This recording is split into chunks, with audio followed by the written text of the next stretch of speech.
When the lightning finally lit up, Kevin emerged from the wreckage of Tyler Dawn's mansion, much to everyone's shock.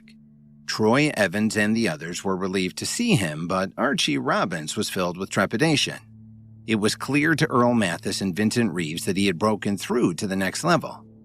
Kevin stepped in front of Archie Robbins and questioned him why he had dared to challenge his people while he was refining the pill inside the mansion. Well, if you don't give me an explanation for what happened here today, I will definitely not let this matter rest.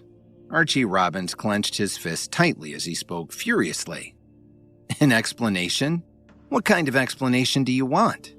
Kevin didn't take his warning to heart. He crossed his arms in front of his chest and replied coldly, Mr. Robbins, don't forget that this is my residence. You have brought your men here without any invitation. And you even fought with one of my men? Do you think I'm someone you can just walk all over like that? You're just a sharp-tongued kid. You still have to give me an explanation, Archie said in a somewhat flustered and exasperated manner. Well, then I'm sorry to disappoint you. I'm not prepared to give you any explanation. On the contrary, you should have given me an explanation for your actions here today. Why have you come here on your own accord anyway? In a very real sense, you are trespassing on private property, Kevin said without any trace of fear. Seeing the exchange of words between the two, the surrounding audience couldn't help but feel a little amused. Whether it was Kevin or Archie Robbins, both of them were extraordinarily powerful experts. At this moment, they were actually arguing like a couple of ordinary people. The corner of Earl Mathis's mouth curved up slightly as he looked at the two men not far away from him. He actually somewhat eagerly hoped that one of the two of them would make a move against the other. Once they did, he would be able to see just how their respective power bases compared to each other. Just as the two of them were about to come to blows, several very expensive cars drove up. The sudden arrival of the motorcade instantly attracted everyone's attention. The existence of experts was no longer a big secret in Washington, D.C., but under normal circumstances, no ordinary person would dare to interfere with a situation like this. Under everyone's gaze, a group of bodyguards in black suits quickly got out of the car in the lead and quickly surrounded them, looking vigilantly at the experts around them. This action attracted quite a number of sneers from the likes of Earl Mathis and Vincent Reeves. For any of the experts gathered there at the moment, killing all of these bodyguards would be like crushing an ant. What are you all doing here? Who tore down my house?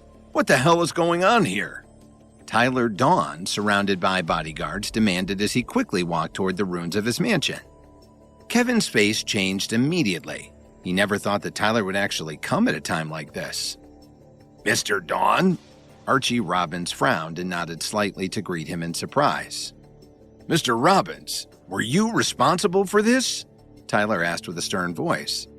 No, of course not, Archie Robbins said as he waved his hand somewhat awkwardly. Seeing this, Kevin was shocked. At first, he was afraid that Tyler would get hurt, but he didn't expect that he could actually be so tough and intimidating when facing someone like Archie Robbins. But evidently, the massive wealth that Tyler Dawn had accumulated was enough for even Archie Robbins and these other extremely powerful experts to show him the utmost respect. Why are you bringing so many of your people here for? Do you think that I'm the kind of person you could just push around? Tyler scanned the surroundings and said with a cold snort. No, of course not. I think you've misunderstood the situation. Not only did Archie Robbins not dare to get angry at him, but he even forced an ugly smile. For a large and powerful family like the Robbins family, 80% of their businesses were directly cooperating with the KWTD Corporation. I've misunderstood? In what way? How about if I bring a whole bunch of people to stand at the entrance of your burnt-down home? After that, I will tell you that it was a misunderstanding. How does that sound to you? Tyler asked forcefully. Mr. Dawn, please, don't be angry. I will leave immediately with my people. Archie Robbins took a deep breath, gave Kevin a quick look, and then left somewhat unwillingly with his men. After the people of the Robbins family left, the rest of the experts were holding their breath. When they looked at Tyler Dawn again, their eyes were filled with shock. This was a ruthless man who could force the patriarch of the Robbins family to leave with his tail between his legs. However, after the departure of the Robbins family, the tension seemed to have come to an end. The people from the other families also left one after another. What exactly is going on? Kevin was still puzzled. Tyler Dawn looked at him and said very casually, "It's simple, Kevin. I've helped the Robbins family make a lot of money. Furthermore, I have a close partnership with several of the family businesses. Archie Robbins is a smart man. If he offends me, nearly all of his family's businesses might as well file for bankruptcy." "I'm afraid I owe you after hearing what you've just said," Kevin said with a frown. "Don't mention it," Tyler replied calmly. Kevin did not want to continue talking about this topic. He looked around at the ruins and touched his chin with a slight wince. He didn't entirely know what to expect when he began the pill refinement process, but if he knew there would be such devastation, he would have chosen a more remote location. But Kevin also knew that the destruction of the mansion was worth it. He had to increase his powers to assert his authority in Washington, to make eventually a triumphant return to Chicago, and to save Lily from the many foes that had been attacking her in his absence. That Tyler Dawn's mansion was a victim of his quest was not consequential in the face of all that Kevin had to achieve to protect his wife and his marriage. Although it was a pity for the mansion, Kevin didn't feel too bad knowing that Tyler had several other homes all over the world, and enough money to rebuild the mansion thousands of times over. Luckily, Tyler also had several other properties right here in Washington, D.C., so Kevin wouldn't end up homeless. In the blink of an eye, 3 days passed. The news of Kevin breaking through to the next level had spread across the entire city, causing a huge storm. In just these past 3 days, several powerful people from across D.C. had come to visit him. They didn't want to completely rope Kevin in, but they wanted to establish a solid relationship with him. After sending off another group of guests, Kevin rubbed his forehead, feeling a little tired. He did not like having to be so polite all day long. "Kevin, there's something I think you should seriously think about." As Tyler Dawn spoke, he poured a cup of coffee for each of them. "What is it?" Kevin said with a sigh as he collapsed on the sofa. "It seems like you've made quite a name for yourself here in D.C. Are you thinking of starting a new school?" Tyler asked. He also had some thoughts of his own on the matter. "It's a good idea," Troy Evans interjected as he munched on some sunflower seeds. "We can recruit people. There are many people in Washington who I'm sure would be interested," Tyler said. "But they need to be reliable," Troy said with a slight frown. "Finding people is not a problem. Contact Jordan and Justin Black and ask them to bring 50 people to D.C. from Detroit. As for the situation out there, I'll let Spencer manage it for now." Kevin took a sip of coffee and said, "It's time for us to make a name for ourselves in Washington, D.C. We need to make it clear that we have arrived." "All right, I'll call Jordan right away," Troy Evans said as he got up and quickly walked out of the room. With Tyler's arrangement, Jordan and Justin Black arrived at the airport at 2 o'clock in the morning. He also brought 50 powerful people with him. "Looks like you guys have been doing pretty well back in Detroit." Kevin narrowed his eyes and said with a faint smile, "Mr. Williams, it's so good to see you." Jordan Black came up and gave Kevin a big hug. Okay. That's enough. Why are you still acting like this?" Kevin said as he pushed him away. "Everyone, let me introduce you. This is our boss. You can call him Mr. Williams from now on, okay?" Justin Black ordered the people behind him with a stern face. The 50 or so people all looked at Kevin. However, there was no warmth in their eyes when they looked at him. Instead, there was a coldness in their eyes. Kevin looked deeply at these people and said casually, "It's getting late. I've already arranged for your accommodations. Go gather your stuff and Tyler will take you all there. Jordan and Justin, come with me." After saying that, Kevin wanted to turn around and leave, but before he could even take a few steps, he found that the 50 people were still standing there. They hadn't even moved an inch. Kevin frowned and said, "Why are you all still standing there? Don't you want to get some rest?" No one answered Kevin. All 50 of them were staring at Jordan and Justin Black. It was obvious what they were thinking. "It seems like you two have to say something." Kevin slightly tilted his head and muttered to them softly. A flash of awkwardness appeared on Jordan and Justin Black's faces, and they could not help but look at each other. In the end, Jordan was the first to step forward, and with a stern face, he scolded them. "Are all of you deaf?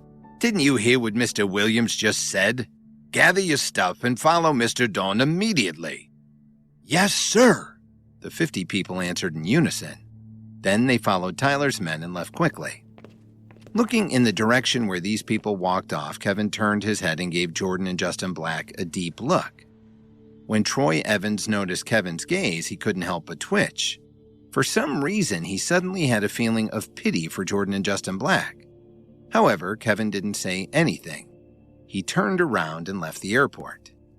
Meanwhile, in the courtyard of the Steele family mansion in Chicago, Dalton sat on the ground. The ground all around him was covered with empty bottles. "Kevin has already asked Jordan and Justin Black to meet him in D.C. The situation in Detroit has been taken over by Spencer." The figure on Dalton's balcony was giving him a tough lecture. Dalton was not surprised at all by this person's sudden appearance, because after his first appearance, this person had come once every few days. Every time he came, his purpose was the same, and he would tell Dalton everything that had recently happened to Kevin. "So what? Although Detroit is close to Chicago, the distance between the two cities is hours. Even if Kevin asked me to manage the situation there, I'm not sure it would even make sense for me to do it from here." Dalton raised his head and drank a mouthful of wine as he spoke. "Dalton, you are not even worthy of the Steele family name. Besides, what right does Kevin have? He was very recently a nobody who has just had a series of lucky breaks. You shouldn't be bowing down to him like you do." The man in black scolded him. What do you know? Don't forget that Kevin is from the most powerful family in New York City. He was hardly a nobody, and I know better than anyone that his rise has not just been due to some lucky breaks." Dalton replied without even looking at him. He added, "We are brothers, no matter what you say. I won't ever do anything that will let him down." "You treat him as your brother, but I don't think Kevin treats you as his. If he really sees you as his brother, why would he still leave you behind in Chicago at this point? Don't forget that you're not the only one in Chicago. There are also Emo Squire and the others. Any of them could handle things here on their own." "Enough!" Dalton Steele suddenly got up from the ground and interrupted the man with a stern voice. He threw the bottle on the ground toward him with force, but he was too drunk to be accurate. "Why are you so angry?" the man sneered. "Aren't you and Kevin brothers? Why would you get angry over such a small thing?" "I told you to shut up." Dalton's chest heaved up and down. Although he was doing his best to not pay too much attention to the way Kevin seemed to be snubbing him, he was actually filled with doubt. He urgently wanted to run to Washington and ask Kevin why he had lost trust in him. But reason told him that he couldn't do that, so he could only drink himself away every day and every night.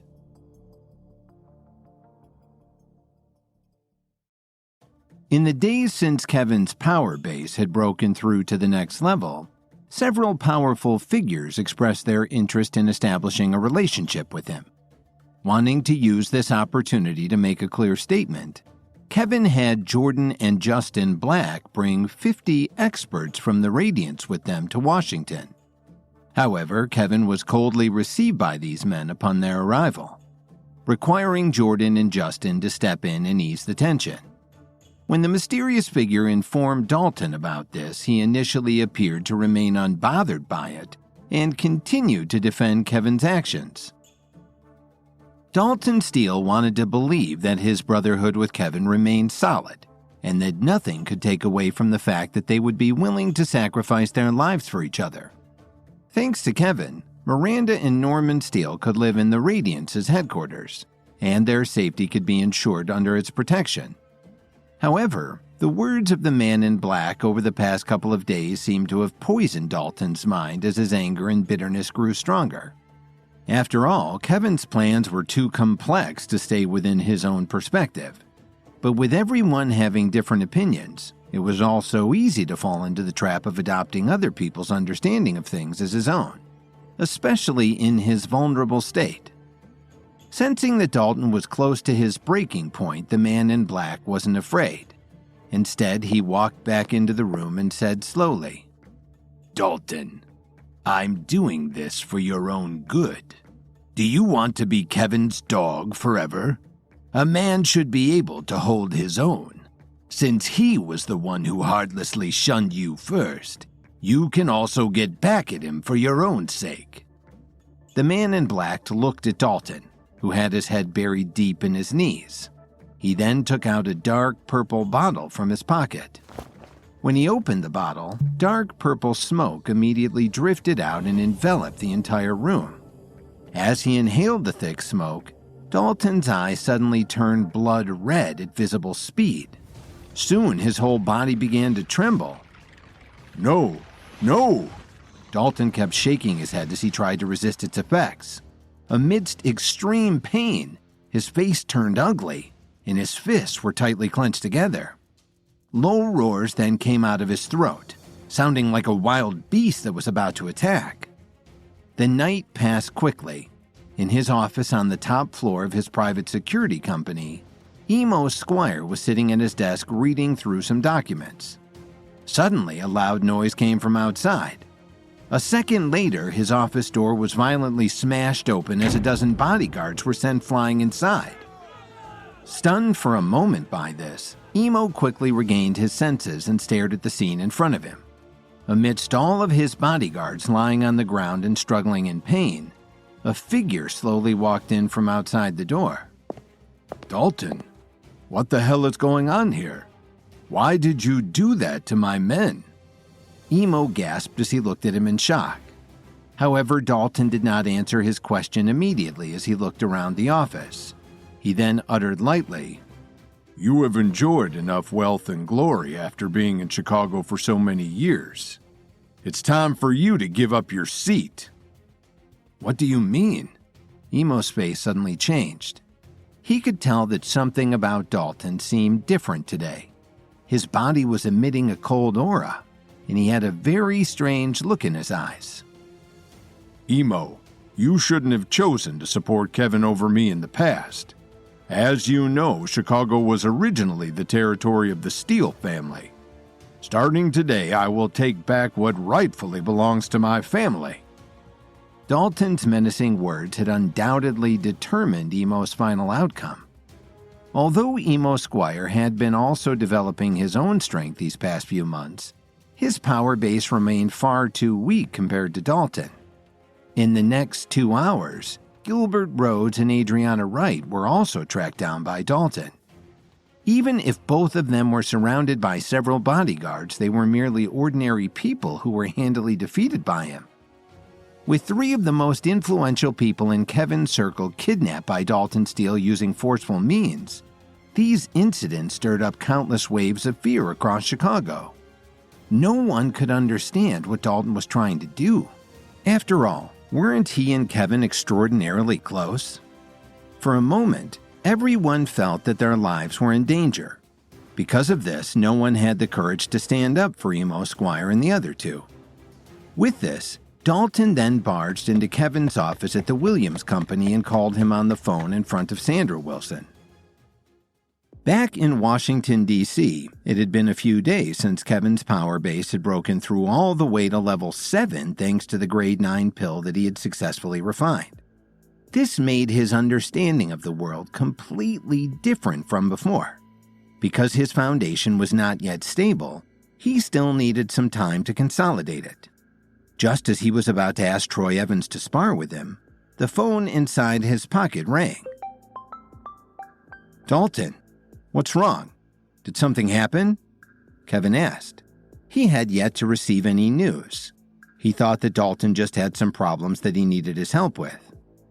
"Kevin, I am currently in your office at the Williams Company. I want to remove Miranda, my grandfather, and the rest of my family members from the Radiance's headquarters," Dalton said, getting straight to the point. "What? Why do you suddenly want to pick them up? The Radiance remains safe from any threats at the moment, so isn't it best for your family to stay there?" Kevin frowned. He suddenly felt that the matter wasn't as simple as it seemed. He could tell that Dalton wouldn't do this for no reason. "Listen carefully. This isn't a joke. If you have any conditions, feel free to give them. If you want, I can also offer some people in exchange for them." Without giving Kevin any chance to ask any questions, Dalton immediately added, "If there are still some things that are unclear to you, just ask your assistant and she will tell you everything." But before Kevin had time to ask, he heard Sandra Wilson shouting with a sobbing voice, "President Williams, your friends are in big trouble. Mr. Steele has kidnapped Mr. Squire, Miss Wright, and Mr. Rhodes." "What?" Kevin suddenly jumped up from the sofa. "Dalton, what has gotten into you? What are you going to do to them?" As 3 of Chicago's most influential figures, those people should be worth a lot of money, don't you think? Dalton retorted coldly. Kevin was stunned. All of this had happened too suddenly, and he couldn't figure out what was going on. Why was Dalton acting so strange and hostile? "If you think that isn't enough to release my family, I will raise another bargaining chip. If I tell the Alliance that you are actually working with the Myriads as well, or vice versa, what do you think will happen to you?" Dalton continued to sneer at him. After taking a deep breath to calm his mind, Kevin then slowly responded, "Dalton, I don't know exactly what happened, but you must not hurt anyone. Rest assured, I will have your family brought back to Chicago immediately." "I want to see them by 4 o'clock in the afternoon. Otherwise, I will burn the Williams Company to the ground." After Dalton said this, he hung up the phone. Kevin stared blankly at his phone. If it wasn't for the fact that breaking through to level 7 felt so real, he would have really thought that this was all just part of a bad dream. After that, Kevin immediately called Spencer and asked him to send Miranda Steele and the others back to Chicago. At the same time, he also asked him to send someone to investigate the matter. But before Kevin could make another call, Scott Whitney, whom he hadn't seen for a long time, suddenly arrived at the door. "Has breaking through to level 7 made you more arrogant than ever? Why are you still wearing a poker face whenever you see me?" Scott Whitney leaned on the sofa and remarked with some displeasure, "I'm just feeling a bit out of sorts as I haven't fully adapted to my current power base yet. Anyway, what brings you here today?" Kevin forced a smile and asked, "I have something to ask you. Do you have anything better to do in D.C.? Why are you inserting yourself into the conflict between the two factions? You were even bold enough to confront the Dawson family." Scott raised the issue without any hesitation. "Even you know about it?" Kevin's brow slightly raised as he replied with some surprise. "Kid, do you know that the Mavericks and the Rangers have finally gotten along peacefully for so many years? You actually broke this armistice for the sake of the Thompson family?" Scott reprimanded him with some anger. "So, are you here today to denounce me?" Kevin didn't deny his involvement and asked again. "I don't have the time to do that today, but I am here to convey an important message to you.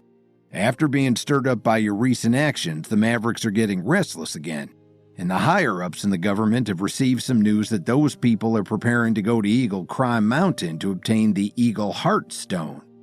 Given this, they want you to go and stop the Mavericks." Scott relayed some instructions to him. "Why would I?" Kevin narrowed his eyes and said, "First of all, I am not part of the Rangers. Second, I have no conflict with those so-called Mavericks, so why should I disturb them?" Kevin was not a fool. How could he not see through such an obvious problem? It was obvious that the Rangers wanted to use this matter as an excuse, forcing him to work for them in their fight to suppress the Mavericks. "Don't be in such a hurry to refuse. The higher-ups in the government have also given some incentives. If you can obtain the Eagle's Heart and get evidence of the Mavericks' actions, then it will be very easy for the Thompson family to regain their foundation in D.C. Scott revealed unhurriedly. I guess that's reasonable enough. Let me face the Mavericks alone. Kevin reluctantly agreed as he rolled his eyes in annoyance. They also said that if you can complete this mission, the government will allow us to help you save your wife from the Union. Scott saved the best for last. Are you serious? Kevin's face suddenly lit up for a second before furrowing his brows. You have to know that I'm taking a huge risk here by going against the Mavericks.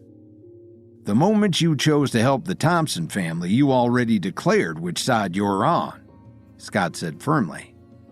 Upon hearing this, Kevin let out a huge sigh and asked, Seems like I don't have a choice, do I?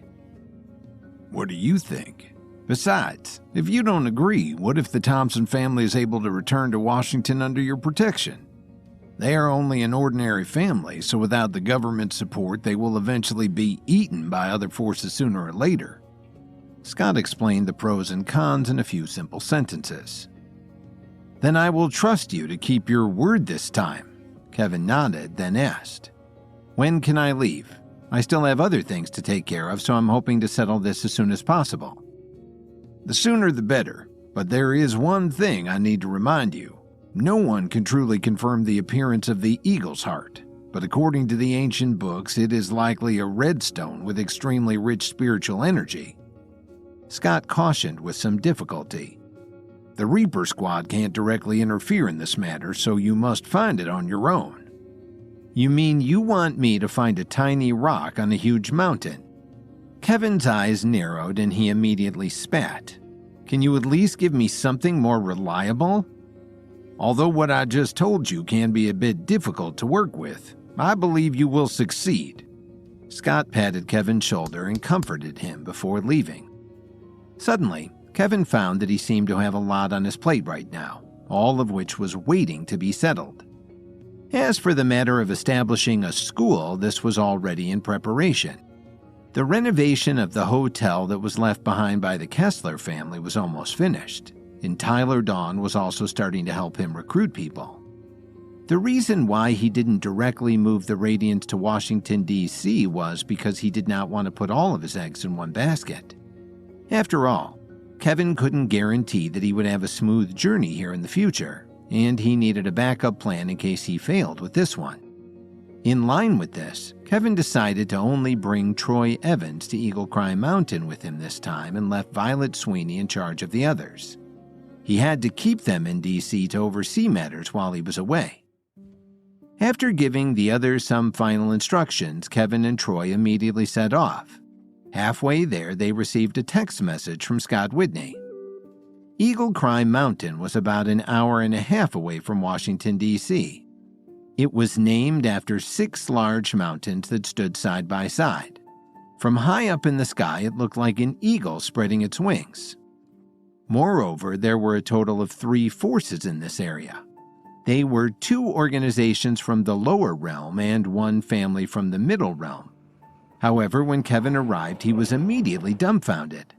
What Scott didn't tell him was that Eagle Cry Mountain was a tourist attraction due to its historical significance, and the 3 powers had been here for hundreds of years.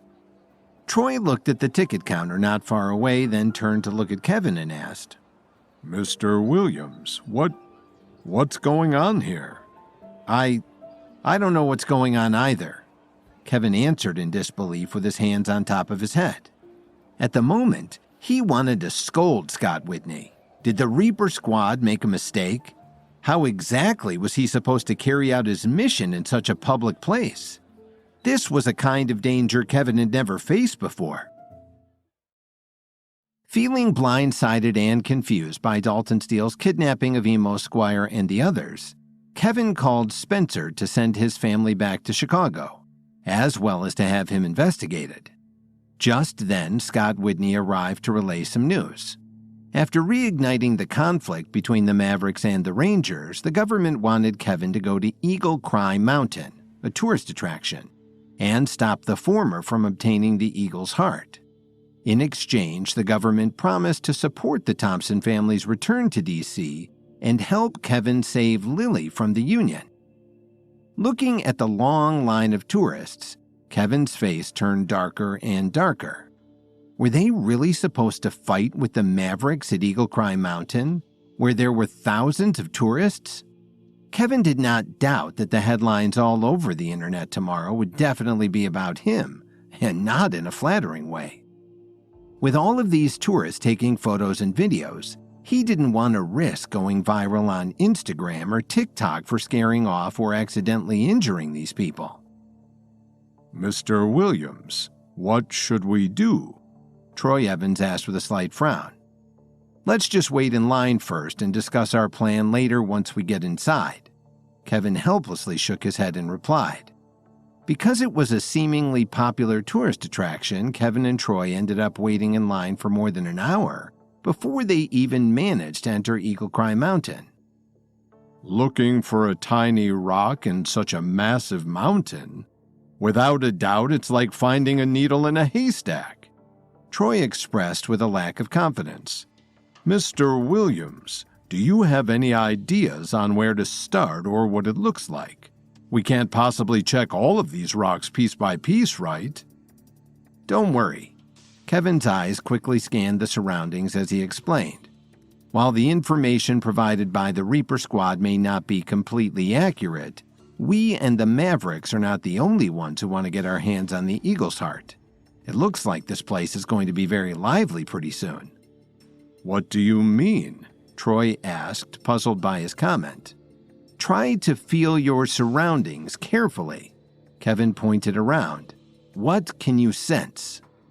As Troy took a moment to focus on his surroundings, he was immediately shocked by what he observed. Practically everyone around him was actually an expert. Judging from the aura that was emitting from their bodies, most of them were either level 3 or 4 warriors. There were only a handful of them who had reached level 5, but they were all real experts nonetheless. What's going on? Is this an expert gathering of some sort? Troy asked in surprise. Obviously. Scott Whitney didn't tell me everything. Kevin narrowed his eyes and suddenly became serious. At the moment, there were thousands of experts gathered here. Despite what they showed on the surface, they were definitely not just any ordinary tourists on vacation. Knowing the strength of the Reaper Squad's intelligence network, there was absolutely no way that they would not have been able to find out the truth behind this matter. Given this, the most logical explanation for this in Kevin's mind was that Scott Whitney didn't really treat him as one of the Reaper Squad's own members, and he still had a lot of reservations about him. Back in the Archer family's mansion in Chicago, hundreds of burly men were surrounding the area in the face of a threat. Just from their appearance, it could be seen that these figures were not going to be easy to deal with. As such, all of the ordinary people had already run off to hide. In front of them, Dalton Steele stood at the entrance with a few of his subordinates and coldly swept his gaze across these men. For those who don't want to die, get out of my way immediately. Today I am only here to find Dominic and Gwen Archer. It has nothing to do with anyone else, Dalton said expressionlessly. It's quite shameless of you to boast, Dalton Steele. Do you still think you are the overlord of Chicago or something? Things are much different today than they were in the past. You are now nothing but Kevin's dog. So what makes you qualified to call us out? A man in the crowd who seemed to be their leader answered loudly and raised the cold blade in his hand. If you know what's good for you, then get lost immediately. Otherwise, we will definitely hack you into pieces today. However, before he even finished his sentence, Dalton had already disappeared from where he stood. A second later, Dalton suddenly appeared where their leader had been standing, sending him flying backward with a shoulder tackle. The man helplessly screamed in the air before crashing hard to the ground as blood gushed out of his mouth. Let me ask you the same question. Do you think that you are qualified to speak in front of me? Dalton snorted in disdain. Lying on the ground, the leader struggled a few times but was unable to get up. He could only shout at the people around him with all his strength. What the hell? Dalton Steele, prepare to die today. Everyone attack! The men around him subsequently moved right away after hearing his order. With their knives and swords in hand, they all angrily rushed toward Dalton. Don't overestimate yourselves, Dalton roared. He then stomped on the ground with force, causing an immense amount of spiritual energy to emit from his body. In an instant, all of the men closest to him fell on the ground from the impact. Seeing this, the people behind them instinctively stopped in their tracks as they looked at Dalton with fear in their eyes. Suddenly, the men in the crowd started to make way as Dominic and Gwen Archer slowly walked out to confront Dalton. Looking at his subordinates who were wincing in pain on the ground, Dominic's facial expression turned gloomy. Dalton, why are you here? We have nothing to do with Emo Squire and the others. We haven't even caused any trouble for you in Chicago in a very long time. What he said was true. In the past, the underworld of Chicago had 3 main factions battling to be its sole kingpin, but with the rise of Kevin and Drake Cook in exile, there was no need for Dalton to say anything. He was practically wearing the same pants as Kevin. After being suppressed by Kevin a few times, the prestige of the Archer family had been greatly reduced. Now they were only managing their original businesses. And since keeping a low profile, they had been almost forgotten about by the citizens of Chicago. Dominic Archer's fall from grace was a very sad thing to witness, and it was hard to believe that one of the city's 3 most feared figures was currently reduced to an existence that involved little more than just hiding in his house all day long. Dalton, we are not interested in being a part of this matter between you and Kevin. So even if you want to start anew, you don't need to come and find us to reassert your strength. Gwen tried to reason with him as her face seemed frozen by fear. I don't care about whether you are interested or not in this matter. Today I'm here to give you a chance. From now on, pledge your loyalty to me and I promise to give you enough resources to get back on your feet. Dalton offered very firmly. It didn't seem like he was joking. What did you just say? Did I hear wrong? Do you want us to submit to you? Even Kevin never said such big words back then. Dominic sneered out of pride. When will you guys realize that we are 2 different people with different methods of getting what we want? Anyway, my terms are not up for discussion. If you don't agree, today I will annihilate the entire Archer family and take away all of your family's properties. Dalton's tone did not change as he gave them a stern warning. Hearing this, the Archer siblings looked at each other in fear, then turned to look at Dalton again. They had known him for many years. In order to develop their respective forces, they had countless skirmishes with one another. However, ever since Kevin's emergence in Chicago, all of Dalton's brilliance had been overshadowed by the former. During this time, Dalton seemed content with letting Kevin have all of the glory, while supporting his rise all the way to the top as his right-hand man. But today, the Archer siblings suddenly had a feeling that the previously arrogant and fearless Dalton Steele had returned. Moreover, he now appeared to be even more ruthless and domineering than before. I'll give you 10 minutes to think about it. But let me remind you first that destroying your family would be as easy as snapping my fingers. So if you want to live, don't do anything stupid. After saying this, Dalton turned to look into the distance. If someone had a strong sense of intuition, they would definitely understand what Dalton was implying. This seemed to be a silent declaration of war against Kevin. Upon hearing this, the Archer siblings looked at each other and then spent the next few minutes discussing their decision in hushed voices. Finally, Gwen closed her eyes in pain as Dominic sighed deeply. He then uttered slowly and with some reluctance, "As long as you don't hurt my family, I will agree to pledge my loyalty to you." There were some things in the world that could not be decided by impulse. After all, in the face of absolute strength, all struggles were futile, as it was no longer possible for them to defeat Dalton in a one-on-one battle. Besides, in the absence of Kevin, who else could stop him from taking over Chicago? Dalton Steele had gone to the Archer family's mansion looking for Dominic and Gwen Archer. Dominic's subordinates attacked before handily being beaten back by Dalton. Not wanting to cause any trouble, Dominic and Gwen finally showed themselves and tried to send Dalton away. However, Dalton revealed that he had actually come to offer them a chance to work under him. While Dominic initially felt insulted by this, Dalton threatened to eliminate the entire Archer family if he refused. Dominic and Gwen also understood that siding with him would also mean going against Kevin.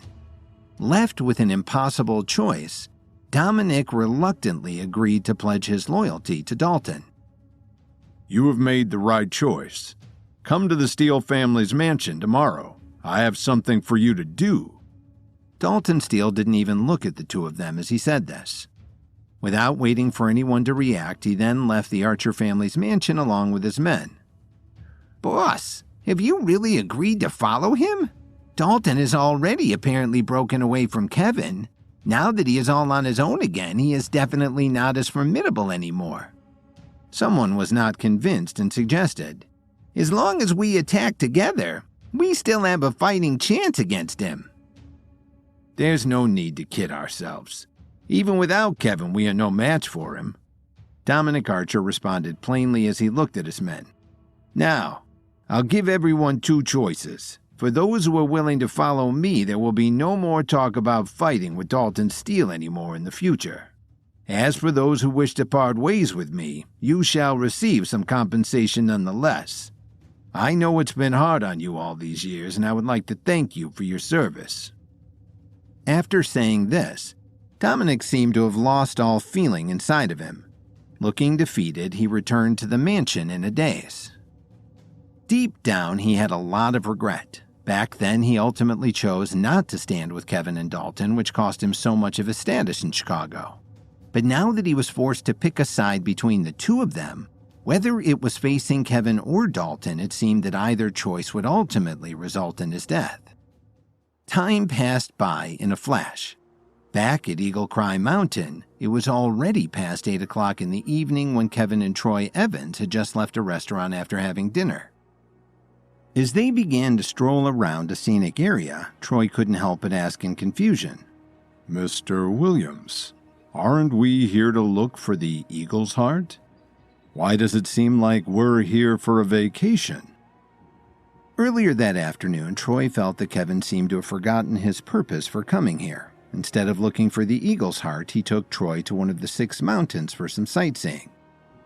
There's no need to hurry. Besides, it's rare for me to go out for just a leisurely stroll, so I'm trying to enjoy this while I can. Kevin waved his hand to dismiss Troy's concerns. In fact, looking for the Eagle's Heart was the last thing on his mind right now. After all, he was not the only one who had come here to find it. So why did he have to go through so much trouble to find the Eagle's Heart by himself if all these other experts could do the job for him? Not knowing about Kevin's clever strategy, Troy continued to express his worries. But the problem is that we have no idea what the Eagle's Heart even looks like right now. Don't worry. Someone will be even more anxious and desperate to find it than us, and that's when we'll step in. Kevin waved his hand once more and interrupted Troy's train of thought. Just then, they heard many people whispering amongst themselves nearby. Have you heard? Several families from the upper realm have come here today in order to obtain the Eagle's Heart, someone uttered. What are you afraid of? The Eagle's Heart remains up for grabs. Even the people of the upper realm can't seize it by force if they don't know where it is. So as long as we find it first, we can just quietly slip away without anyone knowing. Just thinking about having the Eagle's Heart in our hands makes me excited. According to legend, it can allow an expert of any level to have a 90% chance of breaking through a bottleneck in their power base. Listening to these people's words, Kevin felt that Scott Whitney actually didn't know the benefits that the Eagle's Heart could unlock. Otherwise, he would not have been willing to hand it over to the Ranger so easily. Wait! Kevin called out as he suddenly stopped walking and used his hand to hold Troy Evans' shoulder. What's wrong, Mr. Williams? Troy asked curiously. Kevin did not answer his question immediately. Instead, he turned his head and listened intently. His facial expression then changed slightly as if he heard someone approaching. Hide! Kevin grabbed Troy's shoulder and jumped behind a tree. A few seconds later, 5 or 6 figures gathered where Kevin and Troy had just been standing. "Where are the two of them?" one of them asked as he kept looking around to see where Kevin and Troy had gone. "We just saw them here a few minutes ago, so I'm sure they haven't gone far. Besides, we hid so well that they couldn't have noticed us." Another person replied in a low voice. "Regardless of whether he saw us or not, from now on the 6 of us will split up in different directions to search for him. If any of us finds Kevin, call everyone else to gather immediately. Also pay attention to whether Kevin has broken through to level 7. Remember, the higher-ups want us to capture him alive no matter the price we have to pay." The man in the lead ordered slowly. With that, the 6 of them split up and spread out in different directions like a fan. After making sure that the coast was clear, Kevin stepped out from behind the tree. The Mavericks are indeed the cream of the crop. They discovered our whereabouts so quickly. Where did those idiots come from? Do they even want to capture you alive? How dare they?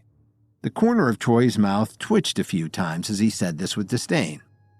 Level 7 warriors were ranked among the upper echelons of experts on Apex Island, and their strength was used as support for high-stakes combat. I'm also curious about how they are going to capture me alive. Kevin narrowed his eyes as a bad feeling emerged in his heart. Why don't we catch one of them instead and interrogate him? Troy suggested in a low voice. Kevin looked in the direction where those people had left and nodded his head lightly. As he pondered about what those people were saying about him, Kevin also had another wrinkle to consider. How did the Mavericks know that he was even here in the first place? Very few people knew that he had made a deal with Scott Whitney. At the same time, Dustin Newman and the others from the Vanguard definitely would not betray him. Given this, the only possibility was that there was a traitor within the Rangers who had tipped off the other faction, and that person's status was most likely not low. Thinking that this was the case, Kevin suddenly no longer wanted to cooperate with the Rangers. He felt that he was simply being used to find the Eagle's Heart, only to be discarded once he had served his purpose. Meanwhile, the temperature in the mountains during early winter was much lower than in the city. Unless one's power base was above level 5, an expert was no different from an ordinary person in terms of resisting extreme heat or extreme cold. As such, it was unsurprising for someone like Julius Gargano, who was merely a low-level expert in the fire elementalists, to find himself having a very difficult time withstanding the cold as he looked around vigilantly. But given his current position in the organization, it was not like he had a choice. Otherwise, who wouldn't want to stay in a warm room in the winter, drinking and chatting with their family and friends around the fireplace? After joining the Fire Elementalist 3 years ago, this was the first time he was sent out into the field to carry out a mission. However, being accepted into the Fire Elementalist was far from what many people imagined. Being an extremely large organization, if he wanted to live comfortably in the future, he still had to work hard in order to slowly climb up the ladder. While Julius did not mind this, he never thought that his first mission would involve capturing a level 7 warrior. This made him feel as if he was sitting on pins and needles, but he didn't dare to voice his qualms out loud. Despite everything, it was still an opportunity that he couldn't afford to refuse. It's fine. I may not even encounter Kevin at all. As long as one of us captures him and we complete this mission, I will still have a $100,000 reward. I can finally pay for my mother's surgery. Julius constantly comforted himself in his heart. Even though it was easy for experts to find opportunities to make a living, how much they could earn depended on the level of their power bases. As a low-level expert with an unstable foundation, Julius only received a very small salary from the Fire Elementalists. On top of this, his current misfortune did not come alone as his mother was about to undergo surgery again. So when he heard that the operation would cost nearly $100,000, Julius did not hesitate to accept this mission out of sheer luck. Suddenly, the special watch-like device on his wrist vibrated as his radar indicated that there were 2 red dots standing right behind him. Seeing this, Julius Gargano wanted to scream in panic, but before he could make any sound, a palm covered his mouth and a cold blade was pressed against his neck. If you want to live, you would better stay still and answer our questions truthfully. Otherwise, the knife in my hand will pierce through your heart in an instant. Troy Evans warned coldly, his eyes filled with killing intent. After spending the past few hours just seemingly sightseeing around Eagle Cry Mountain, Troy Evans wondered why Kevin seemed to have forgotten about his mission of finding the eagle's heart. However, Kevin explained to him that given its benefits, he was simply lying low while letting the other experts do all the dirty work for him. But when they sensed 6 figures approaching, the 2 of them went into hiding and discovered that these people were there to capture Kevin. As the figures split up to find him, Troy suggested that they catch one of them to find out who sent them. With that, Julius Gargano, one of the Fire Elementalists' members looking for Kevin, suddenly found himself in a precarious situation with Troy's sword pointed at his neck. The coldness that came from the sword on his neck instantly made Julius Gargano extremely anxious. As he turned his head slightly and saw Troy's expressionless face, his legs could not help but tremble violently. He could feel that this man wanted to kill him badly. Please don't kill me," Julius stammered and begged for mercy. "Cut the crap. Just answer my questions and make sure not to hide anything. If you cooperate honestly, we won't hurt you," Kevin scolded him in a low voice. What do you want to know?" Julius nervously asked as he kept looking at Kevin and Troy in fear. "I heard that you and your men wanted to capture me. Tell me, who are you guys exactly? And on what basis are you so confident that you can capture a level 7 expert?" Kevin asked while scanning the surroundings. He wanted to prevent the people that Julius was with from discovering anything unusual and rushing over. My name is Julius Gargano, and I am a member of the Fire Elementalists. The reason why we are confident in our ability to capture you alive is because of these 2 things." Julius's trembling hands took out 2 items from his pocket. One appeared to be a pair of handcuffs, while the other was a syringe. Upon seeing these, Kevin frowned in disbelief. How could this person catch a level 7 expert with just these 2 items? "Are you underestimating the strength of a level 7 expert? Why are you treating me as if I'm an ordinary person?" Kevin's voice suddenly dropped a lot as he expressed his dismay. At the same time, Troy Evans moved his right hand slightly and pressed the cold sword blade on Julius Gargano's neck. The tip of his blade was so sharp that it could easily pierce through his skin with just a slight turn of his wrist. This scared Julius Gargano so much that he immediately explained what he meant. These 2 objects might look ordinary on the surface, but they are actually special gadgets developed by the Fire Elementalists. After putting these handcuffs on, they can seal 90% of any expert's strength. Moreover, the concoction in the syringe can leave a level 7 expert unconscious for 2 full days. In addition, we've also brought a few other things with us. We have special guns that can break through an expert's protective spiritual energy barrier, as well as interference devices that can cut off all use of spiritual energy within a 100-foot radius. However, those other things are all with the others in my unit." Julius became more and more desperate as he spoke. "Sir, you must believe what I said. I'm just following orders. I really don't want to die." If it wasn't for the fact that he could not move with the tip of Troy Evans' knife pressed on his neck, he would have knelt down and begged for mercy in front of Kevin a long time ago. Given the precarious situation that he found himself in, he didn't feel that such a gesture was shameful.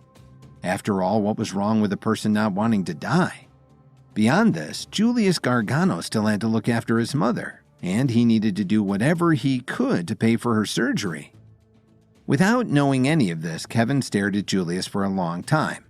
After not finding any clues on his face that would suggest he was lying, he waved at Troy to put away his knife. He then asked Julius with a cold voice, "Are you afraid of death?"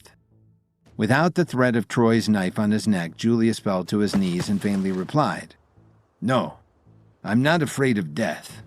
It's just that I can't die yet." "Why is that?" Kevin was somewhat intrigued by his choice of words. As a member of the Fire Elementalists, I have long since cast life and death aside. It's just that I have a mother who is seriously ill and... Julius stammered as he looked up at Kevin in fear and revealed his concerns. Not many people knew that Julius Gargano had a very close relationship with his mother. Because of this, he desperately wanted to live so that he could take care of her. Kevin licked his lips and took a deep breath.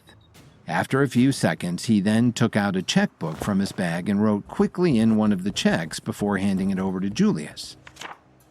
I don't know whether what you said is true or not, but I can always have your background checked after tonight. Now, I'll give you two options. The first is to become my eyes and ears in the Fire Elementalists. If you refuse, then I'll have no choice but to kill you now. Although Kevin's expression didn't change much when he said this, his tone had softened a lot compared to earlier. Unlike what most people would think about encountering a level 7 expert, Kevin was far from being a heartless man. At the end of the day, Kevin was also a son who cared deeply for his parents, so he could not help but feel sympathetic and wanted to give Julius a chance to redeem himself. When Julius used the weak light from the streetlight to see the figure on the check, he immediately blurted out in surprise, $5 million? Don't be too surprised. Consider it as a bonus out of goodwill. As long as you agree to follow me, you will have a monthly salary that should be way more than what you're currently earning. Also, I will even buy you a nice home for you and your mother, along with a new car. Kevin paused for a second to let this sink into Julius's head, before adding with a meaningful tone, As for what I want you to do, you don't need to be afraid. You should know very well that with your position in the Fire Elementalists, I won't be able to get any confidential information that would put your life at risk. As my eyes and ears in the organization, I just want you to keep an eye on everyone's movements at all times. To be honest, the perks that Kevin just offered were already very good. In fact, it was more than enough to meet the ultimate goal that ordinary people worked hard for their entire lives. In addition, the reason that Kevin did this was to give Julius Gargano a compelling offer that he couldn't say no to. After all, without knowing much about the Fire Elementalists, he could use someone on the inside to gather some valuable intel that would help him in the future. To nobody's surprise, Julius hurriedly lowered his head to Kevin and accepted his offer. Sir, from this day forward, I will do whatever I can to help you. I'm glad to hear that. From now on, just call me Mr. Williams. Kevin smiled as he took the initiative to help Julius up from the ground. Thank you, Mr. Williams, Julius called out excitedly. Aside from the fact that he did not want to die, he simply couldn't pass up on Kevin's offer, as he was in dire need of money right now for his mother's surgery. Despite this, Julius really didn't think that he had betrayed the Fire Elementalists. When he first entered the organization, he was full of ambition. Unfortunately, the Fire Elementalists were filled with too many talented experts, and his brilliance was completely overshadowed. Now he could only blame his luck for being put in this position. Besides, weren't countless people in this world like Julius, who had no choice but to lower their head in order to live? What would happen to his mother if he died so soon? You can leave now. We still have other matters to attend to. When you return, call this number. Someone will arrange a house and a car for you shortly. Kevin handed his phone number to him. Julius Gargano nodded obediently and quickly retreated into the dark forest.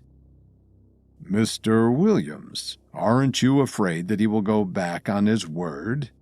Troy asked out of concern as he squinted his eyes and looked in the direction where Julius had disappeared. Troy had known Kevin to be a kind and righteous man who was willing to give others a second chance at redeeming themselves. After all, he and the others from the Vanguard had also been spared from death and were given a fresh start not too long ago. Still, how could he be so sure that Julius Gargano could be trusted this time around? If Julius was so easily bought by Kevin, he could easily be bought by a higher bidder. And that made Julius a dangerous member of Kevin's organization in Troy's eyes.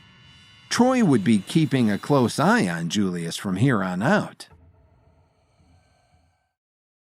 After revealing himself to be a member of the Fire Elementalists, Julius Gargano told Kevin how he and the others had planned to capture him. When he found out that Julius was looking after a sick mother and needed money for her surgery, Kevin felt some sympathy for him. He then handed him a check for $5 million and promised to give him a good life in exchange for being his eyes and ears inside the Fire Elementalists. Unable to refuse this compelling offer, Julius hurriedly agreed before parting ways with them.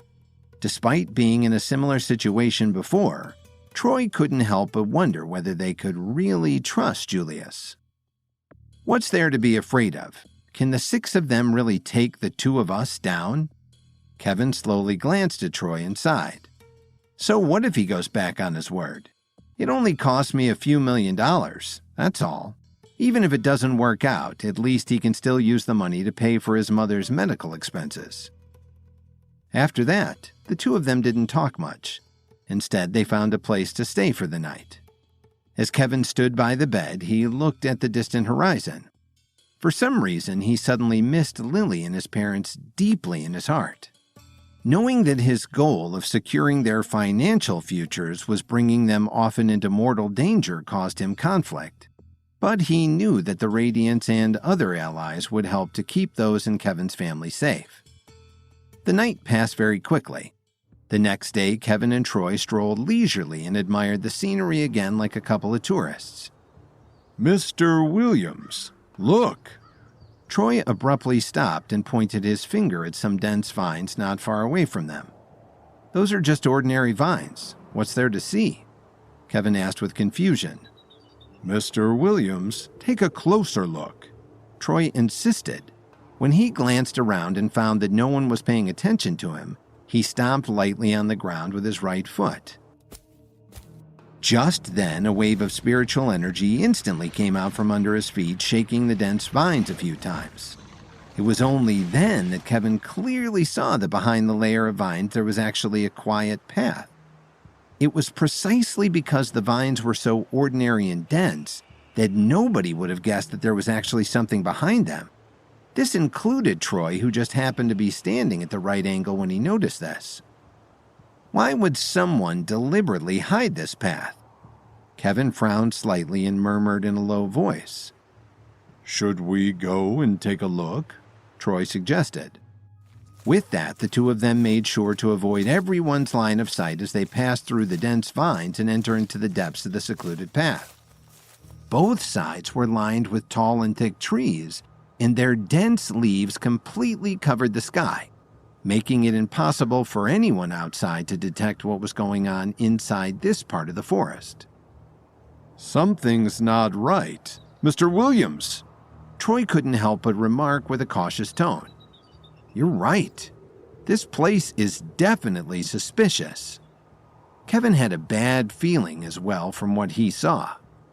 Given that this section of the forest was hidden from plain sight, one would assume that this was an uninhabited area filled with nothing but lush greenery. However, no leaves or moss could be found along the path, which was paved with wooden planks. It was obvious that someone often came to make sure that this place was taken care of.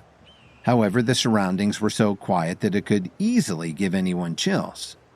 They couldn't even hear any sounds coming from the outside, as if this path had belonged to another mountain altogether.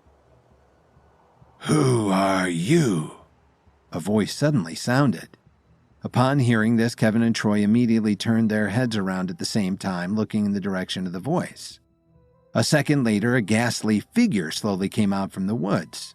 He looked extremely disheveled, and what surprised Kevin even more was that there were visible scratch marks on his neck. Whatever he was doing here, Kevin subconsciously understood that the 2 of them had disturbed him. I'm sorry. Seems that we're a little lost. Clearly we've stumbled upon the wrong path, Kevin said guiltily. Please forgive us if we have offended you in any way. If you know what's good for you, leave quickly and quietly. This is not a place that you can enter. The man scolded him coldly with an expressionless face. Since we're not supposed to be here, then I'll have to trouble you to show the way back for us, Kevin replied as he stood in the same spot without moving. It's right behind you. Just go all the way back to where you came from and walk through the vines. Remember not to mention the existence of this place to anyone after you get the hell out of here. If you leak even one word, you had better be careful, as your lives will be in grave danger." The man pointed at Kevin with his right hand and retorted fiercely. Looking at his hand, Kevin's pupils suddenly shrank. He clearly saw bloodstains between the man's fingers. At that moment, Kevin gave the man a more careful look from top to bottom and quickly found that there were also some bloodstains on his clothes that hadn't been completely wiped off. Combined with what this man had said earlier, Kevin had some suspicion about him. "How can you threaten us like that? We just took a wrong turn somewhere and stumbled upon this path." Kevin pretended to be unhappy and retorted, "I don't care how you two ended up here. If I tell you to get out of here, you better listen and do as I say. Otherwise, I'll make you stay here forever." The man's tone suddenly became extremely cold.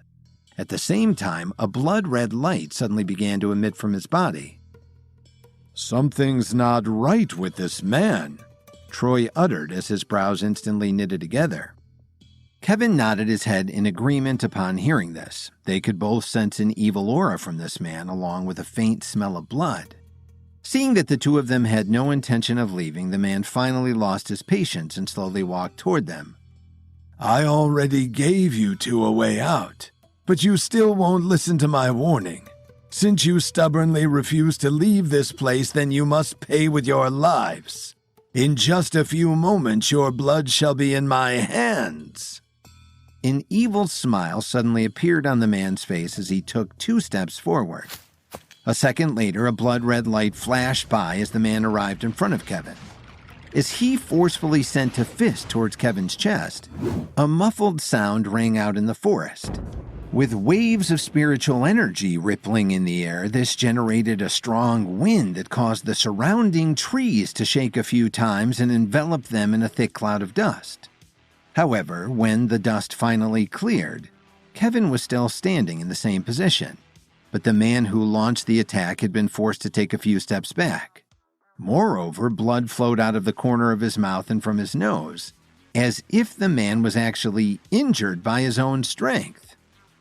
The 10 directions! Kevin widened his eyes in surprise and thought to himself. For a while now, he seemed to have sensed its familiar aura, and he turned out to be absolutely right. "My turn!" Kevin grunted as a powerful pressure instantly emanated from his body. Seeing that Kevin was a lot more powerful than he thought, the man now realized that he had messed with the wrong person. Given that the tables had turned, he wanted to turn around quickly and escape. However, before he could even take a step, he was already suppressed by Kevin's spiritual energy, which prevented him from lifting his feet at all. Spotting an opportunity to take down this man, Troy Evans was about to attack, but Kevin waved his hand to stop him from doing so. Under Kevin's pressure, the blood-red light emitting from this man's body became thicker and thicker. His body started trembling nonstop until he exploded on the spot, causing blood and human remains to splatter everywhere. "What the hell just happened?" Troy looked at Kevin with a puzzled expression. In his mind, he figured that Kevin's pressure was simply too strong that the man's body couldn't hold on any longer. I don't know either." Kevin retracted his pressure, and his heart was also filled with confusion and disbelief. Was his level 7 power base really what caused this? Or was some other force like the 10 directions at play? At the moment, even Kevin wasn't sure. Suddenly, Troy took a few steps forward and picked up a small red token from the ground. "Mr. Williams, take a look at this." Looking at the words engraved on the token, Kevin read it aloud. "The Red Scourge?" "Do you smell that?" Troy's brows furrowed as he sniffed the air around him, then pointed to the distance and said, "I think it's coming from over there." As Kevin recognized the same faint scent of blood that came from the man earlier, he couldn't help but feel a sense of dread at what they were about to encounter.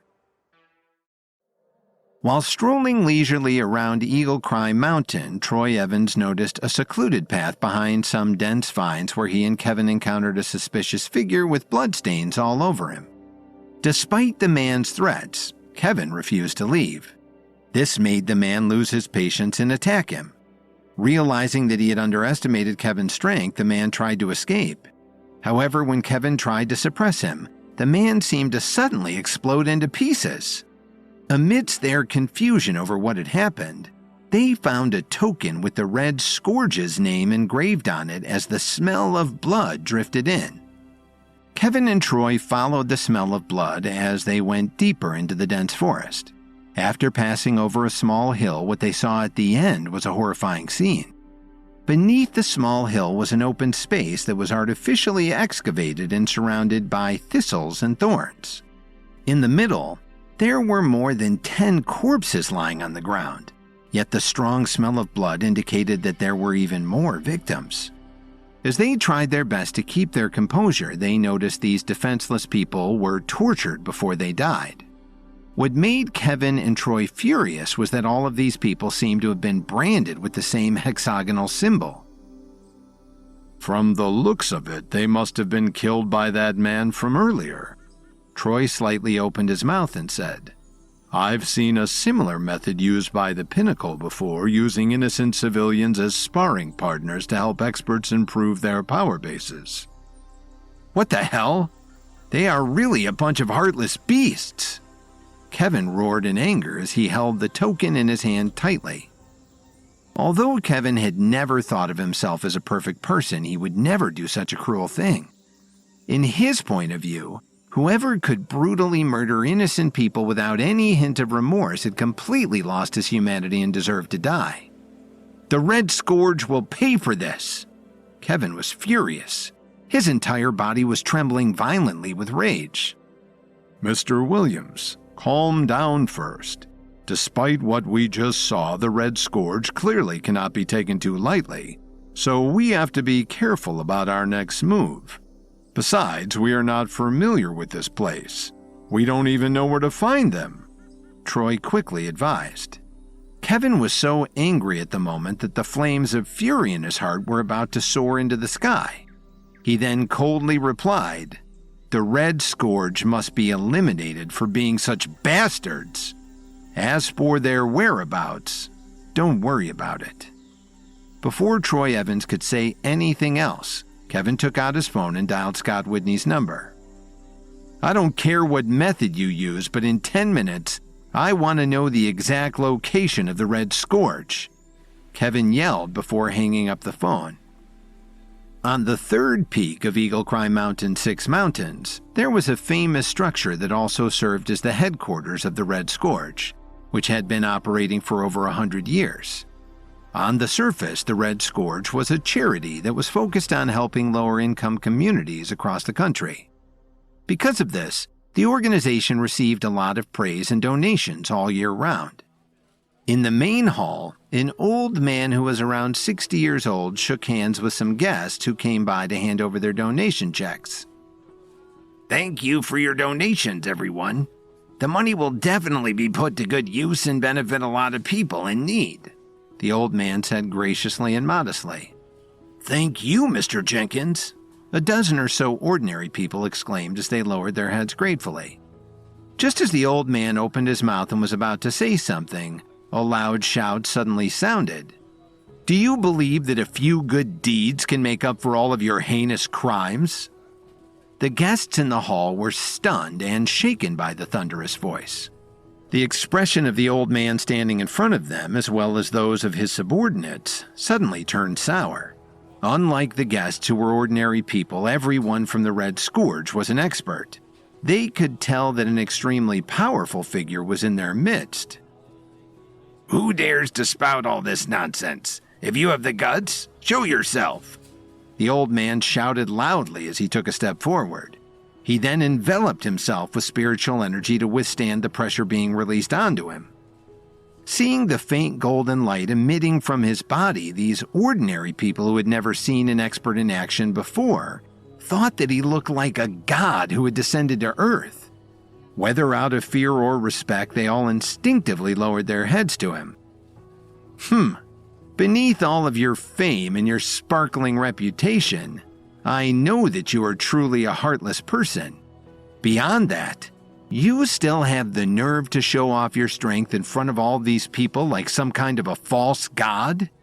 Kevin retorted as he and Troy Evans slowly entered the hall. The old man's brows furrowed as he berated them in a stern voice. Who are you? How dare you act so impudently in front of my guests? It seems like you are the current director of the Red Scourge, Vincent Jenkins. Is that right? Kevin asked as he squinted his eyes and his body was filled with a chilling aura. Who are you? Jenkins pretended to be calm and asked again. However, to say that he had no fear right now was a lie.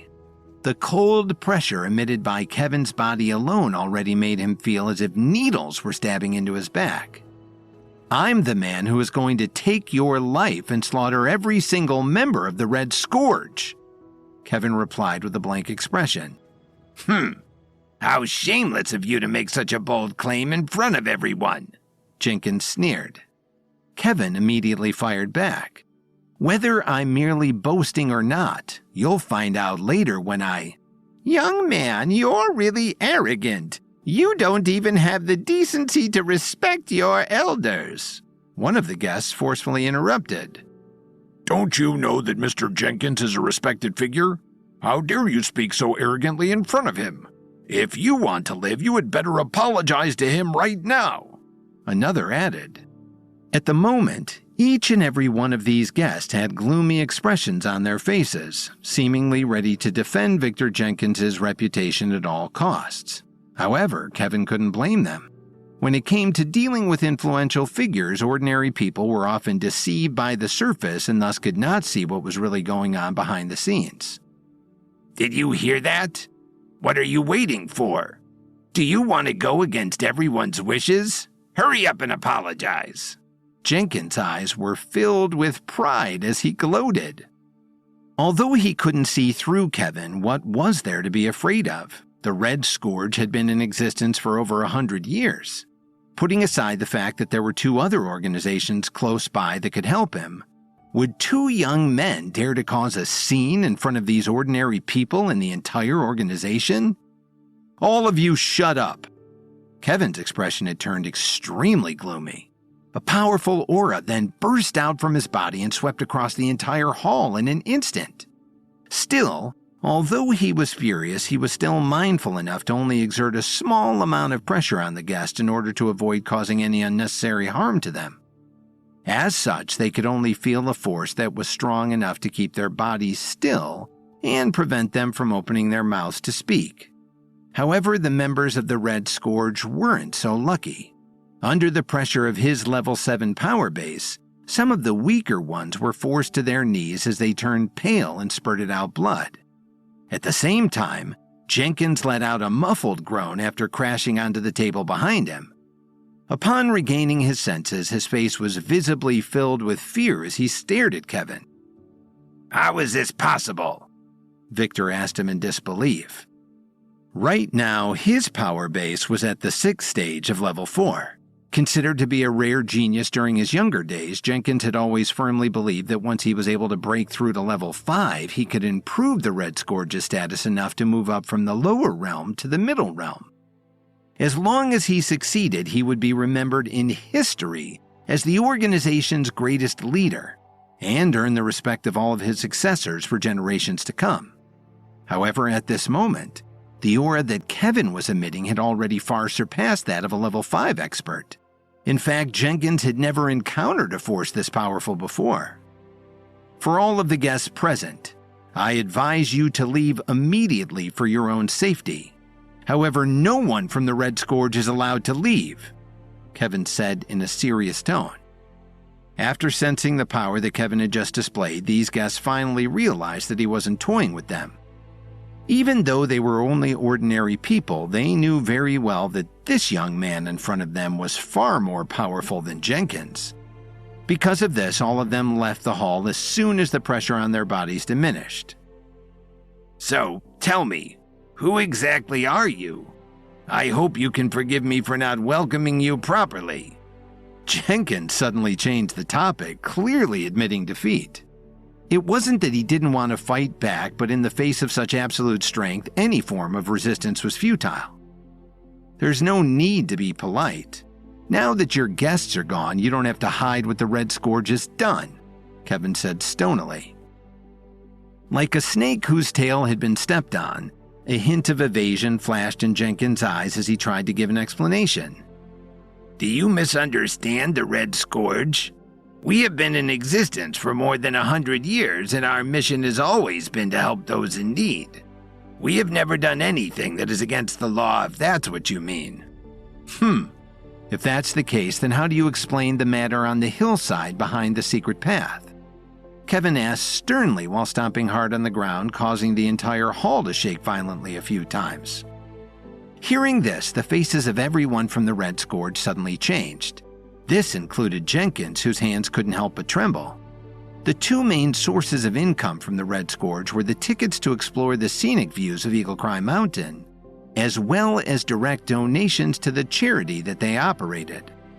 However, the ticket revenues had to be shared equally with the other two organizations who operated on Eagle Cry Mountain, and the money that they received each year from donations was just barely enough to cover their overhead expenses, along with a few community projects to maintain their good reputation in the eyes of the public. With the future development of the organization in mind, Jenkins decided that their best course of action was to improve their strength enough to gain acceptance into the middle realm. However, without enough resources to achieve this goal, Victor had to resort to extreme methods and commit heinous crimes. As such, they started using their community projects as a front for recruiting people who were desperate enough to exchange their lives for money. The Red Scourge's members would then use them as human punching bags to help expedite the process of increasing and consolidating their power bases. However, what these ordinary people didn't know is that they were merely tricked into sacrificing themselves, and their families received nothing in the end. This unorthodox method had one drawback.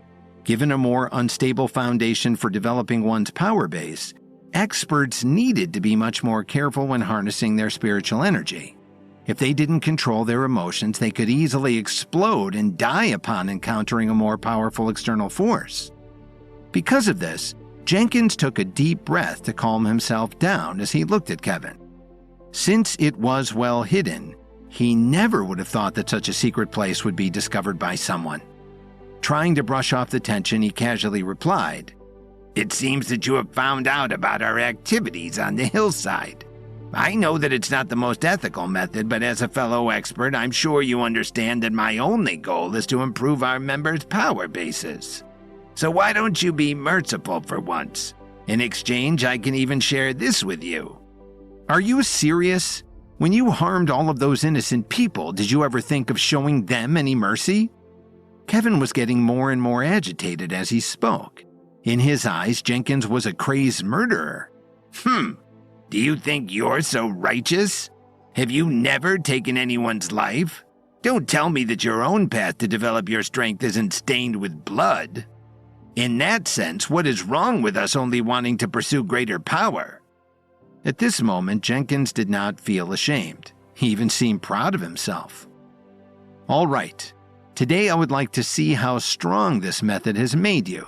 Kevin did not intend to waste any more words. "I hope your fist is as powerful as your mouth." As soon as he finished speaking, Kevin waved his hand, creating an invisible spiritual energy barrier that covered the entire hall. "Wait a minute. You're actually a level 7 expert?" Victor's pupil shrank to the size of a needle tip as he spoke in panic.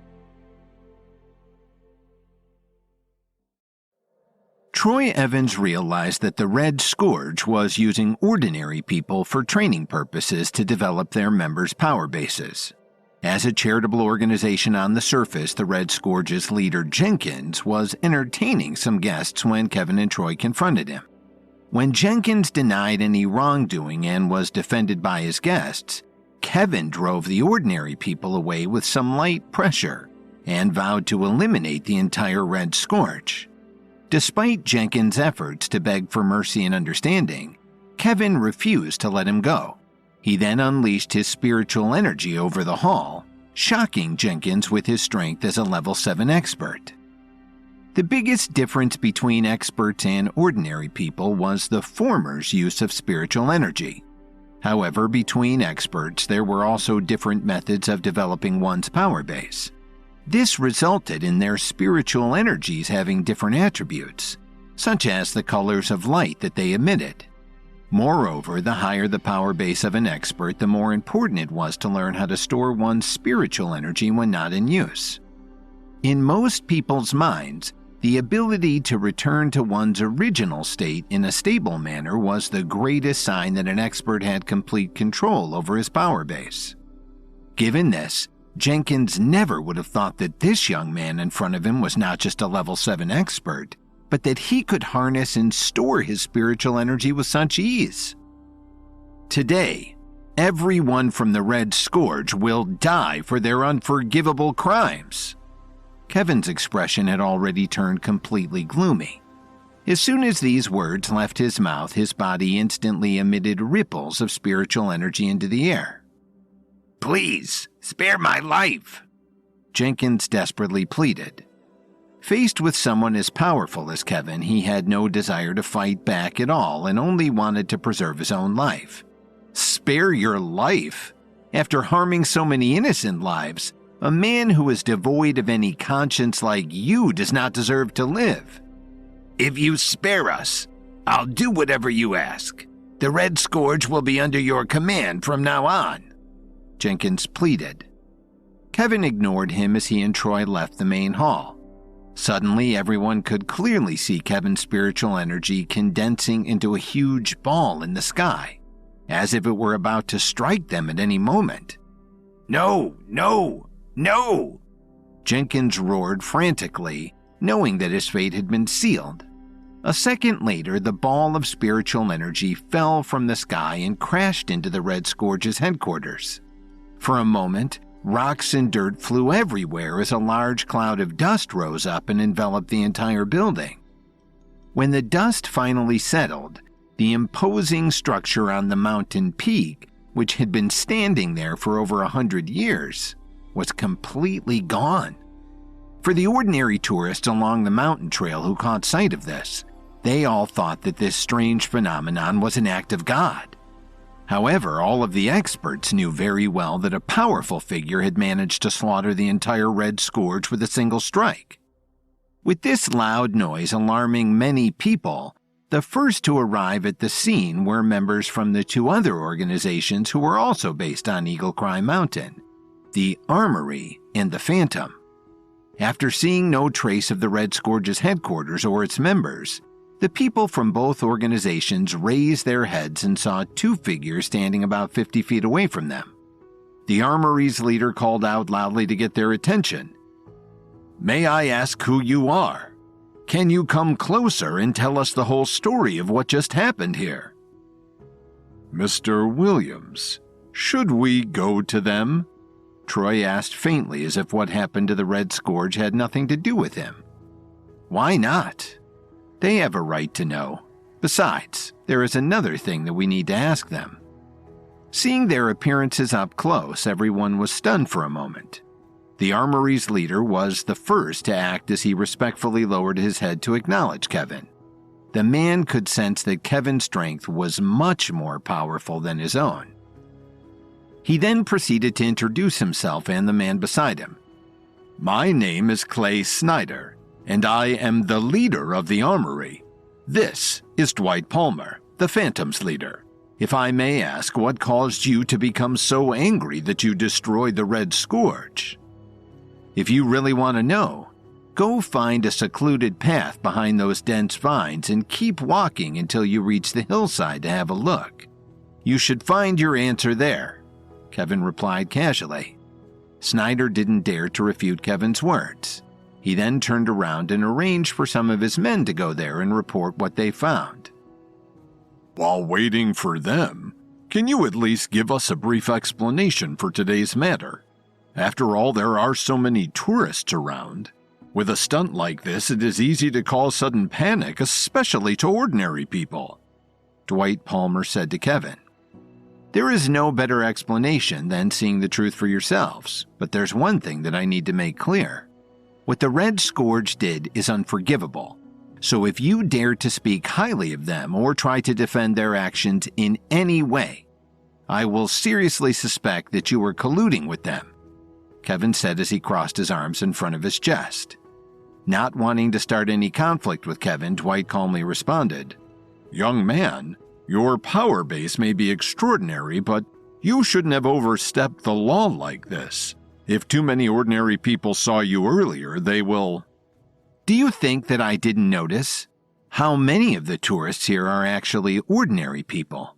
With such a huge number of experts present, I find it hard to believe that you don't know why they came.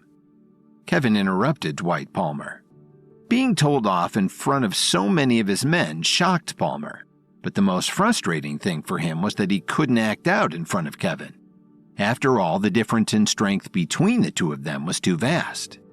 The combined strength of the entirety of the Phantom wasn't enough to defeat Kevin. Soon, the people sent by Clay Snyder had returned.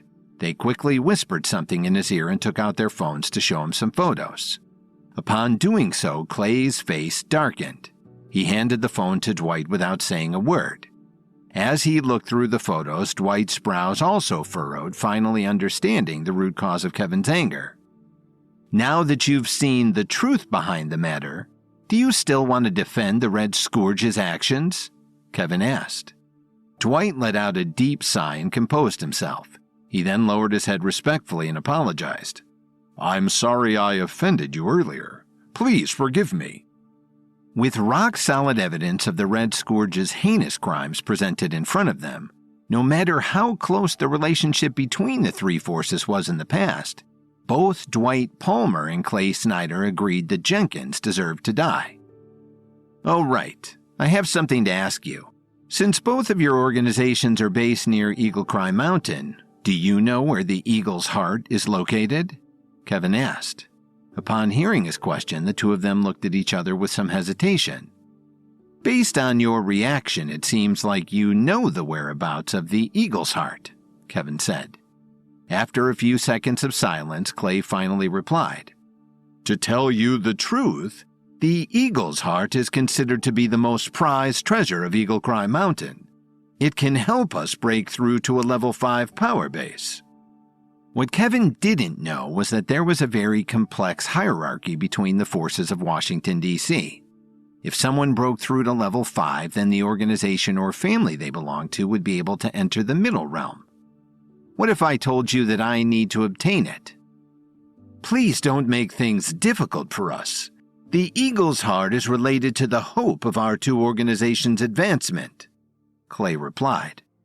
Regardless of whether it was he or Dwight Palmer, both of them were very clear in their hearts that all of the experts that came here were naturally after the Eagle's Heart. Such a situation would occur every year, but the Eagle's Heart had already been hidden in a safe place impossible for outsiders to find. In this way, they did not have to worry about the numerous experts who came to search for it. At the same time, they could take advantage of the popularity of the Eagle's Heart by generating ticket revenue from all of these so-called tourists. But now that Kevin had asked for the Eagle's Heart, even though they didn't dare to resist him, they also didn't want to hand it over so easily. So, that's how it is. Kevin scratched the back of his head and paused for a moment to think. He then continued, Do you think this arrangement will work? Let me borrow the Eagle's Heart. As long as it's in my hands, if you need anything, just go to St. Louis and find an organization called the Radiance. They will provide you with pills that will help you develop the strength of you and your members. What do you think? While Kevin's words sounded nice on paper, both Snyder and Palmer were worried that the only reason he said this was because they had the Eagle's Heart in their possession. Given this, what would they do if Kevin refused to honor his word in the future? Seeing that the two of them were only glancing at each other in silence, the smile on Kevin's face gradually disappeared. He then coldly asked, Don't you understand what I'm saying? As his voice fell, a powerful pressure suddenly emitted from Kevin's body. immediately causing the members of the two organizations to fall down to their knees.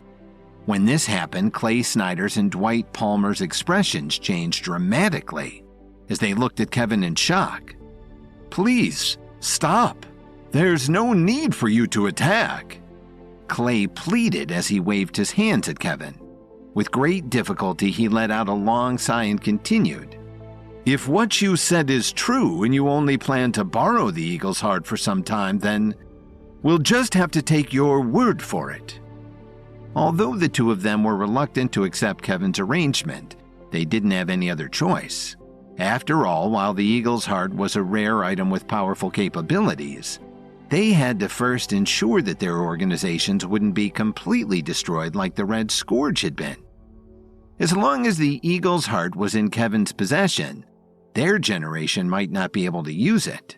But as long as he kept his word and returned it in the future, their younger members would still be able to benefit from it and keep the legacy of both the Armory and the Phantom alive. "Don't worry, I always keep my promises. I will definitely return the Eagle's heart to Eagle Cry Mountain one day," Kevin reassured them sincerely. With that, both parties finally reached an agreement. After waiting for about an hour in the Armory's main hall, Clay Snyder personally handed a red wooden box over to Kevin. While putting the box in his bag, Kevin uttered, "Thank you for giving it to me. Also, what I said earlier is true.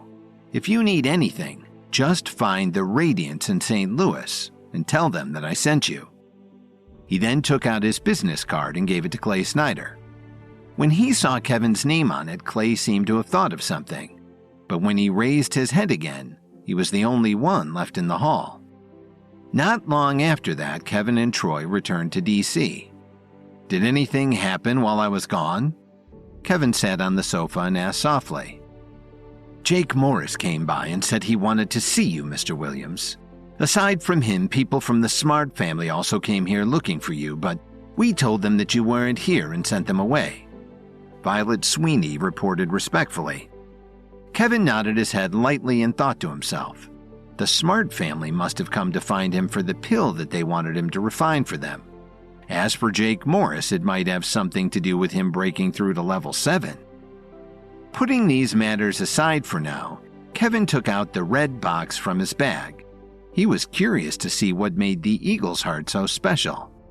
As he slowly opened the lid, a faint red light emitted from the box. At the same time, Troy Evans and the others who were standing off to the side and also looking at the box in Kevin's hand could clearly sense a strong spiritual energy coming from it. When the lid was fully opened, a blood-red stone appeared in front of everyone's eyes and surrounded the entire mansion with its dense red light.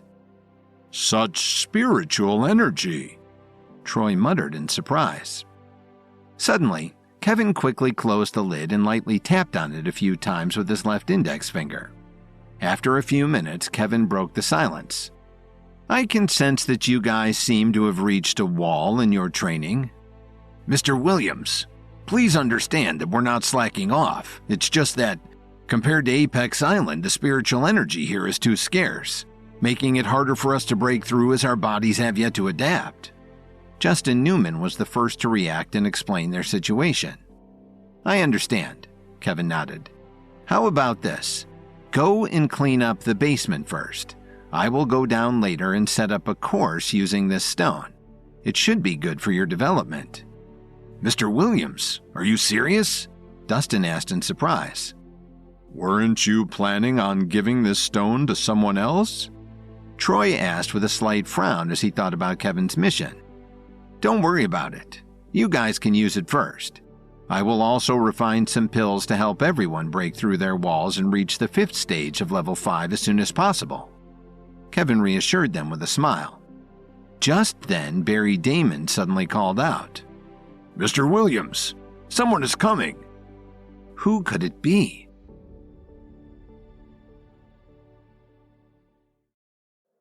Seeing Kevin and Troy Evans standing over the rubble where the Red Scourge's headquarters once stood, the Armory and the Phantom's leaders, Clay Snyder and Dwight Palmer, confronted them about their actions. After being silenced over evidence of the Red Scourge's heinous crimes, Kevin asked about the Eagle's Heart's whereabouts. When Clay revealed that they had hidden it from others and hoped to use it for their organization's advancement, Kevin offered the Radiance's resources in exchange for borrowing the Eagle's Heart. Out of fear, the two leaders reluctantly agreed.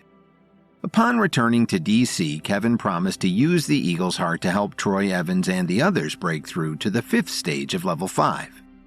Suddenly, Barry informed Kevin that someone had just arrived. Everyone turned around and saw Scott Whitney accompanying 2 men to the courtyard. "I'll send them away," Dustin Newman volunteered. "There's no need for that. Troy and I just came back from Eagle Cry Mountain, so they probably came as soon as they heard the news. There's no use in avoiding them."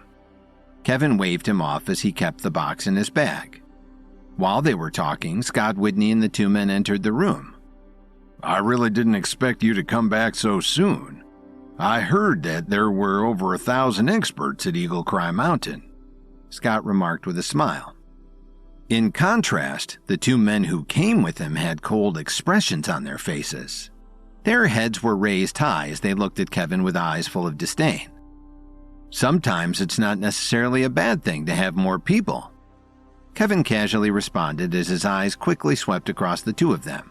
He then picked up a cup of coffee and took a sip.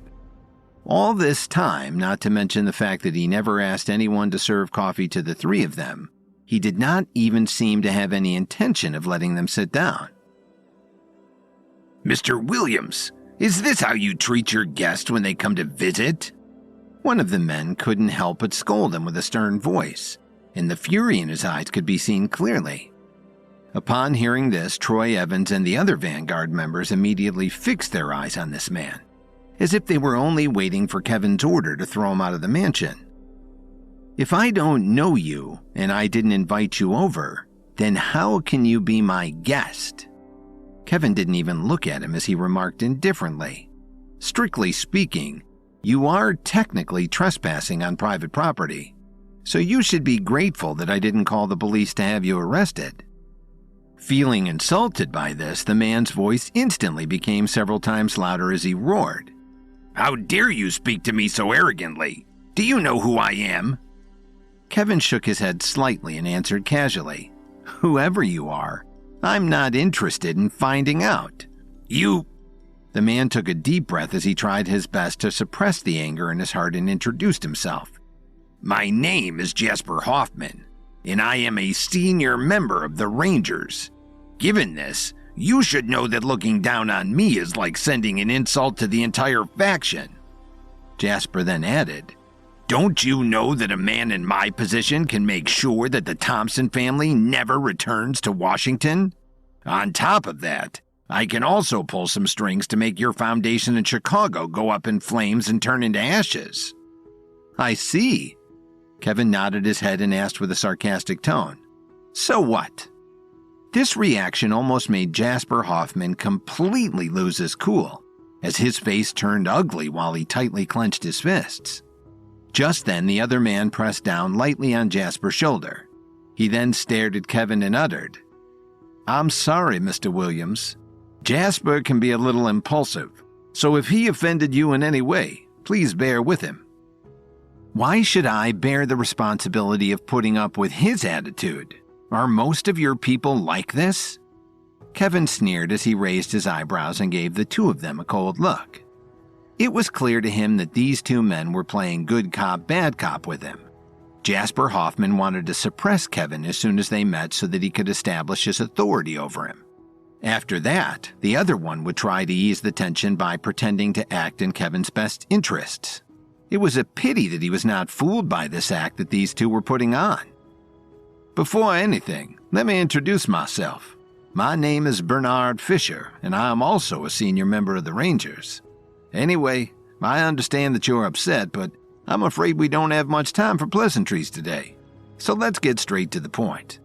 Bernard pushed up the glasses on his nose and asked in a loud voice, "How did the mission that Scott Whitney gave you go?" "I've already completed it. I even destroyed the Red Scourge along the way," Kevin responded as he blew on his hot coffee before taking another sip. "What? Why did you destroy them? Also, how can you prove that you have obtained the Eagle's heart? Where is it now? If you have it in your hands, then hurry up and give it to us right now," Jasper impatiently demanded. Scott Whitney simply frowned and glanced at him but did not say anything. "I'm sure you'll find out about the Red Scourge's true nature soon enough. As for the Eagle's heart, I managed to reach an agreement with the Armory and the Phantoms leaders and borrowed it from them." Kevin put down the cup of coffee in his hand, looked up at Jasper, and coldly objected. "Why should I give it to you? If you want it, why don't you go to Eagle Cry Mountain and get it yourself once I return it back to them?"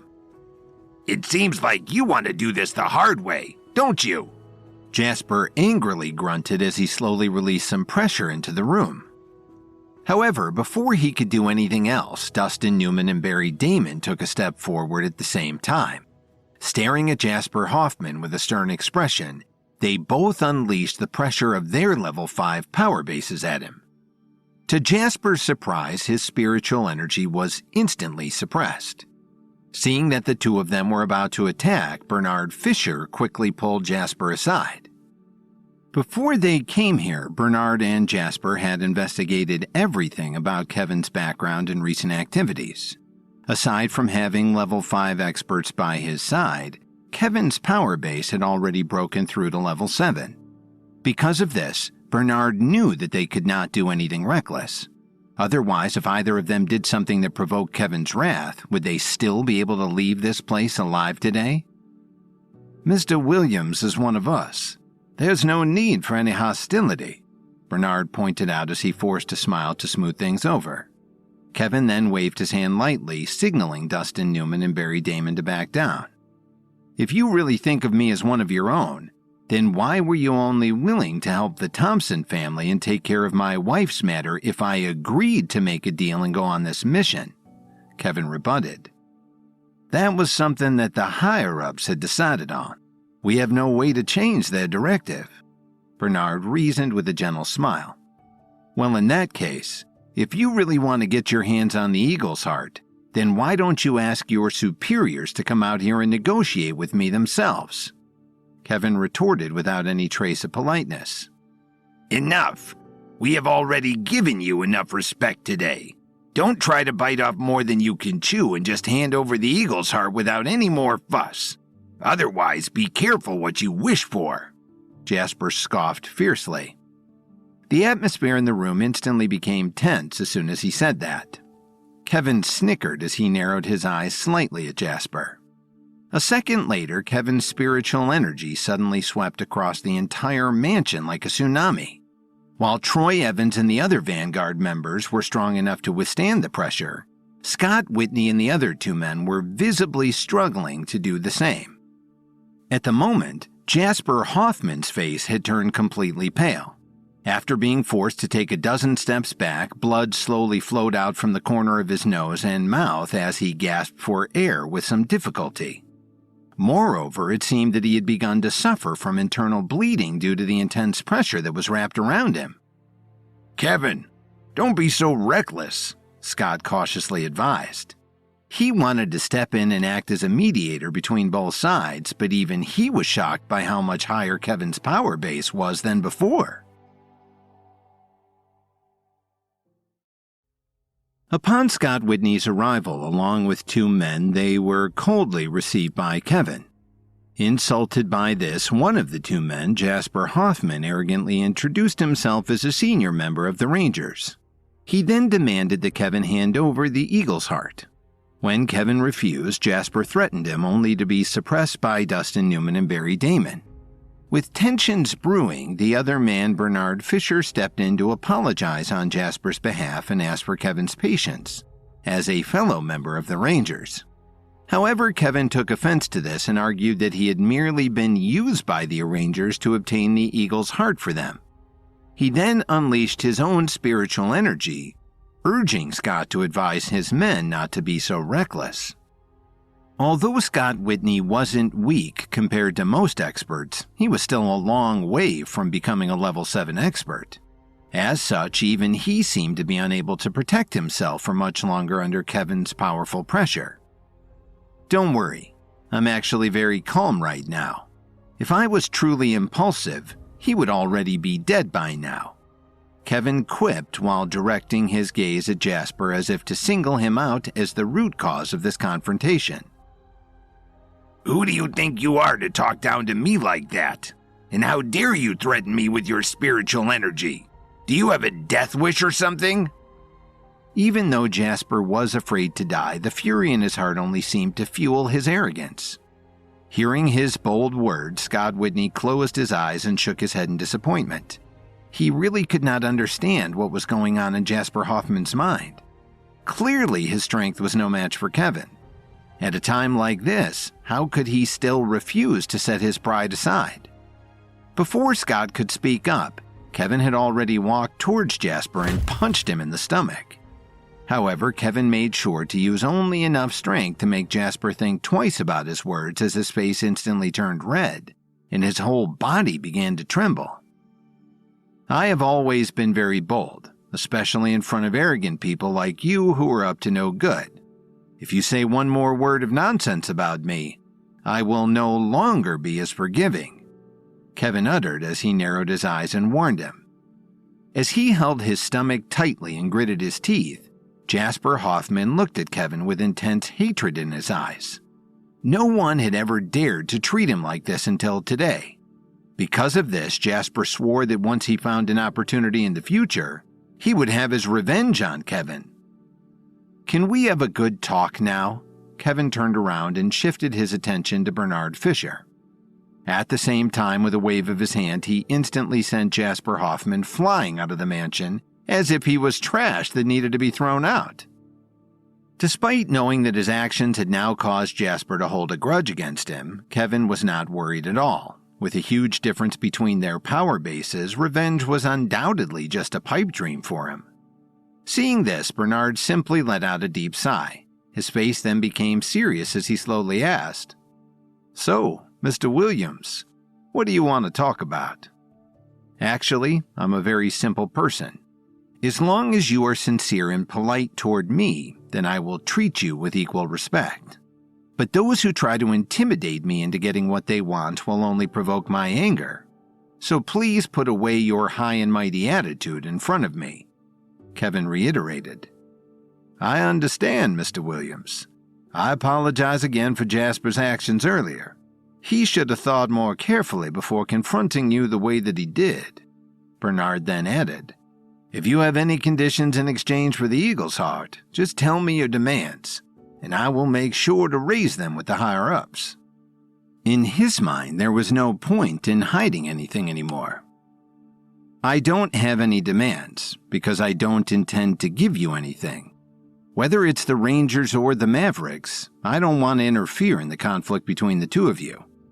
Kevin firmly stressed his stance and continued. "Please go back and tell your superiors not to use the Thompson family as a bargaining chip to work with me. No one can change the fact that the Thompson family will soon be able to reestablish its roots in Washington. If the higher-ups don't believe me, give me a week's time to prove it." Without giving him any chance to refute his words, Kevin then pointed at the door decisively and turned away.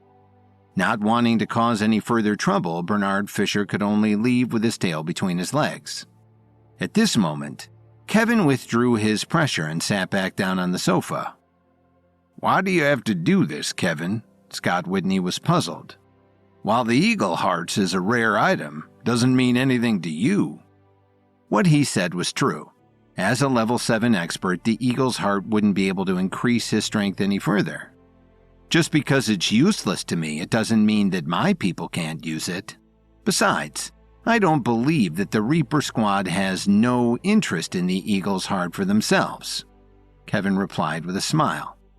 Scott Whitney, who had his true thoughts exposed, did not deny this. Instead, he silently admitted that Kevin was right. "Anyway, I still have some other things to deal with, so I don't have time to catch up with you today. I'll treat you to a meal some other time," Kevin said as he finished the rest of his coffee in one gulp. After giving Kevin a profound look, Scott Whitney nodded his head and slowly left. With that, Dustin Newman and Barry Damon then quickly went downstairs to clean up the basement according to Kevin's instructions. Later that night, Kevin used the Eagle's Heart to set up an array in the basement, surrounding it with rich spiritual energy to aid in the development of Troy Evans and the others. After following him for so long, it was impossible for him not to reward their time and energy, right? Furthermore, the improvements in their strength would be a great help to Kevin in the future. Aside from this, he also set up a defensive barrier around the mansion to prevent others from entering without his permission. At the same time, a strange thing happened. Not only did the Rangers not send anyone to take revenge that night, but they even sent people to deliver large amounts of precious medicinal herbs the next day. Knowing that Kevin was an herbalist, these medicinal herbs were all given to him as compensation for completing a difficult mission. Wasn't this a disguised form of an apology from them? Another 3 days passed in a flash. During this time, Troy Evans and the others had completely adapted and immersed themselves in their new training environment in the basement. Meanwhile, under Tyler Dawn's arrangement, Jordan and Justin Black were supervising the renovation work on Kevin's new school. As for Kevin, he had also taken the time to go to the Smart family's mansion. According to Alexander Smart's request, he refined a few medicinal pills for his family, and the relationship between the two of them grew deeper as they developed mutual respect for one another. Upon leaving their mansion, Kevin looked at the sky and muttered in a low voice, "It's time to deal with the Dawson family." At the Dawson family's mansion, Harold Dawson was observing the training of his men. From time to time, he would give them some pointers on what to improve. With the support of his superiors, Harold was not afraid that Kevin would come looking for trouble again after breaking through to level 7. In fact, he was even hoping that Kevin would do so. "Sir!" One of his men hurriedly ran over as he handed a letter over to Harold Dawson. "Where did you get this from?" Harold asked with a slight frown. "That man said he was one of Kevin Williams's men," the servant reported anxiously. "Is that so?" Harold expressed some intrigue as he quickly opened the envelope. The letter read, "Mr. Dawson, I hope all is well with you. I just wanted to inform you that I have decided to move forward with my plans to establish a school here in Washington, D.C. As you know, in order for a new power to rise and be recognized by its peers, it must prove itself worthy against the powers that have come before it. In line with this, I will personally come over to challenge you to a duel tomorrow at noon. I hope you will not hesitate to teach me a lesson and give me some pointers when the time comes. See you then." "So, he's challenging me to a duel?" Harold exclaimed with a sinister smile as spiritual energy surged in his hand and instantly turned the paper into ash. "Then let me test your strength against mine."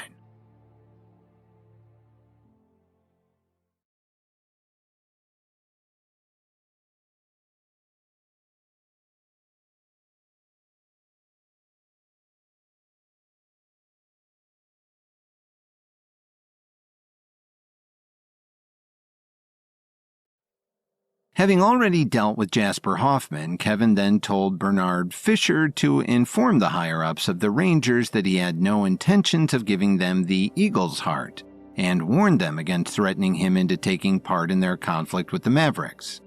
After they left, Kevin used the Eagle's Heart to turn the basement into a new training area for Troy Evans and the others, then spent some time refining pills for Alexander Smart.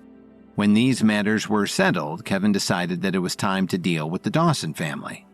In line with his plans to establish a school of his own in D.C., he then sent a letter to Harold Dawson challenging him to a duel the next day.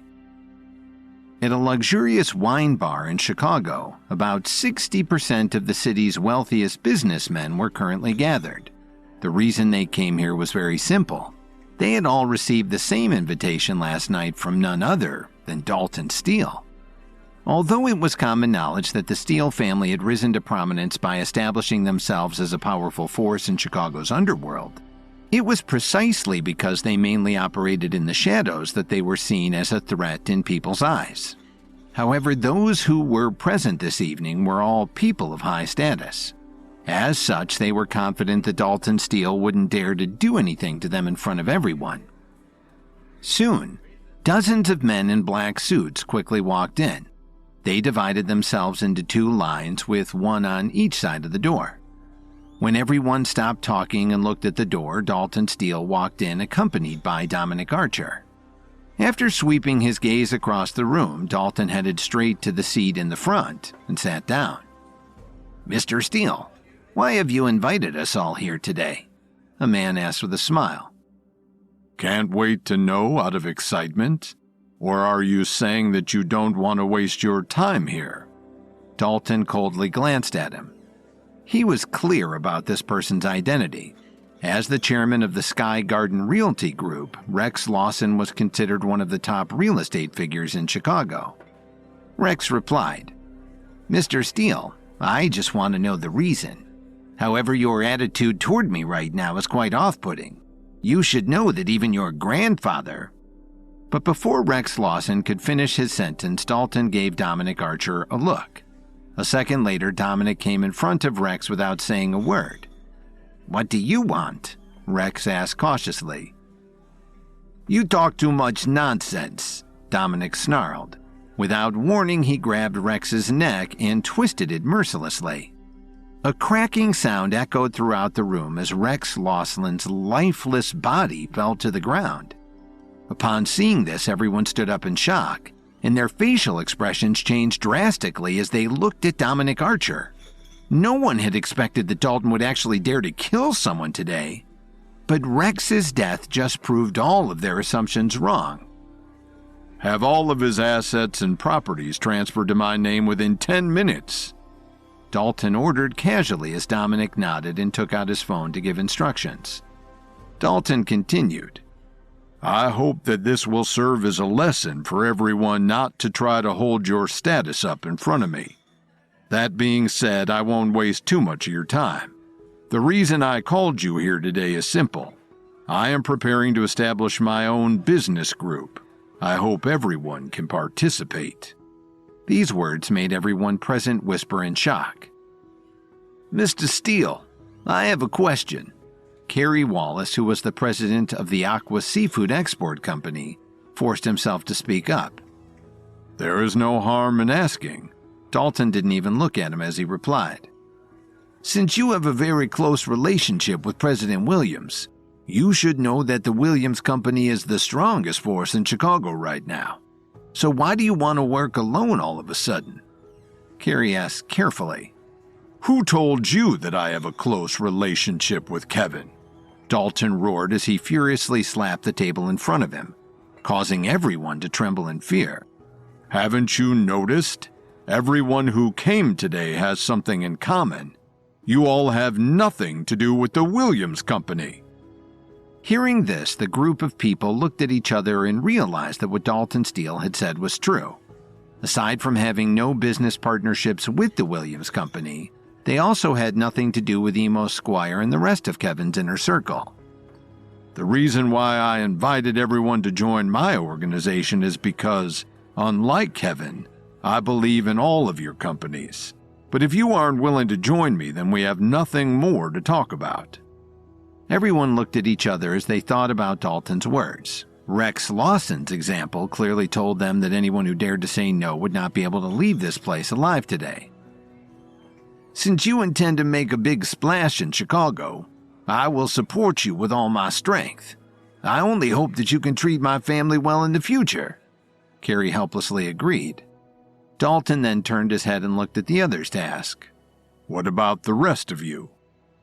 We will also join your organization. The group of people stammered. You have made the right decision. After all, we are all people with status, so I wouldn't want to make our relationship awkward. As for the specifics, Gwen Archer will contact everyone shortly. Dalton raised his wine glass to toast everyone, then downed its contents in one gulp. At the same time, Kevin, who was still in Washington, knew nothing about these developments in Chicago. To his surprise, when the rest of the Dawson family found out that he would be coming to challenge Harold Dawson to a duel, not only were they not afraid, but they even spread the news to the public. Aside from this, they even took the initiative to invite a professional referee from the fire elementalists. "Mr. Williams, this way, please. Mr. Dawson is currently in the armory selecting weapons. In the meantime, he instructed that as soon as you arrive, we must first treat you and your companions with some delicious food and drinks," a Dawson family servant said. Faced with such an enthusiastic person, Kevin wondered if he had come to the wrong place. Kevin and the others followed this person to the resting area where they were offered some coffee, pastries, and snacks. What's going on?" Dustin Newman scratched his head in puzzlement. "Mr. Williams, aren't we supposed to be here to fight? Didn't they get the memo?" For a moment, even Kevin didn't know how to answer. Fortunately, Harold Dawson appeared before them soon after as he walked in front of Kevin. Without waiting for Kevin to break the silence, Harold smiled and welcomed him. "Mr. Williams, you're finally here. Don't worry about our duel. I've already taken care of everything. However, the fire elementalists men are still stuck in traffic. As soon as they arrive, we are ready to begin." "Do we really need their permission to fight each other?" Harold patted Kevin's back and explained patiently. "Mr. Williams, Washington is not like Chicago. In order to ensure fairness of competition, the fire elementalists act as a referee among experts with disputes to settle. So no matter how badly you and I want to fight, we have to wait until they arrive. Otherwise, you and I won't be able to tell if we're breaking any rules. Oh, right, Mr. Williams. I also invited quite a lot of people today to watch our duel," Harold revealed and then added. "They are all members of the Mavericks. Having admired you from afar for some time, they are excited to finally see you up close in person." Hearing Harold Dawson's words, Kevin immediately felt that something was not right. How was this still a fair fight? Before Harold Dawson could say anything else, the fire elementalist men finally arrived. "You are Kevin Williams, right?" A man raised his eyebrows and asked listlessly. "We can start now." "Wait. Since our mansion isn't a good place for our duel, I found a better location near the foot of a mountain west of here. Regarding transportation, there's no need to worry as I've already arranged that as well. Everyone, follow me," Harold announced loudly as he put his arm around Kevin's shoulder and let him out. Kevin did not know how to react to this kind of situation. Today everything was going different from what he had imagined, and it seemed as if all of his plans were thrown out the window. Instead, he could only let Harold Dawson lead him by the nose. Just then, Kevin saw a familiar figure in the crowd. It was Jason Salter, who had helped him during the competition against the Gafford family. However, before he could walk up to Jason and greet him, he was ushered into his vehicle. Located west of Washington, the conditions at the place that Harold Dawson had chosen here were very cold and windy, and the terrain was quite steep and rugged. It was precisely because of this that this place was suitable for experts to spar. Not only did it test the physical strength of both sides, but it also challenged their mental fortitude and whether or not they would be affected by the harsh environment. As soon as they reached the foot of the mountain, Kevin got out of the car and looked all the way to the top of the mountain. The path was steep and straight, like a spear that was about to pierce through the sky. "Mr. Williams, let's go up." After saying this, Harold excitedly rushed toward the mountain, followed closely by his family members and other subordinates. With that, Kevin exchanged looks with Troy Evans and Dustin Newman before they all advanced toward the mountaintop. About 10 minutes later, when Harold Dawson reached the top of the mountain, he was surprised to see that Kevin had already been waiting there for a long time. "Mr. Williams, you are indeed a mighty warrior who has broken through to level 7. Your speed is so fast that none of us managed to catch up with you." Harold praised him while gasping for breath. "Mr. Dawson, with everything happening so suddenly today, I have a question that I haven't had the time to ask until now," Kevin uttered coldly. While he was waiting at the top of the mountain, Kevin had already adjusted his state of mind to the current situation. However, there was still one thing that he could not understand. "Ask away," Harold told him casually. "Since you know that my power base has already broken through to level 7, you should know the gap in strength between us. Given this, why do you still want to fight? What I really want is your mansion, which used to belong to the Thompson family. Furthermore, with your family's resources, you should still be able to develop well anywhere else. So why do you insist on fighting me?" Kevin wasn't the only one puzzled by this. He believed that many others in D.C. were wondering the same thing as well. Biting his lip, Harold turned around and gazed at the horizon. He then explained, "I believe that you also know that, while the Dawson family looks to be powerful on the surface, things are not as they seem. Have you ever seen a ferocious tiger roaming around freely inside a zoo? If the higher-ups of the Mavericks want to test your strength, my family must serve the faction's best interests." "You don't have to do this. You can still choose to back out." Kevin stared at him blankly and retorted. Harold gave him a profound look, then sighed deeply. "Do you really think that I have a choice? Mr. Williams, you are still young and have extraordinary talent, so you have all the right to be arrogant. But I'm different. As the head of the Dawson family, I do not live for just myself. My actions also dictate the rise or fall of my entire family." He then added, "Without great abilities, I know that I am clearly no match for you in today's duel, but I will still do my best to honor my family until my last breath. At the same time, even if I can bring my family to a higher realm, I can't let myself be buried without leaving my family in good hands. That is why, before coming here, I left a will, which states that after my death, all of the Dawson's family's assets and properties will be transferred under your name. However, I only have one request.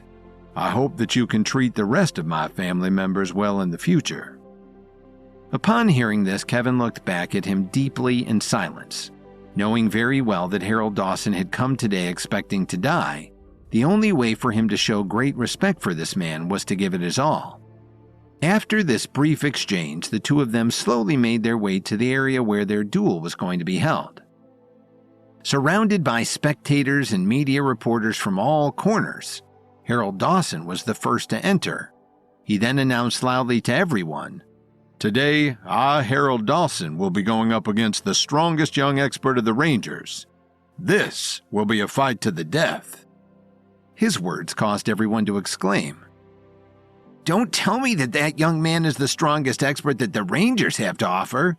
He doesn't even look imposing at all," someone sneered. "Harold Dawson has been famous among the Mavericks for many years. The reason he said that must be to keep some suspense for the others watching, but I bet that he'll be able to kill this opponent in an instant," another added. Despite this, Dustin Newman and Troy Evans weren't worried about Kevin. After all, the difference in their power bases had already decided the outcome of today's showdown. However, Kevin stared at all of the spectators and reporters. He finally understood Harold Dawson's intentions today. By inviting all of these people to watch, he wanted to give everyone the impression that the experts from the Rangers faction were the ones who wanted to reignite their war with the Mavericks.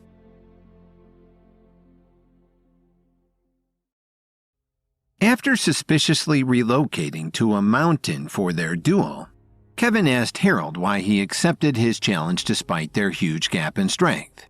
Harold then revealed that, as a member of the Mavericks and head of the Dawson family, he had no choice but to serve their best interests. Seemingly resigned to his fate, he then asked Kevin to take care of his family upon his death. However, when Harold introduced him to the spectators and reporters as the strongest young expert of the Rangers, Kevin realized that he was being used as a scapegoat to reignite the conflict between the two factions. When it came to matters between experts and ordinary people, there were strict laws prohibiting them from interfering with the affairs of one another. As such, there were rarely any cases of experts abusing their power, and those forces were usually suppressed immediately by the government. However, matters between these two expert factions were different. While the fire elementalists were there to settle conflicts in a fair and contained manner, Harold Dawson invited reporters to broadcast the duel for everyone to see. If the Rangers were made out to be the evil faction in the eyes of ordinary people, who would believe that they were actually the ones who were keeping them safe from the Mavericks? If this happened, there would be dire consequences. Although Kevin did not know much about the experiments that the Mavericks had been conducting on ordinary people to genetically engineer them into an army of experts, he could imagine the cruelty that their test subject endured from what Herman Thompson had told him. Now that Harold Dawson had already placed the arrow on the bowstring, Kevin suddenly found himself caught in a dilemma. After all, this matter was no longer as simple as helping the Thompson family take back their home. With Kevin's identity tied together with the Rangers thanks to Harold's introduction, their fate now rested in his hands. As such, if Kevin won today's duel, this would give the Mavericks the justification that they needed to fight back. However, if Kevin decided to purposely lose, the reputation of the Rangers would also be greatly reduced. With the Mavericks surely rubbing this loss in their faces, not only would this humiliate the Rangers, but the morale of its members would also take a hit. Seeing that Kevin had just realized this and was visibly rattled by it, Harold decided to take advantage and announced loudly, "Now, let's invite the Ranger faction's representative, Mr. Kevin Williams, to come out here so we can start."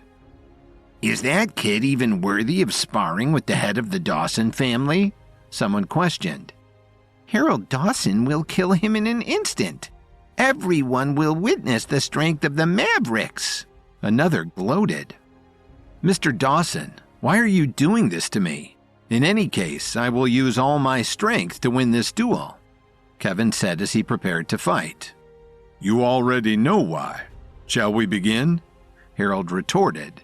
His face instantly turned serious as he stretched out his right hand and took out a red sword from behind his back. As he gathered a strong amount of spiritual energy around his blade, a strong smell of blood immediately filled the entire place. "Is that the Blood Shadow Sword? I heard that weapon has been passed down for generations within the Dawson family," someone from the crowd exclaimed. "Why would he use such a powerful weapon on that kid? I bet that sword will kill him with one strike," the person beside him predicted. Despite all of their doubts, Kevin was not affected by the surrounding noise. He simply took a deep breath, then brought out the night dagger from behind his own back. "Mr. Williams, today will likely be the last time that I use this sword, so I hope you can do one more thing for me. After I die, can you bury this sword with me?" Harold requested as he held his sword with one hand and gently stroked its blade with the other, as if he was bidding farewell to his old friend. "You have my word." Kevin nodded as his spiritual energy flowed into the night dagger. After reaching an understanding, Harold Dawson shouted loudly, "Blade Shadow Technique." Upon doing so, his body emitted a dazzling amount of spiritual energy and attached to the blade of his sword. When he waved his weapon around, it looked as if he was holding multiple swords at the same time. As the Blood Shadow Sword collided with the night dagger, it seemed as if countless blades were shattered by Kevin. Just then, Harold gritted his teeth as he jumped into the air to slash down from above. His speed was so fast that no one in the audience, including Troy Evans, could see him clearly. Despite this, Kevin did not move. He did not even raise the night dagger in his hand to defend himself. When the Blood Shadow Sword was about to hit his head, Kevin quickly took 2 steps back, causing the tip of the blade to just narrowly miss his chest. In the end, Harold's sword strike left a deep hole in the ground, but it did not break through Kevin's protective spiritual energy barrier. "Before I do anything, I'll let you try a few more moves," Kevin offered lightly. "Fury Sword Technique," Harold roared. His eyes then lit up as his entire body was surrounded with spiritual energy.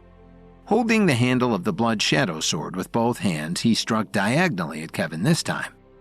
When Kevin still managed to block this, Harold Dawson completely withdrew his own protective barrier and focused all of his spiritual energy on his offense in order to improve his accuracy. After unleashing a series of sword strikes, rocks and dirt were continuously sent flying, as his Blood Shadow Sword formed more and more deep holes in the ground with each miss. "At this rate, I don't think that kid will be able to hold on for much longer unless he starts attacking," someone remarked. I thought this would be a good show, but he really shouldn't have come today. There is no point in watching such a one-sided battle. Another expressed her disappointment. While the people in the crowd were discussing their assessment of the situation, Dustin Newman couldn't help but express some worry as he asked, Will something bad happen to Mr. Williams? Of course not, Troy Evans reassured him. At the same time, Kevin kept waving the night dagger around with ease to block all of Harold Dawson's sword strikes. Not willing to give up, Harold jumped up again and fiercely attacked Kevin with his blood shadow sword as he uttered, Full blast technique. With a crisp sound from their weapons colliding, Kevin received the full force of Harold's power base. This caused a thick cloud of dust to surround him. Unable to see Kevin's condition, the crowd began to think that he had died from the impact. However, when the dust settled and Kevin appeared in front of everyone's eyes unscathed, the atmosphere instantly became silent. Kevin couldn't help but sigh. The gap in strength between us is too huge. At this point, it will be a waste of time if we continue like this. No matter how fast Harold Dawson was and how fierce his strikes were from the crowd's perspective, in Kevin's eyes, he was slow and weak. Thinking that now was the right time for him to start attacking, Kevin threw a punch with lightning speed and accurately hit Harold's chest. This sent him flying like a rag doll for several feet before crashing heavily to the ground in a sorry state. Am I dreaming, or is Harold Dawson actually about to lose? Asked someone in shock. How is that possible? That kid must have used some dirty tricks on him, another speculated. Kevin took a step forward and came in front of Harold Dawson. Looking down at him from above, he remarked, Today's duel should be over soon. Harold coughed a few times as blood came out of his mouth. He tried to sit up, but he did not have enough strength to do so. Since finding out that Kevin had broken through to a level 7 power base, Harold knew that this duel would likely result in his death. No one knew that the only reason he seemed confident yesterday was because he thought that he had the support of an old man who was one of the higher-ups of the Mavericks. It was this same person who had asked him to turn this into a public matter.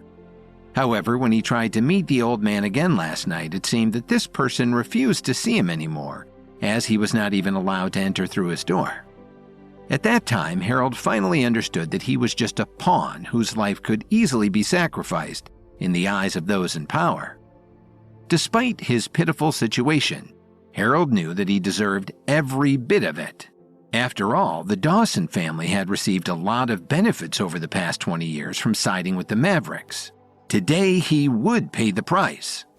With a single punch from Kevin, all of the spiritual energy in Harold's body had dispersed. So aside from suffering multiple injuries, he had also lost the ability to fight back.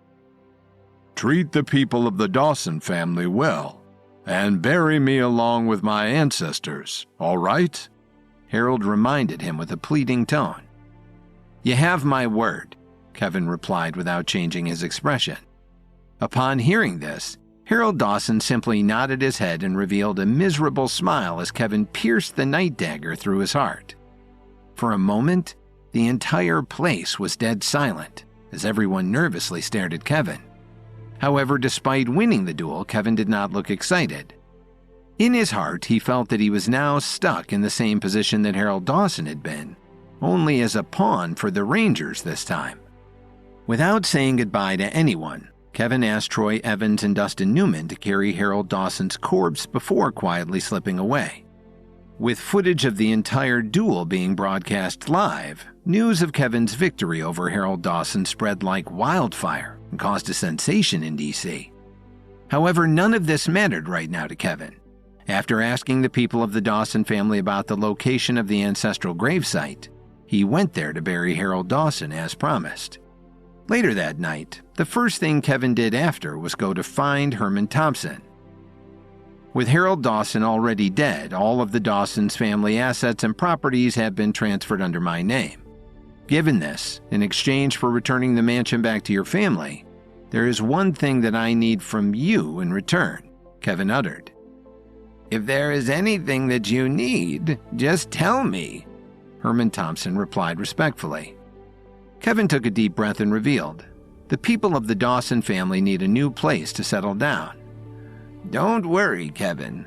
I will make arrangements and give them a place to live in St. Louis."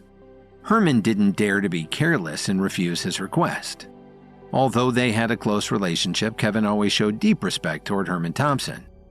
At the same time, the Thompson family really owed Kevin a lot this time around, and his request was a small matter compared to what he had done for them. Upon leaving, Kevin slowly walked along the empty street. He seemed to have a lot on his mind. Suddenly, a deep voice sounded. Kevin, what's there to worry about? The conflict between the two factions has always been destined to end in a life-or-death battle no matter what. Besides, if you were the one who died today, I can assure you that not only would Harold Dawson not feel any sadness, but he would even ask for a reward from his superiors. Kevin immediately stopped in his tracks and turned his head. Seeing both Leo Hayes and the Night King before him, he immediately lowered his head. "You're here." You have done well during this period of time, Leo Hayes praised as he patted Kevin's shoulder. If you're not busy, come with us. At the same time, in the Union's headquarters, even though it was already late at night, one of the rooms was still brightly lit. Inside, several of the Union's senior members were sitting on one side across from a few men. Since the Union was an organization that was made up entirely of women, these men were naturally outsiders who had paid them a special visit. If Kevin was present, he would definitely recognize that the one leading the men was none other than Stanley Cooper. "You want to rescue Lily?" Vivian Myers took a sip of tea and said faintly, "The Reaper Squad has never involved themselves with our matters before. Why do you want to make an exception all of a sudden?" To tell you the truth, Kevin is a member of the Reaper Squad, so his wife should be under our protection. Besides, for a so-called righteous organization, it is quite unbecoming of the Union to forcefully kidnap and detain her. Cooper replied without fear. Hearing this, Renee Silver suddenly fumed. "Kevin is pure evil. How could you recruit him into the Reaper Squad? I think you guys are—" "Be quiet," Vivian hurriedly interrupted her. After all, as a special force employed by the government, the Reaper Squad was not someone that any organization could afford to slander. Stanley's gaze paused on Renee for a moment before he continued. If there's nothing else to discuss, then we will take Lily with us and leave. I'm afraid it's not that simple. As long as our conflict with Kevin has not been resolved, Lily would not be able to leave this place. Renee sneered. Do you think that we're here to negotiate? Stanley retorted coldly as he narrowed his eyes at her. However, Renee refused to back down and responded, What a coincidence! I was going to ask you the same question. Seeing the fury in her eyes, her expression looked even more terrifying as the two stared at each other. I have already explained the matter clearly. If you don't hand Lily over willingly, we will have no choice but to take her away by any means possible, Stanley sternly warned. I would like to see you try. Don't forget that this is the territory of the Union. Renee roared back as she furiously stood up from her chair.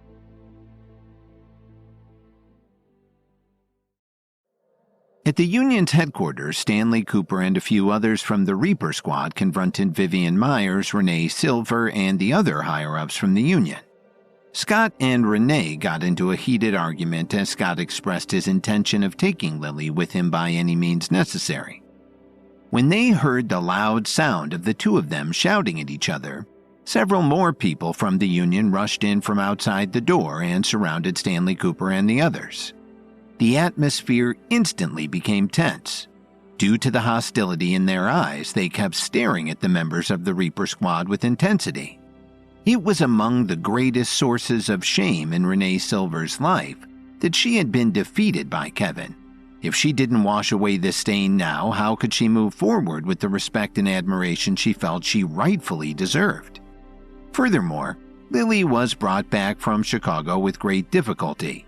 How could she let go of her just because of a few strong words from Stanley Cooper?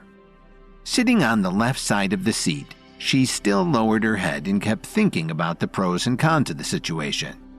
The faces of the members of the Reaper Squad and the others who were surrounded did not have any fear. They just looked at Stanley Cooper quietly. Obviously, any decision would be left to him alone to make. Glancing around, Stanley Cooper snorted coldly and said with a cold smile, "What a loyal bunch you Union people are. How dare you make the Reaper Squad your enemy?" "That was all your doing. The conflict between the Union and Kevin has nothing to do with the Reaper Squad. But you insisted on interfering, didn't you? How can I tolerate this?" Renee Silver clenched her fists and said. She knew very well that Kevin had become the youngest honorary senior member of the Herbalist Society. His status was no longer comparable to what it was in the past. If she wanted to get rid of her previous humiliation at his hands, she would have to seize his biggest weakness. There was only one chance. How could she let go of this opportunity?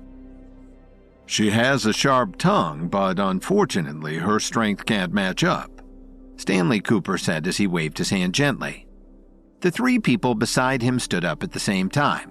A powerful pressure was released from their bodies in an instant, suppressing everyone in front of them. "What the?"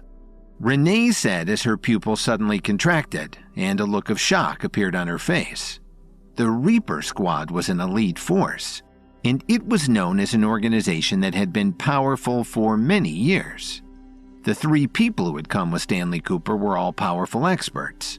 However, they usually hid in the shadows and wouldn't show themselves unless they absolutely had to. The powerful pressure they emitted caused the faces of the people from the Union disciples to change dramatically. Some of them were so weak that they even found it difficult to breathe.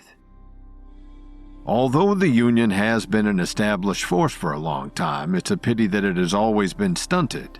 To put it bluntly, it's just a lower-level organization. I'll give you the respect you deserve, but if you don't give me the respect I deserve, and that the Reaper Squad deserves, then don't blame me for being unreasonable." Stanley Cooper's face turned gloomy and his eyes narrowed. His tone became colder and colder as he spoke. Don't think that you can just scare us with a few level 5 warriors," Renee Silver said. However, there was a very real problem. If the Reaper Squad really broke all pretenses of cordiality, she knew the Union was no match for them. "There are only 4 of them. There's no reason for us to be afraid." One of the junior members of the Union suddenly spoke up. "Do you want to see the Union turn into a river of blood?" Vivian Myers glanced at her coldly and said, "Mr. Cooper, please, calm down. My associate is a somewhat reckless and straightforward person. I will immediately send someone to bring Lily here. You can just take her with you and be on your way. But please tell Kevin, if we can capture Lily once, we will definitely be able to capture her a second time. If he doesn't want his family to be frightened again, then you should tell Kevin to come settle the score with the Union alone. After all, he wasn't always so lucky," she said coldly. "Are you threatening me?" Stanley Cooper stared at her and asked. "I am only telling the truth." She took a deep look at Stanley Cooper, then turned around and walked away, adding over her shoulder, "Make sure you tell Kevin what I said. Wait here. Lily will be sent over immediately." She gave Stanley Cooper one last fierce look, and then she left. As for the rest of the people from the Union, none of them still had the courage to stay behind. All of them left immediately with their tails between their legs. "Are we really going to let them take her away so easily?" One of the junior members asked unwillingly after they were out of earshot of Stanley Cooper and the others. "What else do you expect us to do? Fight them to the death? What do you think the chances of winning a fight like that are?" Renee Silver scolded her, clearly in a bad mood. "The Reaper Squad is so overbearing, they don't even treat the Union with any respect," the junior member said in an exasperated manner. "So what? In the eyes of the Reaper Squad, the Union is truly insignificant." Renee Silver replied with a sigh. Soon, the people from the union brought Lily out to Stanley Cooper and the others. Hello, Lily. We are good friends of Kevin's. He asked us to come and bring you back to him, Stanley Cooper said politely. Kevin? Where is he? Is he here? Lily anxiously looked around and said with some loneliness in her eyes. He sent us to get you. Don't worry, he's safe. Stanley Cooper saw through Lily's thoughts with a glance and said with a persuasive tone. Lily, I hope you can understand that Kevin had no choice but to handle things this way. Lily did not reply at all and slowly lowered her head. Tears appeared in her eyes. All right, this is not the place to talk. We should leave first, Stanley Cooper sighed and said. After that, the group spent 2 hours descending the mountain where the Union was located. Lily, would you like to return to Chicago? Or are you coming with us to Washington, D.C.? Stanley Cooper suddenly stopped and asked. I'll go back to Chicago. I won't be able to help Kevin even if I go to Washington. Instead, I'll just become a burden to him. Lily lowered her head and replied softly. It was not the first time that she had to be saved like this. Lily's experience made her clearly realize the gap between her and Kevin's abilities. The man she had married a long time ago had already disappeared, and now she had become Kevin's weakness. Anyone who wanted to attack Kevin would simply choose to attack her instead. Although she felt helpless, Lily knew that she could not do anything about it. All right. Then we will send you back to Chicago first, Stanley Cooper said, not willing to insist on the matter any further. At about 7 o'clock the next morning, Kevin returned to the mansion. Last night he had walked with the Night King and Leo Hayes for the whole night. Not only had he received many extremely valuable pointers on the development of his power base, but he had also recognized the goal that he was looking for. Mr. Williams, you've received a message.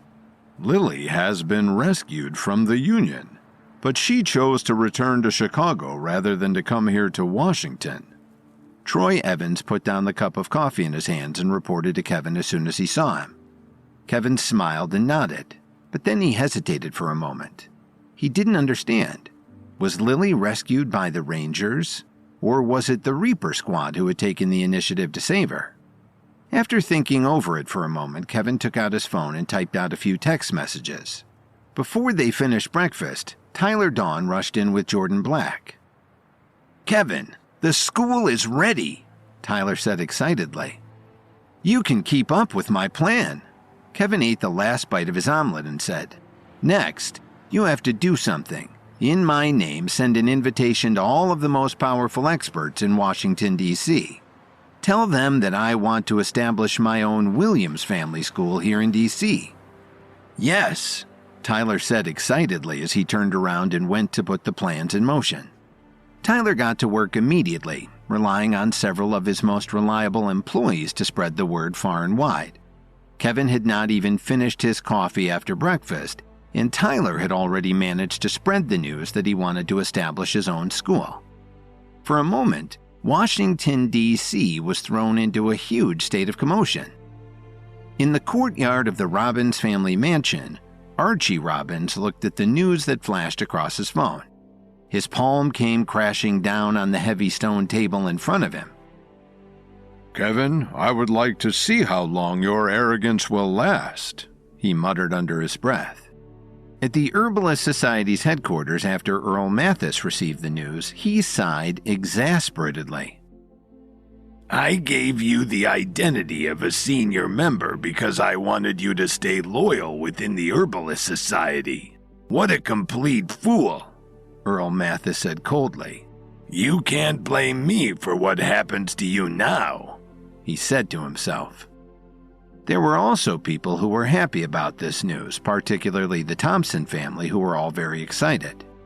Now that the Thompson family would be able to return to Washington permanently and move back into the old house, Herman Thompson was so excited that he almost jumped out of his chair when he heard the news. "Finally! Quickly, prepare the car. I want to go meet Kevin so I can thank him," Herman Thompson said while dancing with joy. Kyle Thompson was also happy, but he was not as excited as his grandfather. Still, he did not dare to say anything. He could only help Herman get into the car. When Donald Murphy heard the news in the Eubanks family study, he immediately raised the issue to discuss the matter with George Eubanks. There's nothing much to say. Kevin does have the strength to do whatever he pleases, doesn't he? George Eubanks took a puff of his cigar and said with a sigh, I really didn't expect him to accomplish it all so smoothly. He managed to bring the Thompson family back to their old ways in such a short period of time, Donald Murphy said as he narrowed his eyes. George Eubanks flicked the ashes from the cigar in his hand and looked up at Donald. He said, Is the old man still not going to place his bet? What do you mean? Donald asked without looking up. Are you pretending to be confused with me? I don't believe you can't tell why Herman is bringing the Thompson family back to Washington. I have already inquired about it. The person who broke through to level 7 here in D.C. was Kevin. You mean that the people above have taken a liking to Kevin and that's why they want to accept the Thompson family again? Donald said as if he was asking the question to himself. Don't you know the details? George Eubanks said as he stuck the cigar into an ashtray. Let me remind you, you want to enjoy more benefits. You can't keep hesitating and not place your bet. You have to hurry up.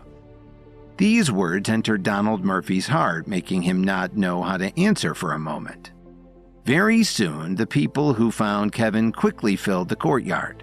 Other than Herman Thompson and Alexander Smart, there were also many unfamiliar faces that he had never seen before. Regardless of whether they knew each other or not, the main reason they came today was to get more familiar with Kevin. At the same time, it was no longer a secret that Kevin had broken through to level 7. Anyone with discerning eyes could tell that a family with such a powerful expert in the fold would definitely rise quickly in Washington, D.C. Although Kevin didn't really like such occasions, he had no choice but to put on a show. Everyone, today is just an invitation. Tomorrow, to celebrate the establishment of the William family's new school, we will hold a big feast. I hope all of you will be able to join us at that time, Kevin said with a fake smile. Don't worry, Mr. Williams. I will be the first one to come tomorrow, someone said. I am willing to announce here that whoever dares to oppose Mr. Williams in the future will be making a big mistake, someone else said, as everyone tried to curry favor with Kevin. A large group of people even began to argue over who had looked favorably on Kevin first. It was not until 5 o'clock in the afternoon that Kevin finally sent off the last group of guests. This day had exhausted him. Compared to events like this, Kevin would be more than willing to fight against high-level experts. Well, it seems people have really begun to look at you in a different light. A clear voice suddenly sounded.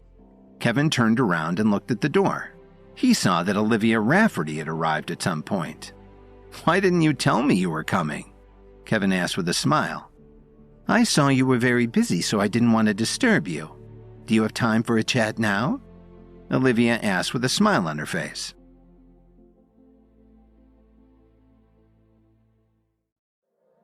After inviting a group of influential people to commemorate the establishment of his new school on the former Kessler family's hotel property, Kevin endured several hours of people trying their best to get in his good graces. When nearly everyone had finally left, Olivia Rafferty appeared and asked Kevin if he had time to talk. Kevin was relieved to see her after so many hours of dealing with everyone else. Strictly speaking, Olivia Rafferty could be said to be Kevin's only real friend in Washington, D.C. The two of them had been through a lot together in a short amount of time, having gone through the Herbalist Society's competition together, and had escaped from the pursuit of assassins from the secluded valley. However, because of her father's misunderstanding of their relationship, Kevin didn't really know how to face Olivia. The two of them walked side by side along the streets that were sparsely populated at this time of night. Although it was not too deep into the winter yet, the cold wind at night could still bring a deep chill to people. Olivia was wearing a thin long dress, her arms were crossed, and her eyebrows were slightly furrowed. Kevin sighed lightly and shook his head. He took off his coat and draped it over her shoulders. I don't care if you think you can keep warm or not. You haven't reached a high enough power base yet. If you can't reach the level where you can withstand the cold and the heat, aren't you afraid of the cold when you wear so little? Kevin asked her. Didn't you just give me your coat? Olivia blinked and replied. I didn't realize you're now such a big shot here in DC. You have become very popular. What do you mean a big shot? Don't mock me. Kevin waved his hand in embarrassment. You still don't want to admit it? My father told me everything you did. Besides, many of my friends are asking me about you. Olivia said as she continued to tease him. She then added, What kind of girls do you like anyway? Tell me, and I can help set you up. Oh, please. Don't mock me anymore.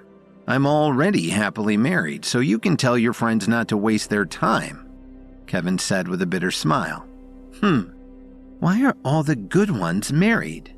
Right now, you don't know how many young women from powerful families want to get to know you better. A sense of loneliness flashed across Olivia's eyes. It was just that this kind of deep emotion disappeared very quickly, and Kevin didn't notice it.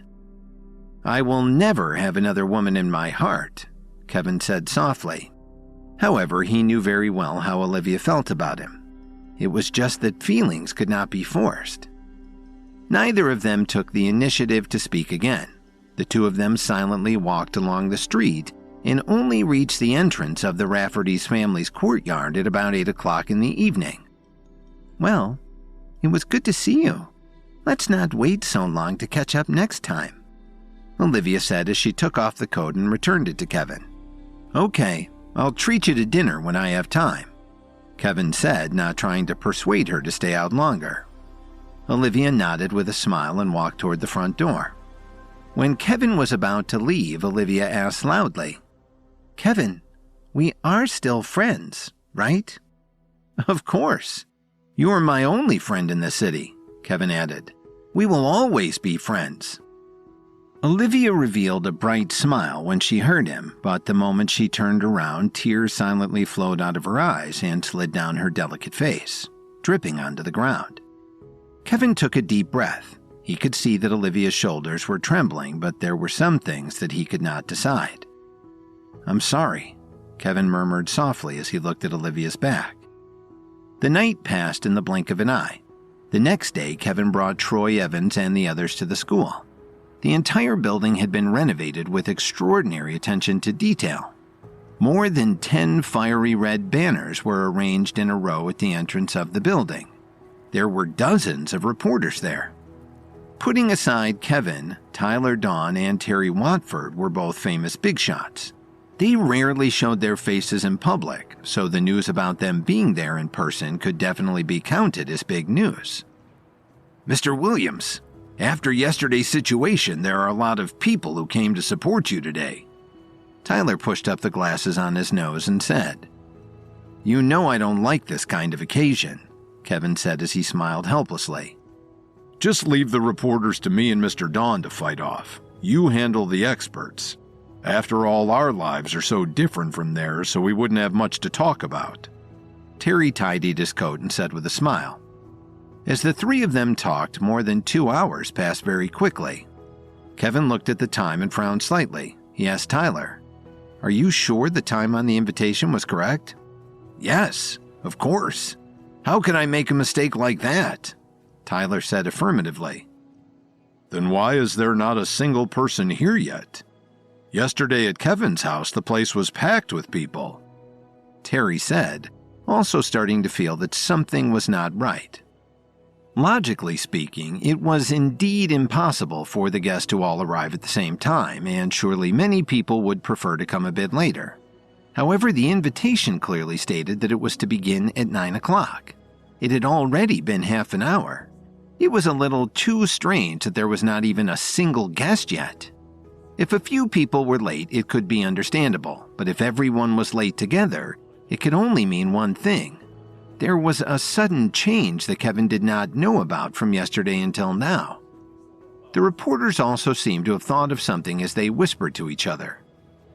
Call a few of the more important guests and ask them what's going on. Kevin said as he took out his phone and dialed Herman Thompson's number. The answer he got was that the people from the Thompson family were on their way, but there was a traffic jam. A few minutes later, Tyler's expression became a little strange. "Kevin, I just made 6 phone calls in a row.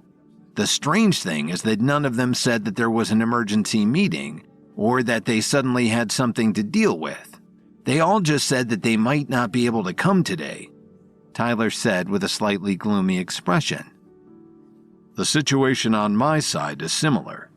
Terry put down his phone and echoed. "Could it just be a coincidence?" Kevin frowned. "Send someone to investigate immediately." While Tyler was arranging for someone to investigate, a few luxury cars approached slowly and parked steadily by the roadside. Then Archie Robbins and a few of his associates got out and quickly walked over. "Mr. Williams, why is there no one here on such a big day? You even created such a huge commotion," Archie said with a cold smile. "I'm afraid that you know the reason better than I do. Isn't that right?" Kevin said with an unfriendly gaze. "Ah, you're being too serious. Today I have come uninvited just to celebrate your big accomplishment. I have come to give you a very generous gift." The smile on Archie's face became wider and wider. Immediately, Kevin and the others saw the people from the Robbins family move something wrapped in thick red cloth from the back of a large truck. 4 of them worked together to carry it over. With a dull thud, the 4 men forcefully placed the thing on the red carpet in front of Kevin and the others. "This is a big deal. I hope that you will accept the gift that I have given you," Archie said as he walked in front of the object. In the next second, a coffin appeared before everyone's eyes. "You," Tyler started to say. He was about to attack but was stopped by Kevin. In fact, not only Tyler, but all of the people gathered around who saw the coffin also had gloomy expressions on their faces, especially Troy Evans and the others from the Vanguard, whose eyes were filled with rage. Delivering a coffin on such a joyous day, wasn't this clearly showing that Archie Robbins was only here to stir up trouble? Such a big gift. Kevin's expression was as gloomy as the others as he spoke while gnashing his teeth in anger. "As long as you like it, you can keep it," Archie said as he forcefully slapped the coffin. The force that was emitted caused the coffin to suddenly slide toward Kevin. Fortunately, Kevin reacted quickly and put his right hand forward to block it. "I'm still young, so I probably don't have much use for it, but you're getting old. It's probably better to be prepared for any unexpected situation, don't you think?" After saying this, Kevin shook the coffin with force, sending it flying toward Archie Robbins. At first, Archie didn't think it was a big deal. He wanted to use one hand to catch it and stop it, but when he came into contact with the coffin, the force behind it made him unable to even stand stably. He retreated more than 10 steps before using both hands to catch it and finally slow it down. Kevin, don't you know how to appreciate a favor? I'm not afraid to make it clear to you now. There won't be any guests coming here today," Archie said as he slowly placed his hands behind his back, but no one could see his hands trembling nonstop. "Oh? What makes you say that? And how did you find out?" Kevin's eyes were almost narrowed into slits. "If you don't believe me, let's just wait and see. Unfortunately, I have another matter to attend to today," Archie said as he flicked his index finger behind his back, and a golden ray of light flew toward Kevin from beside him. "This is a battle invitation issued by my family. As for the terms, you'll know with just a glance. If you don't want to cause too many casualties, you should leave Washington. I promise that I will let you keep your life." Without waiting for Kevin to have any reaction, Archie's right leg exerted a strong amount of force and sent the coffin toward the door. "Keep it. You'll use it one day. Maybe sooner than you think." Archie laughed loudly as he left with his people. As he got into his car, he said to Kevin once again, "Making such a grand scene but not have any guests show up, Kevin. You're destined to become a joke in Washington." By that time, Tyler Dawn's men had already sent back the information they had gathered. Indeed, it was just as Kevin had thought. Last night, the Robbins family had allied with two other major powers. They had made it very clear that as long as one wanted to stay in Washington, D.C., they couldn't accept the invitation from Kevin today. Otherwise, they would bear the consequences. Before Archie left, there were a few luxury cars parked on the side of the street. "Someone is coming, sir." One of the members of the Robbins family pointed at the convoy in surprise and said, What? Archie's expression changed abruptly as he hurriedly turned his head to the left.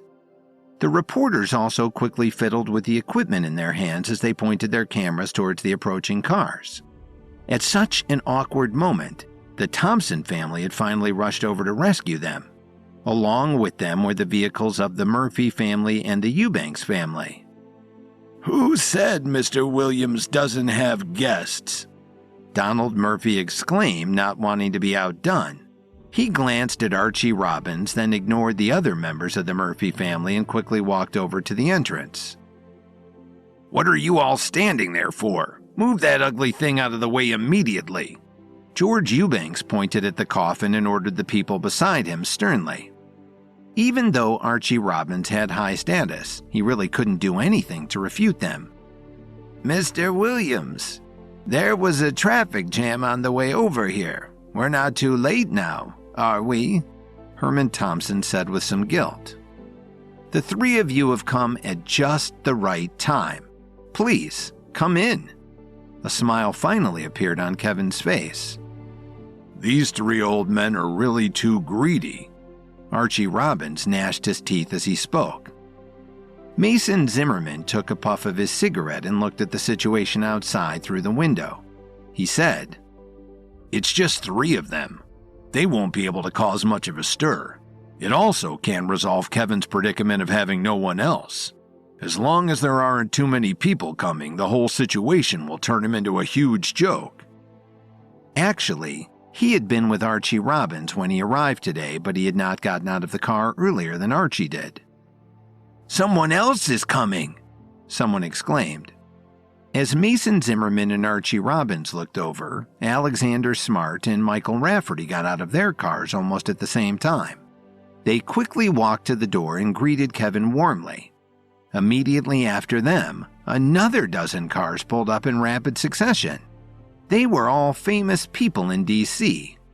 "Don't worry, they won't attract anyone's attention," Mason Zimmerman said calmly. Is that the Morris family pulling up now? Archie Robbins stared blankly into the distance as he subconsciously muttered under his breath in shock.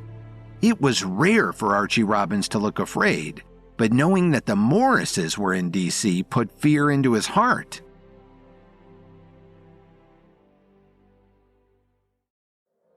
As Kevin, Tyler Dawn, and Terry Watford were waiting outside for guests to arrive, Archie Robbins pulled up and presented him with a coffin, mocking Kevin.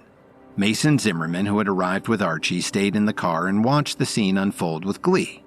But then, Herman Thompson arrived, saving Kevin from embarrassment, and was quickly followed by Donald Murphy and George Eubanks and several members of their respective families. In rapid succession, several other cars carrying influential people from Washington pulled up, including Alexander Smart and Michael Rafferty. When the Morris family arrived, Archie Robbins finally began to feel demoralized. In the eyes of ordinary people, the Murphy family and the Eubanks family were considered incomparably powerful families. After all, both families had established themselves in Washington's circle of power for many years. However, there were some unwritten rules about how things worked. In front of powers like the Zimmermans and the Robbinses, the Murphy and Eubanks families were not strong enough to cause much of a stir. As for the Thompson family, it was needless to say that they had just returned to Washington, D.C., and had yet to gain a firm foothold in the city's circles of influential players. There was not much they could really do to help Kevin. The same went to the Rafferty and Smart families. However, the Morris family was different. Because they had left the line of sight of ordinary people a few years ago, in their eyes, they were just rich like so many others. However, an ordinary person did not have a full understanding of the extent of the Morris family's power. The power they possessed had long surpassed that of other influential forces in Washington. The reason why they didn't expose themselves too publicly was because other powerful people knew very well they were not on the same level. Even the Robbins family could only feel helpless in the face of such a massive power. In the past, the Zimmermans had challenged the Morris family, but they had paid a heavy price. If it wasn't for the fact that someone above them was holding them down, the Morris family would have been elevated to the upper realm a long time ago. Damn it! Why is the Morris family here? Mason Zimmerman muttered as he stared at the few cars that had just arrived. I heard that Jake Morris has a close relationship with Kevin, but if he actually came to congratulate Kevin personally today, wouldn't that be a bit too much? Archie Robbins muttered. With Jake Morris's arrival, the entire atmosphere of the event was pushed to its peak in just a short period of time. The guests who had arrived earlier were all secretly delighted. They had indeed received threats from the Zimmerman and Robbins families not to attend, but now that Jake Morris had arrived, they knew that they were in the clear and would not have to bear the consequences of going against the Zimmerman and Robbins families. Similarly, Terry Watford and Tyler Dawn were major players in the business world. If they offended the two of them, would they still have any business to do with them in the future? Therefore, these guests had to take a risk to show their loyalty. Now, when they saw that even Jake Morris had come, they realized that they were standing on the right side. When Jake Morris stepped out of his car, he looked at Kevin with a smile and said, "This is quite an extravagant event." "I really didn't expect you to come," Kevin answered with a light smile. "Today is your big day. How could I not come? Besides, I am not just representing myself this time. I have to tell you something else. If you have time, come and have a chat with me." Jake Morris seemed to be in a good mood. When these words came out of his mouth, the crowd immediately boiled up. The guests discussed the situation in surprise. "Did I hear that correctly? Jake Morris invited Mr. Williams to talk about some other arrangement," someone said. Everyone present could understand that the Morris family was offering an olive branch to Kevin. "Don't worry, I would love to when I have time. It's just that you came here with such big fanfare today. Aren't you afraid that your brother will take action behind your back?" Kevin raised his eyebrows and asked. "You don't need to worry about that. If I'm not wrong, he should be in seclusion right now, so I have time to relax," Jake Morris said casually. Kevin only then noticed that Jake Morris's spiritual energy was completely different from before. In the past, even if Jake intentionally suppressed his spiritual energy, it would always give people a sense of a kind of aura. But now his spiritual energy was completely restrained, as if it was all somehow absorbed into his body. Kevin didn't need to ask any questions to understand that Jake Morris had broken through. This was the reason why his brother Calvin Morris had no choice but to go into hiding to desperately try to improve his own power base. "It doesn't look like things have been too peaceful for you so far. Do you want me to help you deal with them?" Jake Morris said as he looked at the few cars of the Robbins family, intentionally or unintentionally. "It's just a few rats. There's nothing to be surprised or worried about. Let's go inside." Kevin patted Jake Morris's shoulder and invited him inside. Inside of the car, Archie Robbins and the others swallowed hard. "Did Jake Morris just look at us?" Mason Zimmerman asked, cold sweat breaking out on his forehead. "Well, I think so," Archie Robbins stammered. "Then what are you still sitting there in a daze for? Why aren't you driving yet? Do you have to wait for an invitation? Let's get out of here." Mason Zimmerman scolded the driver. Only then did Archie Robbins realize what was going on. He tapped the window separating the back of the car from the driver, and the car started to move right away. 10 minutes after they had left, the Reaper Squad also sent a representative to toast Kevin. Even though the Morris family was clearly on a different level than the other powerful families of experts, the Reaper Squad was entirely different. They were a government organization. They had been established for a very long time, but they did not generally wade into these kinds of disputes. Mr. Whitney, what are you doing here? Kevin asked in surprise. You're a member of the Reaper Squad, aren't you? Now that you want to establish your own school, why wouldn't we come and take a look? Scott Whitney's eyes widened as he said with a laugh. Seeing the two of them talking and laughing, the guests off to the side felt even more at ease. They had all heard of the Reaper Squad before, so there was naturally no need to talk about its size and influence. Since Kevin was on good terms with the Reaper Squad, wasn't that also another layer of protection for the guests? Hence, many of the guests secretly took out their phones and sent messages to their friends. Basically, the content was, "This is the side you want to be on. Come quickly." In the next 2 hours, several more large groups of guests rushed over. Kevin did not want to pay too much attention to these fence-sitters, but it was necessary to put on a show. Soon, the huge banquet room was filled with guests, and all kinds of toasts were being exchanged over laughter. I'm not here just to celebrate you. I have something that I need you to do with the Reaper Squad. Scott Whitney took a sip of his wine and spoke to Kevin in a low voice. I knew you weren't that kind. Tell me, what kind of mess is it that you need my help with? Kevin replied as he turned away from Jake Morris for a moment. I'm sure you've heard about the battle between the Alliance and the Myriads, but I don't think you know all of the details. Recently, a large number of mysterious experts have appeared on the side of the Alliance, breaking the stalemate between the two organizations, and leading to a series of easy gains against the Myriads. According to the latest information we have, Brett Stewart has led a group of his men from the Myriads to retreat. They have indicated their intentions of surrendering completely, but the Alliance is still fighting to the death. You mean you want me to go save Brett Stewart? Kevin interrupted Scott Whitney's words. Although he was shocked, his facial expression didn't change at all. He was also full of doubts about this. Although people like Scott Whitney didn't talk about the matters of the Alliance and the Myriads frequently, they all had a general understanding of the situation. The two organizations had been fighting each other for many years, and they had always been on par with each other. Neither of them could do anything to overcome the other. How did the situation suddenly become so one-sided? Suddenly, Kevin's hand, which was holding a wine glass, froze in midair. He thought of a possibility. It was something that he could not believe, and yet it could very possibly become reality. Almost subconsciously, Kevin looked at Troy Evans and the others. What's wrong?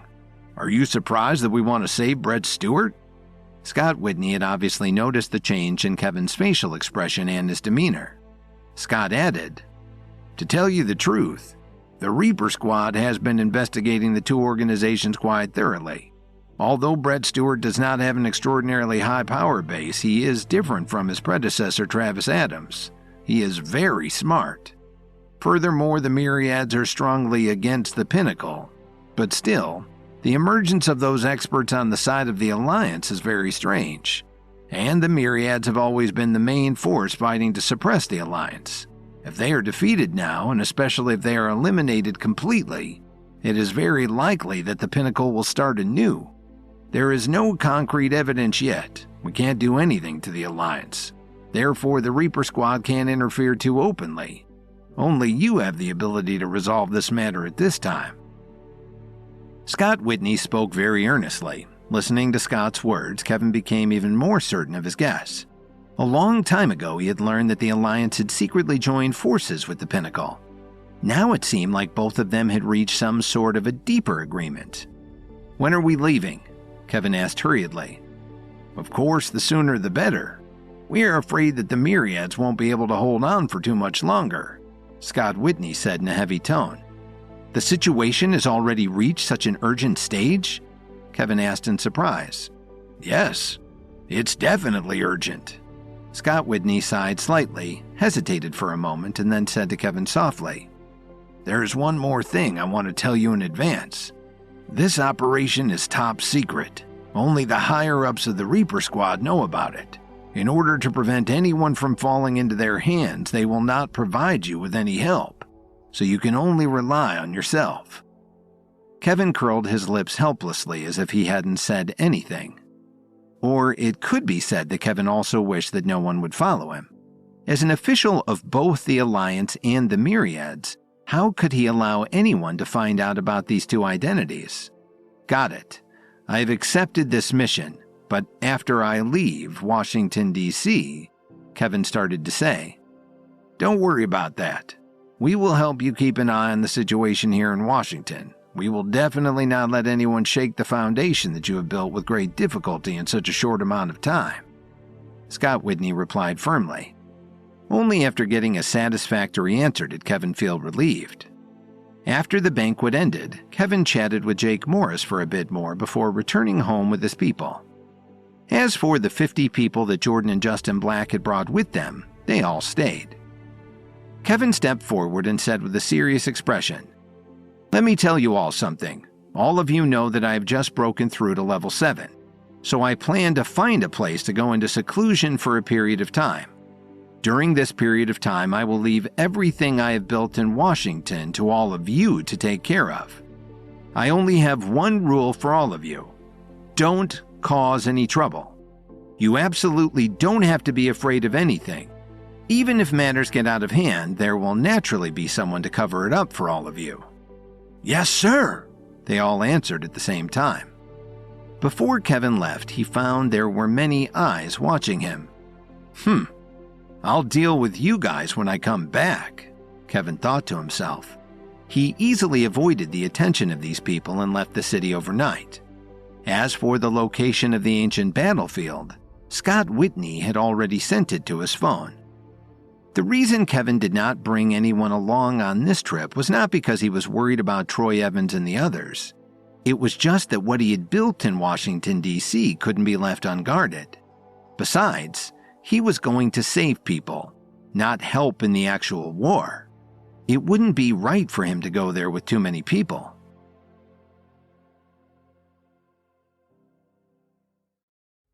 When Scott Whitney arrived, Kevin was somewhat surprised that the Reaper Squad would so publicly show its support for him. But then Scott revealed that he had another reason for coming to the banquet that night, and told Kevin that the Alliance had received the aid of a number of mysterious experts, and that they had pushed the Myriads to the brink of surrender.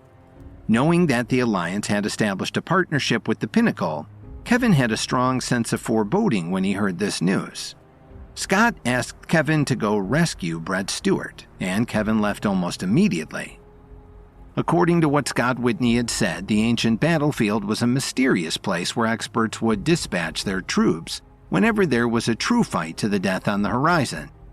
Once they both entered the battlefield, only one of them would be able to come out alive. When he arrived at the valley about 200 miles away from Washington, D.C., that Scott Whitney had told him about, Kevin slowly took out a blood-red key from his bag. This was given to him by Scott at the banquet. After injecting the spiritual energy from his body into it, he clamped the key between his right index and middle fingers and quickly drew a pattern in the air with his left hand. After that, the ancient battlefield appeared before him.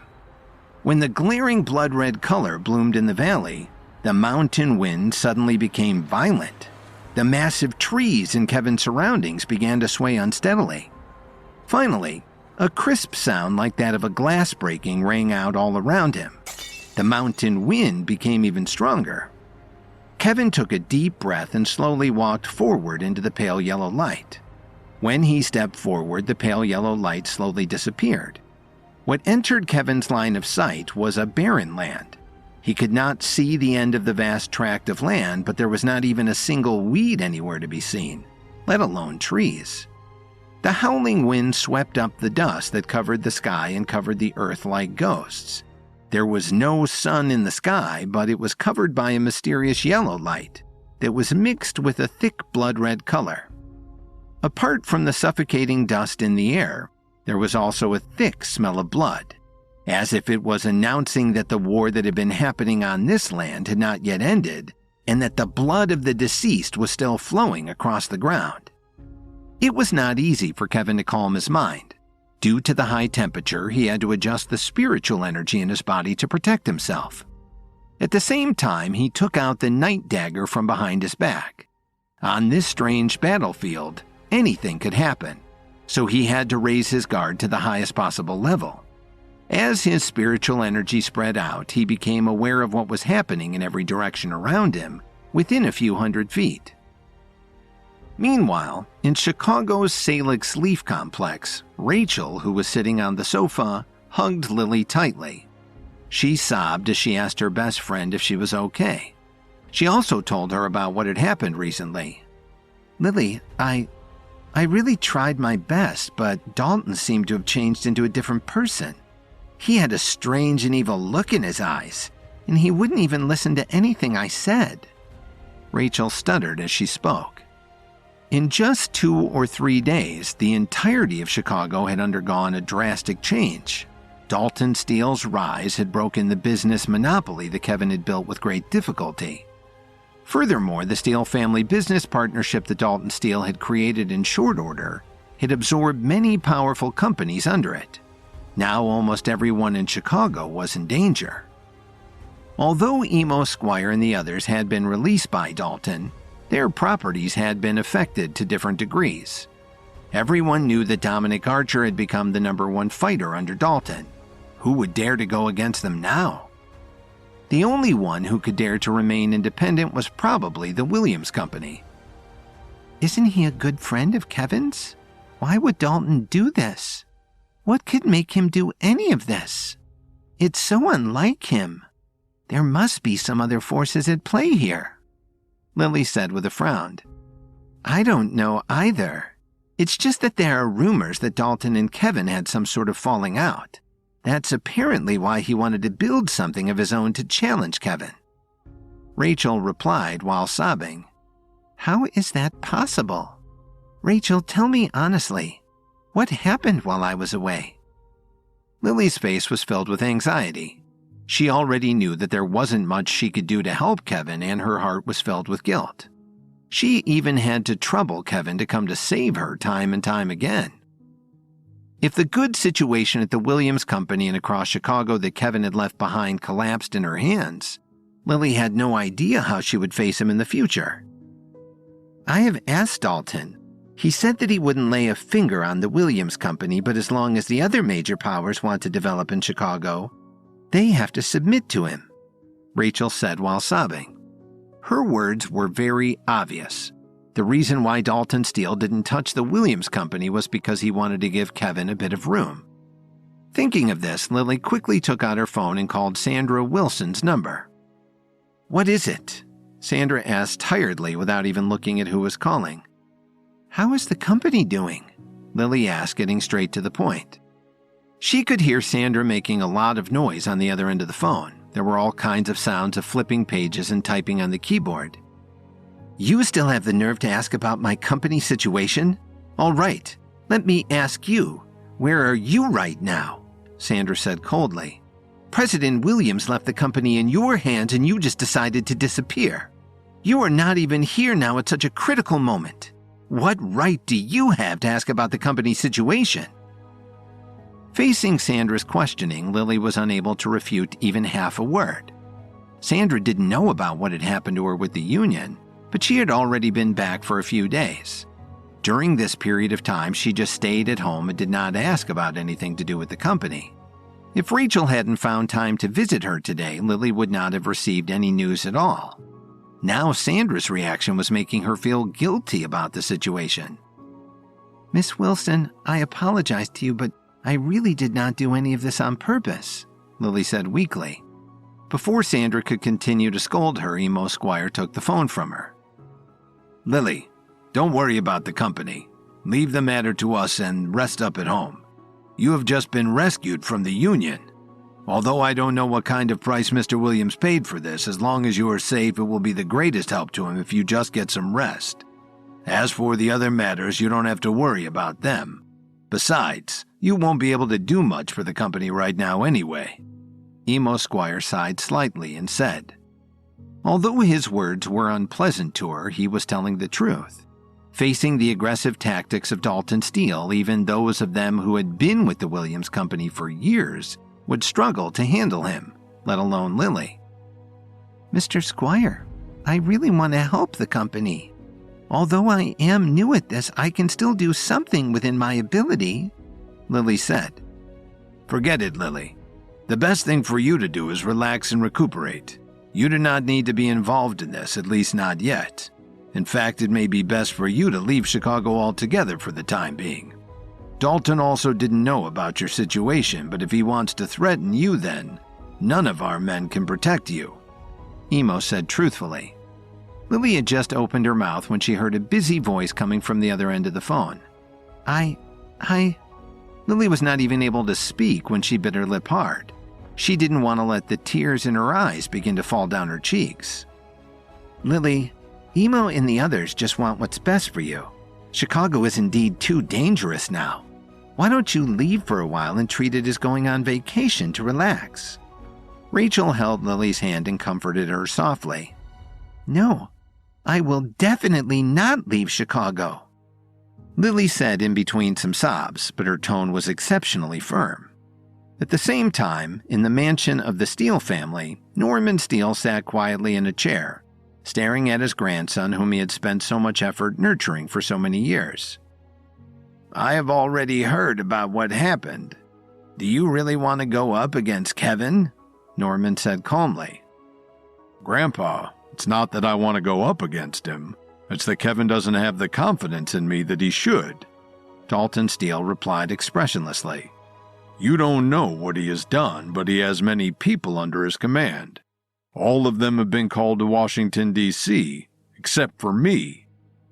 "Maybe he was just worried about your safety and didn't want to put you in harm's way," Norman replied calmly.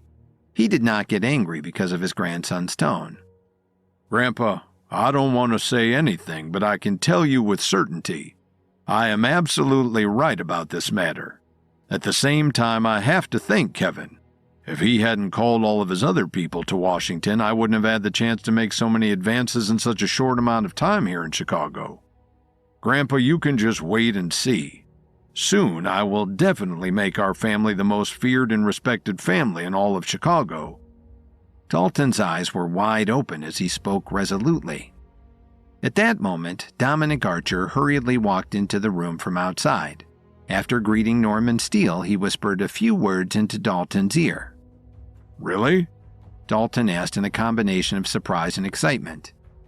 "We just received the news. We have to go and see if it's true or not. My men are still watching," Dominic Archer said with an expressionless face. "All right. Let's go and take a look," Dalton said as he said goodbye to Norman and left with Dominic Archer. Norman just sighed and shook his head slightly. Soon after the two of them left, Miranda Steele slowly walked out from behind a corner of the room. "Grandpa, what should we do now? Should we just let Dalton continue messing around and digging his own grave?" Miranda asked with a frown on her face. "This kid's brain has been invaded by his inner demons. He won't listen to us," Norman said as he sighed again. He thought for a moment and said, "Call Lily immediately and tell her to be very careful. Also get in touch with Spencer and Derek and the others and have them send someone to bring Lily to the Radiance immediately."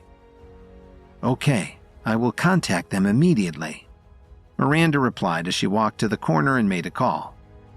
Meanwhile, Kevin had been searching for an hour all across the ancient battlefield. He did not even see an ant, let alone any of the people of the Myriads or the Alliance. Is there really someone in this place? Could that old man Scott Whitney be lying to me? Kevin scratched the back of his head and muttered in a low voice. Although the ancient battlefield's conditions were incredibly harsh, the amount of spiritual energy here was several times or even dozens of times greater than the outside world. Suddenly, Kevin twitched his nose. He seemed to have smelled a strong scent of blood. Then, like a dog, Kevin stretched out his hand and used his enhanced sense of smell to identify the source of the scent of blood.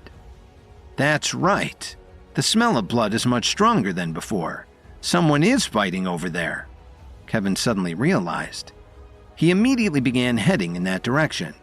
Soon, Kevin saw a massive group of people. There must have been as many as 1,000 of them, and they were fighting fiercely.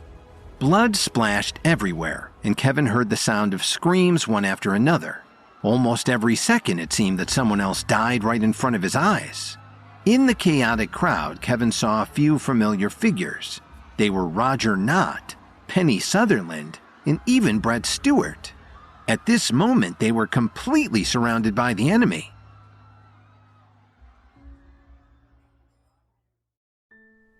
Dalton Steele tried to explain to his grandfather Norman the situation he had found himself in with respect to Kevin. When Norman suggested that maybe Kevin had not called him to join him in Washington because he was trying to keep him out of harm's way, Dalton protested and rejected the possibility. After Dalton left, Norman told Miranda Steele to get in touch with Lily and tell her to be very careful of Dalton. He also asked her to contact Spencer and Derek to have them bring Lily to the Radiance's headquarters right away. Meanwhile, on the ancient battlefield, Kevin wandered for what felt like a long time before he finally encountered a staggering amount of people in the midst of the battle. From a distance, he noticed that Roger Knott, Penny Sutherland, and Brett Stewart, among others, were completely surrounded. It could be said that for the sake of winning this battle, whether it was the Myriads or the Alliance, all of them had brought out their trump cards and were willing to leave everything on the battlefield. Looking at the group of people who were trapped in a tight encirclement, Kevin's face turned gloomy. If Kevin were to rush over to help them, he would be facing countless elite experts from the Alliance. How would he ever be able to rescue the people from the Myriad safely? The difficulty of this task was just too great. Mr. Stewart, this is the 4th time that we have repelled the Alliance's attack. But next time they might be too strong for us to push back. Based on our current situation, we won't be able to defend against them. Roger Knott panted slightly, holding his blood-stained sword with one hand to support his body.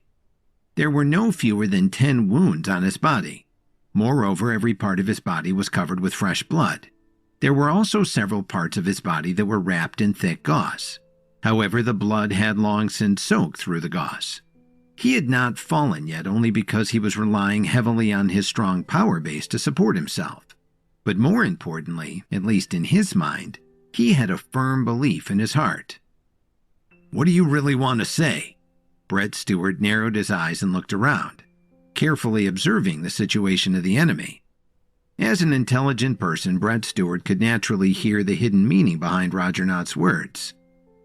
Sir, I want to say that what comes next will be extremely difficult.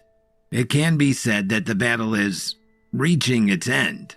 The remaining people we have left are simply not enough to meet the extraordinary force the Alliance will bring towards us next. Although it may not be possible to get everyone out alive, we can still protect you and bring you to safety.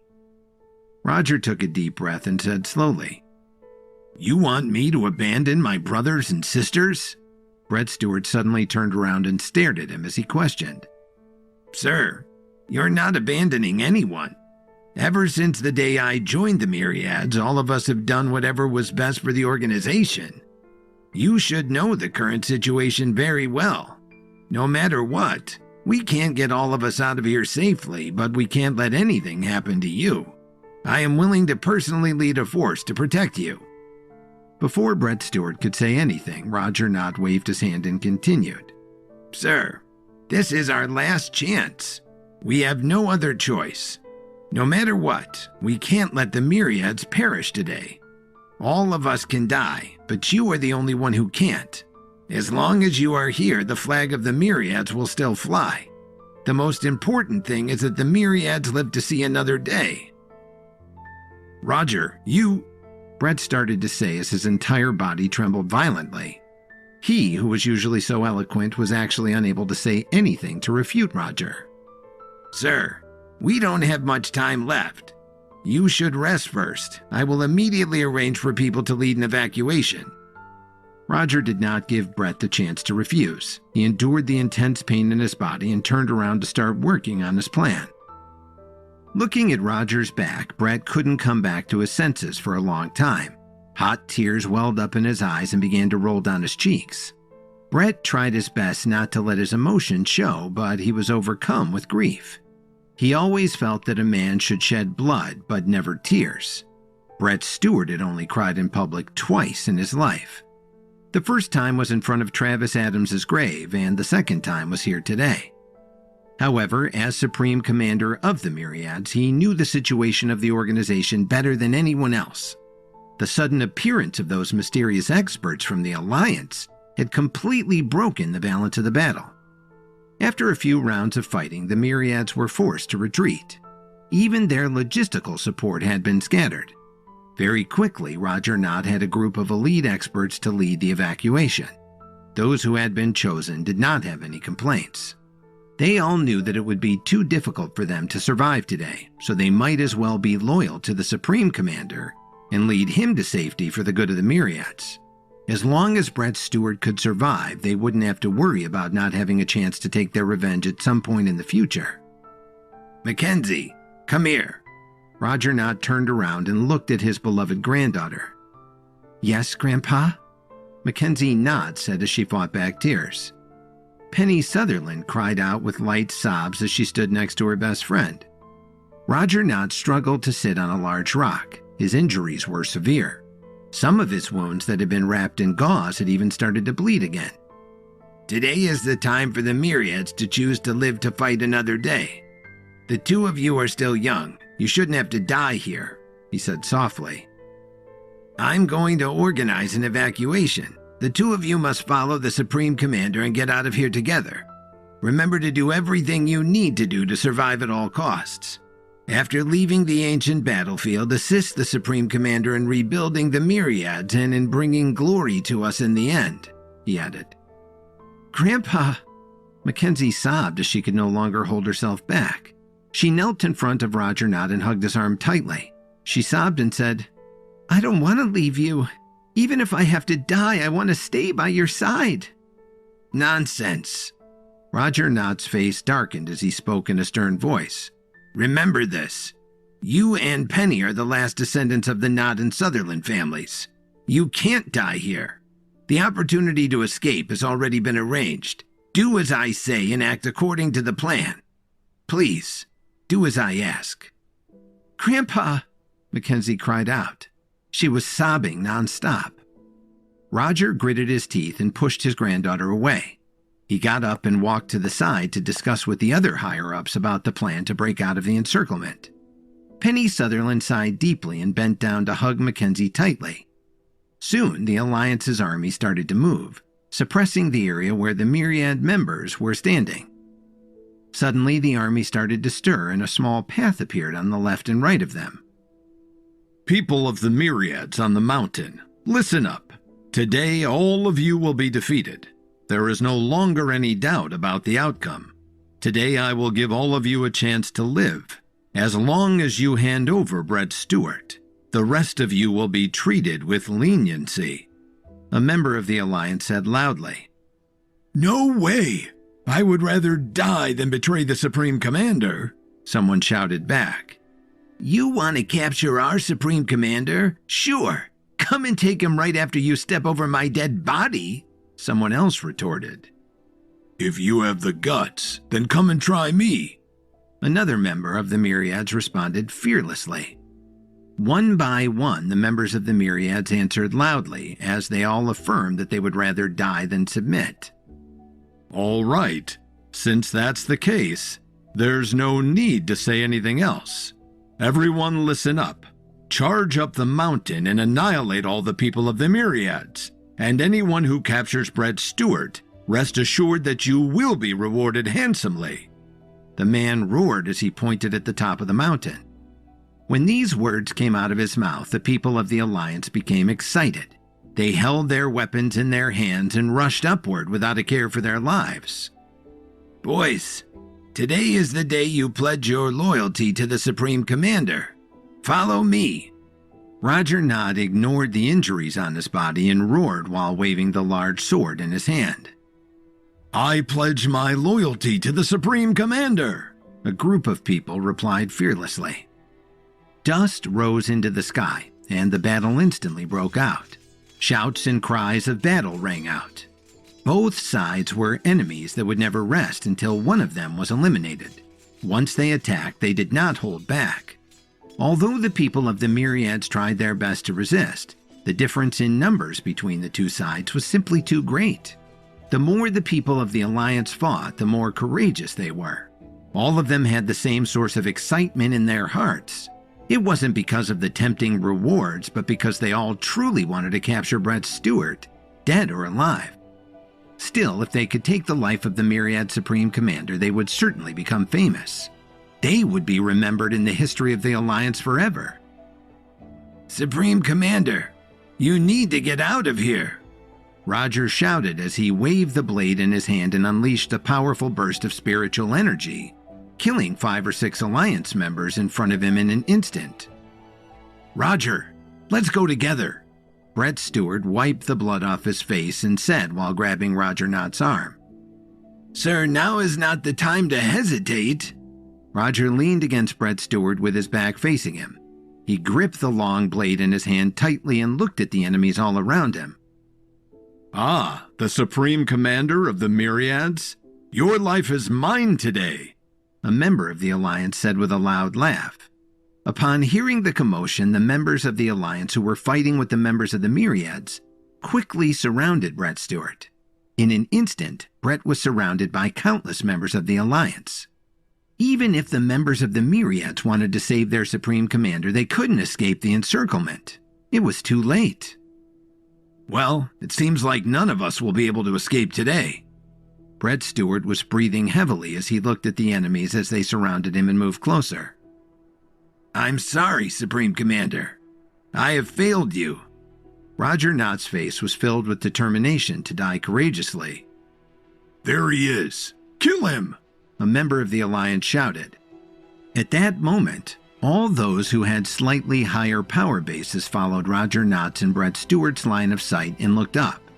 Just then, a cold light fell from the sky. A muffled sound echoed across almost half of the battlefield. The fierce airwave sent the people in the front flying backward, and they fell heavily to the ground, coughing and spitting up blood. The white light dispersed, and a cold sword was firmly inserted into the hard ground. The sword's body was constantly emitting a blinding white light, and bone-piercing cold air was being emitted from the sword. Immediately after that, another burst of energy descended from the sky, weaving through the battlefield, and in an instant, taking the lives of hundreds of Alliance members. Finally, a sword stabbed deeply into the ground right in front of Brett Stewart. Those who cross this boundary will die. A figure stood with one hand behind his back, staring coldly at all of the Alliance members. A powerful presence burst out from his body as if a god had descended. Those who were below level 5 couldn't withstand the pressure and began to vomit up blood. The faces of those who were at level 5 and above changed dramatically, and they quickly retreated out of the range of the pressure. Life and death on the battlefield were often determined by heaven's will, but given the choice, who would want to die in a situation like this? Everyone stared blankly at the person in front of them. No one even knew where he had come from. They couldn't see his exact appearance, but they could see that he wore a plain, dark mask on his face, without any embellishments. Who are you? What are you doing here? One of the leaders of the Alliance asked with a gloomy expression. Although they didn't know the identity of this man, they could all feel the pressure coming from him. The pressure coming from this man was as deep as an abyss, and it was far beyond the strength of any expert any of them had ever met. Those from the Alliance who don't want to die, leave immediately. Otherwise, you will be killed without a doubt. The man spoke coldly. His tone didn't seem to contain any emotion. What an arrogant statement. Although your power base is high, Brett Stewart is an assassin. If he leaves just because of a few strong words from you, won't the Alliance become a laughingstock? The Alliance member said as his facial expression turned extremely ugly. Brett Stewart was right in front of him. As long as he could take his life, he would be a hero among the Alliance. Those who don't want to retreat, come up and give me your best shot, the masked man said without any change in his tone. Get him! He's only one person. I don't believe he can stop hundreds of us, the Alliance member shouted. Immediately, dozens of people stepped forward. Unfortunately, before they could do anything, the masked man attacked first. The dozens of people did not even see the attack before they all lost their strength and fell to the ground. What the hell? Who the hell are you? How did you do that? The Alliance member asked, as his eyes displayed the fear that death might soon be near.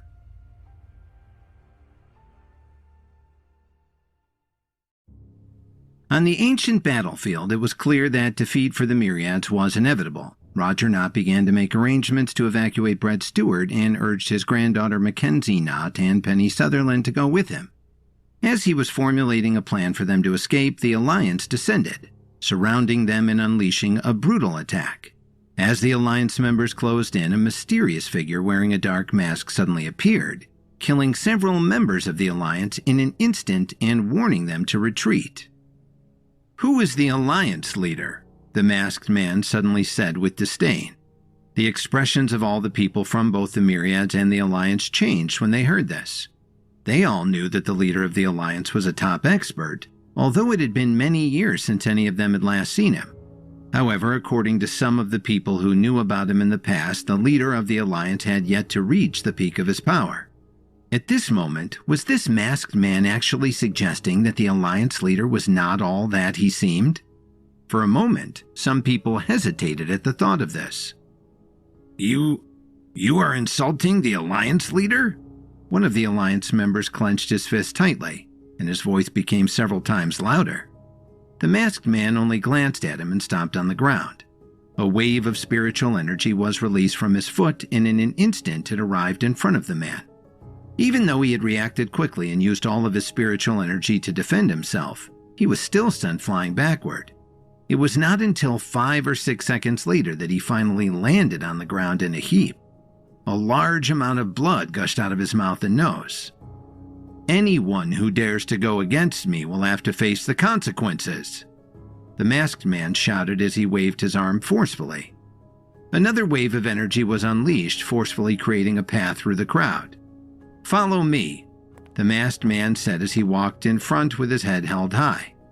After him, Brett Stewart and the surviving members of the Myriad supported each other and looked at the enemies around them vigilantly. They slowly followed the masked man out of the encirclement. None of the Alliance members said anything. All of them just stood where they were and looked at each other as the members of the Myriad slowly filed past them. It wasn't that they didn't want to take Brett Stewart's life.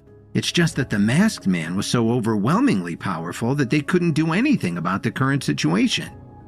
Compared to the generous rewards and the opportunity to make a name for themselves if they were able to kill Brett Stewart here today, they all suddenly felt that surviving might be better than anything else.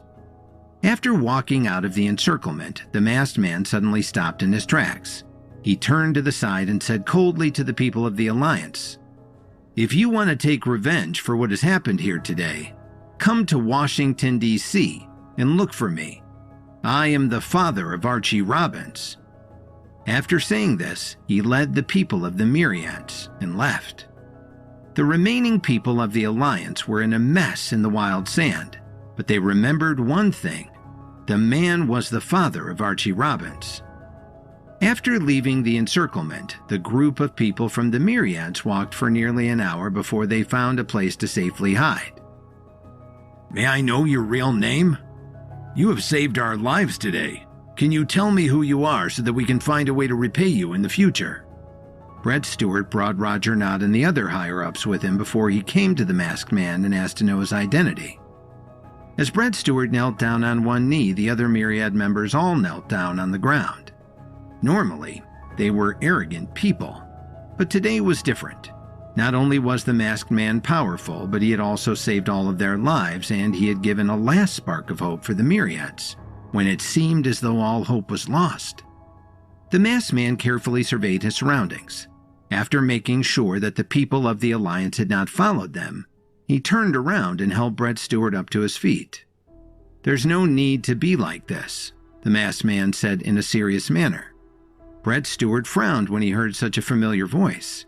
He had some guesses in his heart, but he was not sure. Seeing him like this, the masked man smiled. "Brother, it has been a long time since we last saw each other. Have you forgotten about me already?" Then he slowly took off his mask. When he saw his appearance, Brett Stewart was completely stunned. Roger Knott's face was also filled with shock. Mackenzie Knott and Penny Sutherland immediately covered their mouths to prevent themselves from gasping out loud.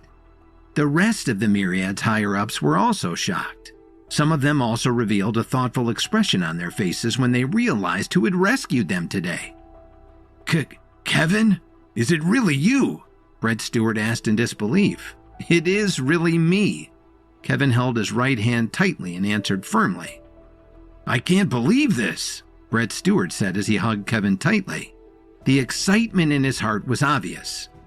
At this time, those who recognized Kevin knelt down on one knee together with Roger Knott. They all shouted their appreciation for what he had done for them at the same time. Seeing this, Kevin let go of Brett Stewart. He slightly raised his hand and signaled for everyone to get up from the ground.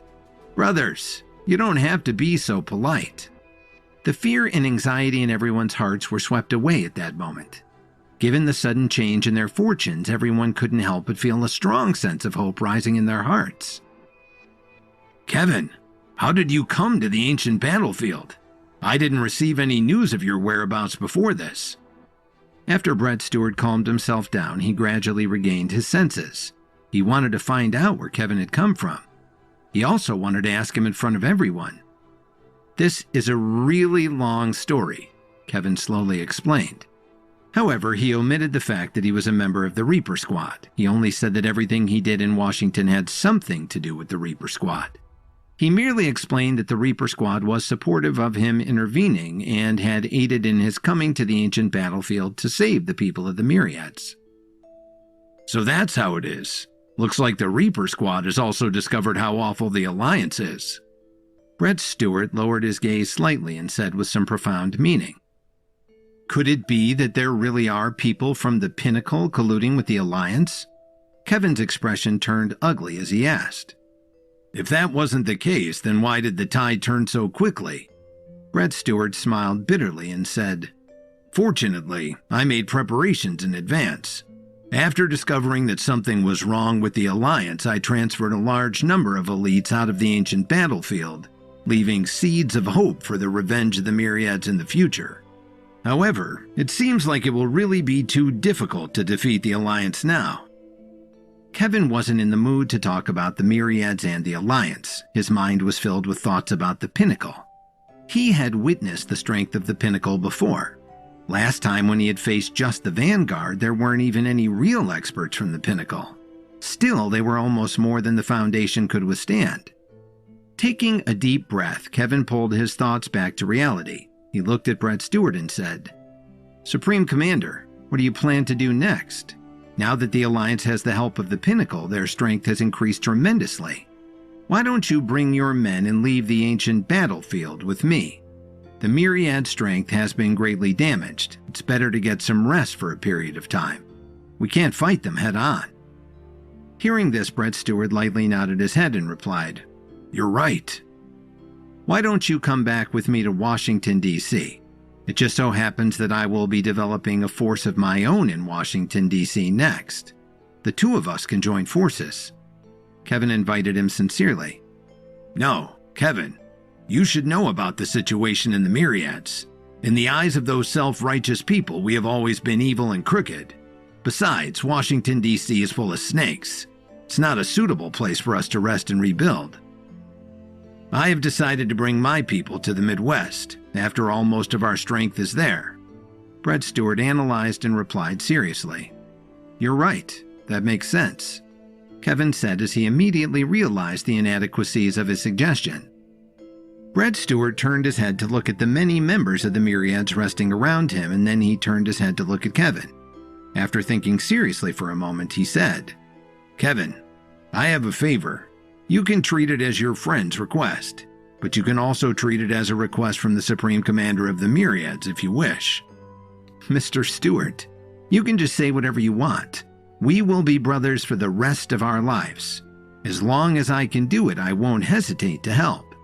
Kevin said as if it was only natural. Then I'll just say it. Kevin, you know my situation. My power base is far inferior to yours. The reason why I was fortunate enough to survive today is all because of the techniques and pills left behind by the previous Supreme Commander. Although this has increased my power base considerably in a short period of time, my future achievements will certainly be limited. Now the Pinnacle is eyeing us. The Alliance is ambitious. If the Myriads want to continue living, then they need someone strong enough to lead them back to glory. So, I want to abdicate. Mr. Stewart.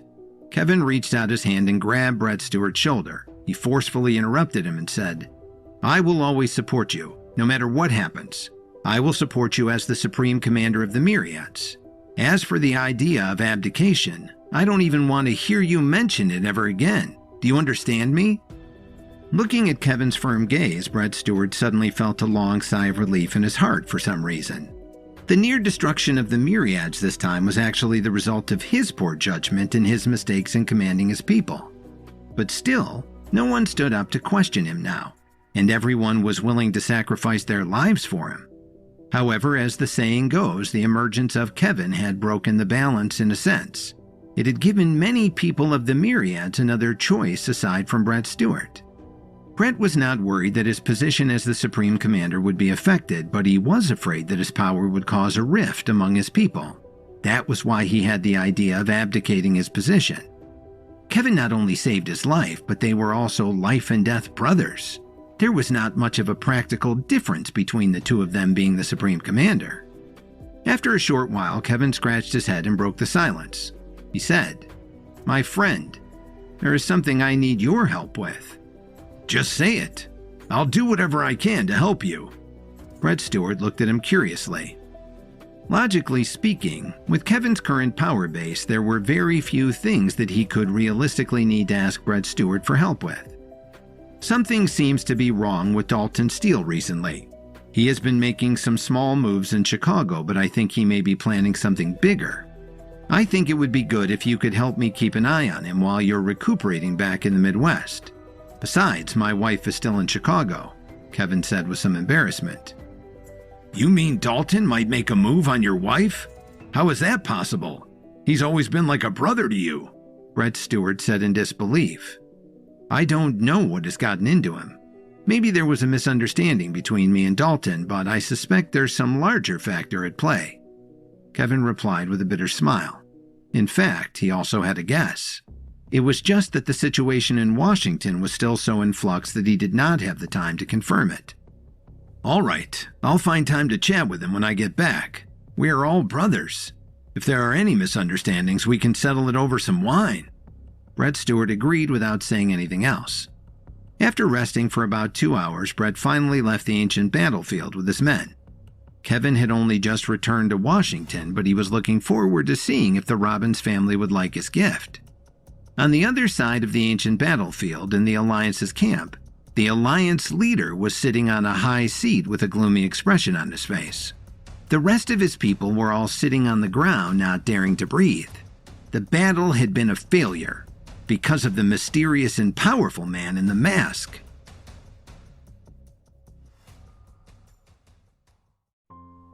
After rescuing Brett Stewart and the rest of the Myriads from certain defeat, the Myriads were shocked to see that their savior was Kevin. He explained to them how he had come to find the ancient battlefield, leaving out some details about the Reaper Squad's involvement. Realizing that his power base fell so far below that of Kevin, Brett Stewart began to tell him that he wanted to take over as Supreme Commander of the Myriads. But Kevin immediately rejected him, telling Brett that he would always support him. He then told Brett that he wanted his help figuring out what was going on with Dalton. Meanwhile, on the other side of the ancient battlefield, the Alliance leader stood with a dark expression on his face as his dejected people sat all around him.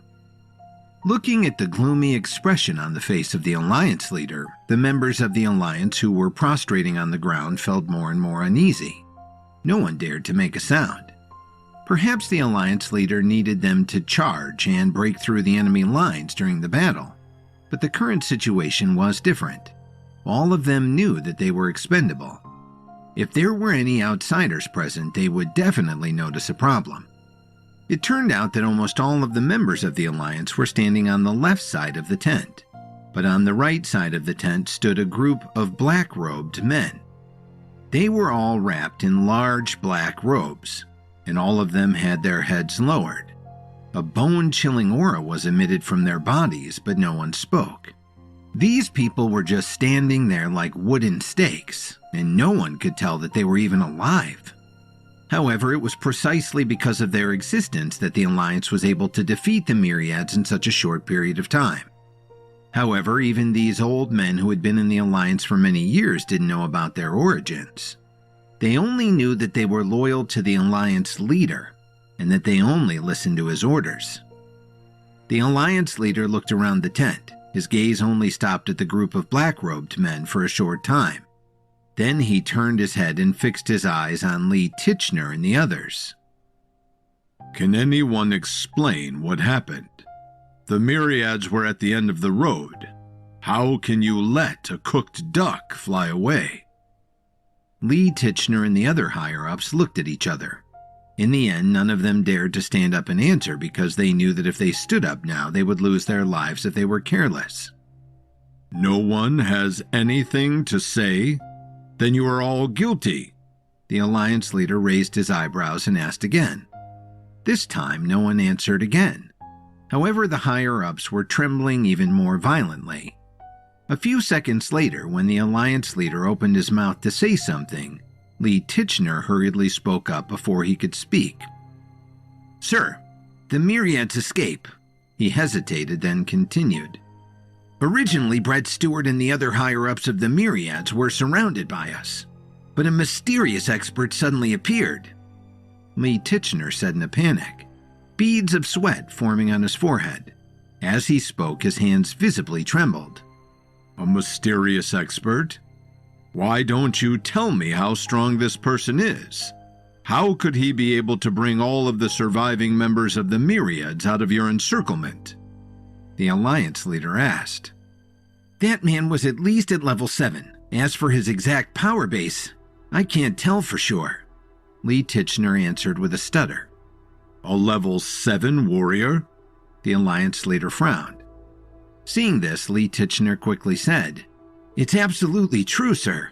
Not only is that man powerful, but he also claims to have some affiliation with the Robbins family in Washington, D.C. He also said that if the Alliance isn't convinced, we can just go to D.C. and look for him. I'm afraid that the Alliance won't have the courage to cause any trouble for Archie Robbins. The Alliance leader forcefully threw the coffee cup in his hand to the ground. How dare the Robbins family be so arrogant?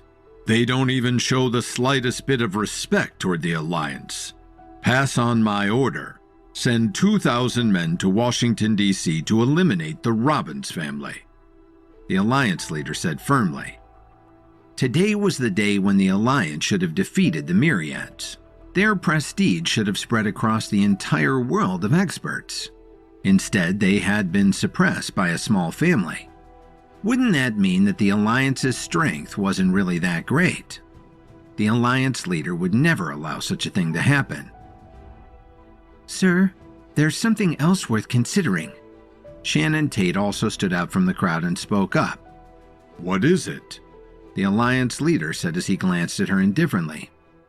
First of all, we don't know how strong the Robbins family actually is, and second of all, we don't actually know what the relationship between the Robbins family and the Myriads is. Also, we have already defeated the mass majority of the Myriads' combat strength. I feel that the most urgent matter right now is to find the few fish that escaped out of our net and eliminate all of them in one fell swoop. In the end, the Robbins family will still be waiting for us to deal with them in Washington, D.C. If we create too much of a disturbance there right now, though, it could cause some unwanted attention on us from the upper echelons of the government. Shannon Tate spoke in an orderly manner, neither too fast nor too slow. Hearing her justified and reasonable analysis, the fury of the Alliance leader gradually subsided. What you said makes a lot of sense. The Alliance leader thought seriously for a moment and then said, Everyone in this war has suffered. I have decided to withdraw from the ancient battlefield. Go back to the headquarters or to your respective branches to recuperate. Assemble 2 groups of people.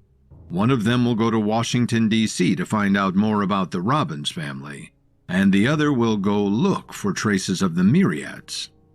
He paused for a moment before adding, But I have a request. The Myriads cannot be taken lightly. We must not let them escape. We must find them even if we have to dig them out of the ground. Yes, sir, everyone replied in unison. At that moment, Shannon Tate thought of something and spoke up again. Alliance leader, I feel that there should not be too many people sent to Washington, D.C. Furthermore, Messenger Williams is in Washington. Why don't I bring a few people with me to assist him in leading the investigation into the Robbins family? Hearing this, Lee Titchener instantly became alert and volunteered. Alliance leader, I volunteer to go along. Although Lee Titchener looked so selfless now, in fact, he wanted to see just how powerful Kevin really was. The Alliance leader seemed to have seen through his intentions, but he did not show any dissatisfaction. He only replied faintly, You can arrange it yourself. Following the orders of the Alliance leader, the army began to move in a very sleepy manner. The tents were quickly dismantled and loaded up. Everyone had completely withdrawn from the ancient battlefield in less than 3 hours. The ancient battlefield had returned to its usual desolate state. However, there were 2 figures left standing on top of a mountain. The Myriads and the Alliance. If I remember correctly, they are the organizations that you created many years ago. Isn't that right? Now they are killing each other. As the founder of both, how do you feel about that? One of them asked the other in neither a light nor a heavy tone, as if he was taking pleasure in the misfortune of others. It's all their own fault. However, I really didn't expect him to be so bold. He secretly sought refuge behind my back. The other man was expressionless as he stared in the direction where the Alliance had just left the ancient battlefield. If Kevin was here, he would definitely recognize these 2 men. They were the Night King and Leo Hayes.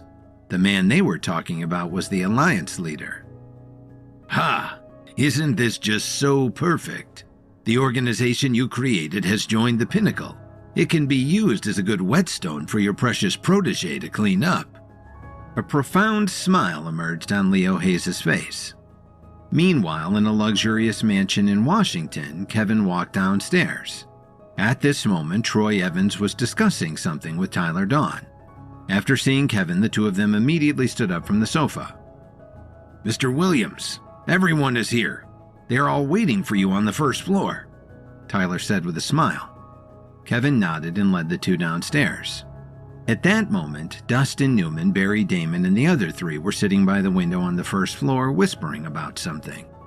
On the other side, Alexander Smart, Michael Rafferty, George Eubanks, and the others were sitting on a few sofas drinking coffee. They looked at Dustin Newman and the others from time to time. It was not that they did not want to socialize with each other, and it was not that Dustin Newman and the others did not know the benefits of doing so. After all, they were all loyal to Kevin. If there was no sense of friendship between them, it would not be easy for them to work together in the future. However, there was an unwritten rule in the world of experts. Strength was the divide between all circles.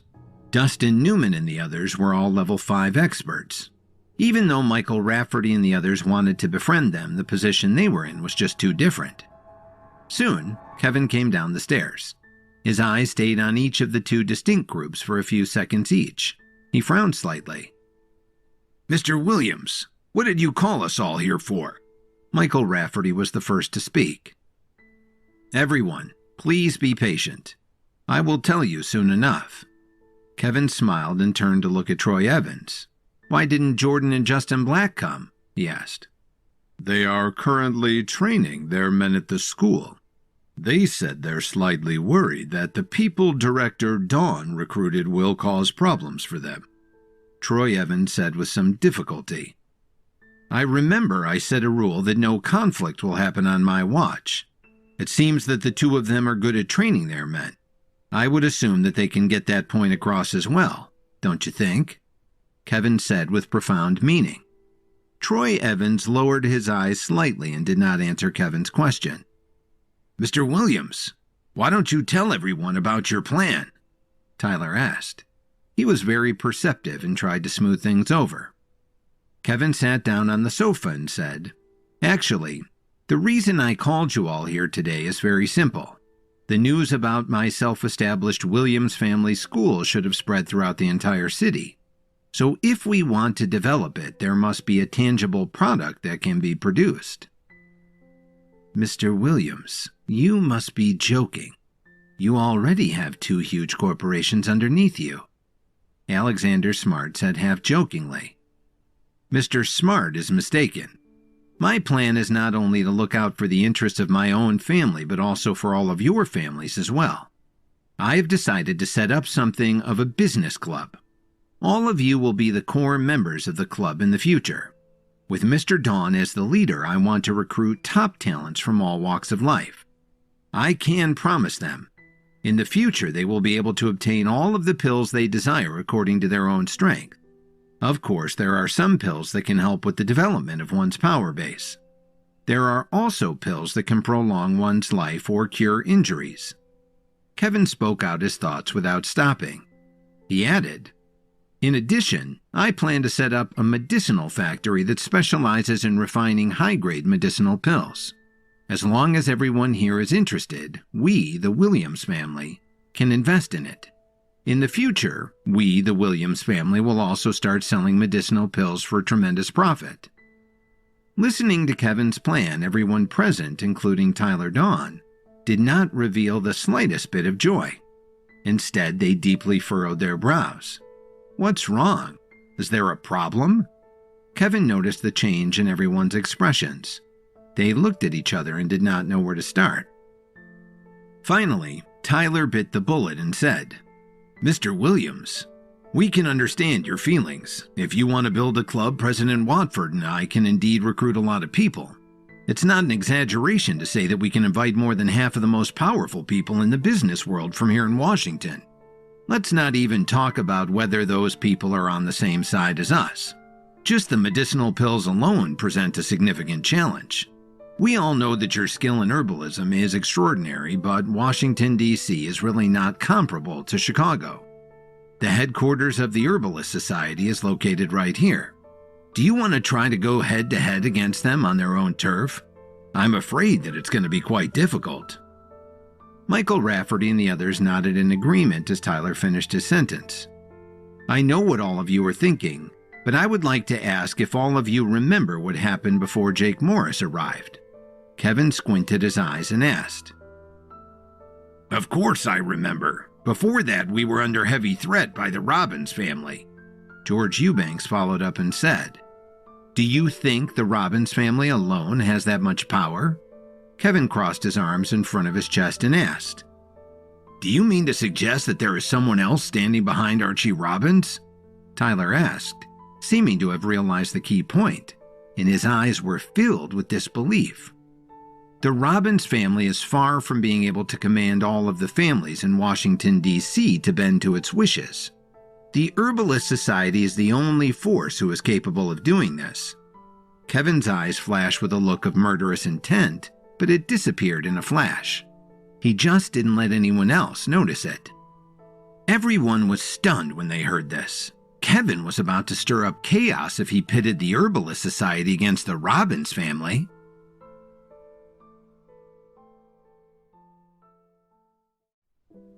As Kevin gathered everyone together, he revealed his plans to establish a business club and also begin refining medicinal pills at a large scale, both to help the members of that club and to sell for profit. Expecting tremendous enthusiasm about this plan, Kevin was surprised by the muted reaction of everyone present. Tyler Dawn stepped forward and expressed the apprehension everyone was feeling, in that challenging the Herbalist Society here in Washington was risky business. Kevin reminded them all about how the Robbins family had been such a threat, and suggested that they did not actually possess enough power to be as much of a thorn in their side as they had been. Kevin suggested that someone was supporting Archie Robbins behind the scenes, and said that he believed the Herbalist Society was the only organization in D.C. with the power to do so. Everyone was stunned by this suggestion. But on second thought, what Kevin said made sense. There were many powerful families in Washington, D.C. Although the Robbins family was certainly one of them, they were still lacking, at least in terms of their own strength, if they really wanted to effect the kind of change they were aiming for on their own. Furthermore, the news that Kevin had received also indicated that the Robbins family wasn't the only force that threatened them. The Herbalist Society was indeed a major suspect. Kevin's action was a silent declaration of war against the Herbalist Society, but not everyone had the same boldness as Kevin. "Mr. Williams, are you sure you want to go up against the Herbalist Society?" Alexander Smart asked. Although the Smart family was known as the most powerful family in the pharmaceutical industry in Washington, D.C., Alexander Smart fully believed that if they really went up against the Herbalist Society, they would only end up being beaten. "It's not that I want to fight them. It's just that the Herbalist Society has already attacked me. To tell you the truth, I had already formed a grudge against the Herbalist Society even when I was still back in Chicago. It's just that they have adopted a different approach since I arrived here in D.C., Kevin said without any change in his expression. During the conversation with the Night King that night, Kevin had even specifically asked about Earl Mathis. He only got one answer. "If you want to continue developing in Washington, D.C., you have to step on his corpse. There will never be a peaceful time between you and him. Earl Mathis will never tolerate your existence. If things between the two of you are peaceful, it only proves that you have fallen into his trap." These were the Night King's exact words, and they were now firmly engraved in Kevin's heart. "Mr. Williams, I want to preface this by saying that I'm not looking down on you by any means, but I have not seen what ability you have to go up against the Herbalist Society. It's true you have broken through to level 7, but the power base of the Herbalist Society's chairman is also unfathomable. So please allow me to question what you're suggesting today," Michael Rafferty said with an unpleasant expression on his face. Of course, not only was he the patriarch of the Rafferty family, but he was also a senior member of the Herbalist Society. He knew how powerful the Herbalist Society was, and he also knew how terrifying Earl Mathis's power base was. It could be said that Michael Rafferty had accurately voiced the concerns of Donald Murphy, George Eubanks, and others. Only Herman Thompson was looking at Kevin with a face full of support. "I understand where all of you are coming from, but there is one thing that you must not forget. Everyone, when you came to celebrate the establishment of our school, you already violated the wishes of the Herbalist Society. Do you have any other choice at this point?" Kevin picked up the cup of coffee and sipped it as he spoke. "But the Herbalist Society doesn't know about our relationship. We can still change it temporarily," Donald Murphy started to say. "Then you can try. Mr. Murphy, don't blame me for not warning you in advance. As for the others, you might not know much about Earl Mathis's background, but he and I actually share a mentor," Kevin said, forcefully interrupting Donald Murphy's words. "Is that true?" George Eubanks was shocked and asked subconsciously. "The age gap between you two is so huge. How could that be possible?" Herman Thompson and the others were also shocked, subconsciously treating Kevin's words as an exaggeration at best. After all, Kevin had just arrived in Washington, D.C. not long ago. He had been developing in Chicago for a short period of time before that, while Earl Mathis was a very powerful man who had been famous for many years. The two of them were also separated by several decades.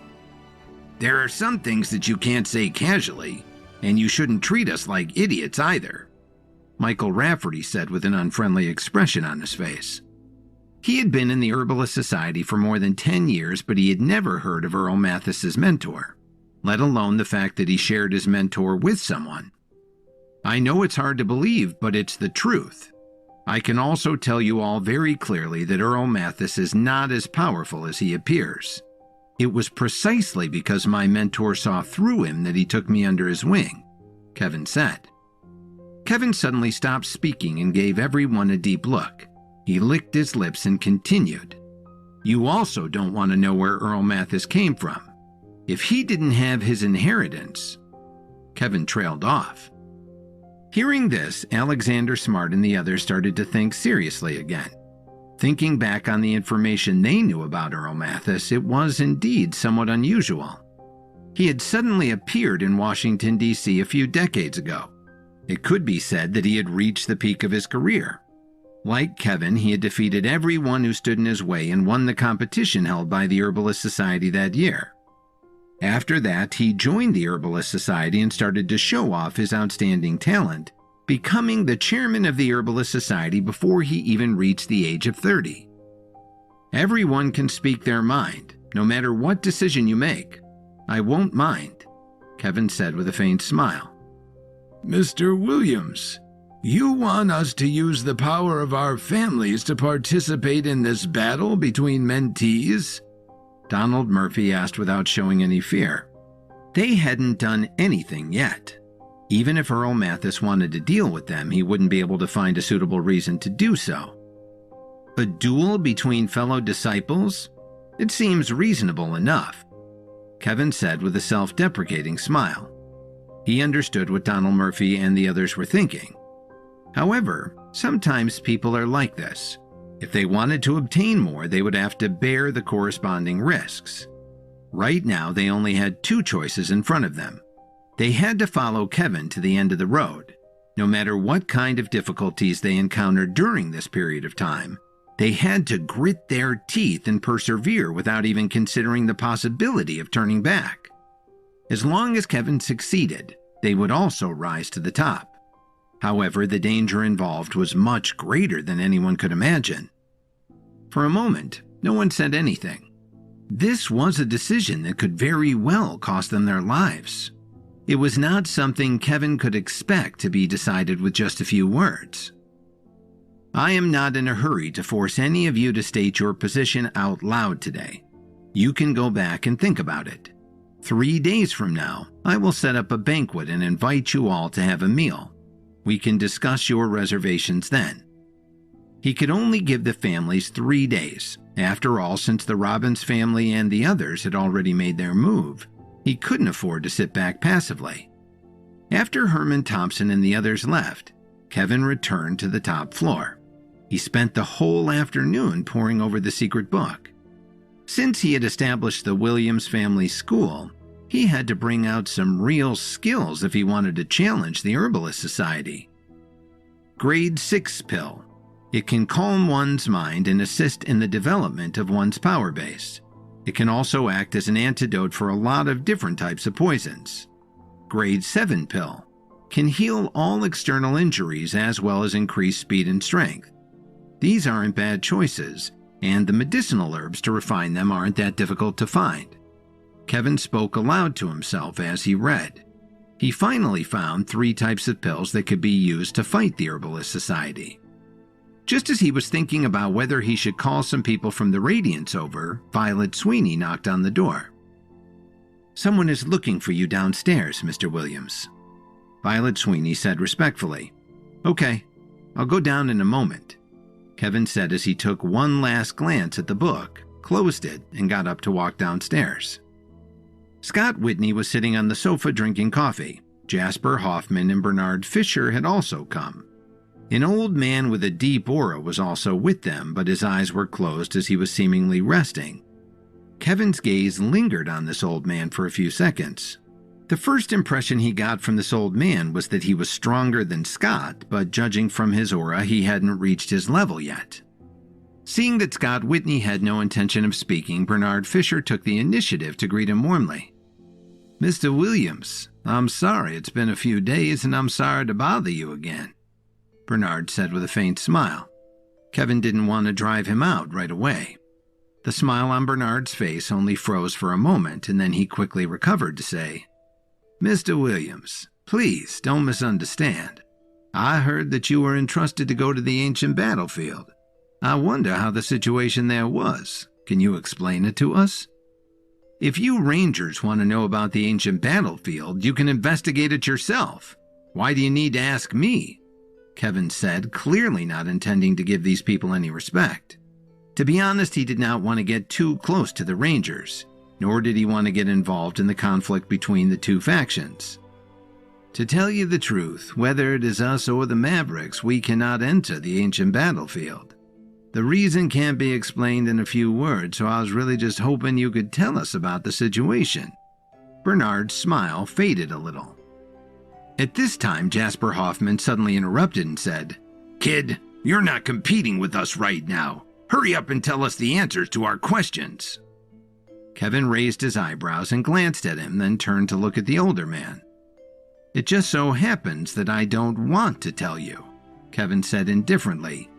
"You," Jasper started to say, seething with anger. He turned around and looked at the old man. "Sir, do you see how arrogant this kid is? He obviously doesn't take us seriously at all. I strongly suggest that you teach him a lesson." The old man didn't pay any attention to Jasper. Instead, he just slowly opened his eyes and quietly stared at Kevin. He had seen many people who claimed to be geniuses among the younger generation, but Kevin was different from any of them. He also gave him a strange sense of danger and mysteriousness. "Young people can be proud and confident, but they can't be arrogant and look down on others. May I ask your mentor's name?" The old man slowly opened his mouth and asked. When he heard this, Scott Whitney's eyes lit up. He put down the coffee cup in his hand and looked at Kevin as if he was looking forward to the answer with great interest. "Old man, I have no idea what you are talking about. As for my mentor's name, you are not qualified to know it," Kevin replied without hesitation. "It's fine if you don't want to tell me. Although this old man can't beat you, I will at least try and find out what you are capable of," the old man said calmly. In the next second, a faint wave of spiritual energy was emitted from his body and quickly enveloped Kevin. Troy Evans and the others saw this and quickly reacted. They quickly surrounded the four men, including Scott Whitney, and were ready to fight if there was any sign of a disagreement. "Don't worry, he just wants to test my strength," Kevin said casually and slowly put down the coffee cup in his hand. A black and white light flashed across Kevin's body faster than the blink of an eye. However, the old man's expression suddenly changed. He stood up and took a few steps back, seemingly gasping for breath. If Bernard hadn't reacted quickly and supported him, he would have very likely fallen to the ground. You, the old man stuttered, opening and closing his mouth a few times. But he couldn't say anything. His heart was filled with shock, and his face showed it. The spiritual energy he had released just now didn't have any offensive power. He just wanted to test Kevin's strength. He did not expect Kevin's power base to be like a black hole that could devour anything it encountered, no matter how much spiritual energy he released. No matter what he did, he still couldn't get any feedback from Kevin. At the same time, his own spiritual energy was being devoured at a very fast speed. In just a single exchange, Kevin had absorbed nearly 30% of the old man's spiritual energy. Fortunately, he cut off the connection between his own spiritual energy and the spiritual energy that was being devoured in time. Otherwise, he would be in danger of being sucked dry by Kevin. "I can tell that although you are old, you are very decisive," Kevin said faintly. The 10 directions," the old man finally muttered in shock and awe.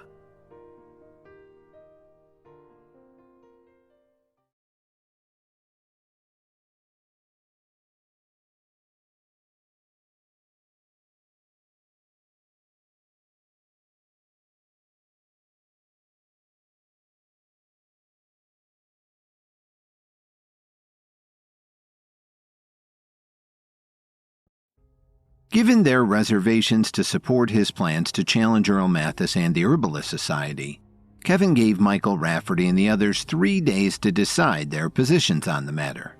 After they left, Kevin spent some time studying the secret book until he was informed about the arrival of some members of the Rangers.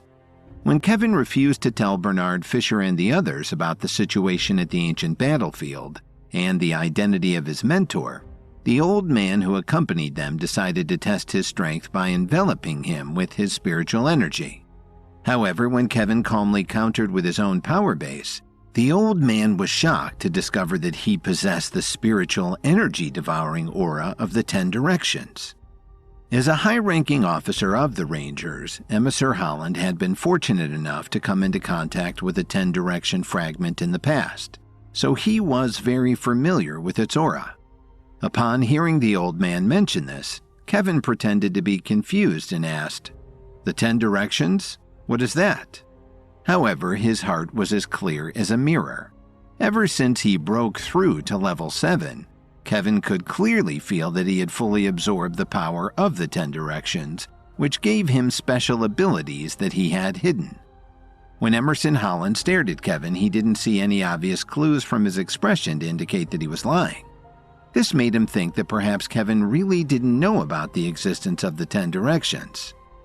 Mr. Williams, let me ask you something.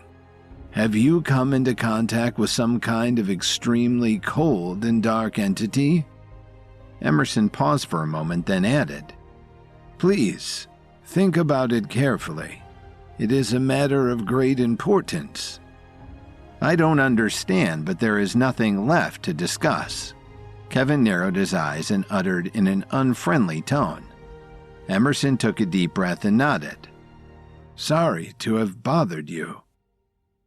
With that, Emerson Holland gave Kevin one last look before reluctantly leaving the mansion with Jasper Hoffman and Bernard Fisher.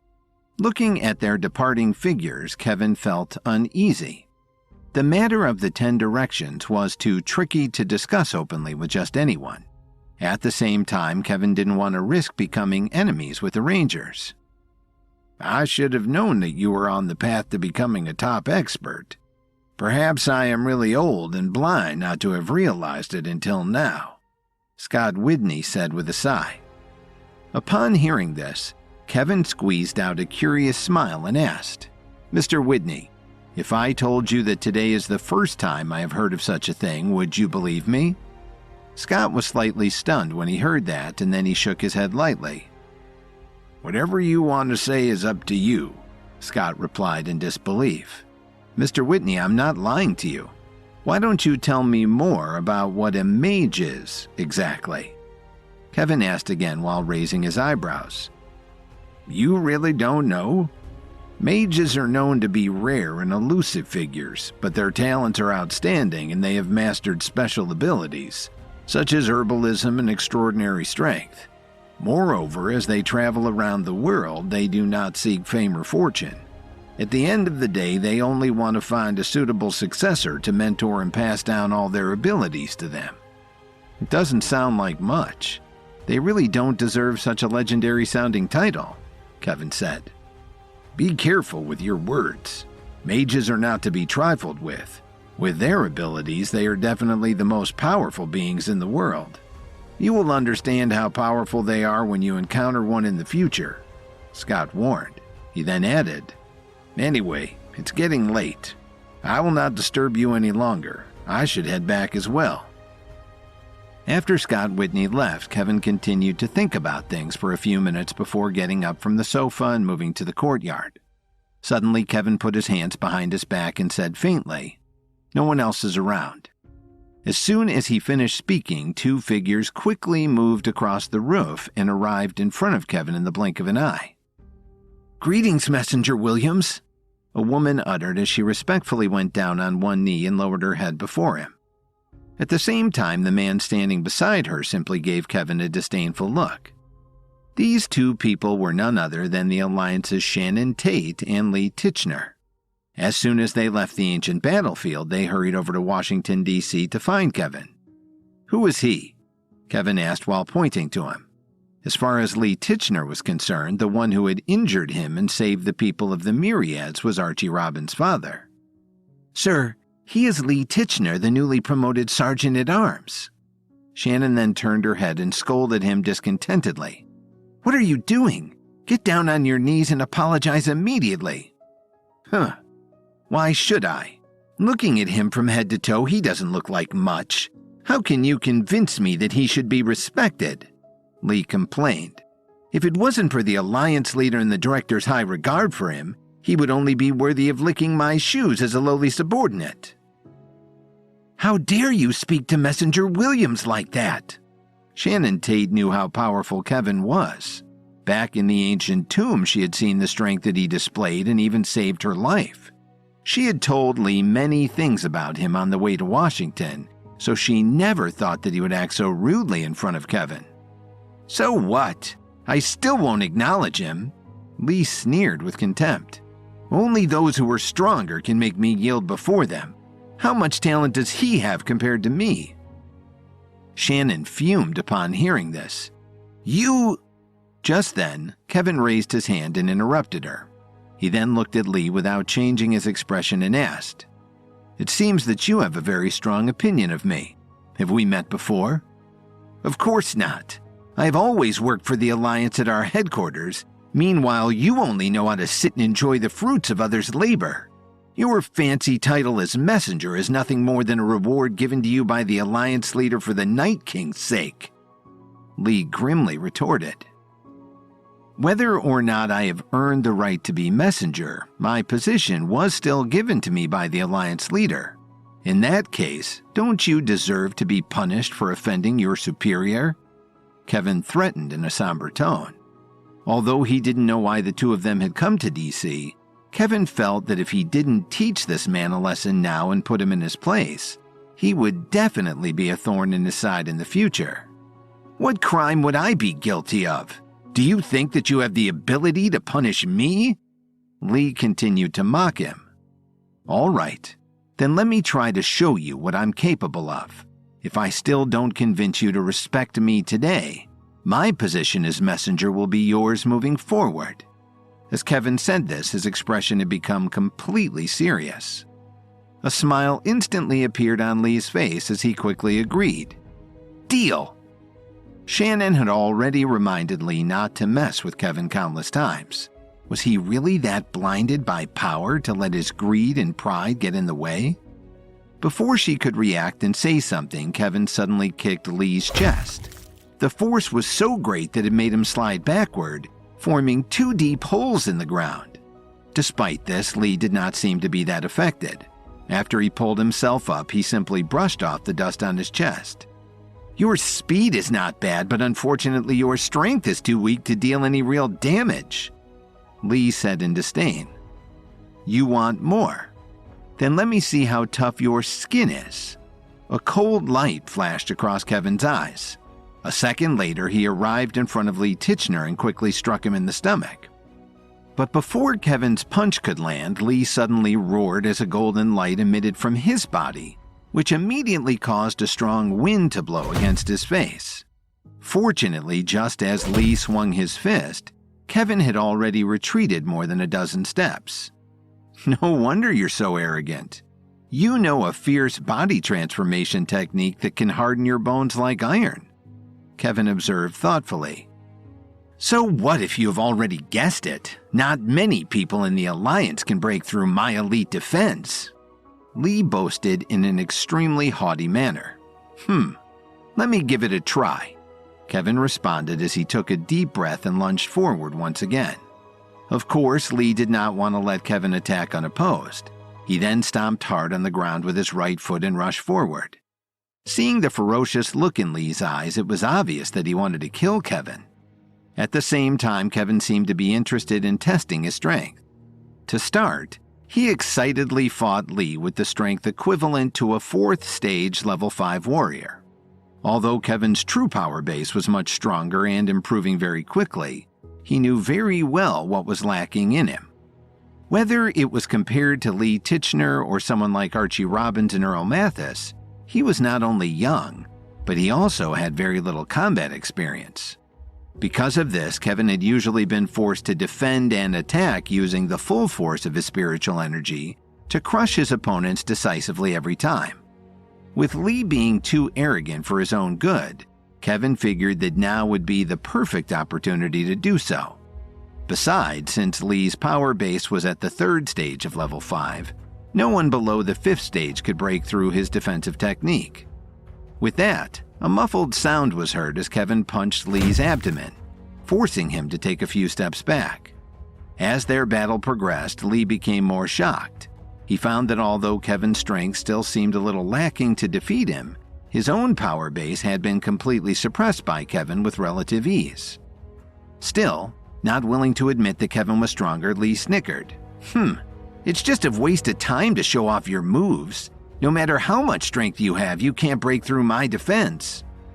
Besides, it wasn't like he had never fought someone with a higher power base. Every time he could rely on his elite defense to exhaust his opponent's spiritual energy. "All right, then I'll fulfill your wish tonight and penetrate your defense." Kevin replied as he stretched his arms. "What a load of crap," Lee cursed. Kevin's eyes narrowed. He then attacked again, but this time his speed was much faster, so neither Lee nor Shannon Tate could catch him moving. Suddenly, it sounded like rain was hitting the glass as Lee felt extreme pain all over his body. He instantly understood that Kevin was looking for a weakness in his body. I've already trained my body to endure an intense amount of pain, so what if I let him attack me relentlessly for an entire night? Lee thought to himself. In line with this, Lee completely stopped attacking and stood still to focus on his defense. As time passed, Shannon Tate could only see sparks coming from his body as Kevin continuously punched and kicked him from all angles. Suddenly, Kevin stopped in front of Lee Tichenor and kicked his right elbow with force. After being sent flying and crashing into a wall, Lee saw that his right arm had been badly fractured from the impact. It's true that your technique in Power Base has allowed you to have good defensive strength. Even a 5th stage level 5 warrior wouldn't be able to break through your defense in 2 hours. That being said, it's just a pity that you are too bold and reckless to know any better, Kevin callously remarked. He then put one hand behind his back and stood where he was, as if almost murmuring to himself. You have forgotten the principle of cutting a thick rope. Even with iron bones, any part of your body will inevitably break after experiencing hundreds and thousands of strikes in the same place. As Lee looked at Kevin in a daze, cold sweat kept trickling down his forehead. However, even though he had already regained his senses enough to feel the heart-piercing pain in his right arm, he arrogantly endured it to avoid making a sound. Kevin slowly walked toward him and asked in a commanding voice, "Have I convinced you enough yet?" "What is there to be convinced about if you take shortcuts? If you really have the ability, then why don't you wait for me to recover and fight you face to face?" Lee answered defiantly as he gritted his teeth. Shannon Tate, who was watching off to the side, shook her head speechlessly at his words. "I guess you took being called bold and reckless as a compliment," Kevin sighed. He then looked down at him from above and stepped on his right knee. "I will ask you one last time whether you will submit or not." "Stop with this nonsense. Although you are the messenger, I am also the sergeant-at-arms. Since I'm also one of the Alliance's higher-ups, would you really dare to seriously injure me? Do you have the courage to do so?" Lee sniffed as he seethed in anger. Unfortunately, Kevin did not take his threat seriously and immediately stomped on his knee. A cracking sound echoed throughout the courtyard. With his eyes wide open, Lee Tichenor couldn't hold it in anymore and let out a miserable shriek. "Don't think that you're off the hook. I'm just getting started." Not only did Kevin destroy his right knee with a single stomp, but to add insult to injury, he then used his foot to repeatedly twist his broken bones. No longer able to defend himself, Lee could only keep crying out in pain, not knowing when this hellish torture would end.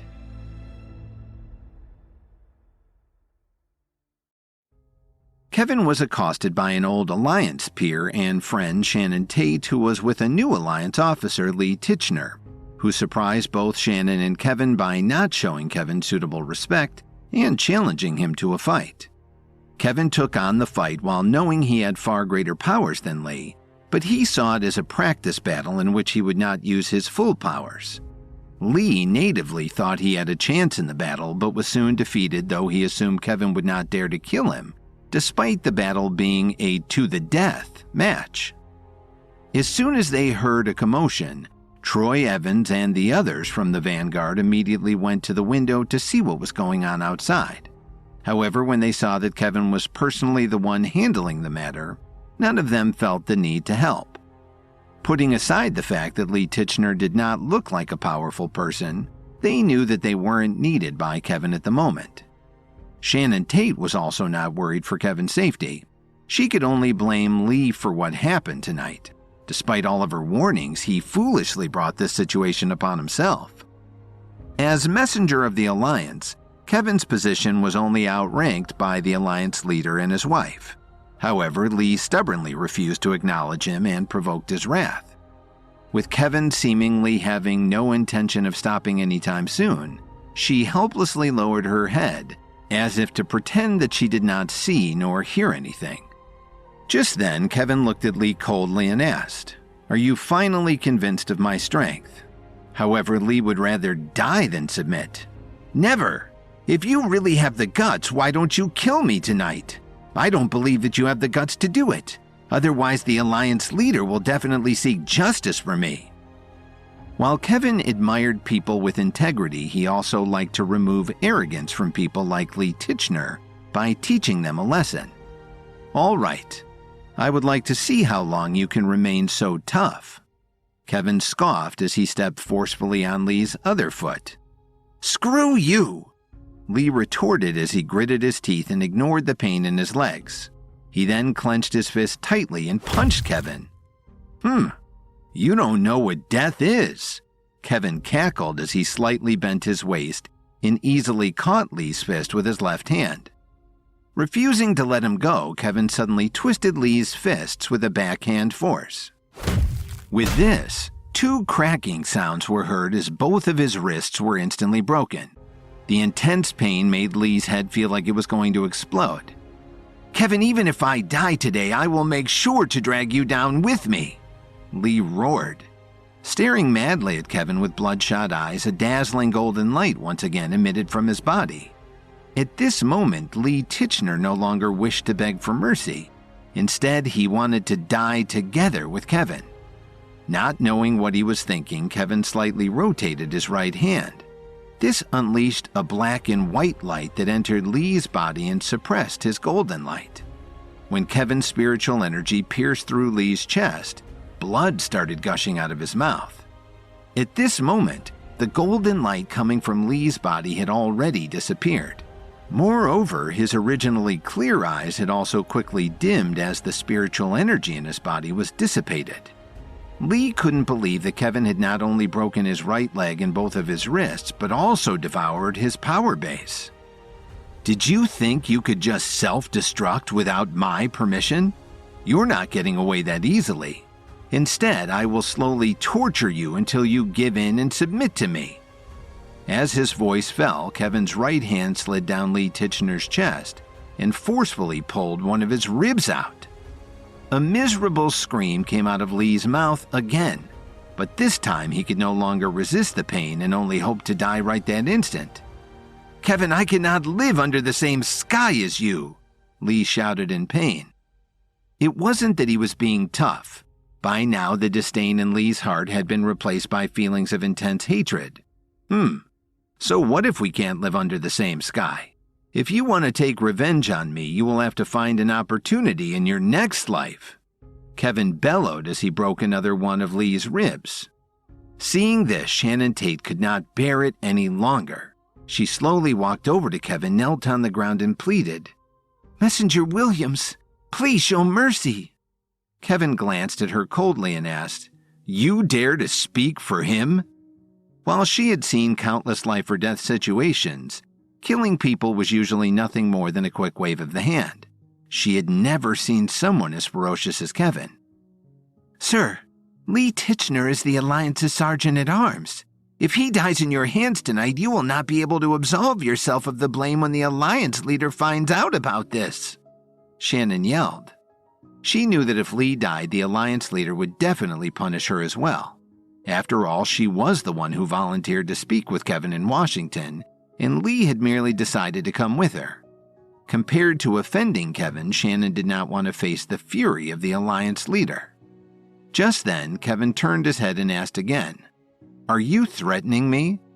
I am only telling you the truth." Shannon stuttered in fear as her hands tightly clenched the corner of her clothes. Although she was the current head of the administrators while Lee Tichenor was the new Sergeant-at-Arms, they were probably nothing more than ants to someone like Kevin in terms of status and strength. "Don't beg for mercy." Despite being on the verge of death, Lee Tichenor still refused to lower his pride. His eyes were still filled with loathing as he turned his attention back to Kevin.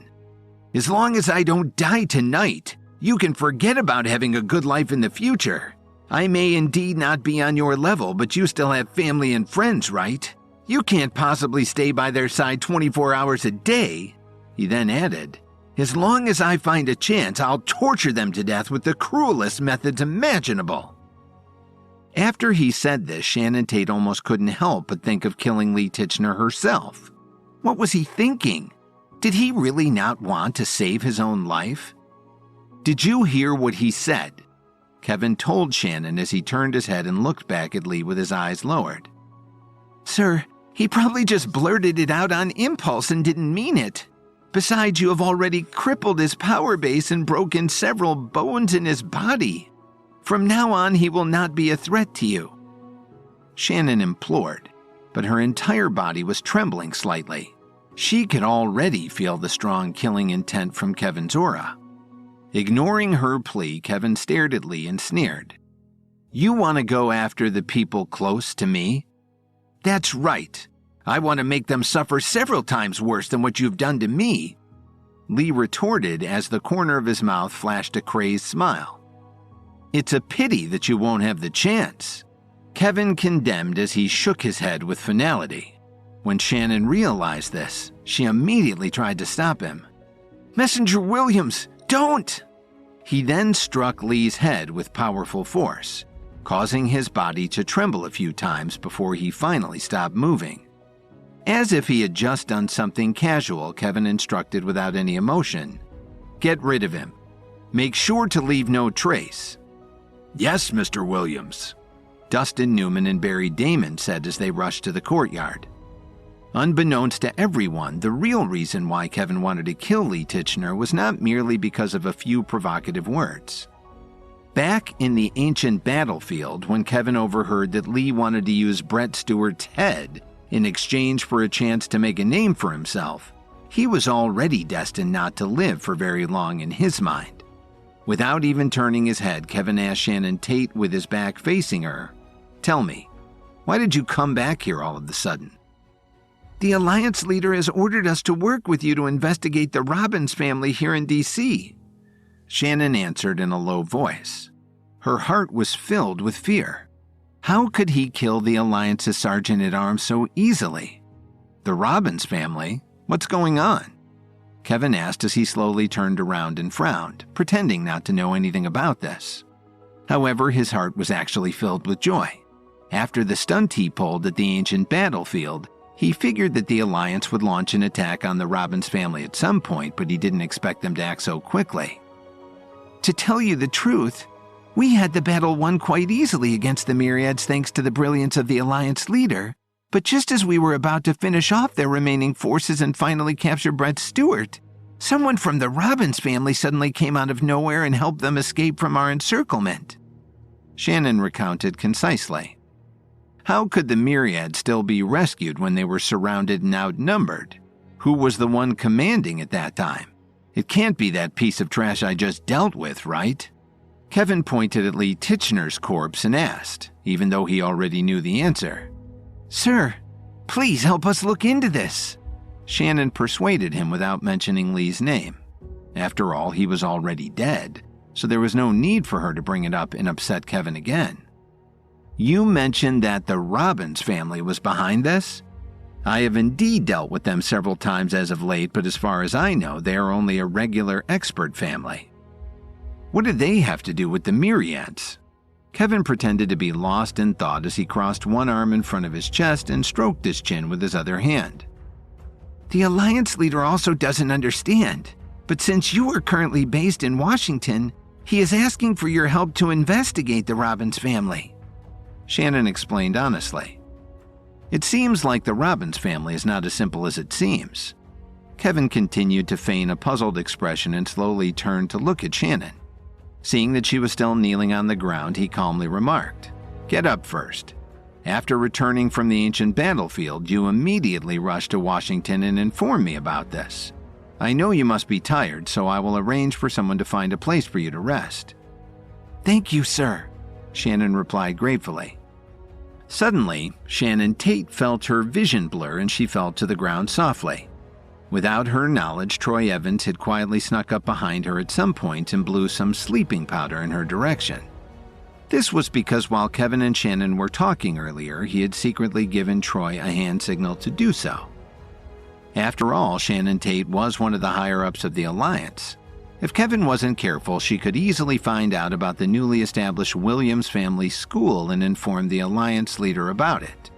This would give the Alliance something that could be used against him in the future. Besides, if the Alliance was truly aligned with the Pinnacle, he couldn't afford to go up against them so soon, especially while he was just starting to build his own force in Washington. So he had to play his cards right and use them as an ally against the Robbins family instead. If I had known that this would cause me so much trouble, I wouldn't have joined the Alliance back then, Kevin sighed with some regret. Still, he knew in his heart that he really didn't have a choice. If he hadn't agreed to join the Alliance back then, he would have died a long time ago. It seems like if I want to cut ties with the Alliance, I have to find a way to get Selena Salem out. Kevin secretly planned in his heart. After some time, Shannon Tate slowly woke up and found that she was surrounded by darkness. There was only a candle emitting a dim light not far away from her, and a figure was sitting in front of it. "Who are you?" Shannon asked cautiously as her body instantly tensed up. The last thing she remembered before closing her eyes was that Kevin had promised to find a place for her to rest. When she reopened her eyes and regained consciousness, she mysteriously found herself here. "Come closer. I have something to tell you," the man said faintly. Hearing his familiar voice, Shannon called out in surprise. "Messenger Williams?" After realizing what had happened, she then slowly approached and asked doubtfully, "Sir, why did you attack me?" "Don't be too nervous. The reason why I had to do so was because I wanted to help you by completely getting rid of the evil pill's toxic effects on your body," Kevin explained faintly. Shannon Tate was stunned on the spot when she heard this. In order to ensure their loyalty, almost all of the Alliance's members had consumed the evil pill upon joining. Once its effects flared up, it felt like having 10,000 insects biting their skin, making them wish that they were dead rather than enduring extreme pain and discomfort. To prevent this from happening, the Alliance leader would distribute a temporary antidote on a designated day each year. But now, Kevin claimed to have actually freed her from the evil pill's toxic effects? This was simply inconceivable. "Don't be too surprised. This isn't the first time that I've done this." Kevin seemed to have seen through her thoughts and reassured her. "Sir, what conditions do you have?" Shannon finally calmed her mind and asked. She knew very well that there was no such thing as a free lunch in this world, and Kevin must have had a deeper reason for helping her. But Shannon had to figure out that reason before she became another murdered pawn in Kevin's plans.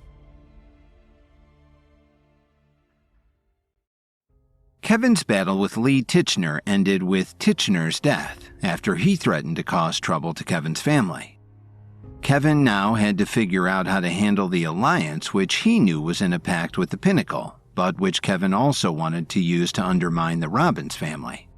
Shannon Tate, who was knocked unconscious by a sleeping powder that Troy Evans gave her on Kevin's orders, wondered, too, what Kevin might want from her as a member of the Alliance. At the moment, Shannon Tate couldn't even think of what Kevin could have in mind for her. In the Alliance, Kevin was already ranked above tens of thousands of members. Moreover, with the Night King as his mentor, he had developed a strong power base and exceptional herbalism skills. With so many achievements at such a young age, his future had limitless potential. Even though she had a fairly respectable position in the Alliance, Shannon knew she was nowhere near his level. "Don't think too much, but now that I have cured the poison in your body, I don't think you should stay in the Alliance for much longer. Don't look at how many benefits they have given me. Doing so will only negatively affect your future," Kevin sighed and told her. Shocked, Shannon asked, "What do you mean?" "You probably surmised that the Alliance leader has decided to align himself with the Pinnacle. No matter how powerful the Alliance has become because of it, they must face the consequences for colluding with such a great threat to humanity. So I suggest that you find an opportunity to leave the Alliance before it's too late," Kevin advised. Having also noticed the relationship between the Alliance and Pinnacle, Shannon understood what Kevin meant. Some things may sound simple but are extremely difficult to implement. The only effect of escaping from the Alliance is that I will forever be in hiding. After all, knowing that I came from the Alliance, what expert organization would dare to accept me as a member? And as an expert, it's already too late for me to go back to living the life of an ordinary person. Shannon expressed with some bitterness. Well, what if I can recommend you a safe place to go? Kevin brought up with a smile. Is that a joke? Who would dare to go against the Alliance? Shannon asked in disbelief. If you really want to leave the Alliance, I can give you a way out. But if you aren't willing to, then we can just forget about this conversation. Kevin responded. Although his tone was not threatening, the meaning behind his words was obvious. How could they pretend as if this conversation never happened? Only the dead could keep secrets forever. Without much time to think, Shannon suddenly came up with a clever response. If you have a plan in mind, can you tell me about it first? The plan is simple. First, I will send a message back to the headquarters and tell the Alliance leader that you died at the hands of the Robbins family's patriarch. At the same time, I will arrange for you to join the Radiance. The Radiance? The organization that rose up as a dark horse among the major powers recently? Do you have any connections with them? Shannon asked. I can tell you frankly that I have also joined the Radiance. If you agree to switch sides, I can assure you that the Alliance will never find you, Kevin promised her. Putting aside the fact that the location of the Radiance's headquarters was already well hidden, Kevin had also set up a formation in its surroundings. So unless the Alliance leader decided to come after her personally, no one in the Alliance would be able to break through it. As soon as he said this, Shannon agreed to his plan without thinking. All right, I believe you. She had long heard that although the Radiance was a new organization, their strength was quite impressive. Moreover, the higher the power base of a new recruit, the more benefits they would get from joining. In the meantime, to err on the side of caution, you should stay here for the next few days. After that, I will arrange for someone to come and pick you up, Kevin said as they left the basement. As for using the Alliance to eliminate the Robbins family, if his plan really worked, it would be like killing two birds with one stone. After all, not only would he have one fewer enemy in Washington, but this incident would certainly alert the higher-ups of the government and prompt them to closely monitor the Alliance's activities. As soon as they found out that the Alliance had joined the Pinnacle, the government would surely take swift measures against them. The night passed quickly. The next day, when Kevin arrived on the first floor, he heard Dustin Newman complaining that they had been stuck inside the mansion for too long. Mr. Williams, you are really too biased. You only let Jordan and Justin Black have fun outside all day long. What about the rest of us? Dustin said jokingly. How about you call them back and trade places with us? We wouldn't mind managing the school instead. Last night, Kevin had already contacted Spencer and asked him to send a few members to Washington and take Shannon to the Radiance's headquarters. Kevin then turned around and looked at Violet Sweeney and the others. Although they did not say anything, their eyes were full of expectation. Given this, Kevin snapped his fingers and ordered, All right, let's go out today and see how the school is doing. As soon as they heard that they could finally go out, huge smiles appeared on all of their faces. After less than an hour's drive, they arrived at the Williams family school. The news of Kevin's power base breaking through to level 7 had spread like wildfire across Washington. And with Tyler Dawn and Terry Watford by his side, many influential figures from the business world naturally came here to show their support. Some families even sent their people over to train here. At the moment, Kevin had just parked. But before anyone could get out of the car, they all heard a loud bang. What happened, Mr. Williams? Troy Evans asked with a slight frown. Barry Damon's face instantly darkened. Thinking that someone had attacked them, he almost broke out of the door to confront whoever it was. Don't be impulsive. Someone's car has just bumped into us. It's probably just an accident. Although Kevin reassured everyone, his mood has soured as well. After all, how could he be sure that the person did not have any ill intentions? You guys stay in the car. I'll go out first and take a look," Kevin instructed. "Hey, are you blind? Do you not see my car from your rearview mirror?" An arrogant voice suddenly sounded. Following the voice, Barry Damon and the others saw a man in a suit staring furiously at Kevin.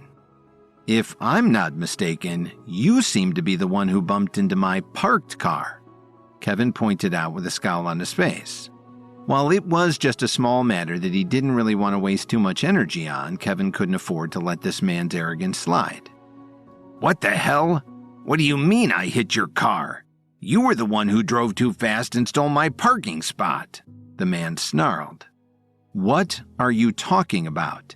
This parking lot is a public area where cars can park freely as they wish on a first-come, first-served basis. How is it my fault that you are so slow?" Kevin retorted. "What did you just say? Do you know that this is the parking lot of the Williams Family School? Since I am a student here, I am entitled to this parking spot," the man boasted. "Oh, you are a student here. What's your name?" Kevin asked with a frown. "My name is Ezra Mullins," the man proudly introduced himself. "What is your teacher's name?" Kevin was not interested in dealing with this man. "Who do you think you are? You think you deserve to know my teacher's name?" Ezra sneered. "If you want to leave this place safe and sound today, you have to pay me for repairing my car and wasting my time. Otherwise, I will ask someone to teach you a lesson." Just then, Troy Evans and the others who were waiting in the car overheard his threat and emerged. Seeing that Kevin had more people behind him, Ezra Mullins' expression changed slightly. Competing with me in terms of numbers?" Ezra hurriedly took out his phone and dialed a number. "Sir, something happened to me in the parking lot. This man not only stole my parking spot but also crashed into my car. I hope you can send a few others over to help me teach him a lesson right now." After hanging up the phone, Ezra raised his head and issued a warning to Kevin and the others. "If you know what's good for you, you had better pay up and leave immediately. Otherwise, when my teacher comes over, you won't even have the chance to beg for mercy." While Kevin tried his best to ignore him, his face became gloomier due to Ezra's arrogance. In his heart, no matter how rich and influential their families were, he absolutely wouldn't allow any bullies to get away with something like this at his school. Soon, more than a dozen people walked out of the building. The leader of the group, who seemed to be their teacher, was tall and strong, and his aura was intimidating. With one look, Kevin could tell that he was not a friendly person. "Sir, I'm over here!" Ezra waved his hands excitedly. He then ran toward his teacher and pointed at Kevin and the others while whispering something in his ear. A few minutes later, the teacher walked over with a gloomy face. "So you're the one who's been causing trouble here today? How dare you hit my student's car and refuse to take responsibility?" The teacher fumed as he kept looking at Kevin and the others. "Who are you?" Kevin asked callously. "You don't need to know who I am. Look at yourself. Compared to you, my students are all people who do not lack money. Now that I have arrived and brought so many of them with me, we can't just come here for nothing, right?" the teacher uttered with an evil smile on his face. The young men standing behind him all looked at Kevin and the others like they were sheep waiting to be slaughtered. This was especially the case for Ezra Mullins, who looked like a cat who had just caught a mouse. "Don't worry. I'll make a call and I'll definitely make arrangements for all of you." A cold light flashed in Kevin's eyes as he dialed Jordan Black's number. Without any nonsense, he then ordered, "I am in the parking lot of the school." Without any nonsense, he then ordered, "I am in the parking lot of the school. Come over here right now." Seeing his actions, the teacher couldn't help but laugh. He then crossed his arms in front of his chest and disdainfully lectured, "Kid, I advise you to be more sensible. The Williams Family School is not easy to mess with. If you can use money to solve this problem, then just pay up. There's no need to use violence to settle this matter." Thinking that this was their territory, these men were not afraid of Kevin daring to play any tricks on them. "Don't worry, someone will give you an explanation when they arrive soon," Kevin responded. Troy Evans looked at these people and shook his head slightly. He knew that not only would these people be put in their place shortly, but even Jordan and Justin Black would also have to face Kevin's anger when they arrived. Right on cue, the two brothers ran over quickly, pushing the crowd aside as they made their way through. As soon as they arrived in front of Kevin, they stood straight and respectfully greeted him. "Mr. Williams." When he saw the two of them, Ezra Mullins almost jumped up in excitement. Seeing that two of the Williams family school's higher-ups had come forward because of this incident, this was enough for him to brag to everyone for a year. "What are you guys doing here?" the teacher called out cautiously. "Shut up!" Jordan Black scolded him angrily. When he turned around and felt Kevin's cold gaze, Jordan seemed to be at a loss for what to do. But before Kevin could say anything, another wave of footsteps was heard approaching as more than 20 men ran out from inside the school. After all, as the ones who recruited them, they treated Jordan and Justin Black as their leaders and were loyal to them. "What's his name?" Kevin asked as he pointed to the teacher with his chin propped up. "Mr. Williams. His name is Cyrus Briggs," Jordan answered truthfully. "He's one of the recruits who followed us from Detroit to Washington." "Did something happen, Mr. Williams?" Justin bit the bullet and forced himself to ask the obvious. You two really did take in some good recruits, didn't you? How come you didn't see how arrogant he was before?" Dustin Newman snickered, taking pleasure in their mistake. Fortunately, before he could say anything else, Troy Evans patted his shoulder and turned to Kevin. At the same time, Barry Damon quickly walked over to Jordan and Justin's side and quickly told them everything that had happened. After getting up to speed on all of the details, the faces of the two brothers immediately turned glum. "You guys better handle this matter before things get out of hand," Barry advised as he looked at the two of them deeply. Jordan turned around angrily and slapped Cyrus Briggs' face. He then cursed. "You bastard! How dare you offend Mr. Williams? Do you know who he is?" The strong force of the slap made Cyrus spin around before he fell to the ground. How could he have made such a mistake as to not recognize Kevin Williams?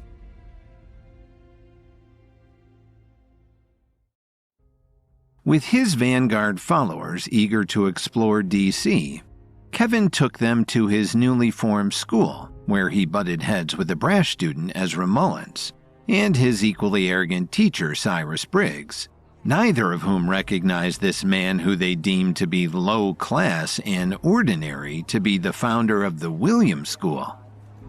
After being hit by Kevin's soldier, Cyrus Briggs covered his face and lay down on the ground, looking at Jordan Black with a confused expression.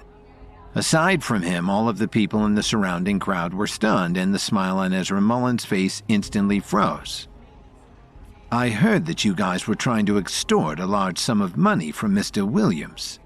Tell me, do you really have the guts to face the consequences?" Justin Black was fuming as he questioned Cyrus. He then took out his sword and waved it around.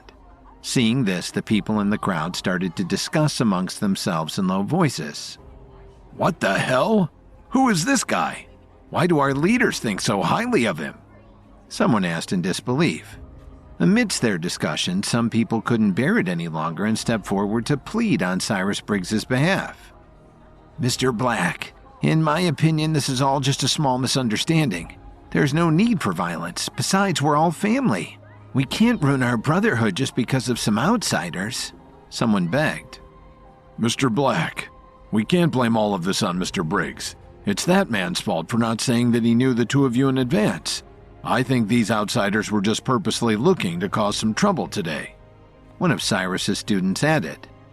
As the owner of this school, Troy Evans and the Vanguard members knew that Kevin was going to be angry. After all, it was one thing for Cyrus Briggs and the others not to know his identity, but how could they treat him so rudely? "Mr. Black, I really didn't know about any of this. If you really want to blame someone, Ezra Mullins is the main culprit. He was the one who called me over to help him," Cyrus said in a tremble. Judging from the cold aura that was radiating from Justin Black's body, he could sense that this was no laughing matter. After hearing Cyrus's words, both Justin and Jordan suddenly turned their gazes to a spot not far away from where the commotion was happening. Ezra Mullins, who felt that the atmosphere was getting tense, was trying to quietly sneak away through the crowd. But before he could escape, he had already been caught after locking eyes with the two brothers, leaving him no choice but to face their wrath. "Get your sorry butt back here," Jordan roared. After slowly dragging his feet back with his head lowered to them, Ezra stammered, "Mr. Black, How dare you find trouble with Mr. Williams?" Jordan shoved Ezra and scolded him. "Do you know who he is? You are lucky to even be alive right now." The intense pain from Jordan's hard push made Ezra's face turn red as he curled up and doubled over. If it wasn't for the fact that he was gritting his teeth, Ezra might have vomited. "We owe our lives to Mr. Williams. Do you still dare to disrespect him?" Justin revealed to everyone while slowly pointing his sword at Ezra's neck. With fear in his eyes, Ezra begged for mercy. I really didn't know his identity. Please spare my life." Seeing Ezra like this, Justin snorted. He turned to Kevin and asked, "Mr. Williams, what do you want us to do with the two of them?" Kevin first looked at Justin, then at Ezra, who was now lying on the ground. He then shifted his attention to the people around him. "You guys don't seem to have any plans of acknowledging my presence." Kevin addressed them flatly. Almost immediately, a group of people lowered their heads as if they had nothing to do with Cyrus and the others. They were smart enough to know better than to offend Kevin. However, those who had previously pleaded in favor of Cyrus Briggs continued to look at Kevin with disdain and were not afraid to speak up against him. "What makes you worthy of our respect? If it wasn't for our two leaders stepping in just now, you wouldn't have even had the right to speak freely here." Someone sneered. "If you know what's good for you, you'll take a step back and apologize to Mr. Briggs," another added. Seeing this, Jordan and Justin Black's hearts were filled with anger.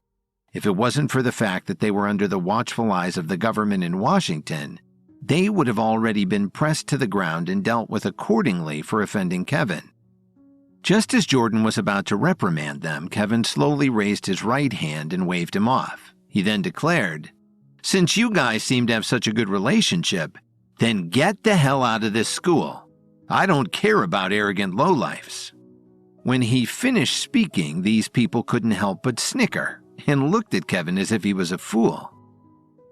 "Who do you think you are? Our leaders may have a great deal of respect for you, but you are a nobody to us." One of the people quipped.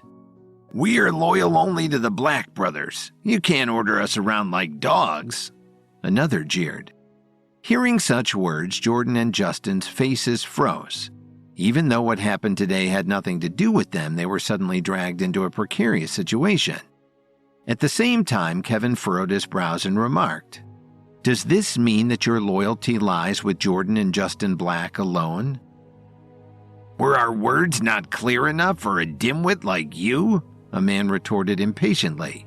"Instead of talking, why don't you fight us to your heart's content? I bet you're afraid of trying anything in front of our two leaders. Let me see you." Before the man could finish his words, he suddenly felt a fierce gust of wind blowing in his face. Unable to resist this, he stumbled and fell to the ground. Just then, a powerful force hit the ground, instantly shattering the concrete surrounding him. The man coughed violently a few times and blood flowed out from the corner of his mouth. By the time the dust cleared, Kevin had already appeared in front of him. He then stared at the man coldly and said, "Do you think I'm afraid of anyone in this place? Let me teach everyone a lesson." A strong burst of spiritual energy was then emitted from Kevin's body, causing those who were overwhelmed by it to curl up on the ground as well. Kevin's strength had shocked them.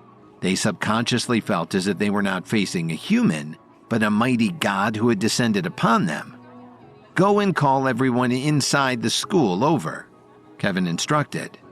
Not wanting to draw Kevin's ire, Jordan Black complied and ran back inside to carry out his order.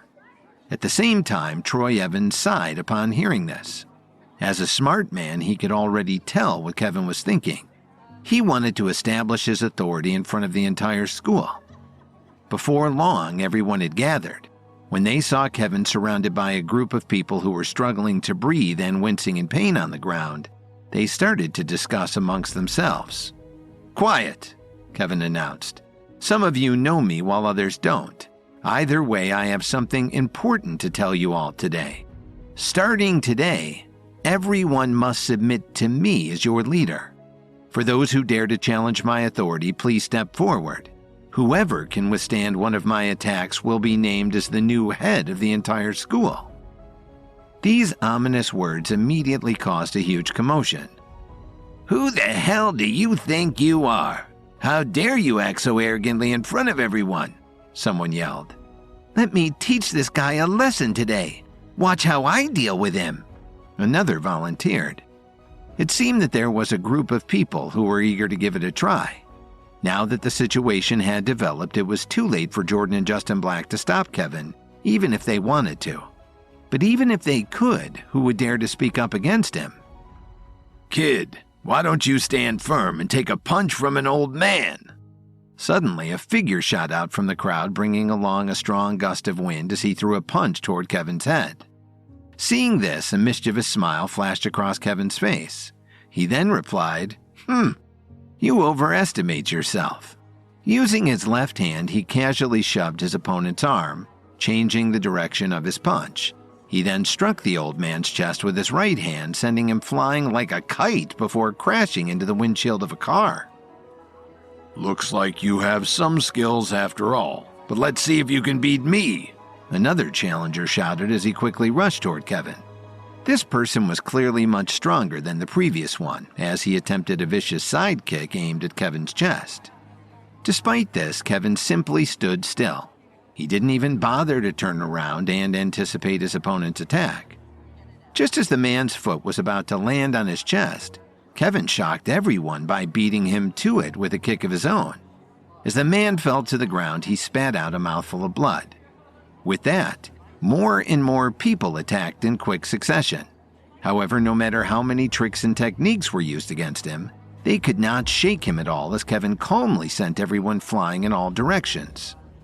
Soon, the parking lot was full of people lying on the ground.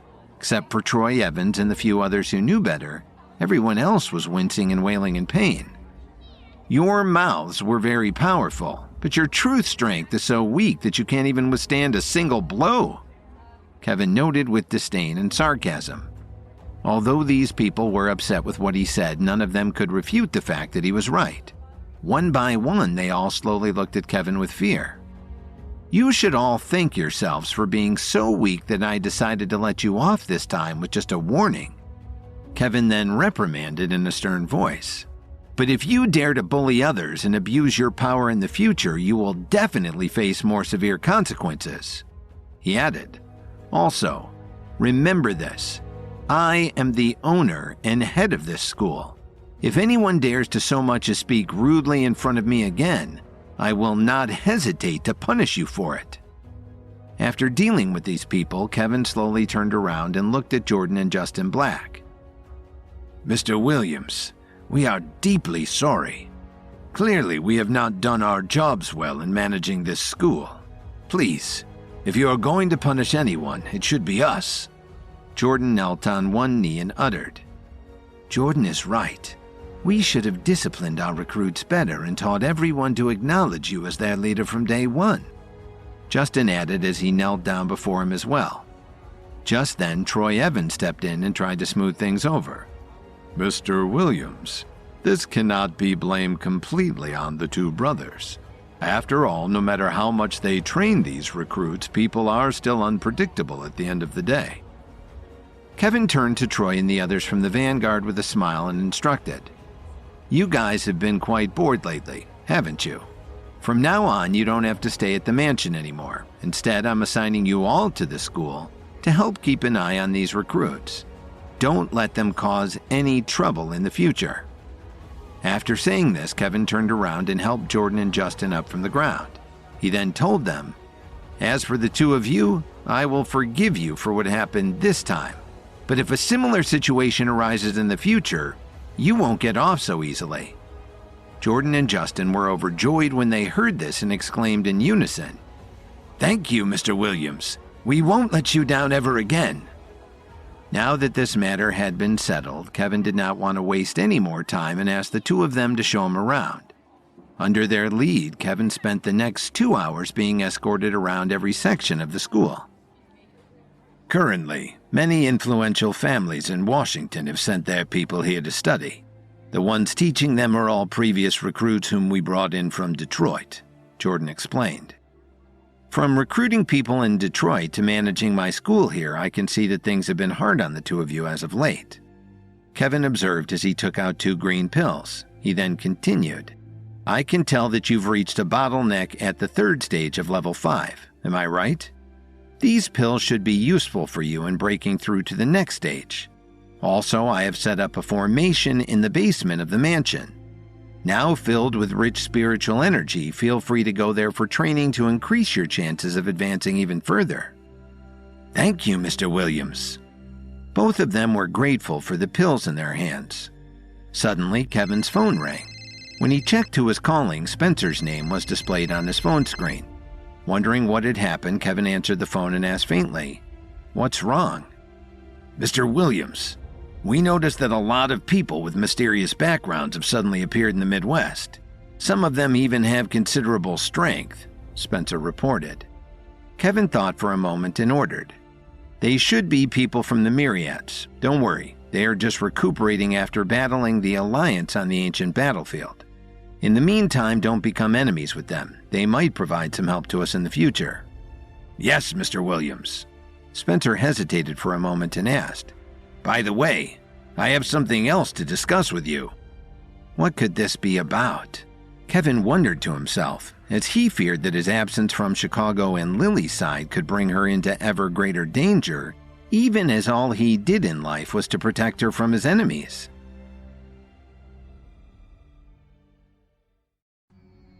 Kevin had to summon his powers to quell an uprising of the teachers and students at his own school, who did not recognize him and deemed him a lowlife.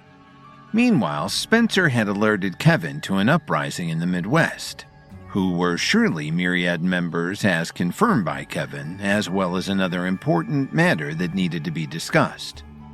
Out of everyone, Spencer and Derek were the earliest to follow Kevin. Their relationship went all the way back to when he first joined the Myriads as an enforcer, and he had chosen these two as his trusted deputies. Shortly after establishing the Radiance, Kevin had mostly left everything to the two of them to take care of. Given this, he also made sure to provide them with a lot of resources to aid in developing their power bases. Currently, Derek had already reached the 3rd stage of level 5, while Spencer was at the 4th stage of the same level. All along, these two men had been following Kevin's orders without ever asking for anything in return from him. If you have anything to say, just tell me. Mr. Williams, you see the Tanner brothers have all finished their seclusion, and their power bases currently range from between the 2nd to 4th stages of level 5. Meanwhile, both the Dixon brothers and the Hill siblings are still training in seclusion. Given this, Derek and I would like Elijah Tanner and his brothers to take over our role of managing the Radiance's day-to-day affairs. That way we can come to Washington to help you more closely. Spencer paused for a moment, then stammered, Of course, this is merely an idea. The decision is up to you. What made you guys suddenly think of this? Are both of you so sick of the Radiance that you can't wait to leave? Kevin joked lightly. No. We have absolutely no complaints about working for you, Mr. Williams. Even if you ask us to stay in the Radiance's headquarters forever, we will serve you until the day we die. Spencer hurriedly reassured him. Because of this, the two men had always been deeply indebted and grateful to Kevin. As such, come hell or high water, they were willing to do anything for him in order to repay his kindness. However, while they were staying in the Radiance's headquarters as of late, they kept receiving news about how Kevin's life was constantly in danger in D.C. Furthermore, the various things that had happened since Troy Evans and the others arrived made them anxious.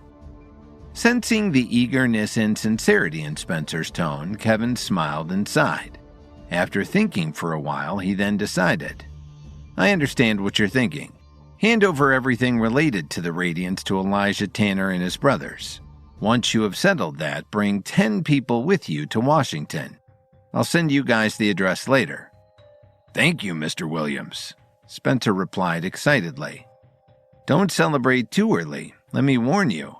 Washington isn't something that the Midwest can compare with. If you guys are unable to help me when the time comes, I won't hesitate to send you back to the Radiants," Kevin cautioned half-jokingly. "Don't worry, Mr. Williams. "We won't let you down," Spencer exclaimed without any sense of worry. Just then, another call came in, so Kevin hurriedly wrapped things up with Spencer and ended their conversation. "Mr. Whitney, to what do I owe the pleasure of this call?" Kevin asked with a slight frown. "I don't have time to talk nonsense with you. Come to the Reaper Squad's base immediately," Scott urged. "What's the matter? Why are you in such a hurry?" Kevin asked again as his brows furrowed. "It's hard to explain things clearly to you with just a few words over the phone. Anyway, I'll wait for you at the entrance to keep you from starting a fight with your fellow members again." Scott didn't give Kevin any chance to ask any more questions and abruptly hung up the phone. Staring at his phone, Kevin suddenly had a bad feeling. "You guys stay here at the school. I'm going out for a bit," Kevin told Troy Evans and the others as he left. At the same time in Chicago, Dalton Steele had just arrived on the 17th floor of a hotel alone. As soon as he stepped out of the elevator, he saw men in black suits standing side by side on both sides of the hallway. However, it seemed that he was the only guest here at this time. While these men would normally treat an outsider as if they were facing a great enemy, they did not react to Dalton's arrival. Last night, Dalton had just finished training his power base when a letter appeared, asking him to come to this hotel for a banquet at 12 o'clock today. Looking at the landscape of Chicago now, it could be said that virtually the entire city was already under Dalton's control. Given this, he was very curious to find out who had the guts to send him a mysterious invitation. Following the note in the envelope, Dalton found his way to the room number that was indicated. As soon as he opened the door, he saw a table filled with food and wine. At the same time, a man was standing by the window with his back facing him. Looking at his figure, Dalton suddenly felt that this man was familiar. But the bodyguards outside the door made it hard for him to think of a person in Chicago who had such a force behind him. "Who are you? Why did you invite me here today?" When the man finally turned around, he looked like he was in pain as he greeted him, saying, "Dalton, has it really been that long since we last saw each other? It seems that you have already forgotten about me. Aren't we brothers? I am so disappointed." "Brett?" Dalton was stunned for a moment. When he regained his senses, he walked over to him with a big smile and hugged him tightly. He then asked, "When did you come back to Chicago? Why didn't you tell me in advance?" "I just arrived yesterday. I'm actually here to seek shelter from you, brother," Brett Stewart explained while also giving Dalton a strong hug. "Brett, what are you talking about? If you need anything, just let me know. I will definitely help you out without any questions," Dalton replied. "Come on." Brett gently pushed Dalton away and raised an eyebrow as he asked, "If I really ask you to do something for me that you didn't want to do, would you actually do it?" "Brett, you must be joking. Is that why you called me over here in such a secretive manner? Chicago may not have been peaceful recently, but you don't have to worry about a thing, brother," Dalton reassured him. "Let's not talk about any more of this nonsense. After all, we haven't seen each other for a long time. We must eat and drink to our heart's content today," Brett exclaimed as he gestured for Dalton to sit down with him at the dining table. After that, they ate a lot of food and drank a few bottles of wine as they talked about a lot of things.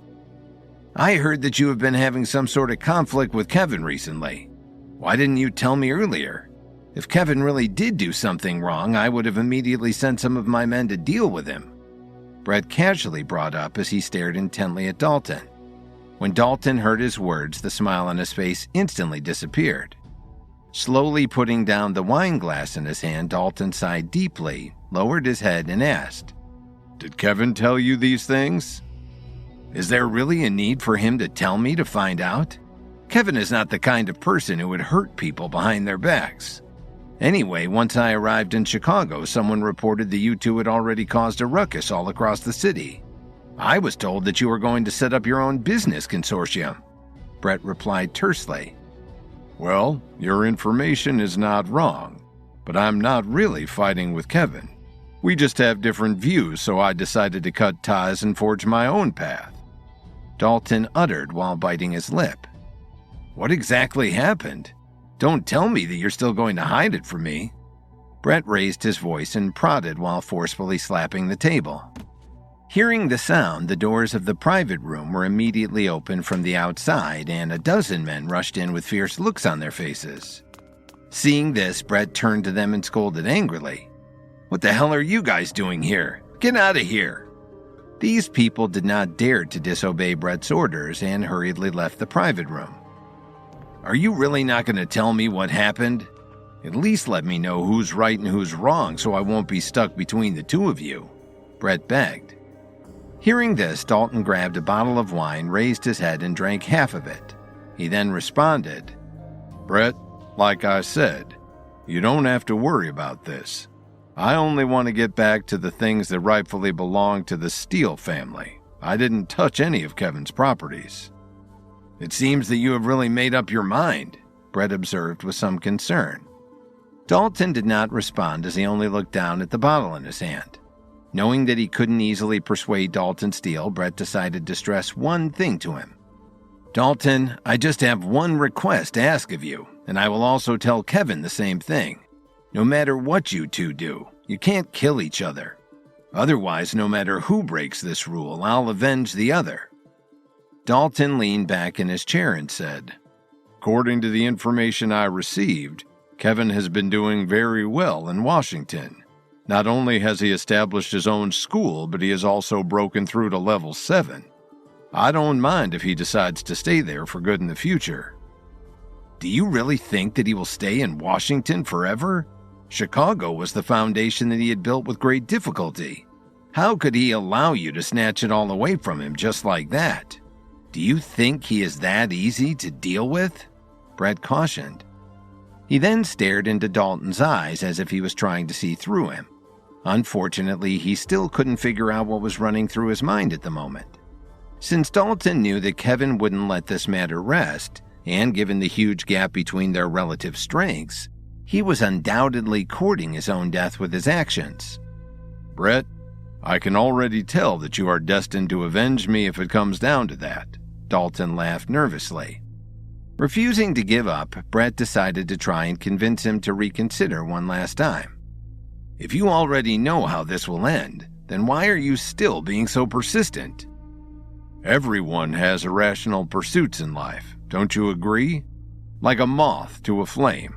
It's as if there is a voice inside our heads that keeps telling us to do it even against our better judgment," Dalton reasoned.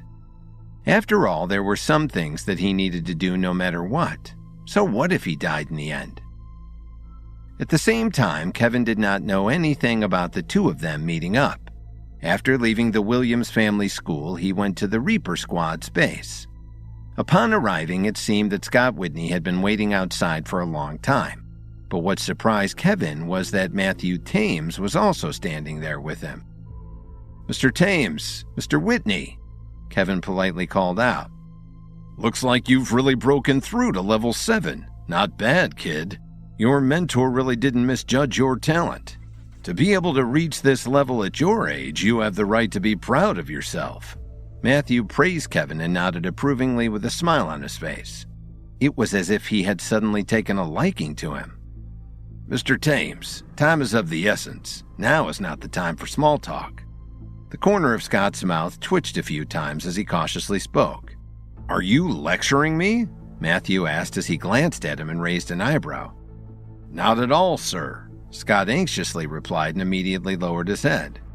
"All right, let's get straight to the point." Matthew's face instantly became serious and gestured. "Come with us. I would like to show you something." Still puzzled by this, Kevin had no choice but to follow as the three of them went inside the Reaper Squad's base. When they arrived in front of a room, Scott took out a small red metal card and tapped it on the door. Matthew then pressed a long combination of letters on the password lock before opening the door. Seeing such a complicated procedure just to get in, Kevin could not help but wonder what was inside the room. When you come out of this room later, don't mention anything you see inside to anyone, Matthew warned. Upon hearing this, Kevin wanted to ask something, but Matthew had already pushed him into the room. As soon as he entered, Kevin could smell a strong scent of blood. Moreover, the space inside the room was much wider than he had imagined. As he looked around, there were blood stains all over the walls and the floor. Kevin had never thought that there would be such a terrifying place inside the Reaper Squad's base. Not far away from where he was standing, he saw 4 people with disheveled hair and wounded bodies. Their clothes were tattered and soaked in blood. Meanwhile, their hands and feet were bound by thick iron chains, and the other end of the chains were deeply embedded in the wall. At the moment, these 4 people all looked depleted emotionally. But even though they had suffered such heavy injuries, Kevin could sense that there was still a strong amount of spiritual energy flowing through their veins. Moreover, their bodies were emitting a special kind of pressure. Who were these people, and why were they here? As Brett Stewart tried to cajole Dalton Steele into ending his one-sided war against his former best friend Kevin was taken into the depths of the Reaper Squad headquarters, where Scott Whitney and Matthew Thames showed him 4 tortured captives whose identities were a mystery to Kevin. Suddenly, Kevin's eyes lit up and locked onto one of them. This man had an unusually tall and robust frame. Although he was covered in wounds and bruises, he still looked like an imposing figure. But beyond his physical appearance, Kevin actually knew who this man was. He was none other than the Southeast School for Natural Medicine's dean, Jeffrey Bowie, whom he had met and even fought with a couple of times before. However, compared to their last encounter, Jeffrey looked much stronger, and his power base had also improved a lot. Judging from the pressure he was emitting, it seemed like he had not only reached the 5th stage of level 5. What's going on here? I know what you're thinking, but we didn't hurt them. They are actually our men, and we sent a team who risked their lives just to rescue them from an underground lab. Subsequently, more than a dozen members lost their lives on this secret mission, Matthew explained. What exactly happened to them? Kevin asked.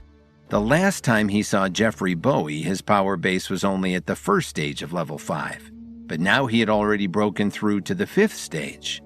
Without taking any high-grade medicinal pills, his rapid improvement was just too fast to believe. Didn't Matthew Thames mention that he was trapped in an underground lab? Why was he taken there in the first place? You can go and take a closer look at them, but you'd better be careful. Matthew cautioned him once again with some concern. Kevin walked hesitantly toward the 4 figures who were all lying down side by side and carefully observed their condition. At the moment, they all seemed to be asleep. With their power bases being practically on par with one another, it was hard to imagine what kind of power could capture 4 5th stage level 5 warriors at the same time and torture them to such an extent. Just then, the man on the leftmost side suddenly woke up. When his bloodshot eyes caught sight of Kevin, he instantly let out a thunderous roar. Without saying a word, he then lunged himself at Kevin.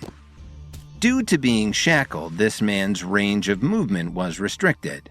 Given this, he waved his spiritual energy with all of his might, wanting to break free from the iron chains.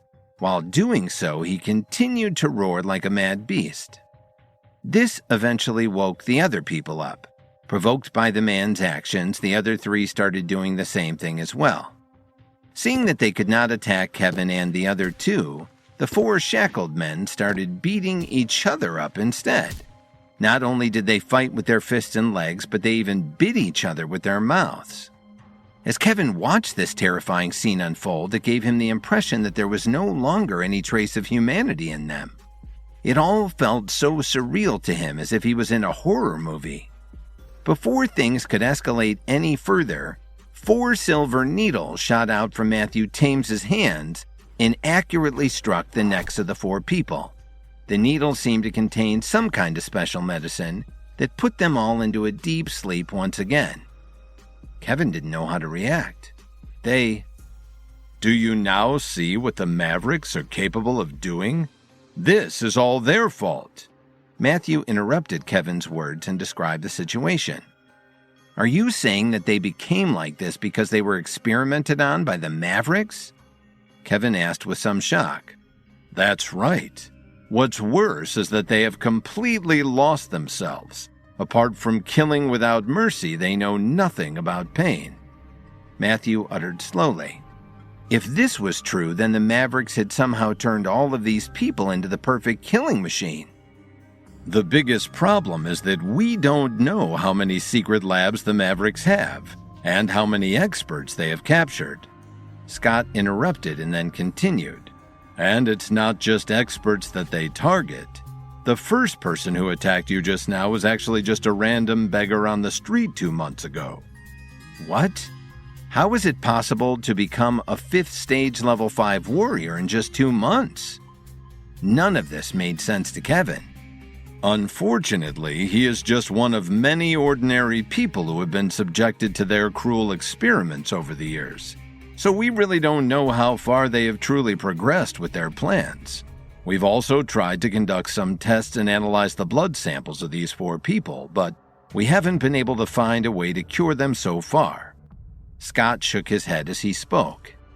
But what does this have to do with me? Kevin asked with a puzzled look. You really don't know? Scott turned around and looked at Kevin. He then continued. Think about all the influential families that you have offended since arriving in Washington. The Kesslers, Gaffords, Dawsons, and Robbinses are all part of the Mavericks. Are you saying that the Mavericks have been targeting me? Kevin asked as his brows furrowed. Well, it's safe to say that you have emerged as a huge threat to them. Anyway, the ultimate goal of the Mavericks is to build a giant army of genetically engineered experts and use them to suppress the Rangers, and anyone else who opposes them. In order to have a true numbers advantage, they have been capturing not just experts, but even ordinary people. Matthew carefully explained. So what? Isn't that a simple matter to solve? Since they're breaking the law by going after ordinary people, why can't the government just have them arrested? Kevin retorted casually. It's not that simple. Scott sighed unhappily. He then revealed. With regard to ordinary people, the Mavericks tend to go after people on the lower rungs of society, who can disappear without a trace. Moreover, with the Mavericks comprised of influential people, their higher-ups can easily cover their tracks to absolve them of any crimes. In the past, Kevin did not think much of these so-called experiments of the Mavericks. But after finding out that someone as powerful as Jeffrey Bowie was easily captured and tortured by them, Kevin really could not imagine what other horrible things the Mavericks were capable of doing. So, the reason why you called me here today is because you want me to deal with the Mavericks on your behalf, right? Kevin asked tentatively, then added, Did you think that I would simply agree to take care of this big mess for you? And even if I did, I don't have the strength to fight the Mavericks alone. Kevin knew his own limitations. How can they expect him to go up against a faction comprised of several influential families with deep roots in Washington all by himself? No matter how strong his power base was, this was an impossible feat to ask of him. Furthermore, Kevin really did not want to get involved in the conflict between the 2 factions. We know that this matter has put you in a difficult position, but we do not have anyone else we can count on right now. Matthew tried to persuade him. Stop. I'm not going to fall for your tricks again. Besides, doesn't the Reaper Squad have a strong foundation? You have many capable experts under your command. How can you say that you don't have anyone to use against the Mavericks? Kevin rebutted, then expressed his sentiments. It's not that I don't want to help you guys, but this is a matter of life and death. I may not be afraid of dying, but a lot of people are counting on me for their own survival. If I die on this mission, who will take care of them? Actually, this matter has a lot to do with some of those people that you're trying to protect, Scott pointed out with a serious face. George Eubanks and Donald Murphy are both from the Rangers, and so is Herman Thompson. He then added, besides, whether it's true or not, many people nowadays believe that you are part of the Rangers. On top of that, after breaking through to level 7 at such a young age, do you think the Mavericks will allow a promising talent like you to rise in power over them? Matthew chimed in. They will stop at nothing to kill you in the cradle before you fully reach your potential. Hearing their ominous words, Kevin gradually fell into silence. He knew that the two of them were trying their best to get him to agree, but they were also telling the truth. Seeing Kevin in deep thought, Matthew slowly walked up to him. He then patted his shoulder and said, just like you said, you have a lot of people to look after. So even if this matter doesn't necessarily concern you as an individual, you have to think for them. While the Mavericks can't easily deal with you, they can easily go after the people who you care about. You don't have to worry about that. As long as I'm alive, the Mavericks won't be able to harm them for the rest of their lives. Kevin snorted and continued. Also, I have another question. If I agree to help you with the Mavericks, does that mean that the Reaper Squad has now become a member of the Rangers? As a government force, the Reaper Squad must never be affiliated with either faction. But given that the Mavericks have gone too far with their actions and pose a great deal to society, we have to find a way to put a stop to these experiments, Scott uttered righteously. But even if we destroy all of their secret labs, the Mavericks will not be eliminated, right? Kevin asked expressionlessly. So what's the point of helping you stop them? By appearing to act on my own, it will only put an even bigger target on my back, and I'll have to keep one eye open when I sleep for the rest of my life. For a moment, Matthew Thames and Scott Whitney did not answer. Kevin's argument made sense, and they could not think of anything else to say to persuade him. The reason why the Mavericks could exist until today was because of their strong foundation. Behind all the families that Kevin had a conflict with, the higher-ups of the Mavericks were all high-ranking officers across the different branches of the military. And such, even the higher-ups in the government could not shake them without Kevin's help. But if Kevin really succeeded in destroying their decades' worth of progress, his future would be one that was doomed to be in dire straits. At the end of the day, there was no need for him to get involved. After all, to put it bluntly, he didn't really owe anyone anything. With Matthew and Scott appealing to Kevin's moral compass, his decision was going to boil down to whether or not his sense of righteousness would prevail. If there is nothing else, I will head back first, Kevin told them plainly. Wait, Matthew suddenly called out, then reiterated. I know that this matter has nothing to do with you, but you are our only hope right now. Time is of the essence, and it is not easy to find someone with your level of strength. He then added, after this matter has been settled, I will speak with the higher-ups in the government to ensure your protection.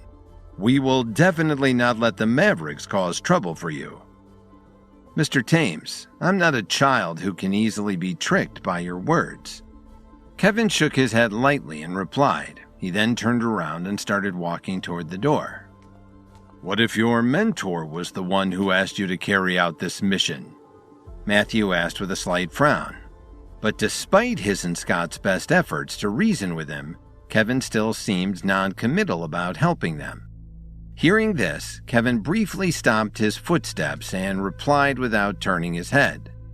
If any mentor said so, I naturally wouldn't object. But the question is, can you find him? As he watched Kevin walk out of the room, a smile suddenly appeared on Matthew's face. Scott then cautiously asked, Sir, how will you find Kevin's mentor?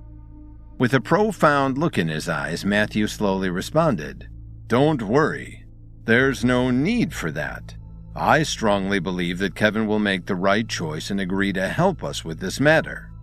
That being said, the Reaper Squad will owe him a huge favor for this. For now, go ahead and tell him what to do. If it's within my ability, I'll also do what I can to help him from the sidelines." "Yes, sir." Scott nodded in understanding and immediately left the room. At the same time, an old man was quietly observing the scenery outside from the third floor of a mansion in Washington. Just then, the door of the room was gently pushed open from the outside as Mason Zimmerman walked in and lowered his head respectfully. "Grandpa, were you looking for me?" Mason nervously asked. "I heard that you have been working with the Robbins family to deal with a young man named Kevin Williams?" the old man asked without even turning his head. "Yes, Grandpa." Mason didn't dare to hide anything from him. "Try your best to find out exactly what he's capable of. Also, as far as I know, that young man has a lot of pill recipes in his possession. Find a way to get them before the Herbalist Society does." The old man instructed as he put one hand behind his back and stroked his chin with the other. "Understood." Although Mason had doubts about this in his heart, he did not dare to question his grandfather. "As long as you seize this opportunity, you will definitely make a name for yourself in Washington and be remembered for generations to come." The old man spoke unhurriedly as if he was talking about something insignificant. However, hearing this instantly lit a fire in Mason. This would be how he could get his revenge on Kevin at last. After showing Kevin what had happened to Jeffrey Bowie and the others at the hands of the Mavericks, Matthew Thames asked him to destroy all of their secret labs and halt their plans of building an army of genetically engineered experts. Despite Kevin's reservations about going up against the Mavericks alone, Matthew believed that he would eventually do the right thing and agree to this mission. Meanwhile, Mason Zimmerman was confronted by his grandfather, knowing that he had been working with the Robbins family against Kevin. When he was urged to make a name for himself in Washington by drawing out Kevin and obtaining his pill formulas, Mason thought deeply about his grandfather's words.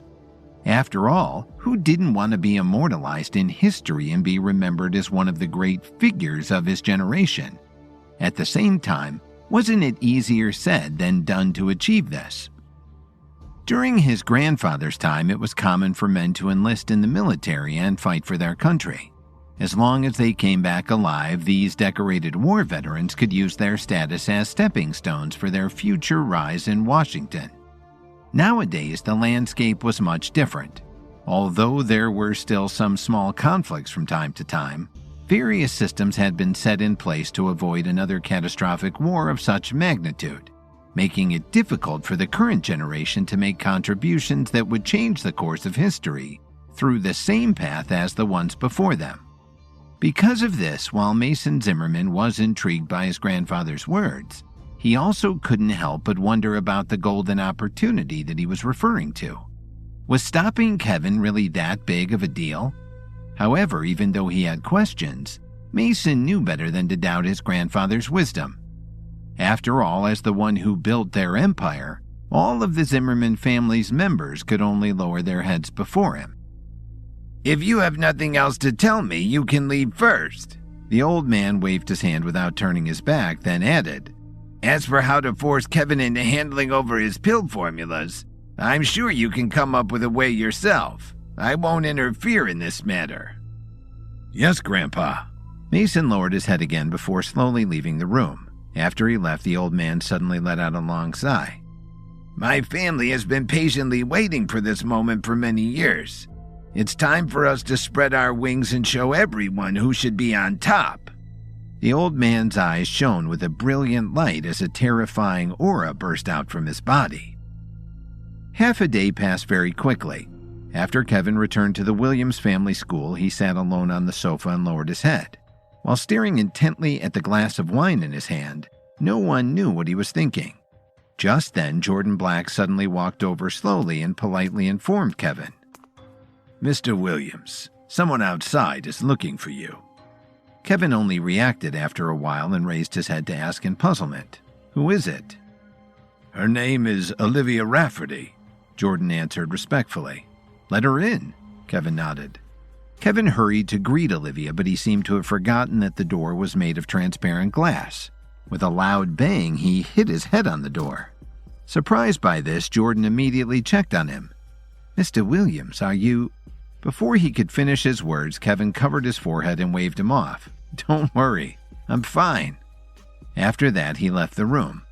When Kevin arrived at the parking lot, he instantly saw Olivia Rafferty, who was wearing a pink jacket today. As she leaned against the front of a white BMW, her figure could be seen at a glance under the warm sunlight. After seeing Kevin, a huge smile appeared on Olivia's face. "Looks like you've been really busy these days. How have you been?" Olivia greeted. "What are you doing here?" Kevin asked with a slight frown. Even though they had become good friends since the herbalism competition, Kevin knew that Olivia had started to develop some feelings for him, which made things a bit uncomfortable. After all, he was happily married and only had Lily in his heart. Hearing this, Olivia's expression changed slightly, and there was a trace of sadness in her eyes as she responded. "Does there have to be a reason for me to come and find you? Do you really not want to see me?" "I'm sorry, it's not what I meant. It's just that I have a lot of things going on in my mind today." Kevin stammered, as he also did not know how to express his current feelings. The truth was that he had been a little absent-minded since leaving the Reaper Squad's base earlier today. Ever since he became an expert, Kevin had always paid attention to the benefits of doing things whenever he had an important decision to make. After witnessing what had happened to Jeffrey Bowie and the others at the hands of the Mavericks, he quickly determined that it would not be beneficial to him to intervene. Because of this, he immediately dismissed Matthew Thames's request, maintaining his stance until he left. However, he had been thinking about this matter deeply in his heart since then. As he continued to weigh whether or not to accept the mission, Kevin was afraid of ending up like those 4 people who seemed to have lost all of their humanity.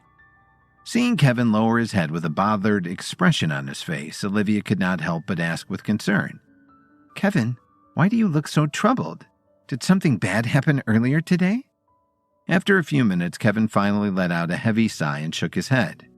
"It's fine. I should be able to handle that matter," Kevin stuttered unconvincingly. "It's fine if you don't want to talk about it, but I came here to tell you that today is my birthday," Olivia eagerly revealed, then added, "So, how are we going to celebrate?" "Today is your birthday?"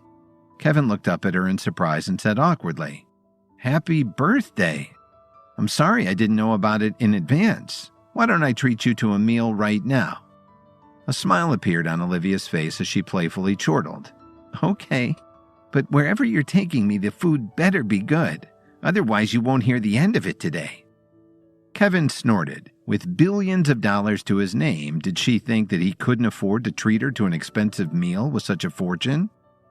"You drive." Without waiting for him to respond, Olivia threw her car keys to Kevin and entered the passenger side of her BMW. Washington, D.C. was indeed the busiest city in the country. It was not even rush hour yet when they found themselves stuck in heavy traffic. Unable to think of any topic to talk about while waiting, neither of them took the lead to break the silence. Given this, the atmosphere gradually became more and more awkward as the minutes passed. Fortunately, Kevin eventually found a shortcut along the way, and they soon arrived at the Vast Hotel, which was the most famous hotel in the entire city. At the moment, there weren't many parking spaces left in the hotel's parking lot, but just as Kevin had found an empty spot and was about to park in it, a red Ferrari suddenly rushed over, seemingly without any intention of slowing down. Seeing this from the corner of his eye, Kevin's calm expression did not change at all. With his current power base, even if this car was going at full speed, he could still use his spiritual energy to forcefully stop it in time. However, there was no need for this, as the driver of the Ferrari managed to step on the brakes at the last second, causing his car's tires to screech loudly against the ground before finally stopping. Seeing that the front bumper of the Ferrari was just less than a foot away from the BMW side door, Kevin frowned slightly. He instantly remembered the incident at the Williams family school's parking lot earlier that day. "Here we go again," Kevin muttered to himself. As expected, the man driving the Ferrari quickly got out of his car. He then pointed at where Kevin was seated and cursed. "Are you blind? That was incredibly reckless of you. You're lucky I managed to step on the brakes. Otherwise, if you hit my car, you probably wouldn't have been able to pay me for the damages." Since Kevin was already used to these types of situations, the man's disdainful words didn't bother him. By now, he had learned that it was sometimes better to take the high road in order to avoid unnecessary trouble. However, in contrast to Kevin's calm demeanor, Olivia's violent temper suddenly rose as she hurriedly unbuckled her seatbelt and got out of the car. "If you have any guts, why don't you repeat what you just said to my face? I'm not afraid of teaching you a lesson by dealing some damage to your lousy car." Olivia fired back assertively as she crossed her arms in front of her chest and looked him dead in the eye. "Are you serious? Open your eyes wide and take a closer look. This is a limited edition Ferrari. There are no more than 10 cars like this in the entire world. With the same amount of money, I can buy more than a few of your little BMWs." The man boasted while pointing to the front hood of the car. It was as if he was afraid that Olivia would not be able to recognize the brand of his sports car. "Is it really that impressive?" Olivia glared at him and warned, "If you dare to insult me again, I will make sure that you'll regret your words." Although this Ferrari was rare, with the Rafferty family's strength and fortune, Olivia knew that she could easily afford one. "There's no need for a beauty like you to get so upset. Instead, let me take you for a spin. You'll see just how special this car is." The man suddenly changed his tone as he spoke, thinking that he could charm his way into Olivia's heart. However, hearing this only made Olivia more furious. She then rolled up her sleeves and prepared to charge toward the Ferrari. With the situation getting more tense, Kevin immediately got out of the car to stop her. "Calm down," Kevin shouted as he grabbed Olivia's arm and pulled her back. He then added in a low voice, "There's no need to waste time getting angry with this person. Don't let him ruin your mood." "Get out of the way. I want to teach this dog a lesson today." Olivia ignored his plea and tried to break free from his hold. "Forget him. Besides, today is your birthday. Let's just look for another parking spot so that we can go to dinner," Kevin advised earnestly. After taking a moment to let her anger subside, Olivia finally calmed down. She then glanced fiercely at the man and sneered, Luckily for you, I don't want to cause any trouble for him." However, instead of moving on from this matter, the man continued to look at the two of them condescendingly. He then glanced at the BMW behind them and scoffed. "It's good to know that you two aren't that short-sighted. If my beloved car was really damaged, you would have to deal with the consequences." Seeing that the man's words had upset Olivia once more, Kevin frowned slightly and took the initiative to address him first. "Be careful of what you say next. Otherwise, you're the one who must deal with the consequences if you don't let us go on our way. Besides, you were the one who started all this trouble in the first place. If an accident had really occurred, you should be the one to blame for it." The man spat at Kevin with disdain. "Who do you think you are? From the looks of it, you're just a coward who has been living off of a woman. Otherwise, with just this lousy BMW of yours, how could you date such a beauty like her?" The man became more and more arrogant. He felt as if he had completely seen through the relationship between the two of them. "If you know what's good for you, this is your last chance to walk away peacefully. But if you continue to speak nonsense like this, I won't mind giving you a taste of your own medicine," Kevin retorted as his face gradually darkened. Just a few moments ago, he thought by lowering his pride and taking the high road this matter could be resolved without causing any trouble. However, he was not expecting this man to act so arrogantly and disrespectfully toward them. "My face is right here. Hit me with your best shot. That is, if you have the guts to even do so." The man boldly turned his head to the side and pointed to his cheek. He then added, "Before you decide, let me introduce myself first. My name is Marcus Watford. If my last name sounds familiar, it's because my father is the president of the Orion Group." Kevin was stunned for a moment, and then his expression changed. Suddenly, he didn't know whether to laugh or cry after finding out that this man was Terry Watford's son. "What are you still standing there for? Did I scare you off after discovering my identity? Don't make me look down on your pathetic existence even more." Marcus continued to taunt Kevin, hoping to humiliate him further in front of Olivia. "All right, you have been duly warned, but since you're really asking for it, I don't mind teaching you a good lesson today on behalf of your father." Kevin nodded as he flashed a mischievous smile. With that, Kevin walked slowly towards Marcus and slapped him across the face. Olivia Rafferty visited Kevin to inform him that it was her birthday. Given this, Kevin awkwardly offered to treat her to a meal and drove her BMW to the Vast Hotel. But just as they were about to park, a man driving a Ferrari almost crashed into them. While Kevin initially opted to take the high road, Olivia angrily confronted the man about the incident. Despite Kevin's efforts to diffuse the tension, the man refused to let them go. Revealing himself to be Terry Watford's son, Marcus Watford persistently dared Kevin to hit him. In order to teach him a lesson, Kevin slapped him. Even though Kevin had dialed down his strength to a very low intensity, his slap still caused Marcus Watford to spin on the spot and stumble backward. Even with the support of his Ferrari, he was too dazed to steady himself and eventually fell to the ground with a thud. When Kevin and Olivia saw his face, there was a visible slap mark on one of his swollen cheeks, and blood flowed out from his nostrils. Due to his dizziness, Marcus had to shake his head a few times before finally being able to see things clearly again. He then held onto his car to slowly prop himself back up. However, he could still feel his head throbbing heavily from Kevin's slap. Because of this, Marcus grew so angry that his body started to tremble. He then pointed at Kevin in disbelief and roared, You really hit me?" Didn't he just tell Kevin that he was Terry Watford's son? Given his father's reputation as the Orion Group's president, even government officials had to be polite to him. As such, he did not expect Kevin to be so rude. Wasn't this man just living off this woman's wealth? "You asked me to hit you multiple times. With you being so persistent, who am I to refuse your wishes? I simply accommodated your request," Kevin explained with a simple and honest smile. You better be prepared for what's coming. Because of what you just did to me, I will not let you go until I have the last laugh." Marcus fumed as he took out his phone and called someone. "I was attacked by some piece of trash just now. Send some help over to the Vast Hotel immediately." When he heard the answer on the other end of the phone, he replied, "What? You're eating in the same hotel and you're bringing some men over right away? That's great. I'll wait for you here." After hanging up the phone, Marcus pointed at Kevin again, but this time he was much more confident.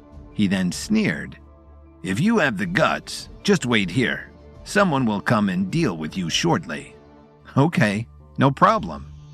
Kevin did not know whether to laugh or cry, so he nodded and replied. He never thought that Terry Watford's son would turn out to be so immature.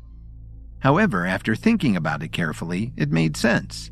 Someone like Terry was usually too busy with the Orion Group's daily affairs to still have time to discipline his son. As long as he did not cause any trouble, Marcus could have everything that he wanted given to him.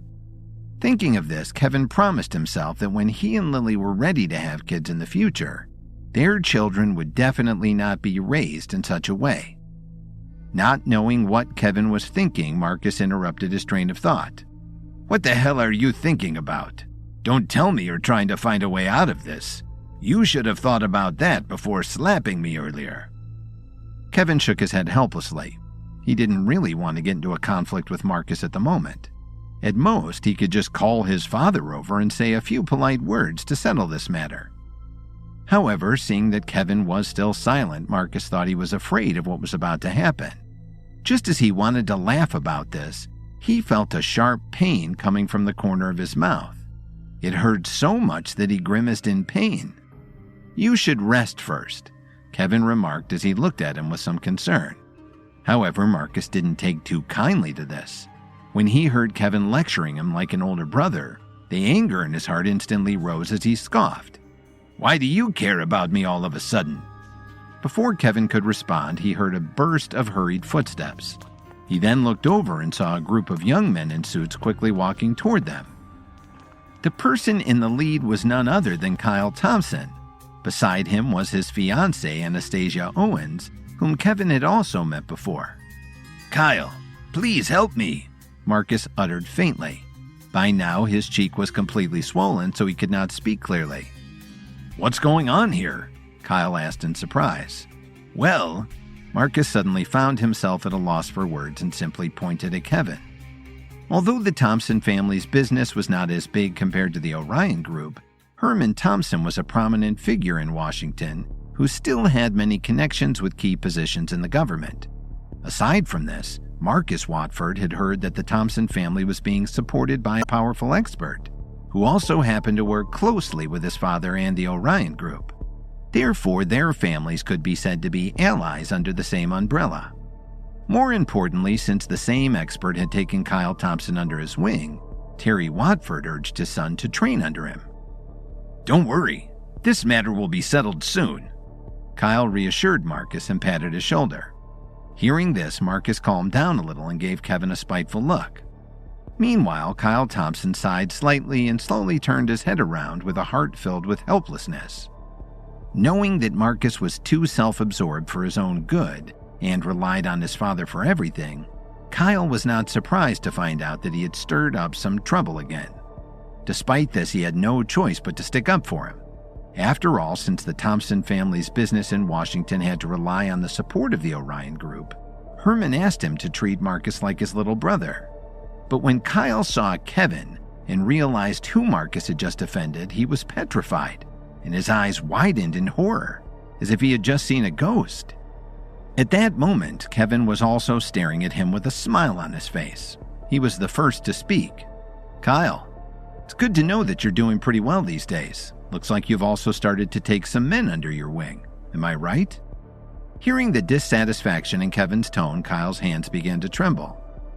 Who the hell do you think you are? How dare you speak to our brother like that? One of the men who had been following Kyle scoffed.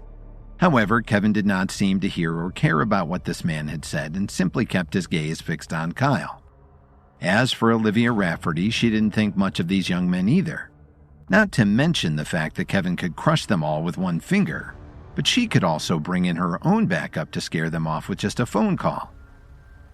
"Kyle, say something," another person prodded Kyle as he looked at Kevin vigilantly.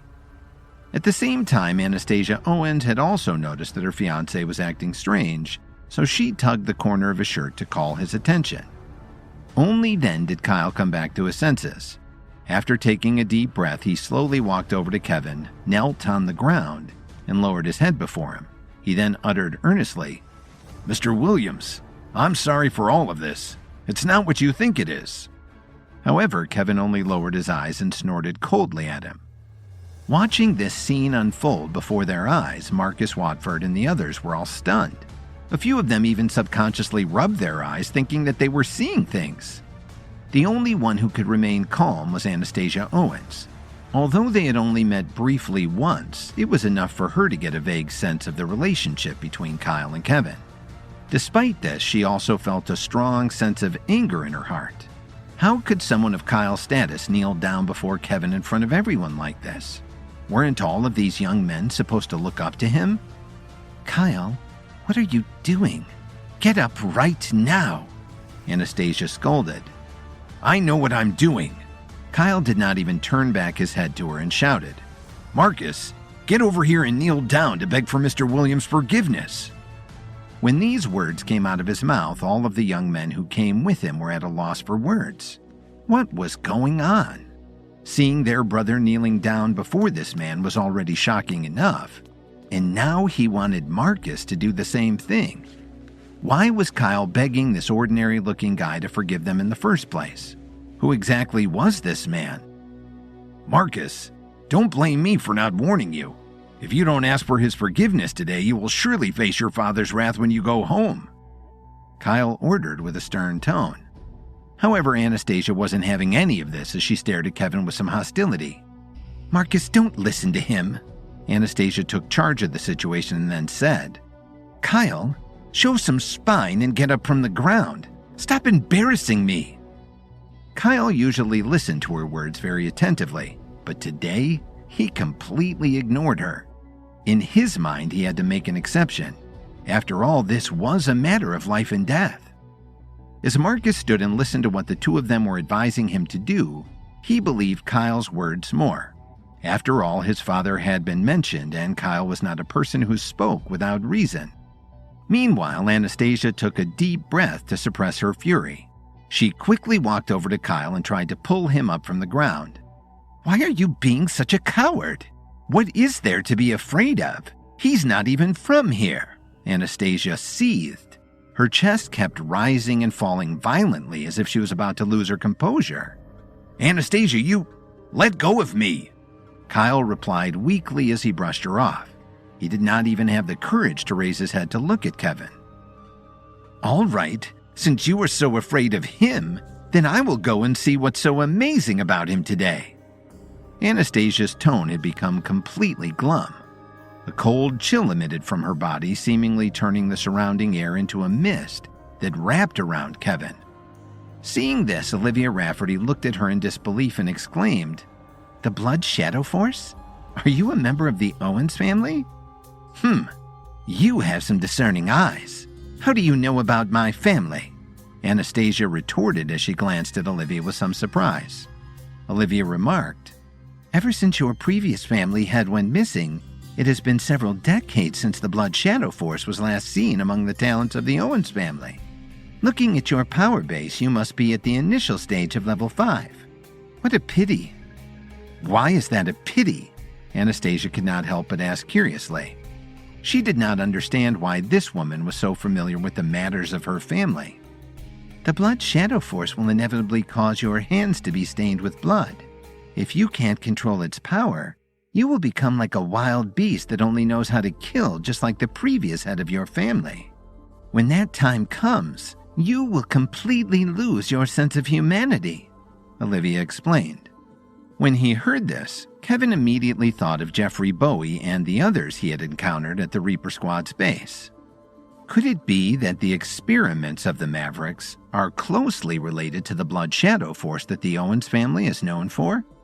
Kevin thought to himself, I'm afraid you won't have the chance to see that day." Anastasia snorted coldly and threw a kick toward Kevin's head. Suddenly, Kevin felt a fierce wind blowing against his face. At the same time, with her cold spiritual energy wrapped around his body, he felt as if he was trapped inside a freezer, which slightly affected his focus. "You overestimate yourself," Kevin thundered in a deep voice. He then stretched out his hand and grabbed Anastasia's ankle. However, while he was able to block her attack, he couldn't help but frown slightly. Her leg felt so cold, and her bones were so tough. It was as if he had caught a giant block of ice. In order to break free from Kevin, Anastasia quickly tried to poke him in the eyes. "Your moves are quite fierce," Kevin exclaimed as he quickly let go of her leg. Because Kyle Thompson was still kneeling right in front of him, it was impossible for Kevin to use his protective spiritual energy barrier to push Anastasia away. "Out of respect for Kyle, I don't want to fight you, so don't force me," Kevin warned her grimly. After all, Anastasia was Kyle's fiancée. If he hurt her, how would he explain his actions to Herman Thompson? "What if I force your hand?" Anastasia dared him recklessly. She then turned around and rushed toward Kevin, wanting to tackle him with her shoulder. Although Kevin saw through her movements, he did not have any defensive posture and allowed her to hit his chest. A second later, a muffled sound was heard from the impact. However, the result was not what Anastasia had expected. Kevin did not move at all, while she was forced to take 2 steps back. A look of disbelief flashed across Anastasia Owens' eyes. Despite being very confident in her own strength, Kevin seemed to be as unshakable as a mountain. "So you are an expert as well," Anastasia finally realized. Without warning, she then threw a kick that went straight between Kevin's legs. This kind of a dirty trick almost caught him off guard. Luckily, he managed to grab her ankle just in time. Otherwise, given the strength that he felt, who knows if he would still have the ability to have a child in the future. "It seems that if I don't teach you a lesson, you won't know what's good for you," Kevin chided with some anger. This battle might be one that would complicate every aspect of Kevin's future.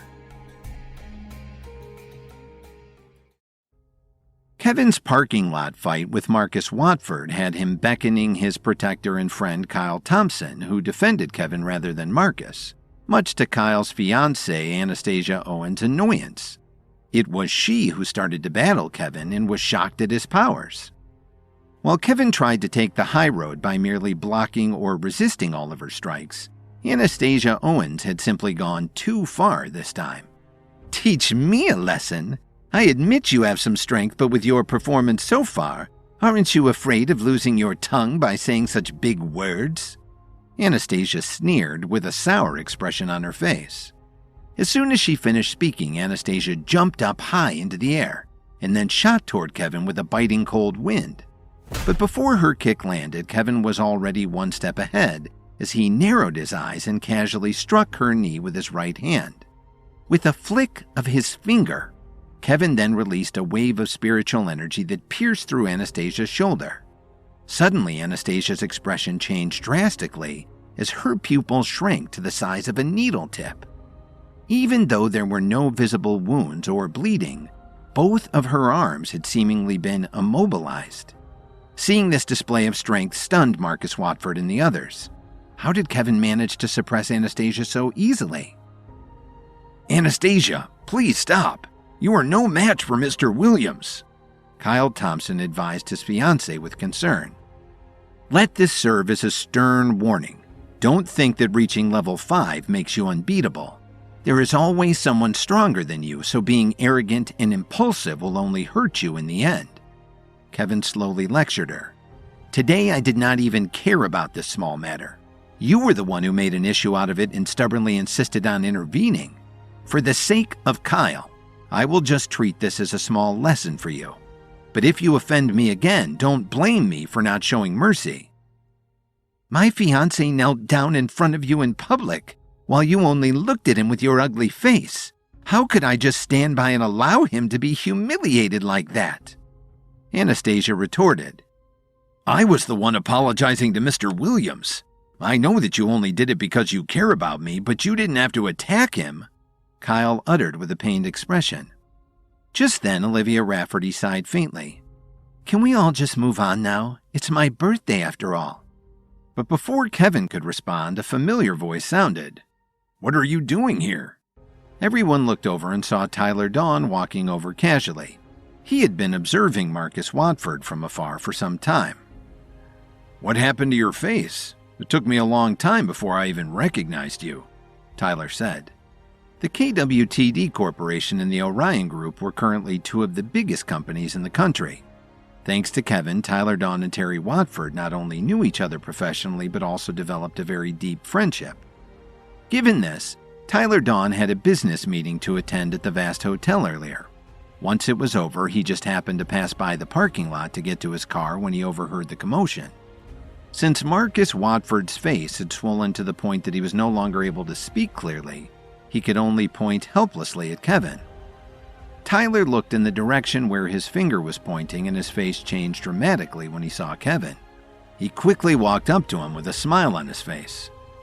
"I'm sorry, Mr. Williams. These guys were blocking my view, so I didn't see that you were standing here," Tyler explained with a laugh. "It's fine. I just ran into some trouble earlier. Mr. Watford here was being a little too arrogant, so I had to teach him a lesson on behalf of his father. After that, I had to deal with Kyle's fiancée as well. Anyway, both matters have already been settled," Kevin briefed him. "They must have offended you if it had come down to that." Tyler then turned around and yelled at Marcus. "What the hell are you still standing there for? Hurry up and apologize to Mr. Williams." When these words came out, it was so quiet that one could hear a pin drop. If Tyler addressed this man respectfully as Mr. Williams, then didn't that mean that Kevin was even more prominent than he? Seeing that Marcus had not moved an inch from where he was standing, Tyler gritted his teeth and carefully advised him once again. "Let me remind you of one thing. If Mr. Williams doesn't forgive you today, you will face your father's wrath when you go back home tonight." Marcus Watford looked at Kevin in confusion. From the looks of it, it seemed that the two of them were about the same age. Despite this, Kyle knelt down before him earlier, while Tyler was also very respectful toward him. Moreover, if both of them mentioned his father, didn't that mean that all three of them were connected to this man in some way? After having some time to think, he suddenly thought to himself, could he be the young expert that my father was referring to? Upon realizing that this was indeed very likely the case, Marcus couldn't help but shudder. He hurriedly rushed toward Kevin and knelt down before him as Kyle had. However, since he couldn't talk, he could only make some muffled noises. Kevin slightly raised his hand and gestured. All right, get up now. You have to change your attitude to avoid embarrassing your father in public. He then turned his head to address Kyle. After bringing your fiancée back to her place, go home and wait for me. I will go there after I settle some other matters. Kyle secretly cursed in his heart. However, since he did not have the courage to refuse, he could only smile bitterly and agree. Yes, Mr. Williams. If there is nothing else, do you want to ride back with me to the company and talk business? Tyler eagerly invited. Talk business? I haven't even eaten lunch yet. You really are a man who knows nothing about hunger, Kevin joked. All right. Anyway, I happen to own some shares in this hotel, so I will call the manager shortly to make arrangements. Order whatever you want. Tyler replied with a smile. His eyes then paused on Olivia Rafferty for a few seconds before giving Kevin a meaningful look. Kevin saw through his thoughts with one look and waved him off. It's not what you think. I didn't say anything. Anyway, I'm leaving now, Tyler quipped before walking toward his car. Since the matter with these people had already been settled, Kevin left the parking lot with Olivia and headed into the vast hotel. Meanwhile, under Kyle Thompson's instructions, the group dispersed and went their separate ways. After receiving Tyler's instructions, the staff members of the vast hotel did not dare to be neglectful in the slightest. As soon as they entered, Kevin and Olivia were immediately brought to a private dining room. The hotel manager then personally poured the wine and served the dishes for the two of them. However, the manager did not do this because of Tyler's phone call. Rather, it was because he happened to witness the commotion in the parking lot through his office window. How could he offend someone who had stood up against Marcus Watford and was deeply respected by Tyler Dawn? Even if he didn't know exactly who Kevin was, he knew that he had to do everything in his power to make him comfortable. At 3 o'clock in the afternoon, Kevin and Olivia had just finished their meal. Knowing that Kevin still had other things to deal with, Olivia asked him to drive her home soon after. Due to the commotion earlier, today's meal was not as pleasant as it should have been. So remember, you still owe me a birthday present, Olivia teased before entering the Rafferty family's mansion. Kevin shook his head and chuckled. He then remembered what he had said to Kyle and went straight to the Thompson family's mansion. At the moment, Herman Thompson was sitting in the study while Kyle was standing by his side.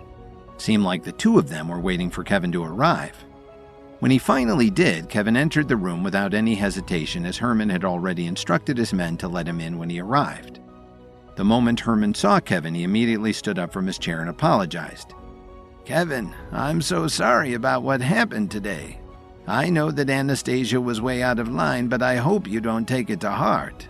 Don't worry, Mr. Thompson.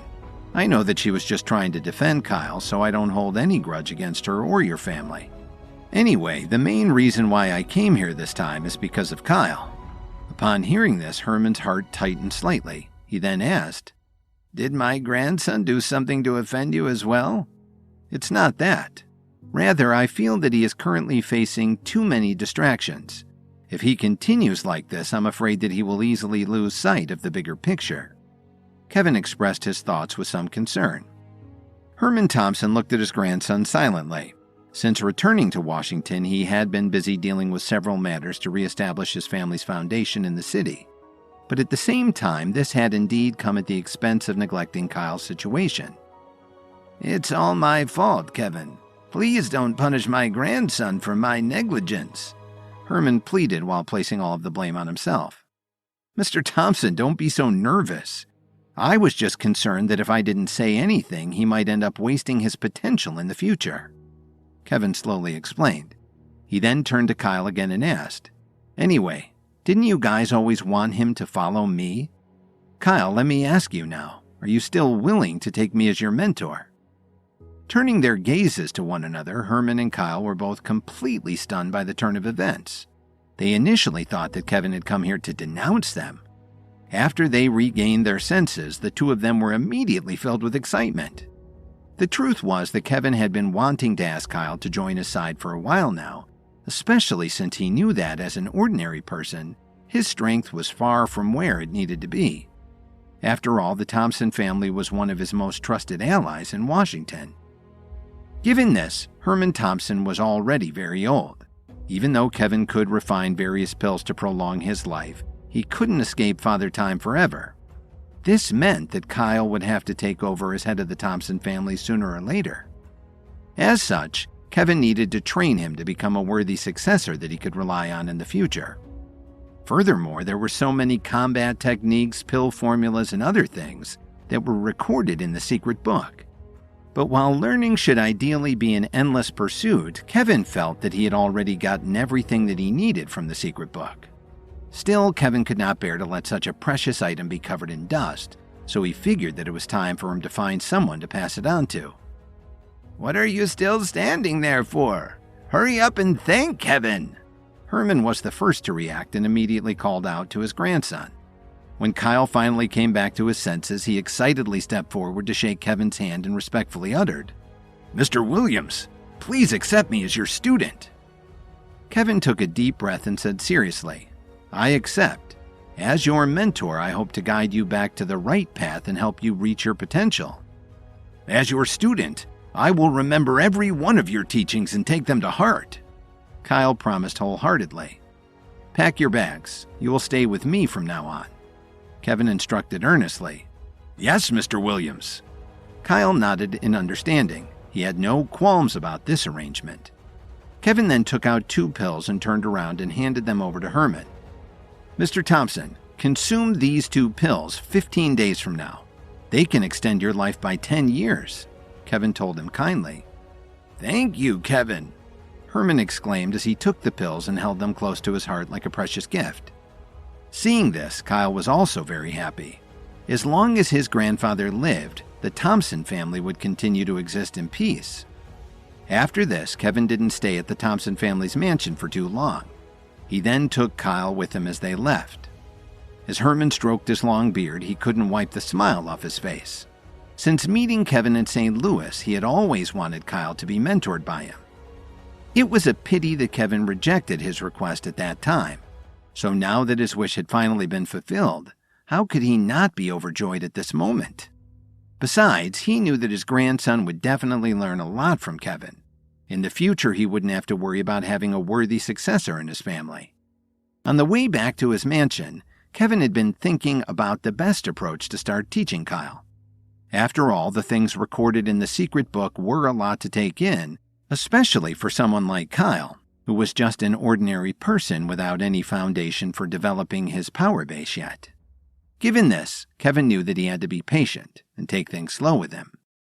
When the two of them arrived at the mansion, Kevin suddenly placed his hand in front of Kyle's chest, just as they were about to reach the front door. "What's wrong, Mr. Williams?" Kyle asked curiously. Kevin's facial expression turned glum. He then whispered in a low voice, "Follow me and stay close. No matter what happens, do not panic." "Understood." Kyle nodded. Although he didn't fully understand what Kevin had meant by this, he could tell from his expression that something was wrong. With that, Kevin slowly walked toward the door with Kyle right behind him. When he gently placed his hand on the heavy door, it suspiciously swung open right away. What grave danger might await them behind it? After agreeing to take on Kyle Thompson as his protege, Kevin gave Herman Thompson 2 pills that could extend his lifespan by 10 years. Both of these developments were stunning to both Herman and Kyle, but they were both very excited. On the way back to the mansion, Kevin considered all the ways he could take an ordinary person like Kyle under his wing. When they arrived, Kevin very slowly opened the door. Even Lily didn't know that Kevin had a habit of tying a very tiny red thread on the door handle whenever he went out. This habit was left behind when Kevin lived under Dorothy's roof to prevent her from entering his and Lily's room without his knowledge. However, Kevin had just noticed that not only had the red thread disappeared, but even the door handle had been clearly tampered with. Troy Evans and the others had not returned from the school. But even if they had returned, they would have not done anything like this to the door handle.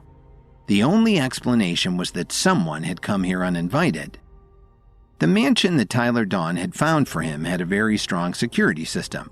If an ordinary thief went in, no matter how careful they were, they would trigger an alarm that was impossible to circumvent. Furthermore, when Kevin checked the situation of the door handle, it was clear that the internal structure of the door had been broken by someone using spiritual energy. There were no visible flaws from the outside. Only when he twisted the handle did he find that it had become loosened. Kevin slowly brought Kyle Thompson into the room, sticking close to the wall. After entering the room, his spiritual energy instantly covered the entire house. Suddenly, Kevin frowned slightly. There was no one in the house? "Sir, what happened?" Kyle Thompson lowered his voice and carefully looked around the room. "Someone broke in, but it looks like they've already left." Kevin frowned slightly and walked upstairs. He checked the floors and the rooms one by one. Not to mention people, he did not even find any visible clues anywhere. Clearly someone had deliberately cleaned up after themselves. The person who came was no ordinary person, Kevin thought to himself with a gloomy face. However, he did not understand. If someone wanted to cause trouble for him, why did they not come for him directly and instead break into his house while he wasn't there to do something sneaky? "Looks like I have to find somewhere else to stay." While Kevin was thinking, he called Troy Evans and the others and then called Tyler Dawn, who was in the middle of a meeting, back to the house. "What happened, Mr. Williams?" Tyler looked at Troy Evans and the others in the foyer of the mansion with unfriendly expressions. "Someone broke into the house while I was gone," Kevin said with great dissatisfaction. "It seems that some people have lost their patience and want to attack us.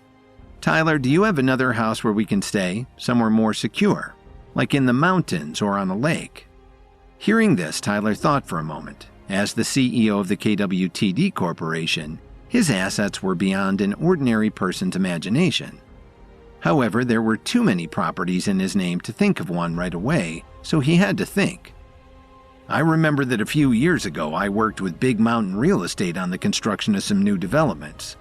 After the completion of the construction, the chairman of the company gave me a lake house. It's on Swan Lake." Tyler explained, having finally thought of one of the many houses he had to offer near the city. "Are you sure it's secluded and safe?" Kevin asked seriously. "There are no other houses or apartment buildings nearby." The reason he asked this question was because he heard the name Swan Lake. Usually places like this were popular tourist areas. Kevin had to be careful about this matter. He was not afraid that someone would be foolish enough to try to come after him directly, but it did not mean that the people around him would not be plotted against. Besides, he was a person after all. He was not an omnipotent god. Lily had been taken away many times in Chicago, which made him think hard. He could not give his enemies any more opportunities to take advantage of her or of any of the people in his inner circle. So he decided to bring his parents and Lily over. "I'm not sure if you know, Mr. Williams. Swan Lake covers an area of several hundred square miles. There are many buildings around it, but my house is on an island, and I can assure you that it is very secure." He added, "Also, there are a lot of tall trees all around it protecting the privacy of the house. There is only one bridge to get onto the island." Tyler then took out his phone to check the situation of the lake house. "In the winter, the island is often blocked by thick fog. Even with binoculars, one can't see it clearly from the mainland." Hearing this, Kevin nodded his head in satisfaction. "All right. There is no time to lose. All of you go and pack up. We will move there tonight." Biting his lip, Kevin added again, "We need to take every possible precaution." "No problem," Tyler answered easily. Under Tyler's lead, Kevin and the others left the mansion one after another. As soon as they left, several cars parked around the house suddenly started moving at the same time. One of the drivers in one of the cars made a call. "Sir, Kevin seems to have found out that we are monitoring him. It seems that he is moving locations." As long as he is still in D.C., I would like to see where they will move to." A cold voice came from the other end of the phone. "Find a few reliable people to follow him. No matter what, keep an eye on Kevin." "Understood." After the driver hung up the phone, he sent a few more text messages. When they reached Swan Lake, it was indeed as Tyler Dawn had described. Even though it was close to 5 o'clock, the center of the island was still shrouded in a layer of fog from the shore. Under Tyler's arrangement, someone had quickly come over and cleaned the house inside and outside. The house was now all ready, as if a new owner was ready to move in at any time. Kevin walked around the island and looked out at a black car on the bridge with narrowed eyes. The corner of his mouth curled into a smile. "Your nose is quite sharp," Kevin snorted coldly under his breath. He then turned around and walked into the house. Tonight, Dustin Newman and Barry Damon will be on the same team. Amanda Perry and Violet Sweeney will be on the same team. They will take turns as lookouts of the entire island. Troy Evans will be in charge of the security of the house itself. Kevin ordered coldly. He added, "Remember that I need to prepare something tonight. If you notice anyone strange, kill them without hesitation, regardless of the reason." Yes, sir, Troy Evans and the others replied. They were all clearly ready to fight. They answered loudly without fear. "As for you," Kevin said as he looked at Kyle Thompson, "if there is nowhere else you need to be, you'd better stay up here on the second floor tonight. If you can't sleep, you still must not leave the house under any circumstances." "Understood, sir. I will not cause trouble for everyone," Kyle Thompson nodded and replied. Hearing this, the others looked at Kyle Thompson in surprise. Why was Kevin so intent on keeping him safe? Kevin did not explain too much. He turned around and went upstairs. Time passed by slowly. The night sky slowly turned darker. The bright lights around Swan Lake shone in the distance. However, in the darkness where the lights could not reach, a few figures quickly got out of a car and quickly walked to the island. You really know how to enjoy yourself. I can't believe he actually had such a nice place so close to the city." One of the men looked at the exquisite scenery around him and said with envy and jealousy, "How did he become such a good friend of Tyler Dawn's anyway? That guy's a billionaire." Another person replied in a sour tone, "After this mission ends, we should kidnap Tyler Dawn and hold him for ransom. After we get the money, we'll leave the country." Another person sneered and suggested. Before his companion could answer, a leisurely voice suddenly said, "It's a good idea, but you may not be able to pull it off." The moment this voice was heard, the four men stopped in their tracks at the same time. They quickly gathered their weapons and started to take small steps, vigilantly scanning their surroundings. "Who's there?" the leader of the group shouted in a stern voice. "Don't speak so righteously. You make us look like the intruders," Dustin Newman said casually as he walked out from the darkness, eating a banana. "Get rid of him! Hurry up!" The leader of the group immediately gave the order. Immediately, one of them rushed out. With a flash of cold light, a dagger appeared in his hand. He threw himself at Dustin ferociously. "How dare you yell in front of me?" Dustin casually tossed aside the half-eaten banana in his hand. After the banana left Dustin's hand, it flew like a bullet and hit the man in the head, hitting him with so much force that it caused him to fall to the ground. At the same time, on the top floor of the house, Kevin was sitting cross-legged on the ground. His entire body and mind were immersed in the thin book in his hands. The island was bigger than he had imagined, but Kevin's plan was to set up a formation across the entire island so that no one could enter. After considering several possibilities for how to accomplish this, Kevin suddenly said, "I've got it." He snapped his fingers and a faint smile appeared on his face. Kevin then gathered his spiritual energy and started to draw a series of complicated patterns according to the contents of the secret book. Meanwhile, on a mountain peak outside of D.C., Matthew Thames stood alone on a cliff and watched the night sky in the distance. The cold wind on the mountaintop blew his clothes, but it did not change the expression on his aged face at all. Not long after he arrived, a figure suddenly appeared in front of him. If Kevin was there, he would definitely recognize this person as one of his mentors, the Night King. "It's been so many years since we last met. I thought you were dead," Matthew Thames said without even turning his head. "Although living out in the open is not as good as living with the protection of the Reaper Squad, I'm afraid it's not so easy for me to die." The Night King replied coldly. Matthew Thames was slightly stunned at first, but then he smiled lightly. He did not change his expression because of the Night King's attitude. You're right. With your strength, if nothing unexpected happens to you, you won't have any problem living on for a very long time, Matthew Thames said, his eyes revealing some envy. From your tone, it seems like you are hoping that something will happen to me? There was a slight hint of displeasure in the Night King's tone. How could that be? If it wasn't for your existence, how could we keep this world so honest? Matthew Thames shrugged his shoulders and answered very casually, but what he said was the truth. All right, that's enough small talk. We haven't spoken with each other in so many years. Why did you suddenly come to me? The Night King asked without changing his expression. It's a very lowly matter, but I have to ask. Can you lend me your disciple? Matthew Thames said, unwilling to dawdle any longer. No, the Night King answered immediately without thinking. Don't think I don't know. You want Kevin to go to the Mavericks. Matthew Thames turned around and looked at the Night King in surprise. He did not expect the Night King to see through his attention so thoroughly after not showing his face for so many years. After thinking about it for a long moment, Matthew calmed down. So you have been secretly watching his movements?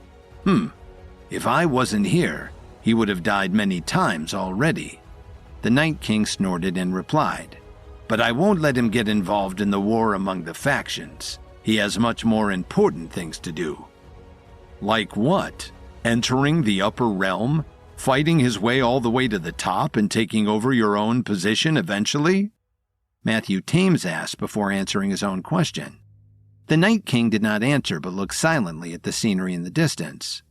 Do you think that's what Kevin wants?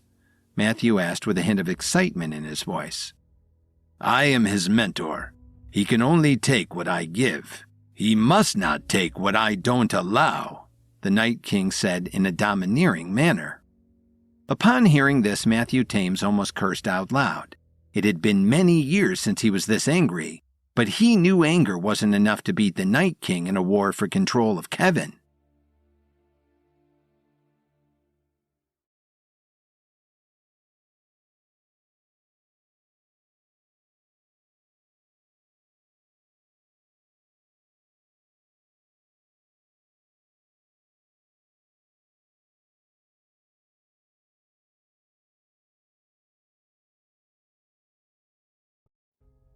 Matthew Thames spoke to the Night King about his intentions with Kevin.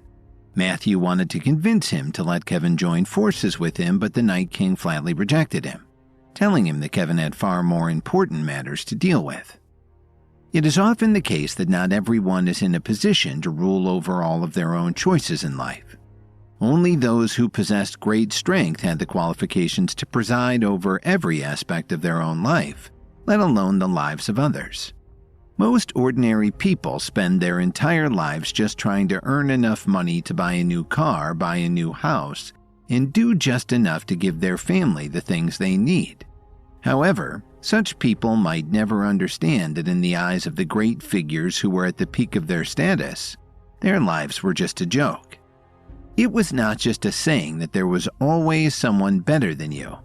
As strong as Kevin had become, it was not an exaggeration to say that 90% of the people in the world would never be able to even imagine his power.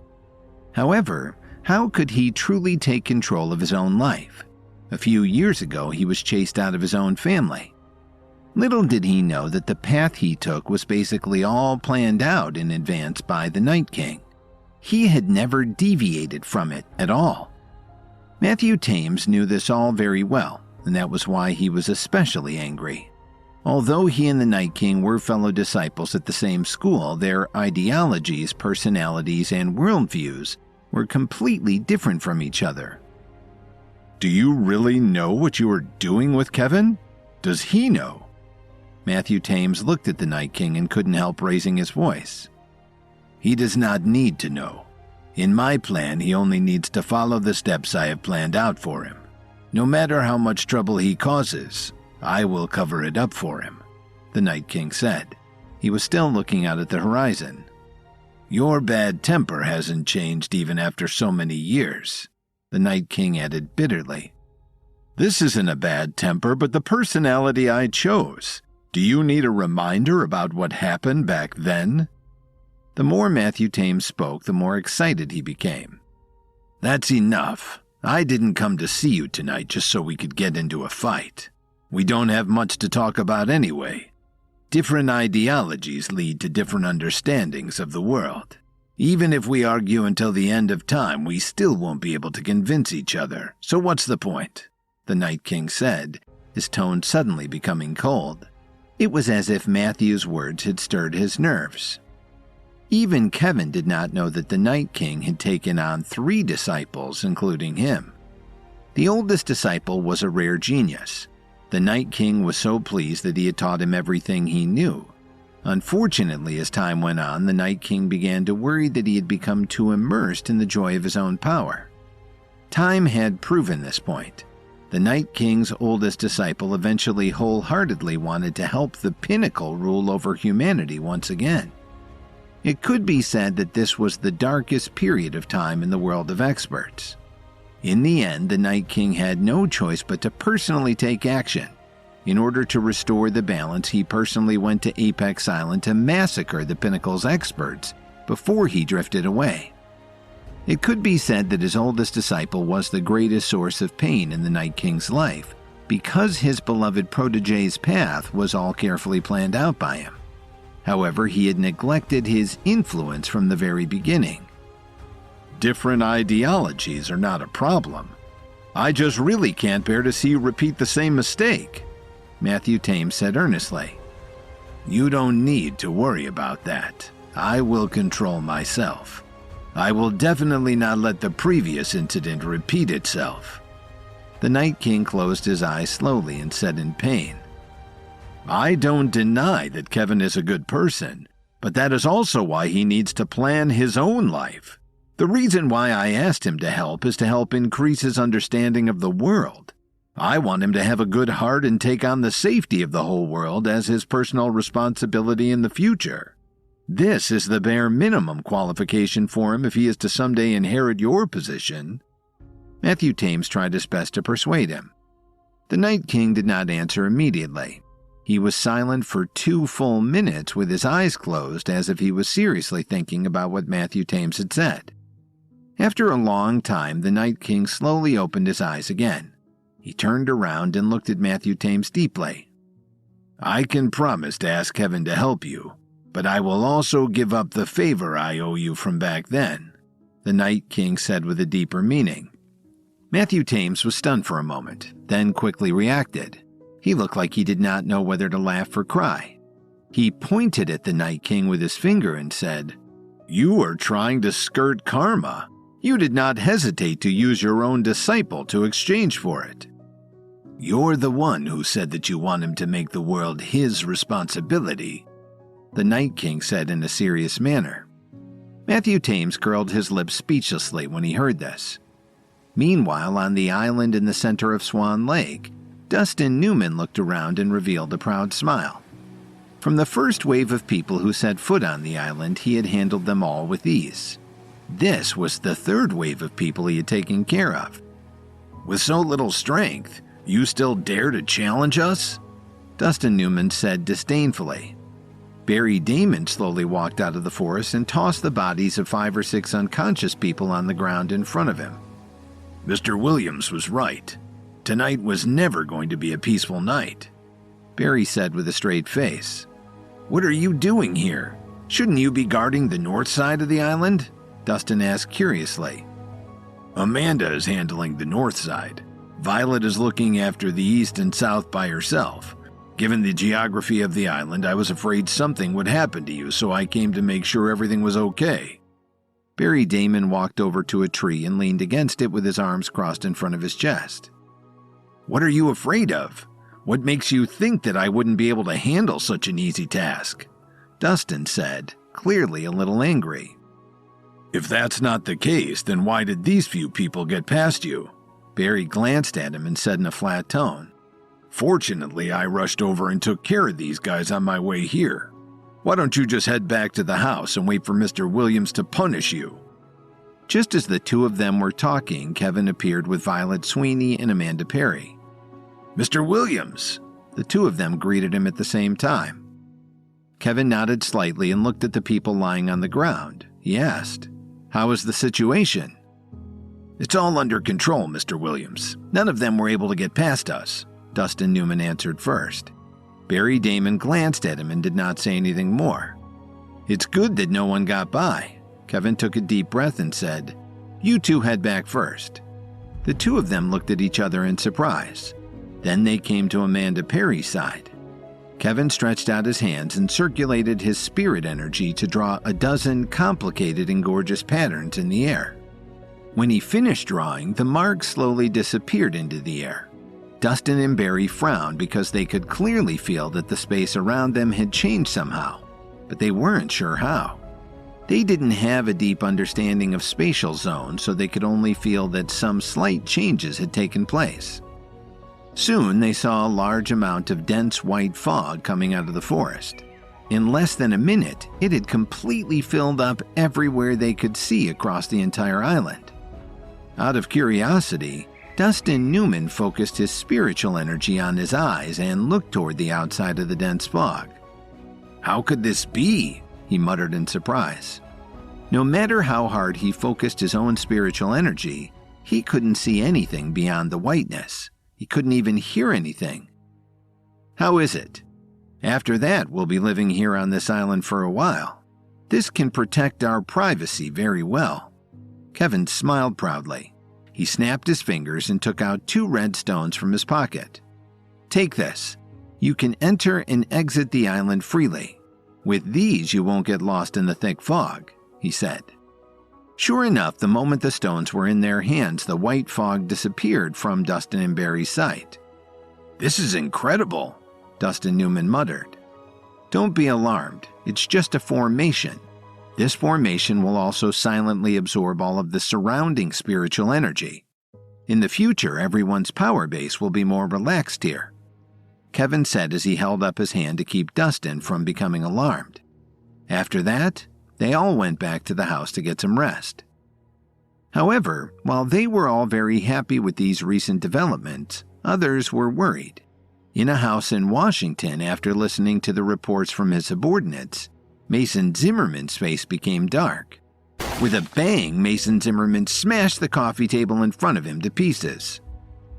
"A bunch of useless trash. Every last one of them. I didn't even get any information from when I asked them to go and find out. Now they've actually got themselves captured," Mason Zimmerman roared furiously. The person who came to report on the situation in front of him didn't dare to refute him. He could only lower his head even more. "It will all be okay," he said timidly. "How can you say that it will all be okay? I just wanted to gather some information. If I can't even get a team of people to do such a small thing, how am I ever going to make any real progress?" Mason said in a somewhat flustered and exasperated manner. "This is all my fault. I would be happy to personally go out and gather some intel on Kevin." The man braced himself and said. Only then did Mason Zimmerman's facial expression become a little better. "Oh, right. That reminds me. I don't just want to monitor Kevin. I want you to also send a few people to keep an eye on Olivia Rafferty." Mason Zimmerman clenched his fist and ordered. "Yes, sir." The man braced himself and agreed.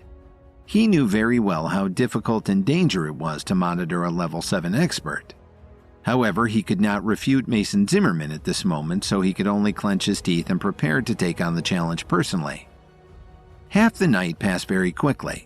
Because he had urgent company matters to attend to, Tyler Dawn told Kevin that he would be immediately leaving the house at Swan Lake.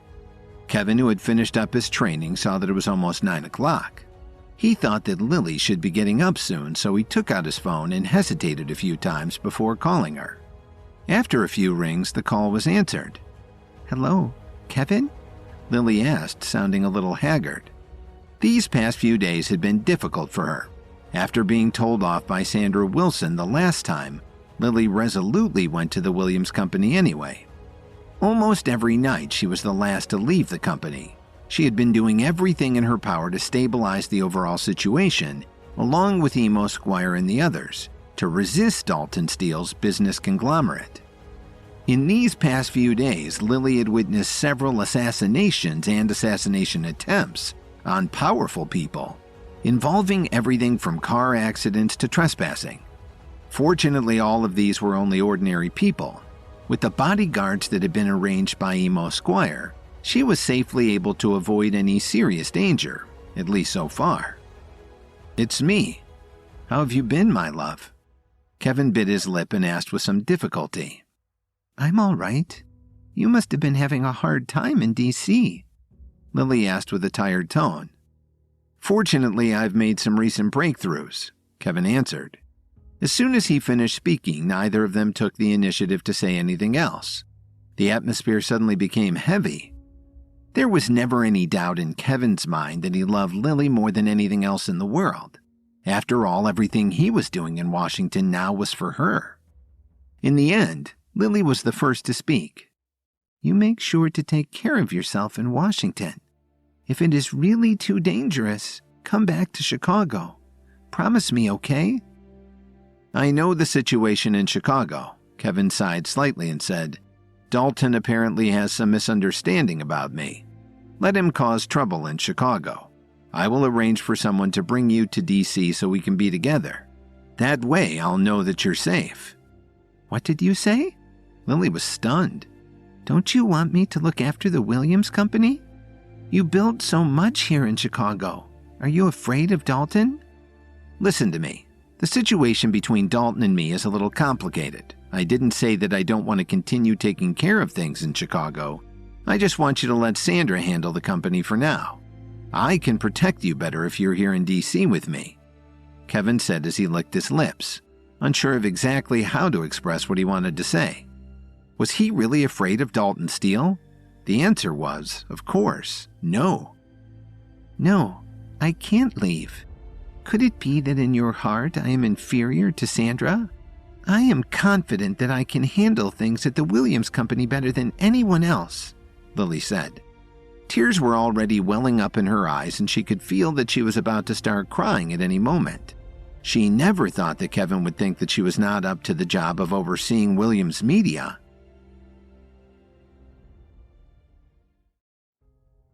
As Kevin was speaking on the phone with Lily, he tried to encourage her to come to Washington where he could better take care of her. After Lily questioned whether Kevin was afraid of Dalton Steele, Kevin assured her that he wasn't, but that things between the two friends had become complicated. Lily also resisted Kevin's request for her to come to D.C. because she insisted that she was better positioned to look after the Williams Company than Sandra Wilson, of whom she clearly felt threatened. But in Kevin's mind, he knew that the Chicago of today was a very different place from the city he had left not too long ago. Not only was Dalton Steele a threat, but the Myriads were also hiding in the Midwest. Due to the relationship between them, Brett Stewart would definitely bring his men to Chicago. In addition, there were also Xavier Marshall and others from the Alliance. With him present and in charge of the Williams Company, whether it was the Healing Art School, the Myriads, or even the Alliance, they would all have to consider the consequences of acting too rashly. But now, the biggest problem was that he was almost at his wit's end in Washington, D.C.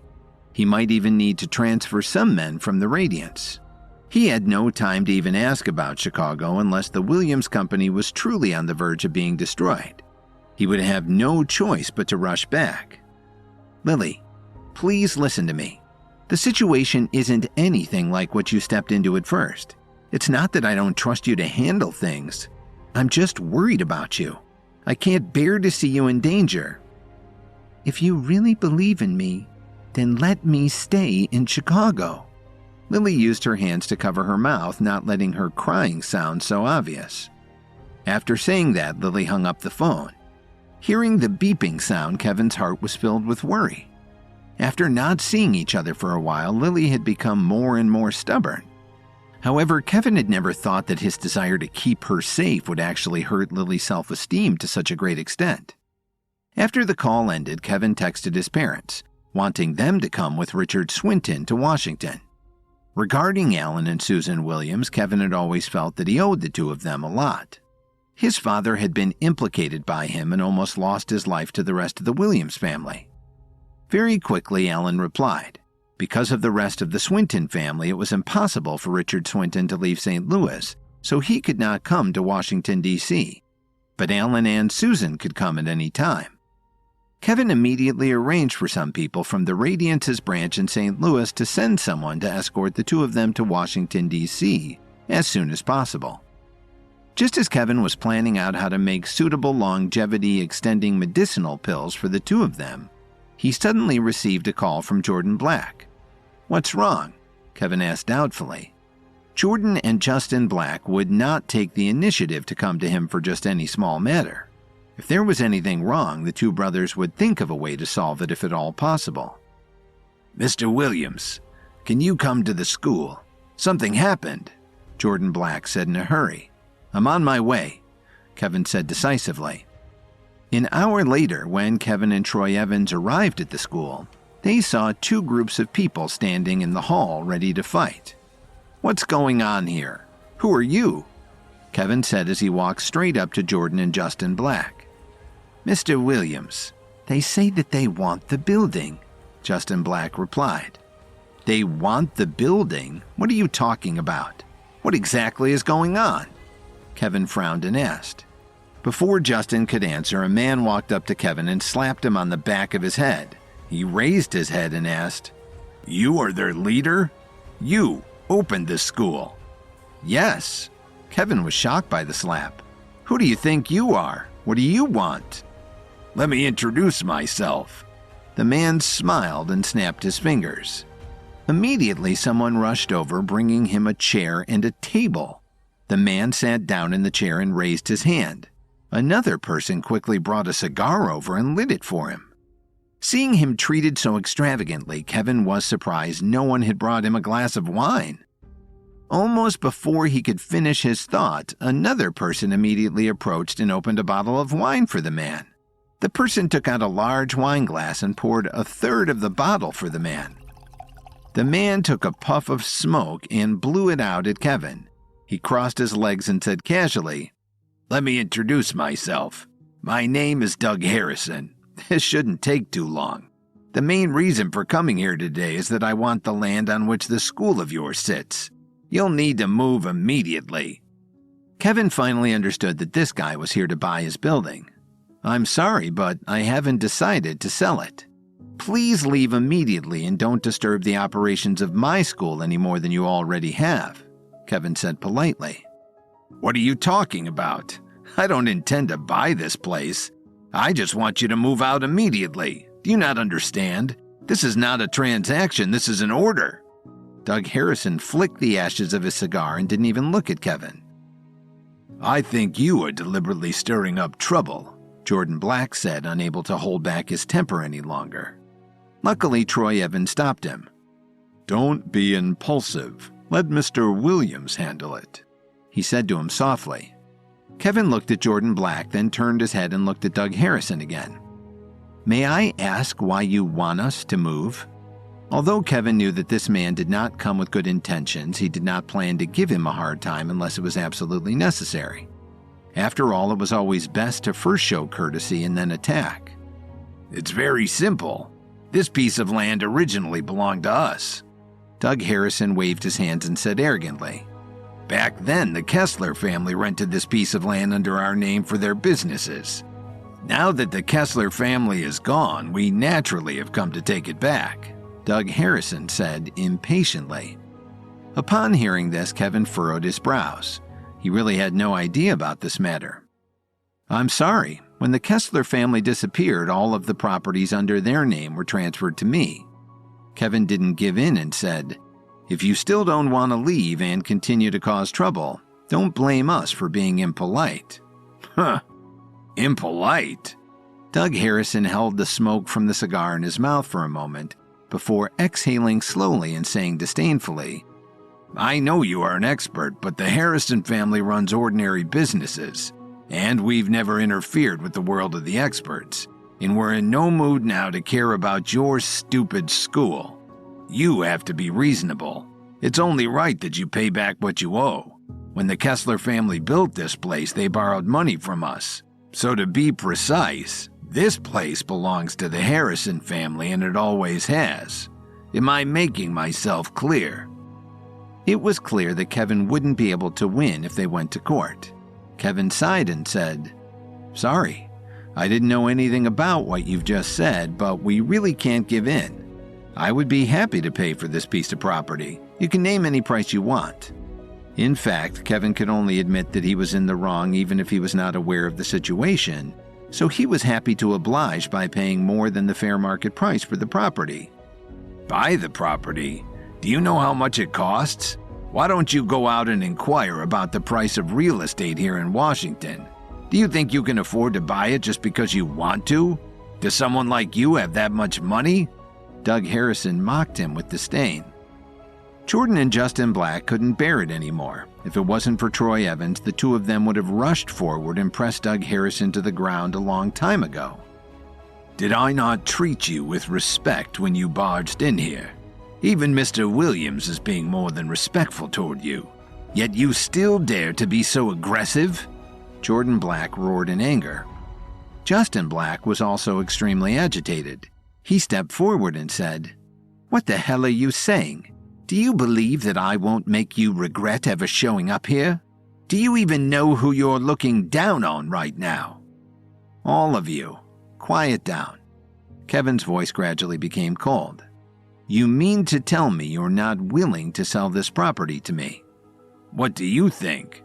Doug Harrison retorted, unwilling to treat Kevin with any respect at all. Seeing him be so stubborn, Kevin gradually lost his patience. In fact, a piece of land did not matter to him at all in the end. He could easily just ask Tyler Dawn to find another property. However, he refused to give in like this. His Williams Family School was already established here. If he were to move it now with his tail between his legs, wouldn't that make the most powerful people across Washington laugh at him? Just as the two sides were in a deadlock, rapid footsteps came from outside. Then 5 or 6 uniformed men quickly walked in.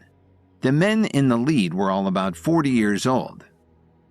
"Mr. Harrison, we received a call on your behalf saying that someone has forcefully taken over the property of your family," the man asked with a serious expression. "It's these people." Doug Harrison nodded at Kevin and the others. "These people keep trying to persuade me to sell my property to them and even plan to use force against me. Since you guys are here now, please do with them as you see fit." The men turned to look at Kevin and got straight to the point. "Sir, after our verification, it has been determined that this is indeed the Harrison family's property. Please pack up your things and leave immediately." Kevin frowned even more. Even he couldn't use his power base to intimidate these people. Otherwise, he would attract a lot of trouble. "Wait a minute. Please allow me to make a call first." Kevin immediately dialed Scott Whitney's number and told him about the situation at the school. "I understand the situation, but what does it have to do with us? Besides, the school has no affiliation with the Reaper Squad," Scott responded. "Old man, don't burn the bridge after crossing the river. I've already helped you. Can't I ask you to help me with something now?" Kevin said angrily. "All right. I'll send some of our people over to take a look. Don't forget that you owe me a favor." Scott hung up the phone after saying that proudly. "Damn that old fox." Kevin's chest heaved up and down. Very quickly, the people from the Reaper Squad rushed over, led by Stanley Cooper, who immediately took the lead and got down to business. "What's going on here? Why did you ask us to bring so many people here?" Stanley said as he greeted Kevin. "Who is this guy?" a police officer said. Stanley Cooper raised his eyebrows and said, "I originally wanted to settle this peacefully. Since you don't know how to appreciate favors, then you can't blame me." Then Stanley took out a small book from his pocket and threw it in the officer's face. He said, "Read it clearly for me and then we can talk." This scene shocked the people assembled there. The police officer had been called by Doug Harrison. Who was this man who was so unwilling to treat him with any respect? The officer's expression immediately became gloomy, but when he saw the record in the book, he froze on the spot. He took a deep breath and tried to stand up straight. He respectfully handed the book back to Stanley with both hands. This action shocked everyone except Kevin. They all started to guess who Stanley Cooper was. Only Kevin felt that everything was natural. The position of the Reaper Squad in the government was unique. Of course, even Kevin knew that the reason why the police officer was so respectful was not only because of the extraordinary status of the Reaper Squad, but also because this organization had the right to investigate everything thoroughly and seize assets. Now, let alone the officer, how many people assembled here today could be investigated thoroughly? This matter will be taken over by us now. You can all leave now, Stanley said as he put away the book and did not even bother to look at the officer. Hearing this, the police officer's face was full of unwillingness, but he did not make a sound. He could only take his people away dejectedly. Suddenly, Doug Harrison called out, "Hey, wait a minute. Why are you suddenly leaving? This matter has not been settled yet." "I have some other urgent matters to attend to. If you have any other questions, you can ask this gentleman." The officer gave Doug Harrison a look, hoping he would be able to take care of himself. He then quickly left the Williams family school with his subordinates. "Hey, who is this guy?" Doug Harrison looked at Stanley and asked, "What do you plan to do with this property? I have to remind you that this is my family's property. You can't play favorites and cheat others." You don't have to remind me about this. Stanley Cooper turned around and looked at Kevin with a smile. According to our understanding, your family owes a huge sum of money to the KWTD Corporation. Kevin didn't understand what Stanley meant. He immediately walked over to the side and dialed Tyler Dawn's number. "What does our family's debt have to do with you?" Doug Harrison's heart suddenly tightened and a bad feeling rose in his heart. It has nothing to do with me, but it has something to do with him. Just wait and see, Stanley replied concisely. Doug Harrison had a sense he'd lost his battle to a man whom he thought was nothing more than an arrogant ant. Doug Harrison had a sense he'd lost his battle to a man whom he thought was nothing more than an arrogant ant.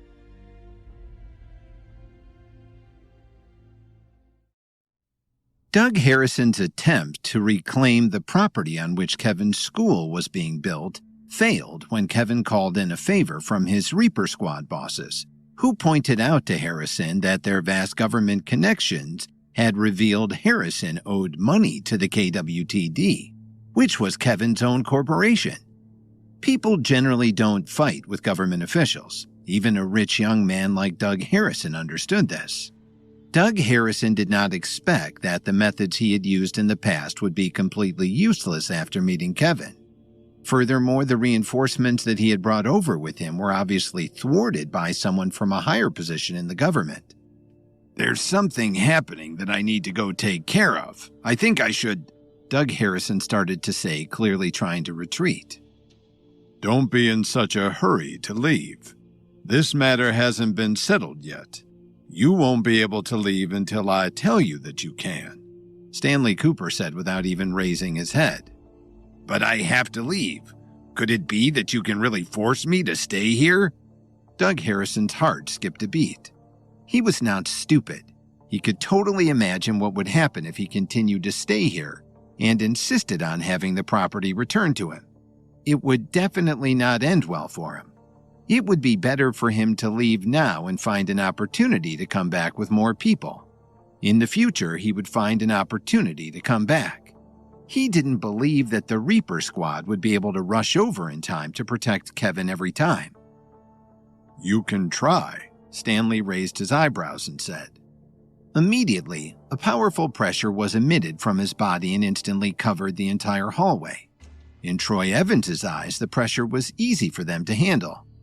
However, to Doug Harrison and the rest of the ordinary people who were present, this pressure was like Mount Everest pressing down on them, causing them to almost be unable to breathe. You... Doug Harrison felt short of breath and his chest was tight. He could barely breathe, not to mention the fact that speaking clearly was a struggle. You what? I said that no one is allowed to leave without my permission. If you want to try, I will have to teach you a lesson. Stanley's face had become serious. No matter how unwilling Doug Harrison was, he could only endure it silently. He was just an ordinary person, so how could he compete with an expert? Time passed and soon a figure walked into the school, pushed through the crowd, and arrived in the middle of the scene. "Mr. Williams," Tyler Dawn respectfully called out. "What's going on here?" "Do you know this man?" Kevin pointed at Doug Harrison and asked softly. Tyler shook his head. However, when he saw Tyler Dawn, a huge wave of emotions rose in Doug Harrison's heart. He was a little dumbfounded. He kept thinking in his mind, who the hell was this Kevin guy? He had been able to summon Tyler Dawn with just a phone call? "His name is Doug Harrison. He came to take the land on which this school sits," Kevin said concisely. He hadn't explained the full situation earlier on the phone. He only said that something had happened at the school and asked Tyler to come over. Tyler frowned when he heard that.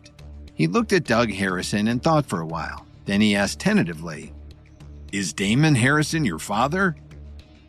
"Yes, sir, Mr. Dawn. You don't know me, but I know you. I went to your office with my father to talk about the contract before," Doug Harrison said with a nod. He spoke very quickly. Although Doug Harrison was a bit of a playboy, at least he had some sense of reason. In most cases, he knew who he could mess with and who he had to run away from.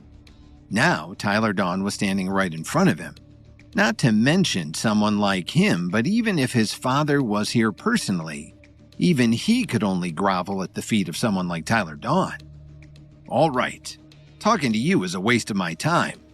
Tyler took out his phone and got someone to get him Damon Harrison's contact details, then he dialed his private number.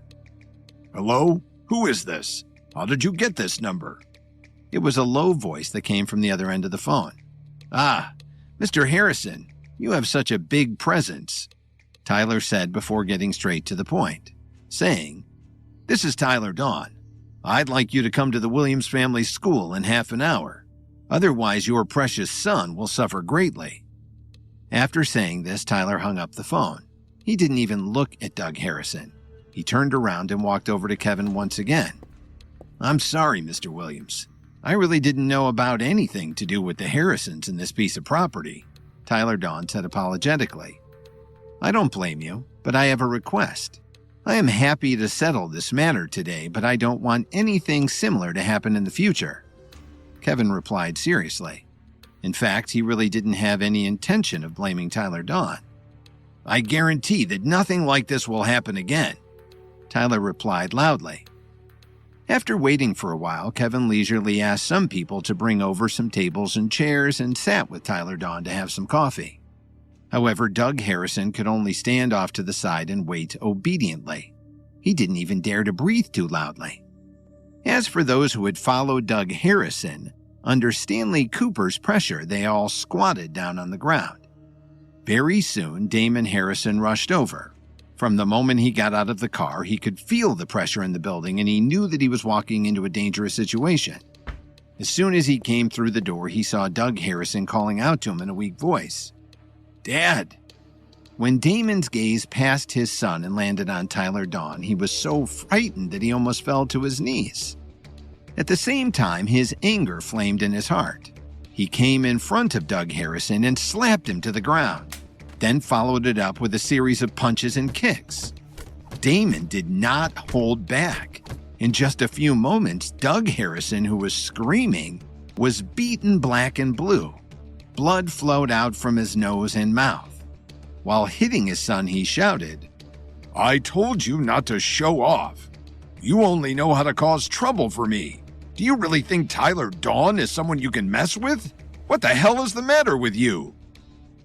At first, Doug Harrison was still struggling and screaming. But as his father continued to hit him harder and harder, his cries became softer until he lay on the ground in defeat. "All right, that's enough." Kevin slowly put down the coffee cup in his hand, looking straight ahead and reminding him in a soft voice, "If you don't let up, your son will be beaten to death by you. If he dies somewhere else, that's of no importance to me. But don't let him die here and cause trouble for me." Damon Harrison looked down at his son and snorted coldly. He looked reluctant, but he was secretly relieved in his heart. He really wanted to make it clear that he did not dare to offend Tyler Dawn. "Stop pretending. Kevin smiled and shook his head. Damon looked over at him awkwardly. Even though he didn't know who Kevin was, he knew very well that since this ordinary-looking young man could sit at the same table and drink coffee with someone like Tyler Dawn, his status must not be underestimated. Mr. Dawn, I'm so sorry about this, Damon Harrison said cautiously. Mr. Harrison, if I remember correctly, your family still owes a lot of money to the KWTD Corporation. Isn't that right?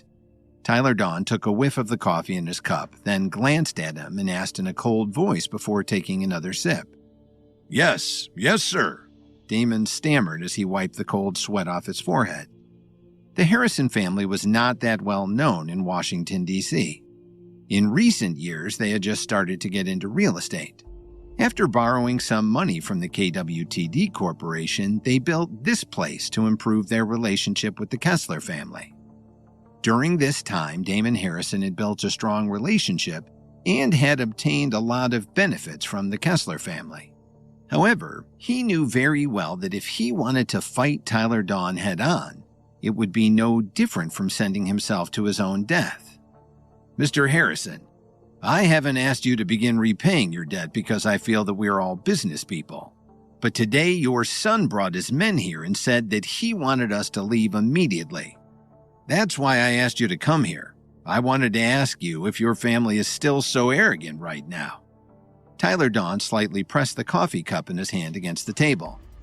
With a slight sound, Damon Harrison visibly flinched as he was so scared that he immediately buried his head deeply against his chest. Sir, I believe you misunderstood. It's all my fault for indulging my son too much. That's why he has looked down on others and offended you today. In order to appease your anger, how about I give this piece of land to you for free? Damon was extremely anxious, and he desperately wanted to get Tyler Dawn's forgiveness. He knew very well that Tyler Dawn was one of the most powerful people in the business world in the entire country, and it wouldn't be an exaggeration to say that his words could directly decide the fate of the entire Harrison family. What's the use of giving it to me? The person you should be apologizing to isn't me. It's Mr. Williams. Tyler Dawn reprimanded him coldly. Looking at Kevin, who was casually sitting in his chair across from Tyler, Damon Harrison was so shocked that his eyeballs almost popped out. Even Tyler Dawn was treating this young man with the utmost respect. Who could this person be that he would command such a response from Tyler Dawn?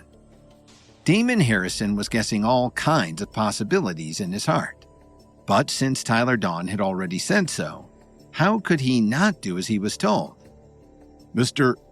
Williams, my son has offended you today. Please don't take it to heart. After all, he is still young and doesn't know any better, Damon Harrison said with a lowered head. He is young, but I'm not that old either. Since you guys have cooperated with the Kessler family, you should know very well how they fell, right?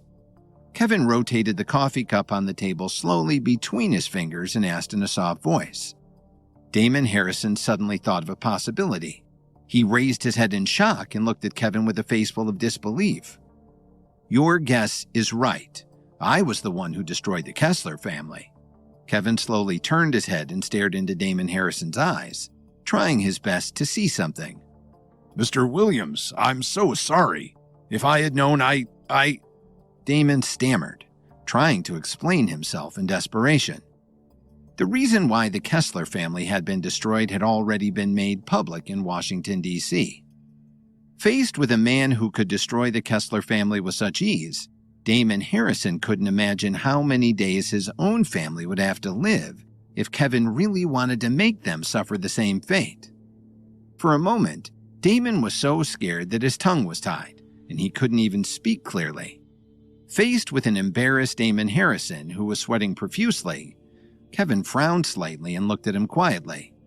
Suddenly, Kevin shook his head and said, "All right, that's enough of this. It's just a small conflict between your son and me. I won't take it to heart." Thank you, Mr. Williams. Damon Harrison thanked him as if he had been granted amnesty. He exhaled loudly. However, you have to discipline your son better from now on. If there is a next time, don't blame me for eliminating your entire family from this city. Kevin didn't forget to give a cold warning. Yes, yes, yes. Don't worry, Mr. Williams. I can assure you that he will learn his lesson. There will definitely not be a next time.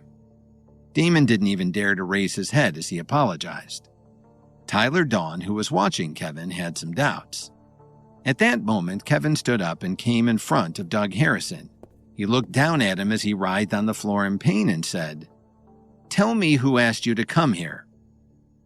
He didn't believe that what he did today was something that could be done by him alone. Therefore, Kevin believed that there must be someone pulling the strings behind Doug Harrison. At that moment, Doug Harrison could only weakly open his eyes. His face was covered in blood. Didn't you hear what Mr. Williams said? Why don't you tell him the truth? Damon Harrison said and raised his palm at his son again. It looked like he was going to attack again at any moment. It's the patriarch of the Robbins family, Archie Robbins, Doug Harrison replied timidly in a low voice. After knowing the answer, Kevin narrowed his eyes. "Take him away," Kevin ordered before he turned around and sat back down in his chair. Damon Harrison thanked Kevin and Tyler one after another and arranged for people to carry Doug Harrison away. Mr. Williams, do you think something is a bit off about Damon Harrison? Tyler Dawn couldn't help but ask. He seems normal enough. At first, I thought that his cooperation with the Kessler family might be related to the secluded valley, but judging from his performance just now, I think I was worrying too much. I really don't think he's a threat, Kevin said with some disappointment. The secluded valley had always been a thorn in Kevin's side. This organization had tried to assassinate him so many times. However, the whereabouts of the secluded valley were too mysterious, making it impossible for him to truly fight back. But Kevin knew that though they were currently quiet, that didn't mean that they were about to attack again.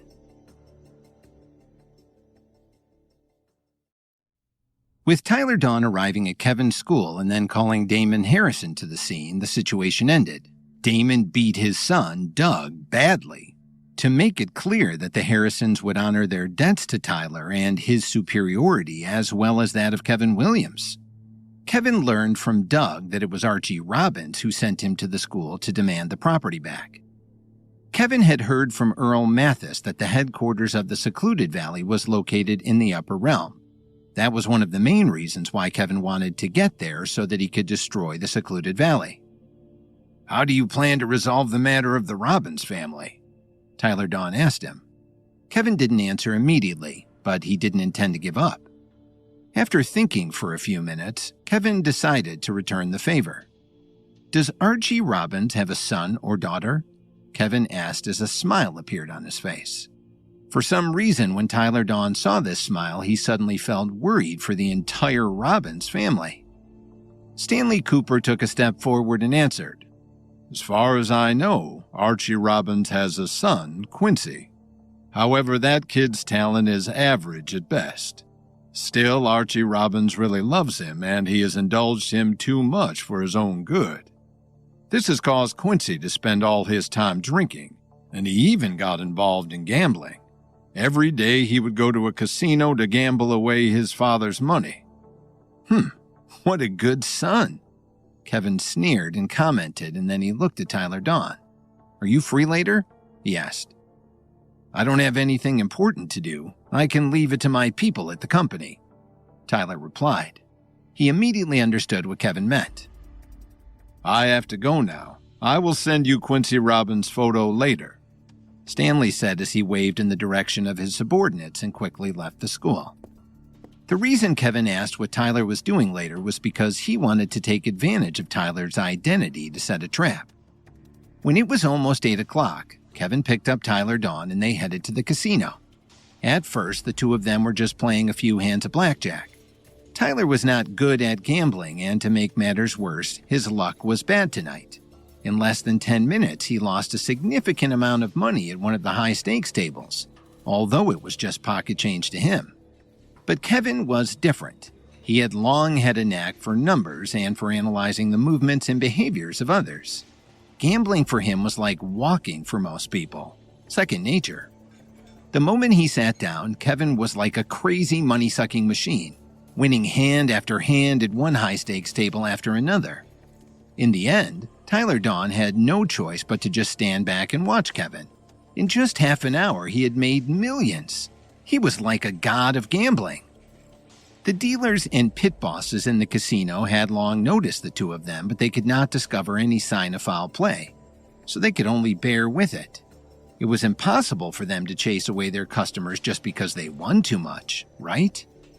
Soon, a higher-up from the casino came up behind Kevin and Tyler and said politely, "Gentlemen, your performance has been so good that we would like to upgrade you. I would like to invite you to go to a private room on the second floor now." "Oh, so fast? We haven't even been here for that long," Kevin replied as he played with the chips in his hand. "I'm sorry, sir, but I can assure you that the customers on the second floor play at stakes that would be more suitable for someone like you. You can win quite a bit more up there," the staff member explained delicately. Kevin looked at the man with a profound look, then patted Tyler Dawn's shoulder with a smile. "Sounds like we've been upgraded. Since they say so, what right do we have to object?" "Lead the way," Tyler said as he pushed the glasses up on the bridge of his nose. Seeing the two of them cooperate, the smile on the staff member's face became even wider. Although it was an honor to go to the private room on the second floor, there were other meanings behind the invitation. Not only was the minimum bet on the second floor much higher than on the first floor, but they also had more professional dealers. Moreover, the guests upstairs were all very rich or very talented. In the private room on the second floor, Quincy Robbins's face was full of smiles. His eyes were narrowed into slits. The table in front of him was filled with chips. His luck tonight was excellent. He had almost taken out all of the other players at the poker table, and he had already won a considerable amount of money. "Ha ha! I won again!" Quincy shouted as he threw his cards down on the table. Another huge pile of chips was swept in front of Quincy. At this time, the door of the room was pushed open from the outside. Under the lead of the staff, Kevin and Tyler walked into the room and sat down. "Oh, someone new came to hand over their money to me? I'm so happy. The more people, the better," Quincy said as he looked at Kevin and Tyler as if he was looking at two rich kids who he would be able to squeeze every penny from. "You talk a big game. Do you really think no one can beat you?" Kevin said with a slight frown. "Come and play a few hands against me and then tell me if you're still not convinced," Quincy Robbins said with disdain. "Luck is on my side tonight. And besides, I'm afraid you guys don't have enough money to hang with me." "You're awfully cocky," Tyler Dawn said as he angrily slapped the table and said, "Bring it on, kid." Seeing the intense sparks between the two of them, the smiles on the staff's faces became even wider. The dealer handed some chips to the two of them and slowly left the table. "Let's play cards. I want to squeeze them dry tonight." Quincy Robbins slammed the table several times in a row and said impatiently. Kevin simply sat back and took a sip of his drink. The dealer looked at Kevin and Tyler with pity in his eyes, mainly because he had witnessed Quincy Robbins tonight. He had really been lucky and had amassed a huge amount of chips. It would be hard for anyone to take him down. As expected, Tyler's skill level could not be compared with Quincy Robbins's. In less than 10 minutes, the small amount of money he had won on the first floor, as well as quite a bit more than he had bought in for on the second floor, had all been lost. At this time, the chips in front of Quincy Robbins had piled up into a sizable mountain. "Ha ha! You still don't believe me when I say you don't stand a chance against me. How many minutes has it been? You already have nothing left." Quincy Robbins pointed at Tyler and laughed mockingly. Tyler's expression was ugly, but he could not argue with him. In fact, he had always been a person whose actions spoke louder than words. Kevin took another sip of his drink, patted Tyler's shoulder, and said, "I think that's enough. We should stop here tonight." Tyler sighed and got up to leave with Kevin. Seeing that the two of them were about to leave, Quincy Robbins suddenly became anxious. "Hold on a minute. He lost all his money, but you haven't. Do you have the courage to sit down and continue playing with me?" Kevin stopped moving, and a smile flashed across his face, unbeknownst to Quincy, who was looking at his back. He turned his head and said expressionlessly, Why should I play with you? Quincy Robbins opened his mouth but could not say anything. Indeed, all the chips were in his hands. Why should Kevin play with him when the odds were so stacked against him? However, Quincy had been so lucky tonight. He just wanted to take the opportunity to win a little more. Seeing that Quincy could not deny him, Kevin continued. Besides, I don't want to play with a piece of trash like you. Instead of wasting time with you, I might as well go back downstairs and find a few girls to have a drink. Then let's raise the minimum bet. How about $100,000? Quincy Robbins replied without thinking, irritated by Kevin's insult. The main thing was that in his mind, he did not even consider the possibility that he could lose. He was simply trying to figure out how to bleed the last of Kevin's money out of him as quickly as possible. 100,000? Kevin thought for a moment and nodded reluctantly. Okay, I guess I might as well play a few hands. Quincy was so happy that he almost jumped out of his chair. After the first few hands, Quincy quickly went on a hot streak. In less than 2 minutes, he defeated Kevin 5 or 6 times in a row. I thought you were good. You're even worse than your friend. Quincy Robbins mocked once again. Tyler Dawn shook his head while watching from the side.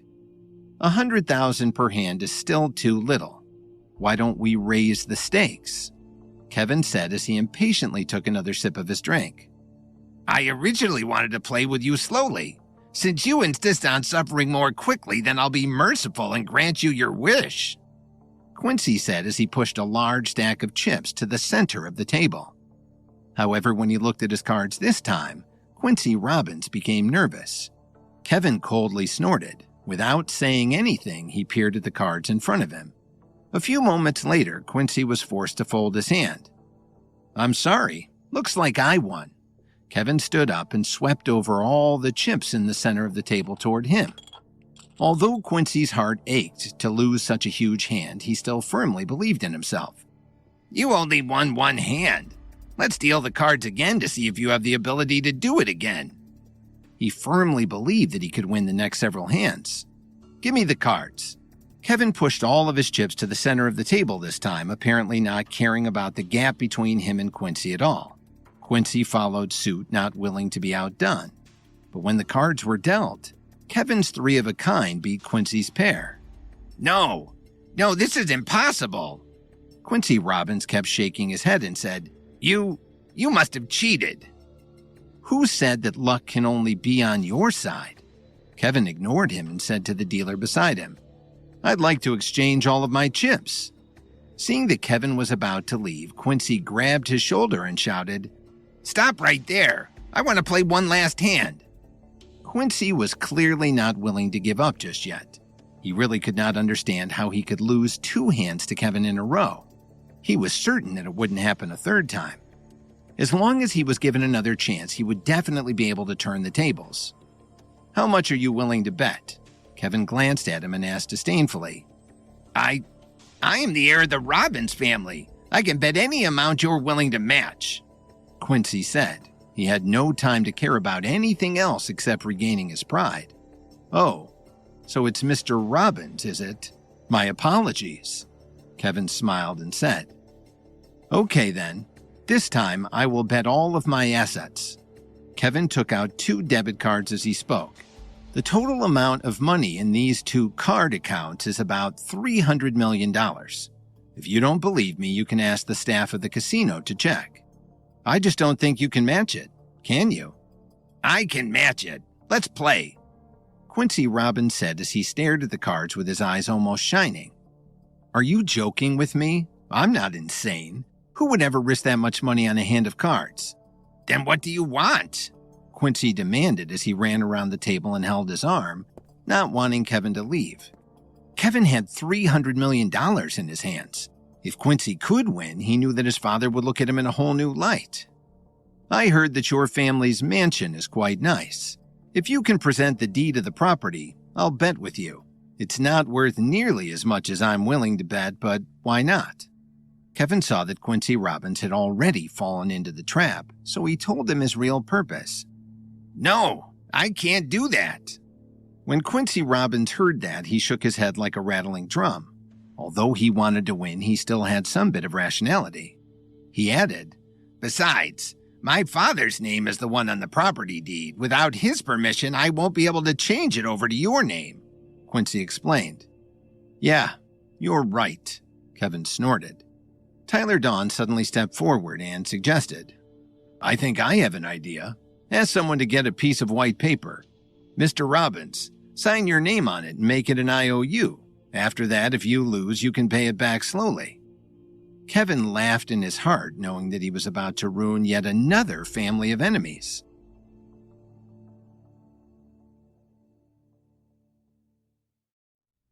Kevin entered into rounds of gambling that had faux Quincy Robbins thinking that Kevin was an easy mark.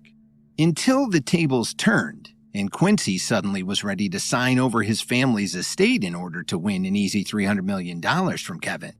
Though it was Tyler Dawn who had to concoct a scheme in which Quincy would sign over a house that didn't belong to him. Quincy Robbins nodded as soon as he heard Tyler Dawn's plot. He looked at Tyler Dawn with gratitude, thinking that he couldn't possibly lose again. Kevin said with a sneer, "All right, for the sake of my friend, let's do it this way. But I want to record all of this on video. You have to make it clear that you are sober and that you are not being threatened in any way. Otherwise, if you go back on your word in the future, how am I going to prove it?" "No problem. As long as you are willing to place the bet, I will do whatever you want." Quincy quickly agreed. After that, he asked the dealer to find a pen and let Tyler Dawn draw up the contract. Then, Kevin and Quincy began filming the video. Seeing this scene, the dealer shook his head a few times. When Kevin proposed to get proof of the arrangement on the spot, he had already seen through their intentions. However, he did not dare to say anything. How could he provoke someone who dared to plot against the Robbins family? "It's all ready. Mr. Robbins, please sign right here," Tyler said as he handed the pen over to Quincy. Quincy didn't even look at the content and just signed the contract as quickly as he could. "Okay, let's play," Kevin said as he casually placed the two cards on the table. "This is exciting," Quincy said as he looked at Kevin's cards on the table. "It will be even more exciting later," Kevin said with a sneer. The dealer dealt with the cards. Quincy looked at the cards in his hands with eager anticipation and revealed a proud smile. "Ha Pocket Kings! You definitely can't beat that." Quincy Robbins sat back in his chair as if a heavy burden had been lifted off his shoulders. He pointed at Kevin and urged, "Hurry up and turn over your cards." Under normal circumstances, Kevin had a slim chance of beating his hand. Quincy refused to believe that he could possibly have such good luck. "Sorry to let you down, Mr. Robbins," Kevin said as he flipped over two aces. The rest of the cards were dealt: a 3 of hearts, an 8 of spades, and a jack of clubs. Kevin had won the hand. At this moment, Quincy Robbins was dumbfounded. He sat still in his chair for a long time without any reaction. "Thank you, Mr. Robbins," Kevin said loudly as he took back his debit cards and was about to leave with all of his chips. When he walked to the door, he did not forget to look back and remind Quincy Robbins, "Tomorrow I will come to your house to collect the money. See you soon." When Quincy Robbins came back to his senses and rushed out of the room, he did not see Kevin and Tyler anywhere. Early the next morning, in the mansion of the Robbins family, all the family members gathered for breakfast. "What's wrong, Quincy? You don't have an appetite this morning?" asked Patriarch Archie Robbins. It might be because I got home a bit late last night and I slept in a lot longer than I meant to, so I have no appetite now," Quincy answered weakly. Ever since he came back from the casino, Quincy had been in a state of panic. He had lost a huge amount of money. If that man came to collect the debt today, what would his father say? Suddenly, a staff member of the Robbins family ran over.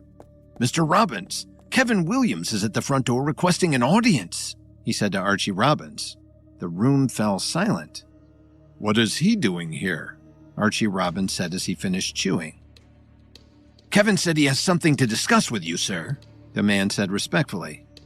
"Fine, then let me go and meet him." Archie Robbins wiped his mouth and asked the man to bring Kevin inside. When Quincy Robbins followed his father to the main hall and saw Kevin's appearance clearly, his expression changed drastically.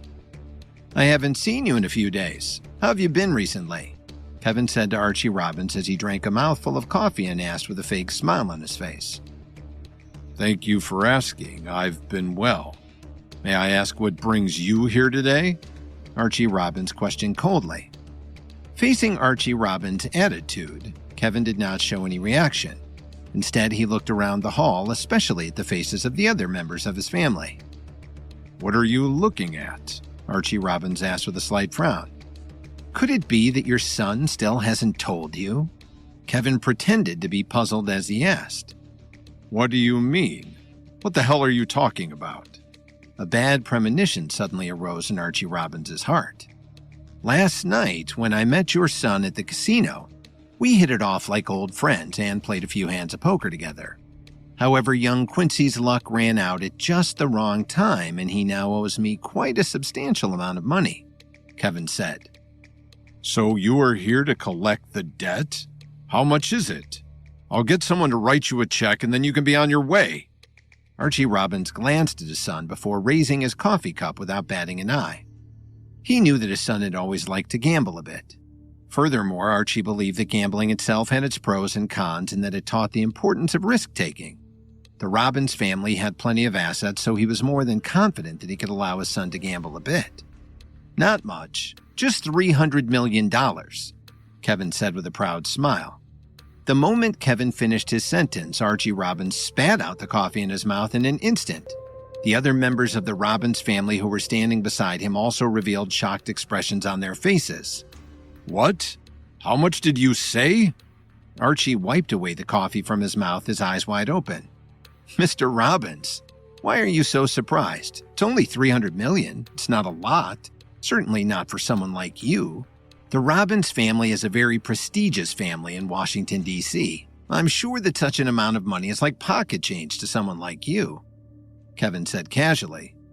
Almost at the same time as Archie Robbins, all of the other members of the Robbins families turned their heads and looked at Quincy Robbins in a state of panic. It was true that the Robbins family was a big family. They couldn't afford that kind of debt. Was Kevin Williams going to make the whole family bankrupt?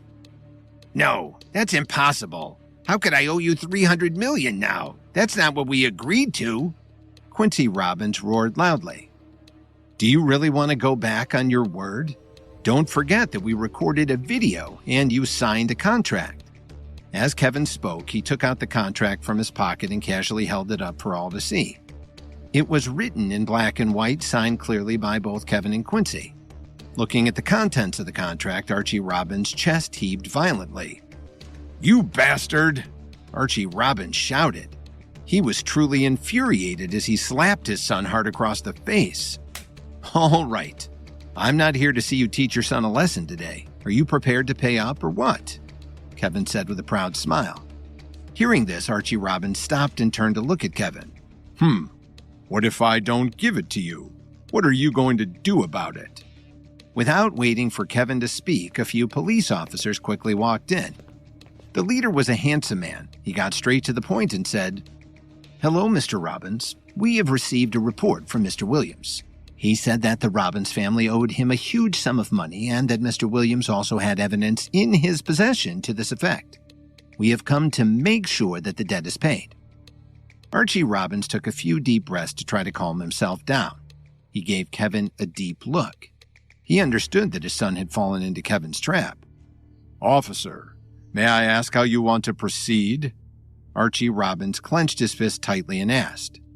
Although his status in the expert world was extraordinary, it did not mean that he felt it was his right to look down on law enforcement. Right now, you have two choices. First, you can hand over the agreed-upon sum of money to Mr. Williams, or second, you can hand Mr. Quincy Robbins over to the police. At that point, the Robbins family will be entitled to slowly repay the debt, assuming they are not able to repay it in full right now, the police officer said seriously. Although he knew that Archie Robbins was a powerful man with a high power base, he was not afraid. He operated according to evidence and justice. Dad, please save me. You have to save me. Please don't let them take me away. Quincy Robbins stepped forward, hugging his father as he pleaded with him. Get out of my way, Archie Robbins said as he pushed his son aside. $300 million. Where could he get that kind of money? I do have an idea, but I don't know if Mr. Robbins would be amenable to it, Kevin sat down in a chair and said leisurely, "I think this house is pretty good. If Mr. Robbins is willing to vacate this house immediately for me, we can discuss the remainder of the debt later." "Since Mr. Williams has already made a sizable concession, I wonder if Mr. Robbins is willing to oblige?" the police officer asked seriously. In fact, he wanted Archie Robbins to agree. Not many people knew that when the police received Kevin's report this morning, everyone in the bureau exploded. Not many people were willing to intervene in this matter.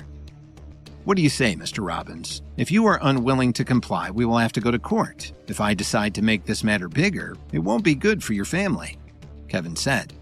Archie Robbins' expression suddenly became very ugly.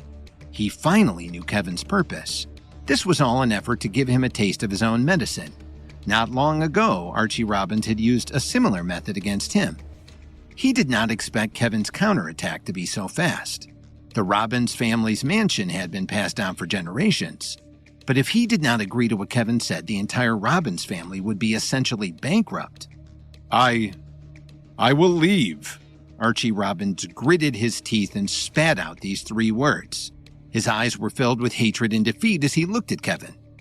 However, compared to the destruction of his entire family, he had no choice but to make such a decision. Having received Archie Robbins' reply, the police officer in the lead, as well as all the others, heaved a huge sigh of relief. "Then don't just stand there staring blankly into the distance. Hurry up and move out."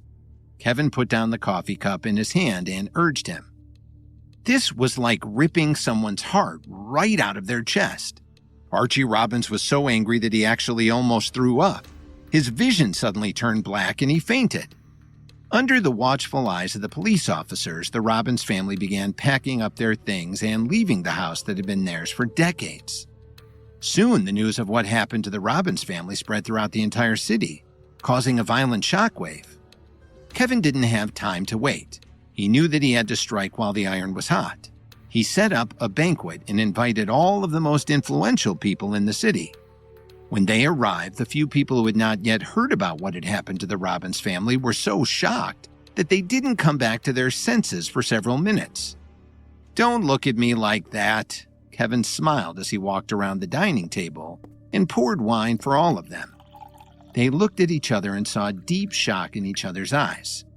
After a long pause, Alexander Smart let out a breath and asked, "Mr. Williams, the rumors are true? Do you really own the Robbins family's mansion now?" "What's there to be so surprised about? Do you really think that only the Robbins family is in a position to plot against me, and I'm not allowed to fight back?" Kevin busied himself and sat back down in his chair. He sneered and said, "Mr. Smart, surely you can appreciate the situation I've found myself in." "So, Mr. Williams, why did you call us here today?" Michael Rafferty asked straightforwardly. "Since you asked, I won't hide anything anymore. Today, I have invited all of you here to discuss an alliance." Kevin rubbed his hands and said, "I have mentioned it to all of you before. Now I have also demonstrated my strength. What do all of you think?" Kevin's intention was not a surprise to anyone. However, hearing it with their own ears was something else altogether. "Mr. Williams, I have to admit that what you have done is indeed unbelievable. However, isn't it too early to say that you want to form an alliance?" Donald Murphy said with a serious face. "Why do you say that? When do you think would be the right time?" Kevin frowned slightly and asked with some displeasure.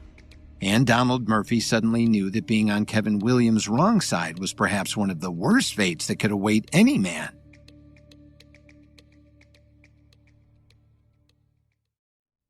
Kevin went to the Robbins mansion to reveal to a horrified Archie Robbins that Quincy had gambled away $300 million. But Kevin, the winner of the pot, would accept the family's mansion and their exit from D.C. in exchange. Gloating, Kevin held a banquet at which he attempted to forge others into an alliance with him now that he had gained more power in the city. However, Kevin's new would-be allies didn't realize a very serious problem. Usually, Kevin would appear friendly in front of them, but none of them forgot that Kevin was a level 7 expert. Now, even the Robbins family had suffered a great loss at his hands. There was no telling what could happen to their respective families. Now, when Kevin revealed his spiritual energy, even though it was just a little bit, even Donald Murphy, who was now a wise and experienced old man, didn't dare to refute him.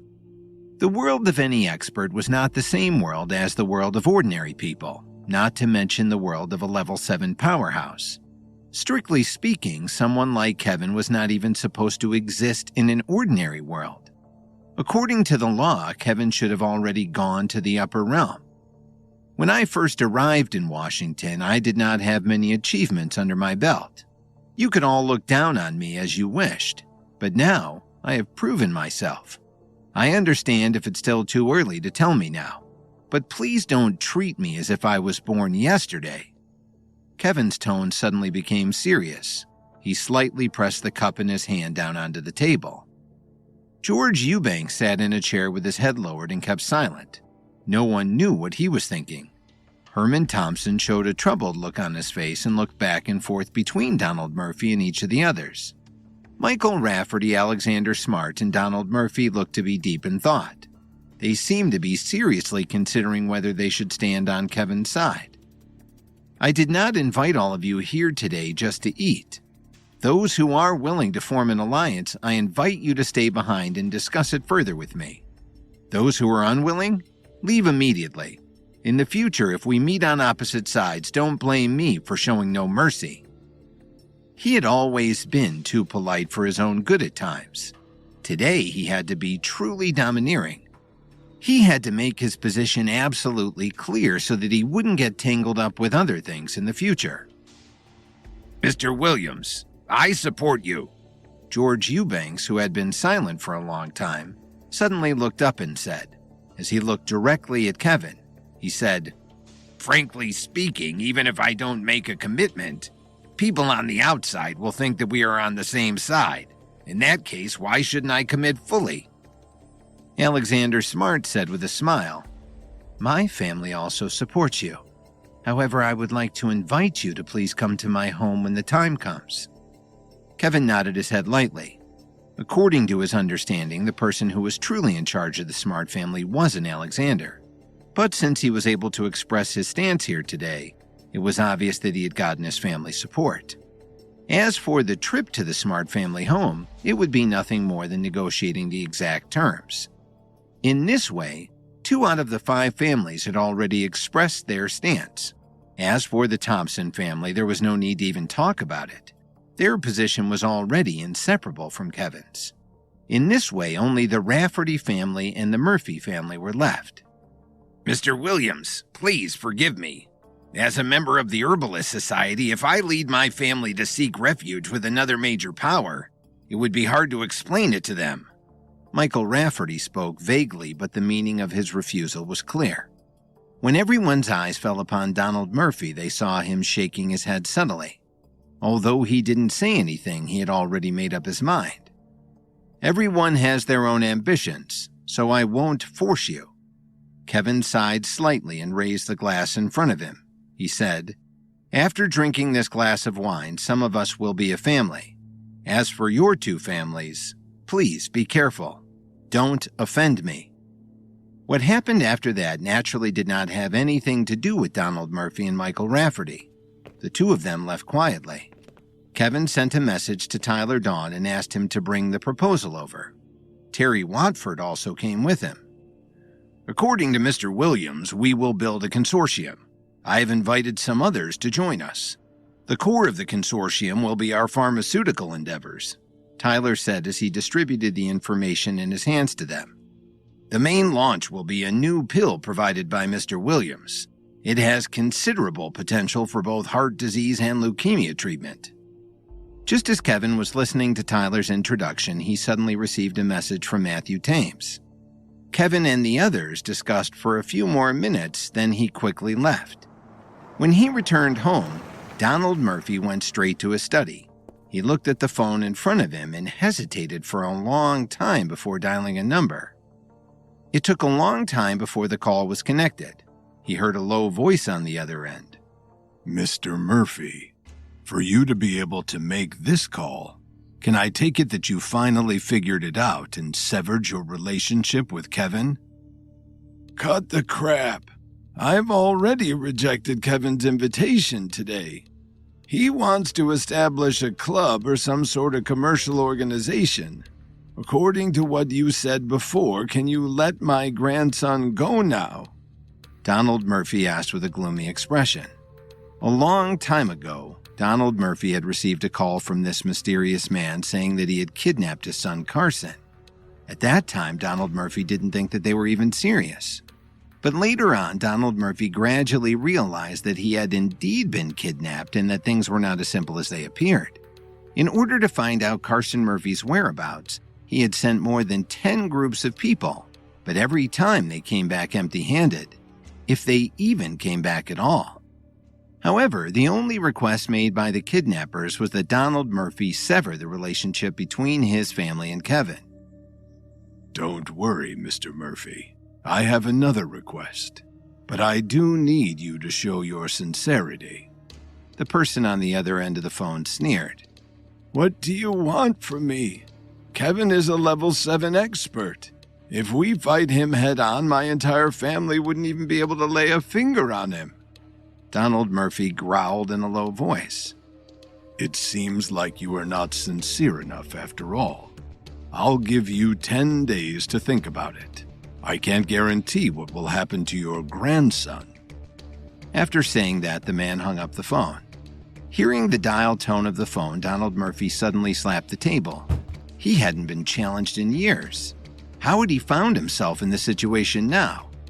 However, Carson Murphy was his only grandson. If he didn't do everything in his power to rescue him, what kind of man would he be? Donald slumped down into a chair. He was already an old man, but now he felt as helpless as a child. At the same time, after Kevin left the meeting with the heads of the 5 families, he went straight to the base of the Reaper Squad. Under Scott Whitney's lead, he went straight to where Matthew Thames was.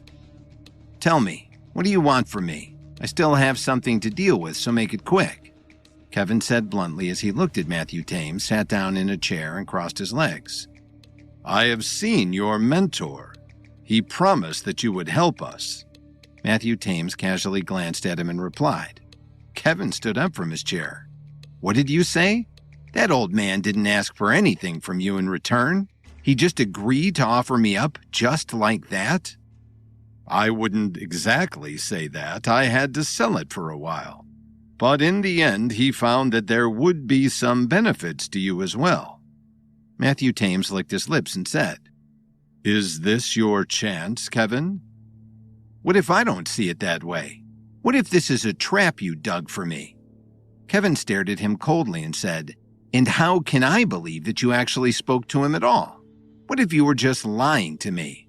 Kevin said, growing agitated. If I knew you would say that, I would have shown you this sooner. Matthew Thames said as he immediately took out a ring. Kevin looked serious when he saw the ring because the ring in Matthew Thames's hand was the Night King's signature ring. It was also because of this ring that he had become mixed up with the Myriads. It seems that what you said is true. Otherwise, he wouldn't have given you this ring, Kevin said as he swallowed and lowered his head. He sat back down in the chair. He looked as if he was an animal waiting to be slaughtered. Tell me what you want me to do, he said. His change of attitude made Matthew Thames laugh out loud. We found out that they have a laboratory located in a small town about 15 miles outside of D.C., but we don't know the exact location. Your objective is to find the lab and destroy it. Also find any and all evidence and information regarding the Mavericks at that location and bring it back, Matthew Thames said with an impassioned tone. Damn, seems like you guys don't know anything, do you? You only tell me that there's a lab somewhere in the area, and then you need me to find everything else by myself? Kevin asked loudly with grief and indignation. Young man, don't be so angry. This is a test for you, and also a rare experience for you to learn. Matthew Thames lectured him earnestly. Why don't you go and get some experience? All right, well, it would be best if you give me a few people to come with me. Kevin said as he crossed his arms in front of his chest and angrily turned his head to the side. He was extremely annoyed when he looked at these two old men. No problem. We'll have Stanley Cooper go with you, Scott Whitney said as if it was only natural. Kevin slowly turned his head and looked at Scott with a smile that was not really a smile at all. Scott, you're a smart guy. You wouldn't want someone close to you to come with me. If there is an accident, don't blame me. Scott Whitney's expression didn't change. When carrying out a mission, you must be brave and take the lead. If there is an accident, you can't blame anyone else. All right, let's go. I want to leave immediately, Kevin said. About an hour later, Kevin and Stanley left the Reaper Squad's base. In order to conceal their identities, the two of them had fake IDs made by professionals. Is the Reaper Squad's budget shrinking or something? Why did they give us such a crappy car? Kevin asked as he covered his ears because the car was so loud. It can't be helped. All the good cars are taken. Besides, for this mission, it's good to keep a low profile, Stanley replied in a matter-of-fact tone. Kevin really wanted to curse. However, no matter how unhappy he was, Kevin could only accept it for now. After all, who was he to say no to his mentor? After about half an hour, the two of them arrived in the town that Matthew Thames had mentioned. What surprised Kevin was that although this place was not that far from D.C., it gave him a desolate feeling. The streets were full of potholes and buildings were run down or even abandoned all around them. There were not many people in the town and it seemed very rare to see any children at all. Looking around, most of the people they saw were at least in their 30s or 40s, or even elderly people. Do you feel that something isn't right here? Stanley said as he drove the car slowly and looked around. In order to stay in town for the night, they had made detailed plans to arrive at around 7 o'clock in the evening. Let's just find a place to stay first, Kevin said with a serious expression. He was still actually somewhat impressed by the Mavericks. They had actually set up a laboratory in such a desolate town. It would be difficult for ordinary people to think twice about it, and just as difficult for experts to find it.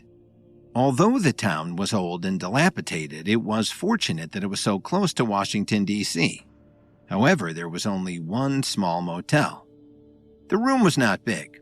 There were only 2 beds and a small TV. The paint on the walls had begun to chip from being so old. The lights outside the room were a little dim and the whole building had a musty odor to it. Stanley Cooper vigilantly looked up and down the walkway outside the motel. After making sure that there were no suspicious people around, Stanley went back inside and skillfully checked the room again to ensure that there were no monitoring devices. After all, if the Mavericks' research lab was really here in this town, they had to take every precaution. The Mavericks were not known for showing their enemies any mercy.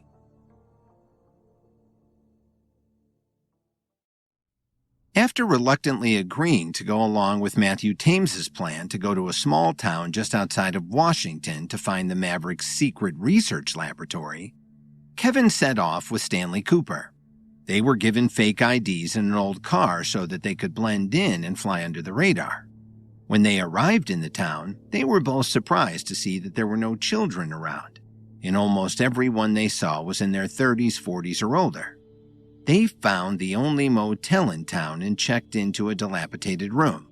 Stanley vigilantly checked their surroundings and swept the room for any monitoring devices, taking every precaution to make sure there were no threats. Stanley and Kevin's skills were indeed extraordinary, but after all, they were deep in the territory of the Mavericks. They were here to find and destroy their research laboratory and obtain conclusive evidence of wrongdoing. Ideally, they would be able to get in and get out. They weren't here to fight, but Kevin was prepared to do so if it came to that. Therefore, they could not overlook even the most insignificant detail. Kevin was half lying on the bed with his hands behind his head. He said with a thoughtful look, "From the moment we drove into this town and got out of the car, I found that there were 4 things that didn't seem right. Tell me what you noticed." No problem. Stanley sat down on the other bed and thought about it as he said, When we got to town, there were 4 or 5 strongmen sitting under a tree playing cards. but there was no cash on the table, and from the moment we appeared, it seemed like they were watching our every move. I think I noticed one of them even taking pictures with his phone. Kevin nodded and said, I noticed that at one of the only restaurants in town there was barely anyone eating on the first floor, but when we passed by I heard a lot of noise coming from upstairs. Obviously there were many people on the second floor. Stanley frowned and said, There are cameras all over the streets. In a small town like this, there's no reason for every electric pole to be full of cameras. There are almost no blind spots at all. The last thing I'm curious about is, when we checked in, the motel owner seemed to be an ordinary person on the surface. However, there are large calluses on only his right hand, which is probably caused by holding a sword for a long time.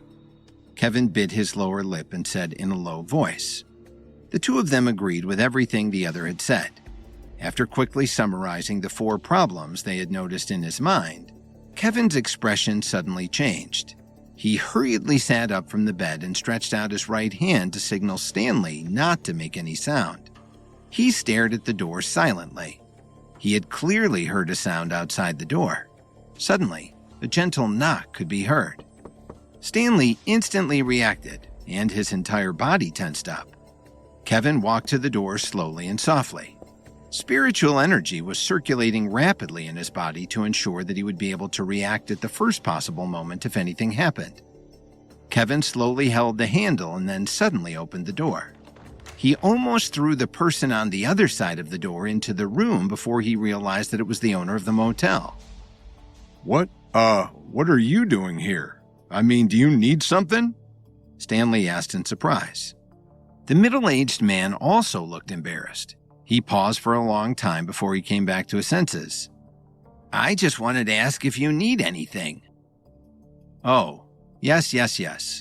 Thank you for asking. I just took a look and it seems that there's something wrong with the toilet. Can you get someone to take a look? Kevin asked with a smile. No problem. The facilities here are quite old, but I can take a look. Let me go get some tools, and I'll look at it right away, the man said with a smile. However, before he could turn around, he was suddenly stunned. The smile on his face instantly disappeared, and his pupil shrank to the size of a needle. There was a shared bathroom at the end of the walkway, and there was no toilet in the room. A man wanted to run the next second, but Kevin had already reached out and grabbed his shoulder. Stanley rushed over from the bed and covered the man's mouth and nose with his right hand. His other arm hugged his body and forcefully pulled him into the room. Kevin half stretched out his body and looked outside the door. When he found no one there, he slowly closed the door behind him. Tell me, you didn't even realize that the rooms here don't have individual bathrooms. Are all Mavericks as dumb as you? Kevin shook his head and sighed. The middle-aged man kept struggling and making whining sounds, but he could not break out of Stanley Cooper's restraints no matter what he did. I'll give you one chance and one chance only. Do not lie to me. I'm warning you. Tell me about the situation in this town, Kevin said as his face suddenly became serious. He took out the night dagger from behind his back and pressed it against the man's neck. Don't blame me for not warning you in advance. Don't even dare make any sound. Be careful. Your life is in danger. If you understand, just nod your head twice. Stanley lowered his voice and warned. Don't think that we won't dare to kill you. The man was obviously afraid. He nodded his head twice very slowly. After all, not everyone could be truly unafraid of death. Meanwhile, in the mansion of the Steele family back in Chicago, Dalton Steele had just finished a training session and walked out into the hallway. Someone came forward to report that someone wanted to see him and was already waiting for him in the living room. When Dalton saw the person who was waiting for him, he stopped short for a moment. Then his expression gradually became strange. He sat down, crossed his legs, and said, What a rare treat. It's nice to see you. May I know what brings you here today? The person who came to see Dalton Steele was none other than the young heir of the Williams family, Ethan Williams. He had come all the way from New York City.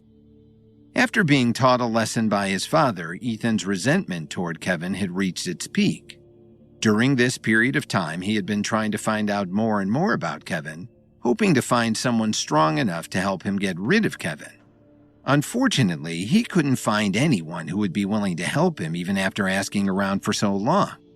Not long ago, he suddenly found out that Dalton Steele had some kind of a recent conflict with Kevin, and that he was now in Chicago causing chaos all over the city. This made Ethan extremely happy, especially because he was well aware of how close Dalton had been with Kevin, and so he rushed over as soon as he heard. "Mr. Steele, you are now the most powerful figure in all of Chicago. In front of you, I'm just an ant. The pleasure is all mine." Ethan politely smiled and said, Since when did you become so good at talking? Dalton Steele glanced at him as his expression immediately changed and a scowl appeared on his face. He said coldly, "If you have something to say it quickly. Don't waste my time with flattery." "Well, you are certainly straightforward. Then I won't be long-winded anymore," Ethan said seriously. "I heard that you and Kevin have had something of a falling out, so I came to Chicago to help you. I want to destroy him. I will do whatever it takes. I want to take the Williams Company away from him and cripple him financially." Dalton Steele turned around and looked at him in surprise.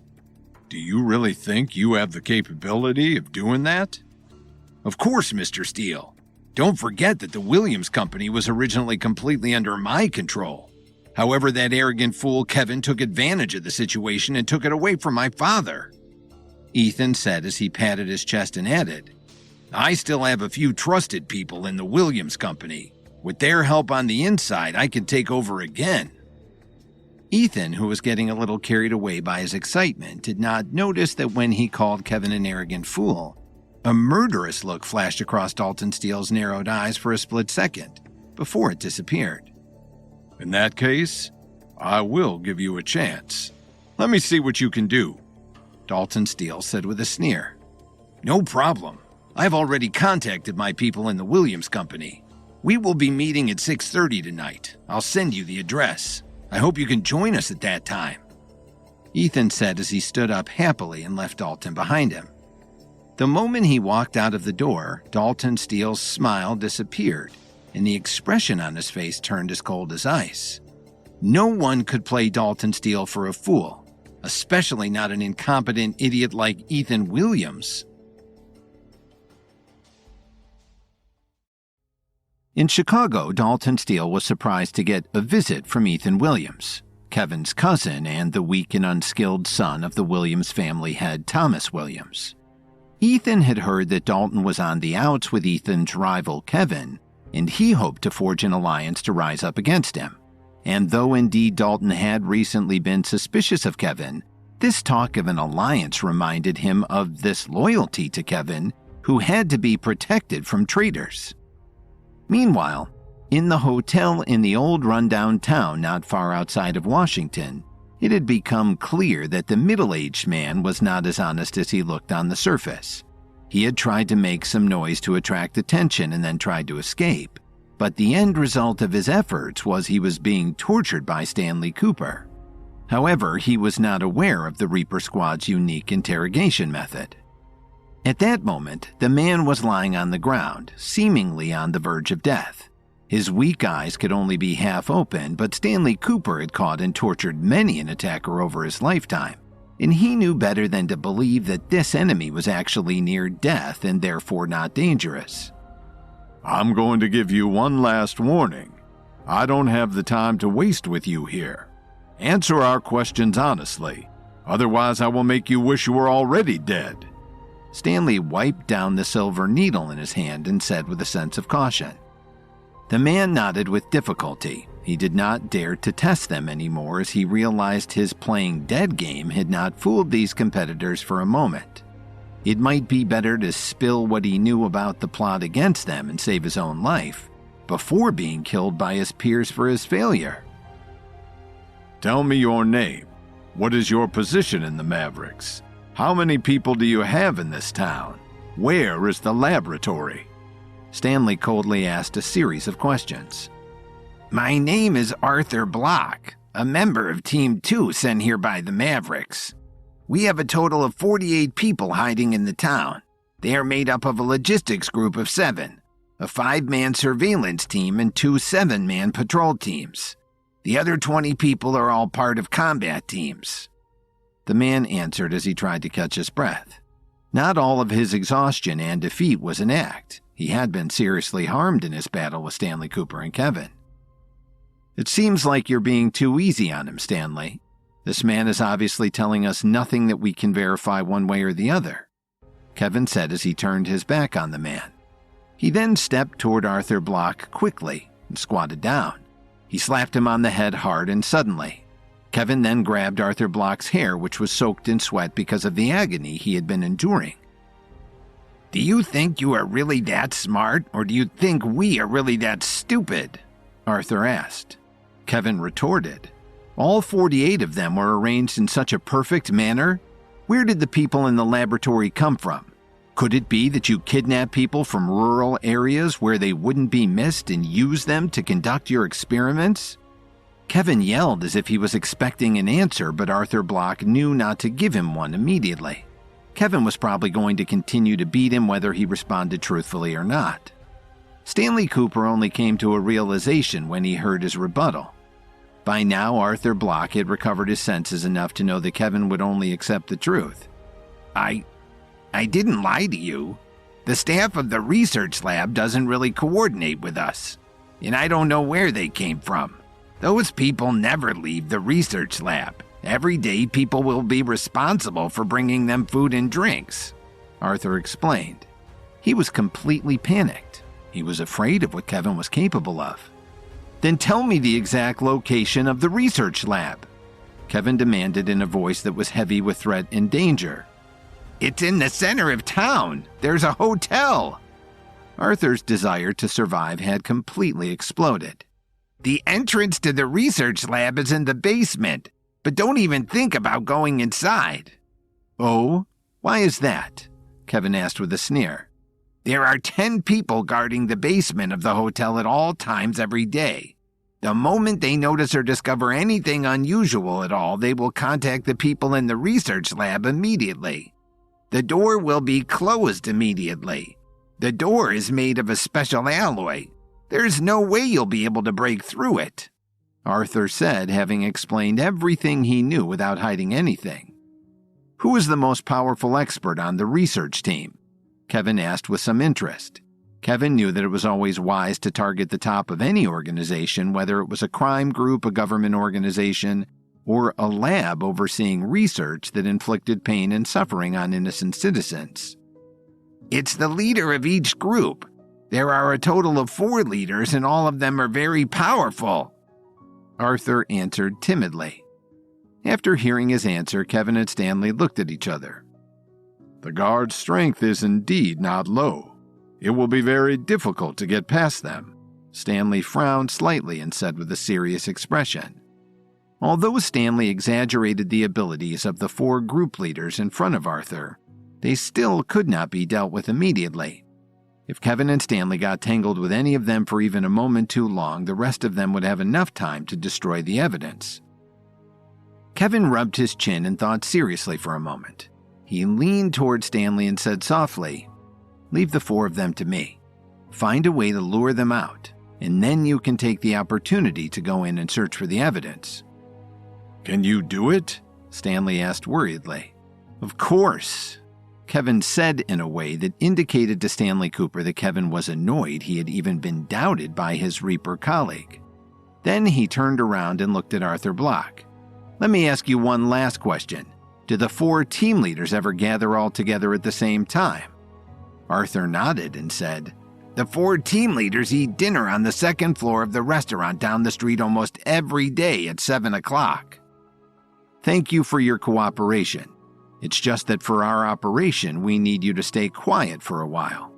Kevin then hit the man on the back of the head and knocked him unconscious.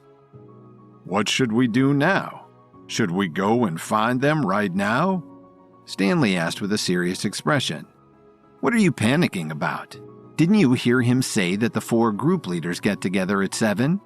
Kevin laid back on the bed, looked at the ceiling, and said thoughtfully, "That sounds like a good time for a meal." As he spoke, a strange smile suddenly appeared on Kevin's face. Stanley did not exactly know why, but when he saw this, he felt a wave of fear in his heart. What do you want to do? Stanley asked curiously. Kevin snorted lightly and took out a purple-red flower from his bag. This flower contains a very unique compound. Don't pay any attention to its bright color. If you grind it into a powder after drying it, it will be just an ordinary odorless white powder that dissolves in any liquid. If you put it in soup or water and let people eat or drink it, even elite experts will have debilitating diarrhea and become almost too weak to stand. Kevin showed it to Stanley Cooper while circulating his spiritual energy to extract all of the water from the flower. He then ground it down into a powder and stored it in a small bottle. Stanley, do you people from the Reaper Squad know much about disguises? Kevin suddenly asked with an evil smile. You want me to dress up like this person, then sneak into the restaurant and mix the powder into their drinks? Stanley asked as he could barely hide his annoyance at being sent on a fool's errand by Kevin. There is no need to say everything so clearly, Kevin smiled. When they all rush to the bathroom, the two of us will be able to get into the research lab effortlessly. Leave it to me, Stanley said as he squatted on the ground and carefully studied Arthur Block's appearance. Then he took out the tools needed for the makeup. Half an hour later, two nearly identical Arthur Blacks appeared in the room. Not bad, Stanley, Kevin said with a sigh. I'm glad you approve, Stanley said. His voice was exactly the same as Arthur's. All right. You can go now. If you come across any trouble, just let me know. I will come and save you right away, Kevin said as he pushed Stanley out of the room. Kevin loved nothing more than getting revenge on someone like Arthur Block, an ineffectual maverick who underestimated Kevin's intelligence and powers and nearly paid for that error with his life. After forcing the information they needed about the research lab out of Arthur Block, Kevin knocked him unconscious and asked Stanley if the Reaper Squad was familiar with disguises. In short order, Stanley had transformed himself into a virtual clone of Arthur, complete with a digitally enhanced voice box to make him sound just like Block. Kevin's plan was to have Stanley slip the 4 lab group leaders a powder that induced severe diarrhea during their dinner that evening. Then, while they rushed off to the bathroom, Kevin would have an opening to break into the research lab, while the 4 most powerful experts that could get in his way were completely incapacitated. At 6:30 p.m., Stanley Cooper, who was disguised as Arthur Block, strolled through the center of town before arriving at the restaurant. At this time, there were not many people on the first floor of the restaurant. There were 4 or 5 elderly people sitting together. In the park out in front of the restaurant, 2 people were playing a game of chess, while another older man was standing next to them pointing at the chessboard.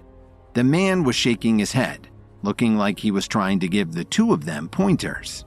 Stanley Cooper and Kevin had been in town long enough to know that this quaint scene was far from that. It was surely one staged by the Mavericks as a way of keeping an eye on the 2, as they invaded their territory to get information on their lab activities. Stanley Cooper walked past them and into the restaurant. He didn't stay on the first floor for too long. However, he heard some noise as soon as he arrived on the second floor.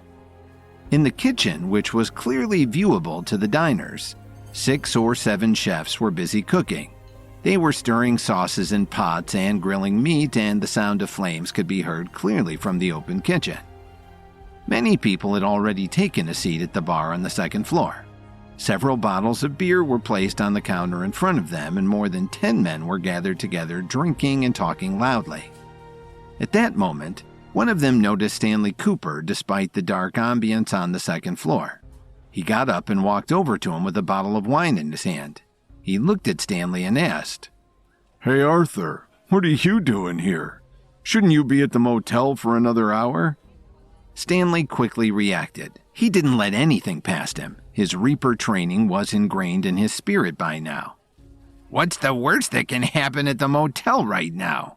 There have only been 2 idiots who have checked in all day. I have nothing to do there, so I figured I'd go get a drink. Stanley said as he slapped the man's shoulder and spoke in a hearty manner. Kid, be careful. I heard that the leader of Team 2 has some negative comments about you. Don't let him catch you. The man raised his head and drank a mouthful of wine as he advised. Don't worry about me, Stanley said as he smiled and was about to walk towards the bar. But before he could turn around and walk a few steps, the man suddenly raised his voice and said, Stop. Hearing this, Stanley's eyes flashed with panic. He did not feel that he had revealed any flaws that could have caused him to be seen through so quickly. What's wrong? Stanley turned around and asked with some hesitation. The man looked around suspiciously. Seeing that he did not notice anyone looking at them, he walked to Stanley again and quietly handed a pack of cigarettes to him. Could you set me up with a decent room for tonight? The man said with a pleading tone. His eyes were full of expectation. Stanley looked at the cigarettes in his hand. He put it in his pocket and wrapped it with spiritual energy. I have to go back and take a look first. If possible, I will arrange it for you. Thank you, brother. I'll treat you to dinner when we get back to D.C. The man patted Stanley Cooper's shoulder a few times before he happily returned to his seat. Stanley secretly heaved a sigh of relief before he turned on his heels and walked quickly toward the dining room. When the meal was ready, the group leaders went to the private dining room one after another. The food that night was very sumptuous. After eating and drinking to their heart's content, they all sat back in their seats and sighed like fatted pigs. Suddenly, one person's face changed drastically. He covered his stomach with both of his hands and said, I don't feel so great. Why does my stomach hurt so much? Along with a few gurgling sounds coming from his gut, the man jumped up from the chair with a whoosh. He held his stomach and quickly ran into the bathroom. He wasn't the only one who reacted this way. Soon, a gurgling sound came from the stomachs of everyone in the entire private dining room. What the hell? My stomach is hurting too, one of the men said. I can't take it anymore. I have to go to the bathroom, said another. I think we have food poisoning, complained another. It must be food poisoning. How else could so many people have stomach aches? The leader of Group 2 covered his stomach and said with a pained expression, It's most likely because the ingredients tonight weren't fresh. The leader of Group 3 groaned while gnashing his teeth in anger. The other two group leaders' expressions weren't very good either. They each had a strange and stiff posture as if they couldn't move freely. At the same time, in a large cypress tree outside the restaurant, Kevin, who was hiding in the branches and leaves, heard several men crying out in agony. The corner of his mouth couldn't help but spread into a sly smile. The power of the powder he had given them was not something to take lightly. However, Kevin didn't care about those men. He kept a close eye on the 4 team leaders in the private dining room. They were probably desperately trying to hold it in. When one of them finally gave in and said that he was going to the bathroom, the other 3 men finally relented and agreed. The bathroom in the restaurant was filled with an awful smell. Everyone who had been slipped the powder by Stanley Cooper was in a lot of pain as their bowels nearly exploded. Kevin seized the opportunity to sneak into the restaurant. After finding the entrance to the basement, Kevin pulled out the night dagger and quickly found the door that was sealed by several iron chains. What entered Kevin's line of sight next was a very deep tunnel. The width could only allow one adult to enter at a time. There was an ordinary lamp on the top of the tunnel that was emitting a faint yellow light. Kevin did not even think about it and quickly stepped into the tunnel. After about 10 minutes, the 4 team leaders returned to the private dining room from the bathroom.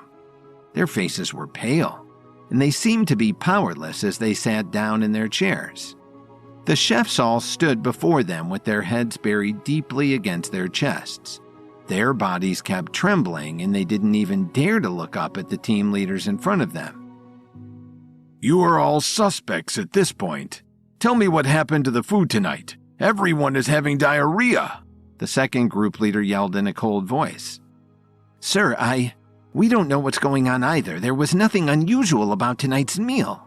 A chef answered in a voice that begged forgiveness even though he knew he wasn't guilty of anything. That's ridiculous. Why else did this happen then? After one of the team leaders said this loudly, he took a deep breath. The moment he raised his voice, he felt that his stomach had a reaction again. There seemed to be an inexplicable force pulling him back to the bathroom. Meanwhile, Kevin, who had snuck into the underground tunnel, had been walking along the passageway for more than 10 minutes. However, the path was rugged, and there seemed to be no end to it in sight. Suddenly, Kevin stopped walking and looked at a mark on the wall that had been cut by a knife. He frowned. This looked just like the mark he had made using the night dagger when he had just come down into the tunnel. Did I go in a big circle? How could I be back where I started? Kevin thought to himself as he considered whether there was anything else unusual he had encountered on the path that he had walked. No. Kevin calmed himself down and quickly spread out the power of his mind in all directions. However, the result surprised him. The seemingly ordinary walls all around him could completely block his spiritual energy, causing him to be unable to detect anything beyond the walls of the tunnel. Just as Kevin was hesitating, a voice suddenly sounded. Rarely had Kevin ever felt that his powers wouldn't protect him and that he might be in mortal danger. After Stanley Cooper, disguised to look like Arthur Block, poisoned the food of the 4 group leaders with the powder of a flower that induced severe diarrhea, all 4 of them rushed to the bathroom. As soon as they were gone, Kevin slipped inside and made his way to the basement of the building. He found a long, dimly lit tunnel and started making his way down it. However, after a while, he noticed a mark on the wall that looked just like the mark he had made with the night dagger when he had first entered the tunnel. Questioning whether he had just gone in a big circle, he then spread out his spiritual energy in all directions, but it seemed as though the ordinary-looking walls of the tunnel were able to completely block it. Then Kevin heard a voice. 4 figures slowly walked out from an opening in the tunnel and looked to their left and right. They pressed down hard on the wall in an area about the size of a hand. The wall of the tunnel slowly returned to its original state, concealing the opening from which they had come. I heard that the food tonight isn't bad. Let's hurry up and get some for the researchers, one of the people said. Okay, let's go, another answered. A third man was also complaining about something as they left, so they didn't realize that Kevin had slowly approached. Kevin walked up to the spot where the people had appeared and pressed down on the wall in the same place that they had. A secret opening appeared again. Kevin's mouth curled into a smile and he walked in. At the same time, the interrogation of the chefs by the 4 team leaders in the private dining room was underway. You mean Arthur Block came into the kitchen while you were cooking? The leader of Group 3 frowned slightly and asked thoughtfully. There was no reason for Arthur Block to be in the kitchen, surely, and yet he couldn't believe that there would be a deceitful reason for his presence. Surely Arthur couldn't be behind the food poisoning, or could he? Yes, when Arthur came into the kitchen, we didn't pay much attention to him. After all, it was almost time for dinner and he was just looking for the bathroom and had apparently gotten turned around. But now that I think about it, other than Block, no one else who wasn't supposed to be there entered the kitchen the entire evening, a chef said while wiping the cold sweat on his forehead with trembling hands. Something's not right. Arthur Block has been here plenty of times. Why would he be wandering around like that? The leader of Group 4 said with a slight frown. Suddenly, the leader of Group 4 stood up from his chair. This is not good. I feel like we've fallen into a trap. Come with me. The leader of Group 4 immediately ran toward the basement after saying that. The others followed after him after they realized what had happened. When they came to the basement, they saw that the iron chains concealing the door were broken on the ground. A few people were walking out of the tunnel. When they saw the team leaders, they immediately stood up straight. You guys just came up from down below? The team leader asked seriously. Yes, one of them answered weakly. Did you notice any suspicious people? Anyone who shouldn't have been down there? The Team 2 leader asked. No, we didn't see anyone. We're just here to get the food for the research team. We didn't see any suspicious people along the way. Another one of the people scratched the back of his head and asked nervously. Looking at the iron chains on the ground, the leader of the Group 4 frowned. "Let's go down and take a look. It's not going to be good if something happens," the leader of Group 3 suddenly suggested. The rest of them nodded and quickly entered the underground tunnel. Meanwhile, in Chicago, ever since Dalton Steele's rise, the whole situation in the city had undergone a tremendous change. Currently, there were only two major powers in Chicago. One of them was naturally the group led by Dalton Steele, and the other was the group led by the Williams Company. In Dalton Steele's territory, the new Era Hotel was decorated beautifully. The name of the hotel was decided on by Dalton Steele himself, and the meaning was clear. He wanted to surpass Kevin. When it was almost time for the meeting to begin, Ethan Williams brought a man into a private room. "Mr. Steele, it's good to see you," Ethan said as he sat down in a chair, took out a cigar, and lit it up, as if he was smoking the most expensive bit of tobacco ever created. Ethan was a man who could be termed a pretender to the throne, and behind his back most people laughed at him. Dalton Steele just glanced at him lightly and then looked at the other person. "What's your name? What position do you hold in the Williams Company?" Dalton's lips moved slightly as he asked. "My name is Andre Hernandez. I am currently the deputy manager of the Research and Development Department at the Williams Company. I've seen you a few times at the Williams Company headquarters," the man said politely and respectfully. "I remember you now. I've seen you in the R&D department," Dalton said as he turned his head to look at Ethan in surprise. "I didn't expect you to have someone on your side who was in such an influential position in the company." "You have to have some things up your sleeve at all times. Kevin, that punk, can take the Williams Company away from me, but it doesn't mean he can get rid of all the people I left behind." Ethan flicked the ashes of his cigar and said proudly. He then took a puff of his cigar, exhaled slowly, and added, "He isn't the only one I have left either. It's just that they can't be in contact with each other without my instructions. Even Andre doesn't know how many other loyal people I have in the Williams Company."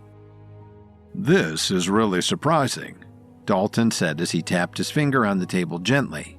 He looked at Andre Hernandez again and said, "Ethan said that he has the ability to take down the entire Williams Company. Now, I will give you 2 minutes to explain. What is your take on the situation?" Andre lightly laughed, and after glancing at Ethan, only then did he say, "You've been making big waves in Chicago, haven't you? Well, I can tell you that Williams Media has decided to form a new girls' supergroup. They're going to bring together 3 of the most popular singers in the world and use their reputation to raise the entire reputation of the media division." "Okay, so what can be done to stop them?" Dalton Steele forcefully interrupted Andre's words with a stern voice. Although Andre was somewhat dissatisfied with Dalton Steele's attitude, after taking a deep breath, he adjusted his emotions and said, "It's very simple. We just need to create enough trouble on the day the 3 girls appear together and make the Williams Company lose their trust. Then the company's reputation will surely be questioned." I thought that there was a plan in place with some kind of high level of skill, but I didn't expect that it would be this kind of thing. You're talking about creating drama among some useless singers." Dalton Steele sniffed and said, "What you've said is wrong. There has never been a difference between a noble trick and a dirty trick in this business. The best method is the one that defeats your opponent." Andre could not bear it any longer and retorted. He was a respectable manager in the Williams Company, but Dalton felt that, compared to him, he did not even have the right to sit down at the same table. "Are you teaching me how to do things?" Dalton Steele's face suddenly turned cold, and his body emitted a cold aura. The atmosphere in the room instantly became tense and dangerous. The smile on Ethan Williams' face froze, and he cursed Andre Hernandez several times in his heart. He was really acting like an idiot. Who did he think he was? Mr. Steele, I think you've misunderstood my intentions," Andre explained in a hurry, trying to smooth things over. "Is that so? What do you mean?" Dalton Steele's face became darker and darker, and his eyes became colder and colder as he stared at Andre. Looking at Dalton Steele's cold expression, Andre Hernandez could only feel the air around him getting stuffy. Only now did he realize one thing. Dalton Steele was a man who dared to confront Kevin Williams head-on. He was not like the rest of those people that Andre despised who would bow down to him for the sake of a small profit, or just out of respect for his last name. Although he held a high position in the Williams Company, in Dalton Steele's eyes, he was no different from an ant. At this moment, Ethan Williams was sitting uncomfortably off to the side, seemingly unable to say anything in his defense. As time passed by slowly, Dalton Steele just stared at Andre Hernandez quietly, but fiercely. Ethan was sure that Dalton's anger meant that this was the perfect time to put his alliance with Dalton, once Kevin's greatest friend and now one of his worst enemies, into motion, and see Kevin's downfall come about almost immediately.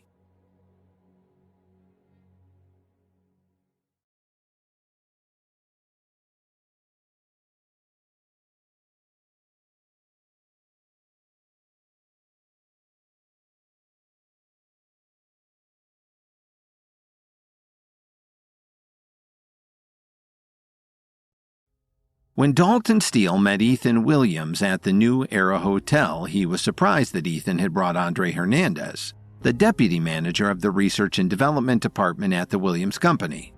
Dalton didn't realize that Ethan had people on his side who were so high up within the Williams Company. But when Dalton asked Andre what he could do to help bring the company down, Andre was only able to reveal that the media division was putting together a girls' supergroup, and that sabotaging it would make the company take a big hit. Dalton scoffed at the idea, but Andre soon realized that Dalton Steele was not someone he was able to mess with. There were no unnecessary words exchanged, but staring Dalton Steele in the face made Andre Hernandez feel as if he was sitting on pins and needles, with a cold light piercing his forehead. Finally, Andre could not bear it anymore. He caved and said, "Mr. Steele, I mean no disrespect. If I've offended you in any way, I'm sorry." Seeing Andre Hernandez beg for mercy like this, Dalton Steele only snorted lightly. "Don't act so high and mighty all of the sudden in front of me.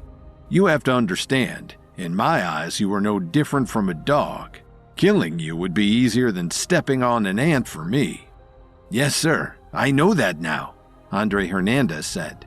He was truly afraid. He was just an ordinary person who had some success in his career. How could he withstand Dalton Steele's psychological test? Although he did not face any physical torture, the psychological torture made him suffer. Ethan Williams frowned slightly. There was some dissatisfaction in his eyes when he looked at Dalton Steele, and his lips moved slightly, but he did not say a word. After all, he was working with Dalton Steele now. If there were any conflicts at this critical moment, it would not benefit his future plans at all. "So, tell me more about your plan," Dalton Steele said as he picked up the red wine on the table in front of him. "There was a preparatory meeting at the Williams Company yesterday, and the first meeting of the three of them was handed over to me and the manager of the entertainment division. As long as you can make something happen to him before he starts, I will have enough of an opportunity to sabotage his efforts to get it off the ground," Andre said with his head buried deep in his chest. "So, do you want to do it or what? I thought you were a real big shot in the Williams Company." Dalton took a sip of red wine and said, "Show me all the information you have." He sounded a little arrogant, but Dalton Steele had enough strength at the moment to back it all up. With his current strength in Chicago, it was all too easy for him to make a person disappear forever. "Looks like you've agreed to cooperate with me, Mr. Steele." A hint of joy appeared on Ethan Williams' face. Dalton looked at him and replied coldly, "I only hope that you are up for it. Don't blame me for not shying away from saying the ugly things first. And if anything happens that drags me back, I will not hesitate to abandon you." As he spoke, a strange look flashed in the depths of Dalton's eyes. Meanwhile, in the Salix Leaf Complex, Lily had just finished reading the information in her hands. During this recent period of time, it had become normal for her to work late into the night. "Lily, you must be tired. Do you want some coffee?" Nicole Jones asked. Ever since she joined the Williams Company due to her identity as Lily's cousin, Nicole Jones had received great support from Sandra Wilson and everyone else at the company. In time, she had become very popular. When the two cousins were together, they could more or less take care of each other. "Lily, tell me honestly, are there any major crises happening in the company right now?" Nicole gently rubbed her hands and asked softly. Recently, she had heard a lot of rumors. "Nicole, don't worry. Miss Wilson is taking care of things at the company. There will not be any major problems on her watch." Lily held the hot coffee in her hands as she answered with her head lowered. "Miss Wilson? Why are you only talking about her? You are also a major player in the company. How can you let someone else completely take charge of the company while Kevin's away?" Nicole frowned slightly and said with some resentment and injustice. Lily did not reply and just quietly lowered her head. Only during this recent period of time did she clearly understand one thing. It turned out that the work experience and knowledge that she had accumulated when she was managing her own company had no impact on others' confidence in her. Lily had wanted to give up many times and hand the company over completely to Sandra Wilson, Emo Squire, and the others. However, she wanted to help Kevin guard the headquarters here in Chicago. Suddenly, there were a few knocks on the door, which immediately attracted the two cousins' attention. Who could it be at this late hour? Lily looked up in confusion. The two of them were the only ones at home. When someone knocked on the door in the middle of the night, their hearts would understandably skip a beat. Why don't the two of us go and take a look together?" Nicole said in a slightly fearful tone. The two cousins slowly walked to the door. When they opened the door, they saw men in black suits standing outside. Nicole immediately thought that the man in the lead was quite handsome. But the timing of his appearance was somewhat ominous. A large group of men appearing in the middle of the night was rarely good news. Besides the person in the lead, the rest of them did not look like friendly people. Lily was still fairly calm. After all, she had been kidnapped several times. She had a lot of experience in these kinds of situations. But Nicole was different. This was the first time she had encountered such a thing. Her delicate face instantly turned pale and her eyes were filled with fear. Her body could not help but tremble. Who are you?" Nicole's voice was a little shaky as she said. "You'd better not try anything. The security here is very strict. If you don't leave now, I will call the police immediately." Lily could still be considered to be calm as she gently tugged on Nicole's clothes. After all, if these people really wanted to harm the two of them, just relying on the security of the building would not be enough to do anything substantial. "Who are you people?" Lily asked calmly. At the same time, she kept guessing who they could be. There were many people who could attack her, but only a few who had the courage to do so. Sometimes Lily was also pretty helpless. Some of the enemies Kevin had provoked could not do anything to Kevin, so they set their sights on her. At this time, the man in the lead took 2 steps forward. His eyes were looking at Lily and Nicole, sizing them up and down. "May I ask, which of you is Kevin Williams' wife?" the man asked with a smile. Lily sighed when she heard him. As expected, it was due to Kevin that someone had come to find her again. "I am. If you have anything to say to me, just say it. Don't make things difficult for my cousin. It's me you came here for. She doesn't know anything," Lily said as she was waiting to be slaughtered. No. Don't misunderstand. Let me introduce myself first. I am Brett Stewart, a good friend of Kevin's. I've not been in Chicago for long. I heard that you have encountered some trouble recently, so I brought some people to protect you. Also, do you need my help in any way?" Brett Stewart said in a gentle manner. Ever since he met with Dalton Steele, Brett Stewart had decided to set up the temporary headquarters of the Myriads in Chicago. Firstly, this place wasn't too far away from the original headquarters. Secondly, it could protect Kevin's family. Lastly, it could also watch Dalton Steele secretly in case he did something extreme. "You are Kevin's friend?" Lily asked in a daze. There had been a lot of people looking for her during this period of time, but almost all of them were looking for her for the purpose of revenge. It was the first time something like this had happened, which made Lily feel a little bit uncomfortable. "What's wrong? Don't I look like one?" Brett Stewart touched his face gently and asked. Under the dim light, unconscious people were lying on the ground. Kevin gently clapped his hands and looked around. There were many instruments and tools in the room, as well as tools usually used for chemistry experiments. There was also a surgical bed in the corner, which was covered with bright red blood. Countless bottles and jars were filled with different kinds of drugs. The air was filled with the strong smell of blood and the lingering odor of various drugs. After Kevin casually walked around, he suddenly found a dark yellow curtain hanging on the wall. If he did not look carefully in this gloomy environment, he would really think that it was just a wall. Opening the curtain and walking to the back of the wall, Kevin was stunned by the scene he saw. The room wasn't large and was very humid. 4 solid wooden crosses were placed on the wall, and 3 people were bound by iron chains as thick as an arm. Through the dim light, Kevin instantly recognized these people. They were Sebastian Young, Clarissa Pratt, and Clyde Davis, who had fought with him against the Pinnacle. These 3 people were known as some of the top geniuses of the younger generation. He never would have expected that they would be captured by the Mavericks here after not seeing them for so long. Suddenly, Kevin thought of something. He had seen Jeffrey Bowie earlier.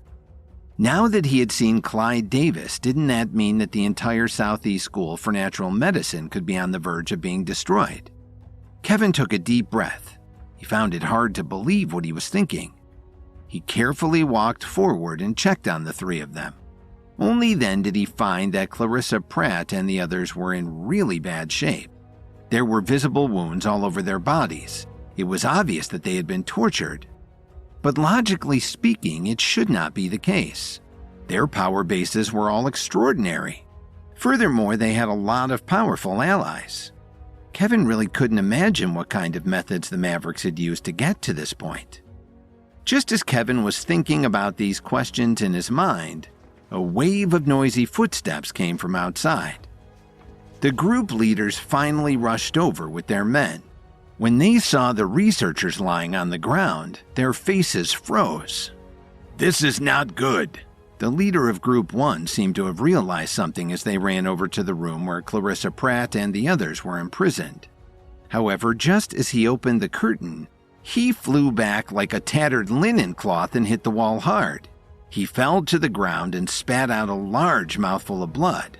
However, before he could even get up, the rack that was filled with numerous fluids was smashed down all around him. All kinds of solutions poured all over his body, creating a terrifying chemical reaction. The man's body was instantly corroded by the intense chemicals at a speed invisible to the naked eye. His body emitted a thick, suffocating white smoke. Help! Help me! Help me!" The man lay on the ground, continuously calling for help, and at the same time letting out a series of intense screams. His body was pressed down on the ground, trembling as he extended his right hand toward the others. However, the gazes of the others only paused on him for a few seconds. Each and every one of them looked toward the curtain as if they were facing a great enemy. Kevin walked out slowly and showed a sweet smile to them. He loved to toy with his enemies. "You came so fast. That means the medicine I gave you was too light." "Did you do that?" The leader of Group 2 was so angry that his eyes were wide open. "So what if I did it?" Kevin asked without hiding anything. "Who are you? Do you know what this place is? You actually dare to come here and cause trouble? I think you must have some kind of death wish." The leader of Group 4 reprimanded him harshly. "Enough. You don't have to waste your breath. I'll give you 2 choices now. One is to commit suicide. The second is to kneel on the ground and surrender with your arms above your head. Tell me everything you know in exchange for your chance to live." Kevin crossed his arms in front of his chest and said with a calm expression, Who the hell do you think you are?" The leader of Group 3 frowned and quickly ordered, "You two go up and call for more backup. We will handle him until then. No matter what, he's not walking out of here today." "You think you can leave without my permission?" Kevin lightly shook his head. His right foot lightly stomped on the ground, emitting a rich burst of spiritual energy that enveloped everyone. Kevin did not like to be underestimated, which would make his revenge on these leaders all the more satisfying.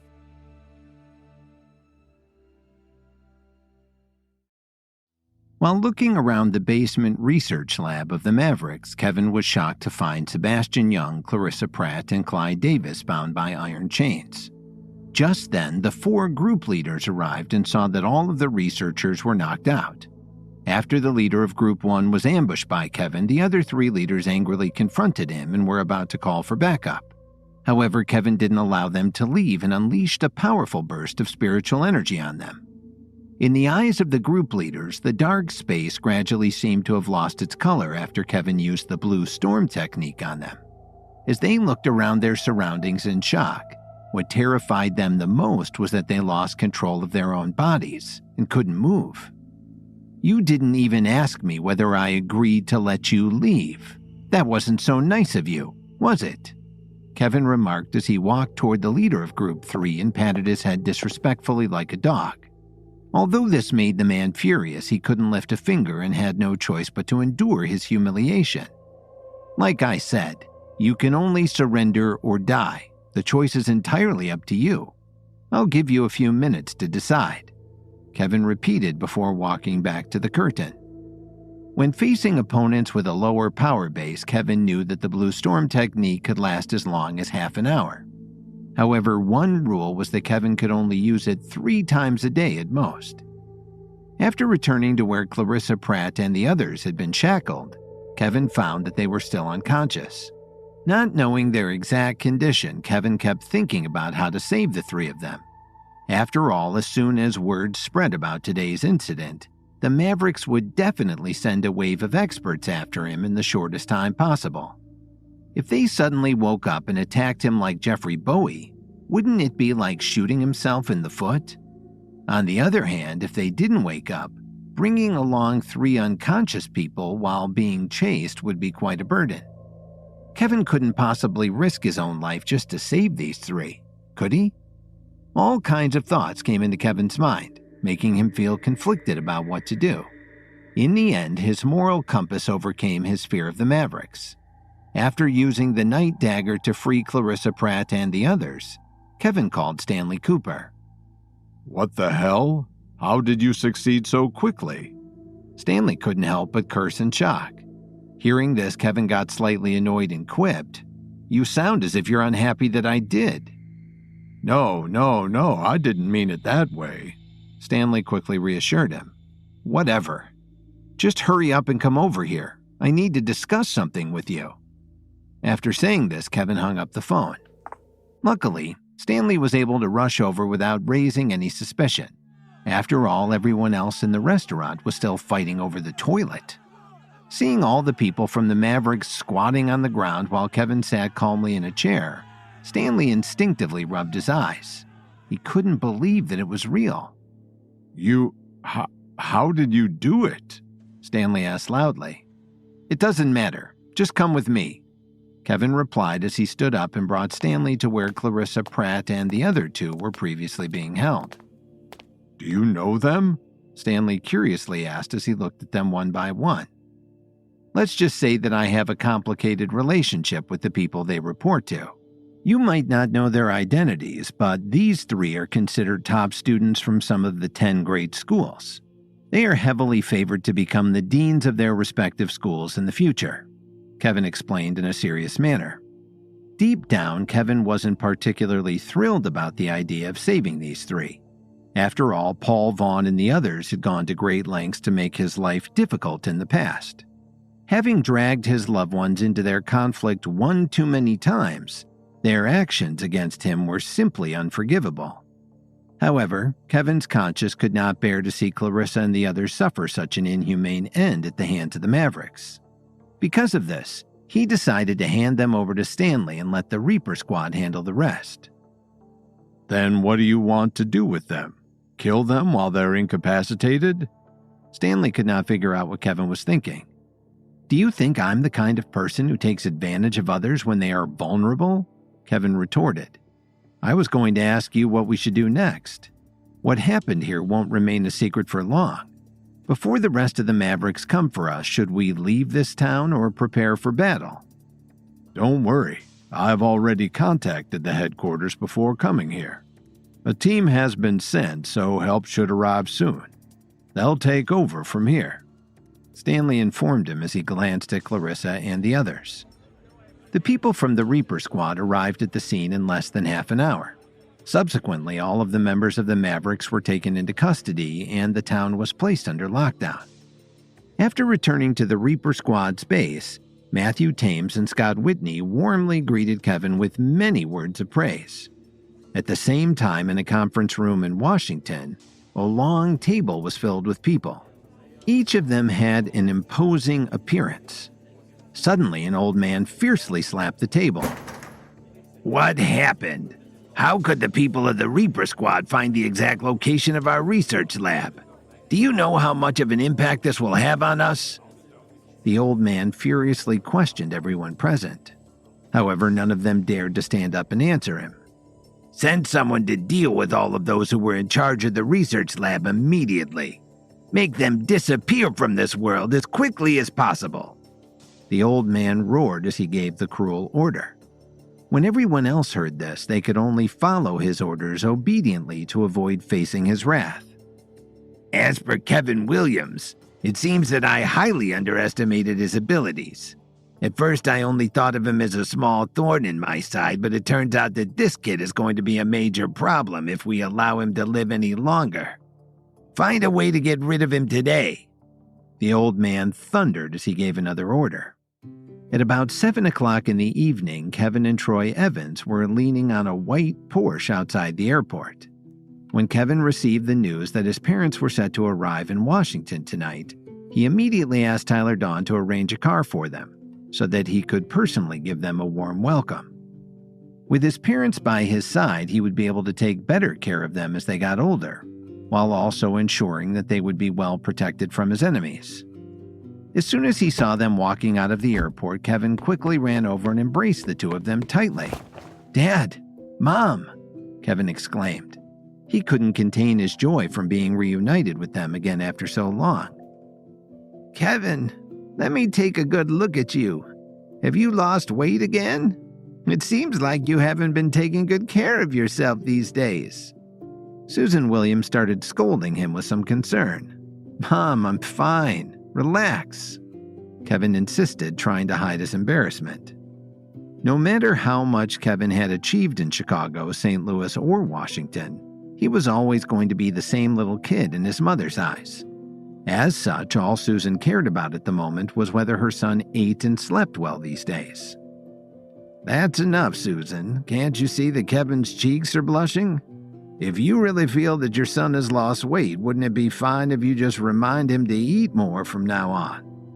Alan Williams chimed in as he looked at the two of them and chuckled. "Dad, Mom, let's go home first. Now that I've successfully established myself in Washington, you guys can relax and stay here with me from now on," Kevin exclaimed as he took their luggage and led them to the car. On the way back to Swan Lake, Kevin and his parents talked about a lot of things. However, the main topic revolved around Susan urging Kevin to hurry up and give them a grandchild so that his parents could have someone to help take care of and play with all the time. Unable to give them an accurate response about this, he could only tell them that he and Lily would discuss it as soon as possible.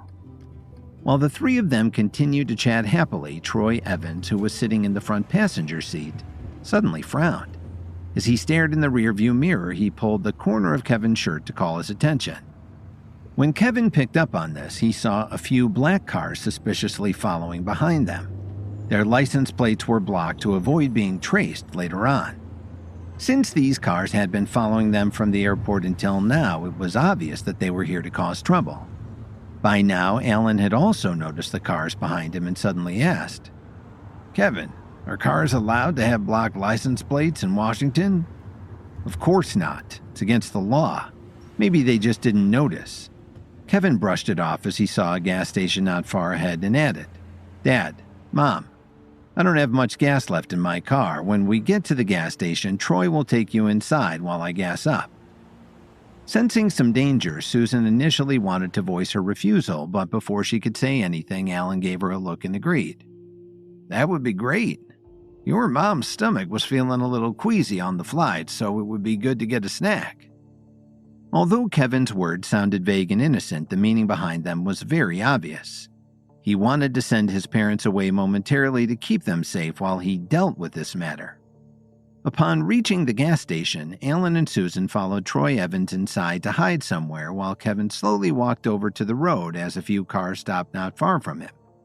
Under the bright lights of these cars, the two sides maintained a tense stalemate for some time. In the end, Kevin could not bear it any longer, and he made the first move as the spiritual energy in his body began to circulate quickly. He then somberly remarked, "After following me around for so long, doesn't anyone have the guts to come out and show his face? That way I will at least know who came after me before I kill everyone." Just as Kevin finished his words, the front passenger door of the second car suddenly opened. A second later, a figure wielding a sword let out a loud roar and quickly charged toward him. Intending to kill Kevin with one blow, he swung his blade toward Kevin's head with fierce momentum. Before it could connect with his head, Kevin stepped aside at the last second and punched the man's face. In an instant, the person seemingly lost all of his strength and softly fell to the ground. Suddenly, more than 10 men quickly got out of their cars. Similarly, all of them were holding sharp blades that shone like cold lights in their hands. "It's good that all of you have shown yourselves. That way I don't have to waste my time drawing everyone out." Kevin scoffed at them. Without showing any fear, he then rushed towards these men. Like a wolf preying on a flock of sheep, Kevin imposed his will on everyone with ease. All of his moves were bold and powerful, leaving no room for negotiation. While Kevin knew that these people were just following orders, they still had made a mistake that he couldn't tolerate by coming to find him tonight. After all, if he was not here right now, wouldn't his parents be in great danger? Because of this, Kevin did not say anything further to them. He just wanted to get this over with as soon as possible. When the last man fell to the ground, Kevin didn't show any pity on his face.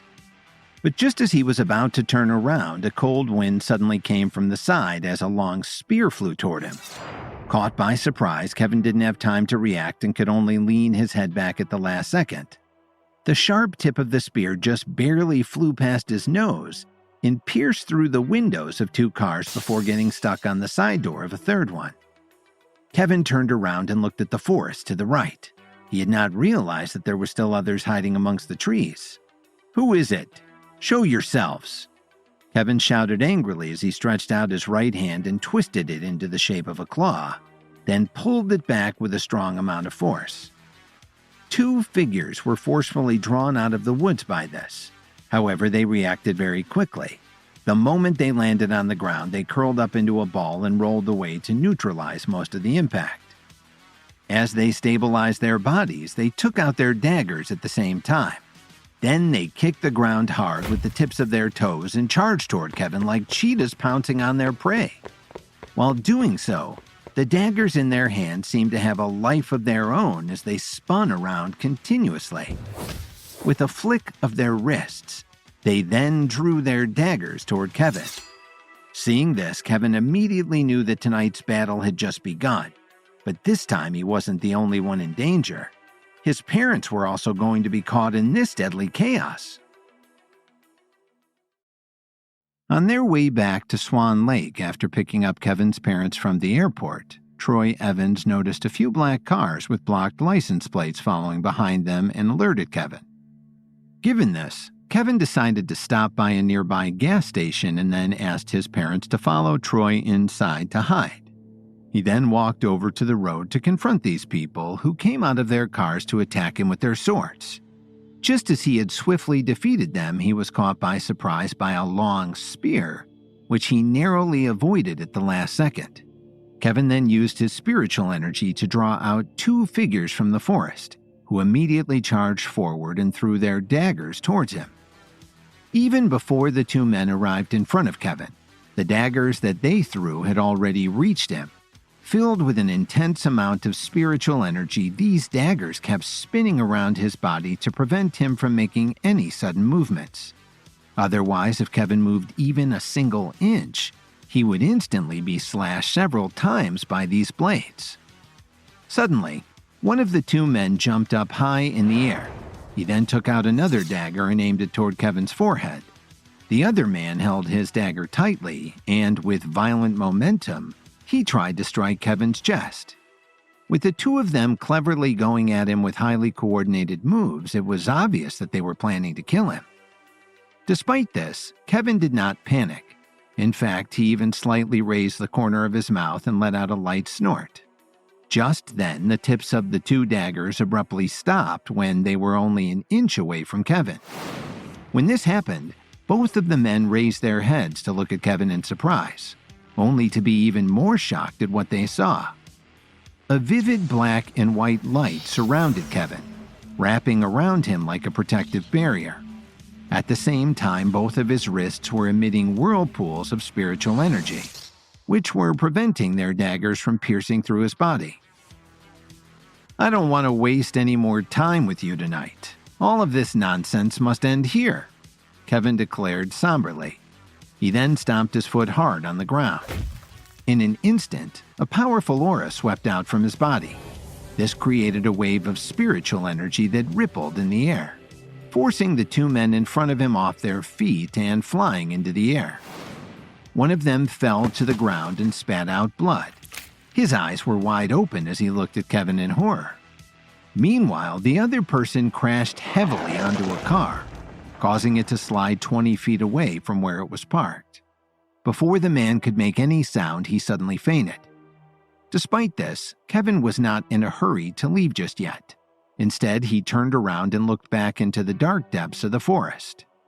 "You have been hiding for so long, yet you still don't want to come out? If you still don't show yourself, then I will have no choice but to leave," Kevin called out with an expressionless face. As soon as he finished speaking, a figure slowly emerged from the darkness. Although this person was covered in black clothing from head to toe, he strangely wore a white mask that covered everything below his eyes. On his back, he also carried an unusually long sword. With a steady gait that seemed to have the force of someone who was much heavier than him, he left a trail of deep footsteps on the ground. "Finally, a worthy opponent has arrived," Kevin observed with some excitement.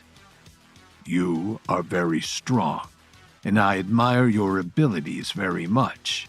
If it wasn't for my duty, I might have befriended you instead of leaving you to die in this deserted place tonight."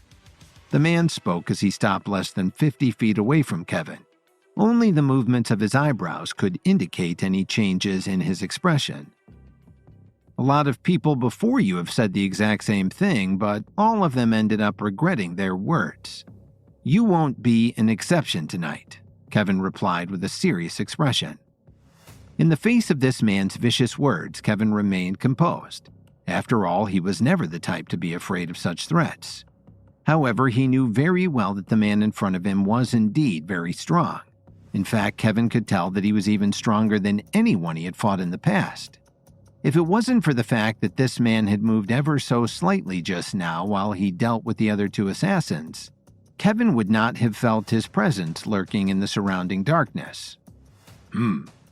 Anyway, before you die, I have a question. How did you find me?"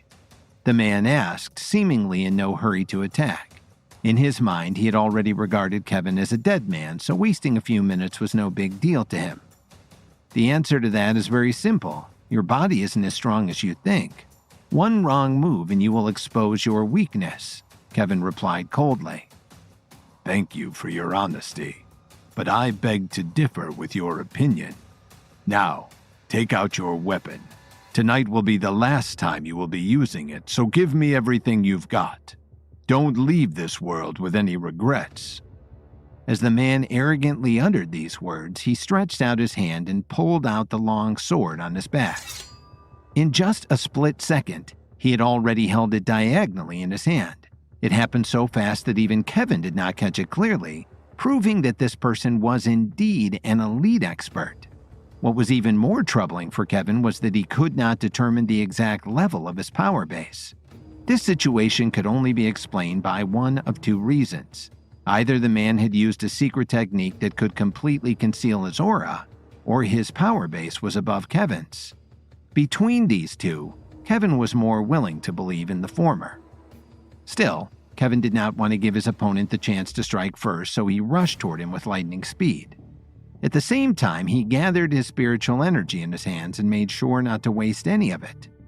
In the blink of an eye, Kevin arrived in front of the man and struck him with his right hand, stirring up the surrounding air with a strong wave of spiritual energy as the trees along the roadside also began to sway.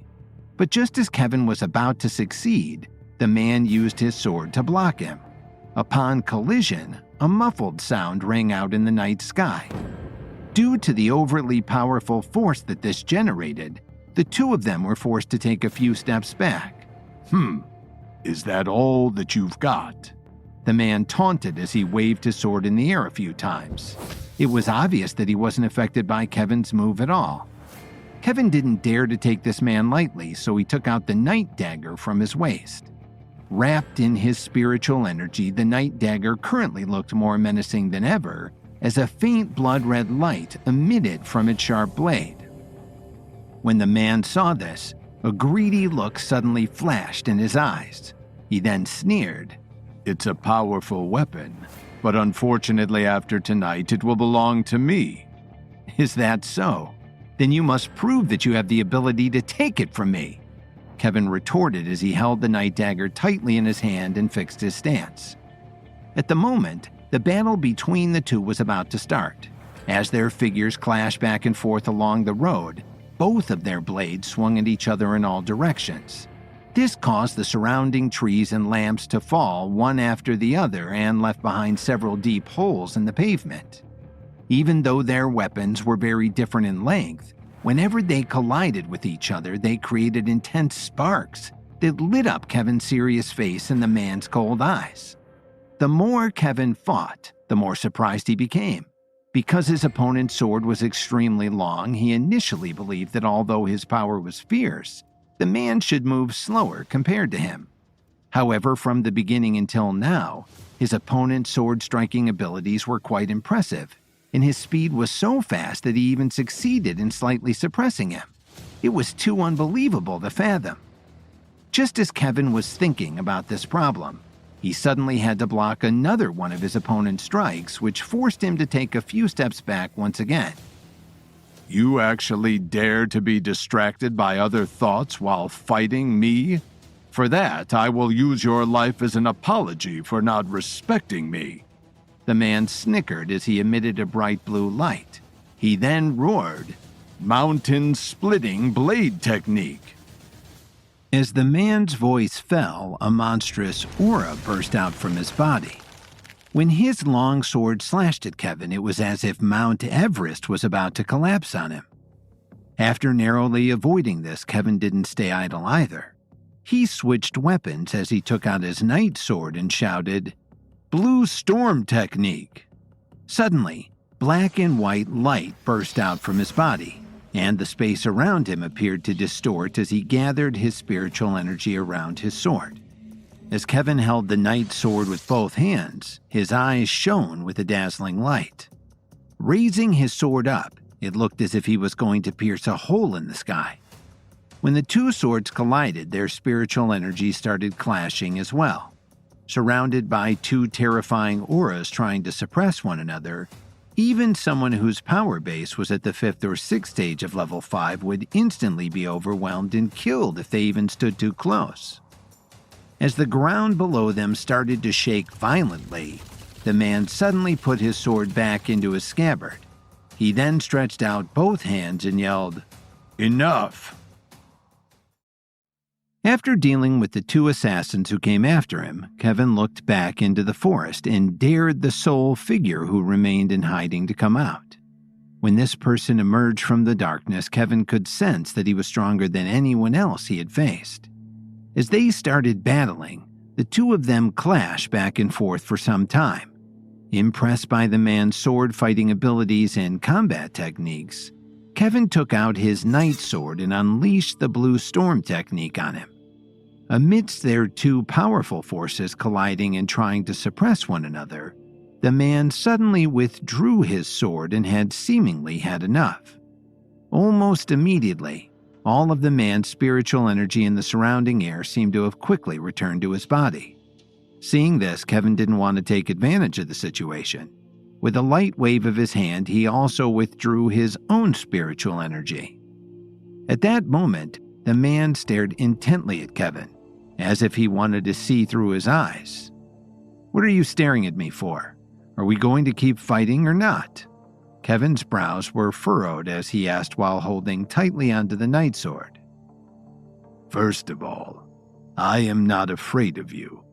I just want to know how you learned the Blue Storm technique. As far as I know, the family who developed that secret technique resides in the upper realm." The man responded coldly, though he clearly was more interested in the truth than he was letting on. "So, you're interviewing me now? Why should I tell you?" Kevin asked with a sneer.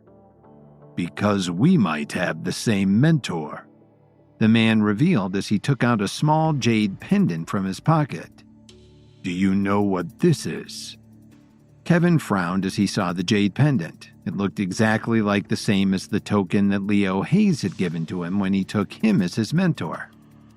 Because of this, Kevin hesitantly looked up at the man and asked, "Where did you get that?" "So, you do know about it. It seems that my hunch was right." The man suddenly beamed with excitement. "Since we have the same mentor, you must have met him recently. Where is he now? Can you bring me to see him?" "Wait a second. I don't even know who you are, so tell me, who are you exactly?" Kevin carefully asked. After all, he was not born yesterday, so he would not be easily deceived. "My name is Zane Barlow," the man then eagerly explained. "When I was still a child, a man saved me from a terrible accident. He then took me under his wing for 3 years. Before leaving, my mentor left behind this giant sword and jade pendant, along with some combat techniques to learn," he added. "Since then, I have diligently trained my strength and traveled all over the country in hopes of repaying him for his kindness one day. But unfortunately, I never managed to track down his whereabouts." While this story sounded a little hard to believe, Kevin did not know why, but he believed it in his heart, and felt some pity for Zane Barlow. "Do you really want to meet him?" Kevin asked with a slight frown. "Of course," Zane answered without thinking. "Unfortunately, I don't know where the old man is at the moment, but in the meantime, are you willing to serve under me? When I see him again, I can also bring you along," Kevin offered shamelessly. Although Zane hadn't broken through to level 7 yet, his power base had already surpassed the 9th stage of level 5. Given that he was at most only 2 or 3 years older than Kevin, he was definitely a genius with an extraordinary talent for achieving this on his own. In Kevin's mind, securing his loyalty would greatly increase his strength. In the future, even if he entered the upper realm, Zane could take charge of matters in Washington and even the Radiants on his behalf. Furthermore, since Zane had initially come here to kill him, as long as he could win him over, Kevin would be able to find out who was behind tonight's assassination attempt. Besides, if they were indeed both connected through Leo Hayes, then Kevin was willing to give him a chance to redeem himself. Perhaps if Zane proved to be trustworthy, he might even consider helping him break through to level 7 in the future, so it wouldn't be a loss for him to follow Kevin. At the same time, Kevin was also telling himself these things, so that he could feel more at ease about Zane's character. Despite this, Zane still showed some signs of unwillingness as he asked, "What exactly is your relationship with Leo Hayes? Are you really a student of his?" "I'm not saying this to brag, but I am the only one he has right now. In fact, he told me that I'm also his favorite student. As long as you follow me, we can forget about this fight and treat each other as brothers moving forward." Kevin came to Zane's side and enthusiastically put his arm around his shoulder. He then added, "Besides, Mr. Hayes should pay me another visit sooner or later. So instead of wasting your time looking for him, you might as well just wait for him with me. Until then, you should continue to improve your strength to make him proud." Upon hearing this, Zane looked at Kevin in a daze. In his memory, Leo Hayes was a serious man who never smiled or joked around. Why did he take in such a glib student? "Is he really your mentor?" Zane asked again in disbelief. Is it really so hard to believe? Kevin quipped as he patted Zane's shoulder. Knowing that he still needed a bit more convincing, he then turned his head and said with a serious face, "Zane, look into my sincere eyes. I would never lie to you about my relationship with our mentor. Otherwise, if he found out that I was lying, he would surely make me regret it." Zane Barlow took a deep breath and pondered this for a moment before finally nodding his head. "All right. I believe you. I agree to pledge my loyalty to you." "You won't regret it. Now, tell me who sent you here," Kevin asked with some anticipation. Zane Barlow frowned slightly. If he had known Kevin's identity earlier, he wouldn't have accepted this mission in the first place. But now that he had agreed to follow Kevin, he had no reason to hide anything. "I don't really know who wanted you dead. I was only told that if I could end your life, I would get a $500 million reward. Given how much money they were offering, I immediately accepted the mission," Zane explained with some embarrassment. "All these years, I spent a lot of money traveling all over the country in search of my mentor. In order to sustain this financially, I started a bounty hunter business a few years ago." "Then where did you receive the mission? How were you going to get paid?" Kevin slowly asked. "I happened to be at some bar in Wolf Trap, Virginia, which is a small town about 15 miles outside of D.C., when someone approached me. After seeing proof that you were really dead, someone would transfer the money to my account," Zane replied truthfully. Given that the research lab of the Mavericks was in the same town, Kevin figured it was probably they who were behind this. He then let out a deep sigh before moving on. "All right. We'll talk more about it later. For now, come back with me first." With that, he took Zane Barlow back to the gas station. At the moment, Susan Williams was standing in front of the car and anxiously waiting for her son to return. When she finally saw Kevin approaching, she let out a long sigh of relief. "Mr. Williams, who is he?" Troy Evans asked as he stared at Zane. "Don't worry, he is one of us from now on. Now let's go back to the mansion." Kevin didn't explain too much. Besides, part of him was still processing tonight's incident as well. After returning to Swan Lake, Kevin first arranged his parents' room and made sure that they settled in comfortably. He then called Tyler Dawn and asked him to have someone send some food and drinks over. While waiting, Kevin briefly told Troy about Zane's identity. However, just as dinner had started, something happened that made everyone speechless. Zane Barlow was like an eating machine. He didn't even use a fork and knife as he grabbed whatever he could get his hands on and immediately stuffed it into his mouth. Don't worry. There's enough food for everybody. No one will fight you for it," Kevin reassured while scratching his head at the scene. Susan gently patted Kevin on the shoulder to calm him down. "It's all right, Kevin. Let him enjoy his dinner. After all, it is a blessing to be able to eat." "You call this eating?" Kevin replied, not knowing whether to laugh or cry about this. "What do you know? Until a couple of years ago, you grew up and lived in the comforts of the Williams family's mansion. If it wasn't for the fact that he has suffered a lot, do you think he would eat like this?" Susan lectured as she gave Kevin a reproachful look, then turned to Zane with tears in her eyes. It was as if she suddenly thought of Zane as her own son, or at least pictured Kevin being in his shoes. Just then, Zane also looked up and realized that his actions had caused a scene.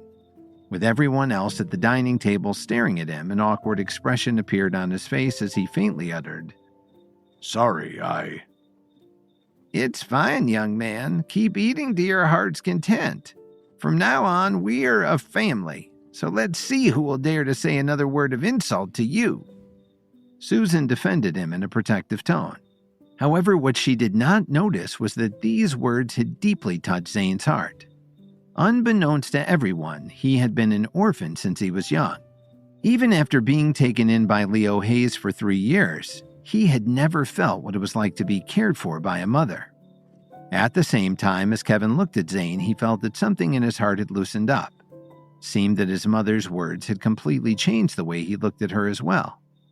When dinner was over, Kevin realized that it was precisely because of what she said and did tonight that he was able to completely gain Zane Barlow's trust.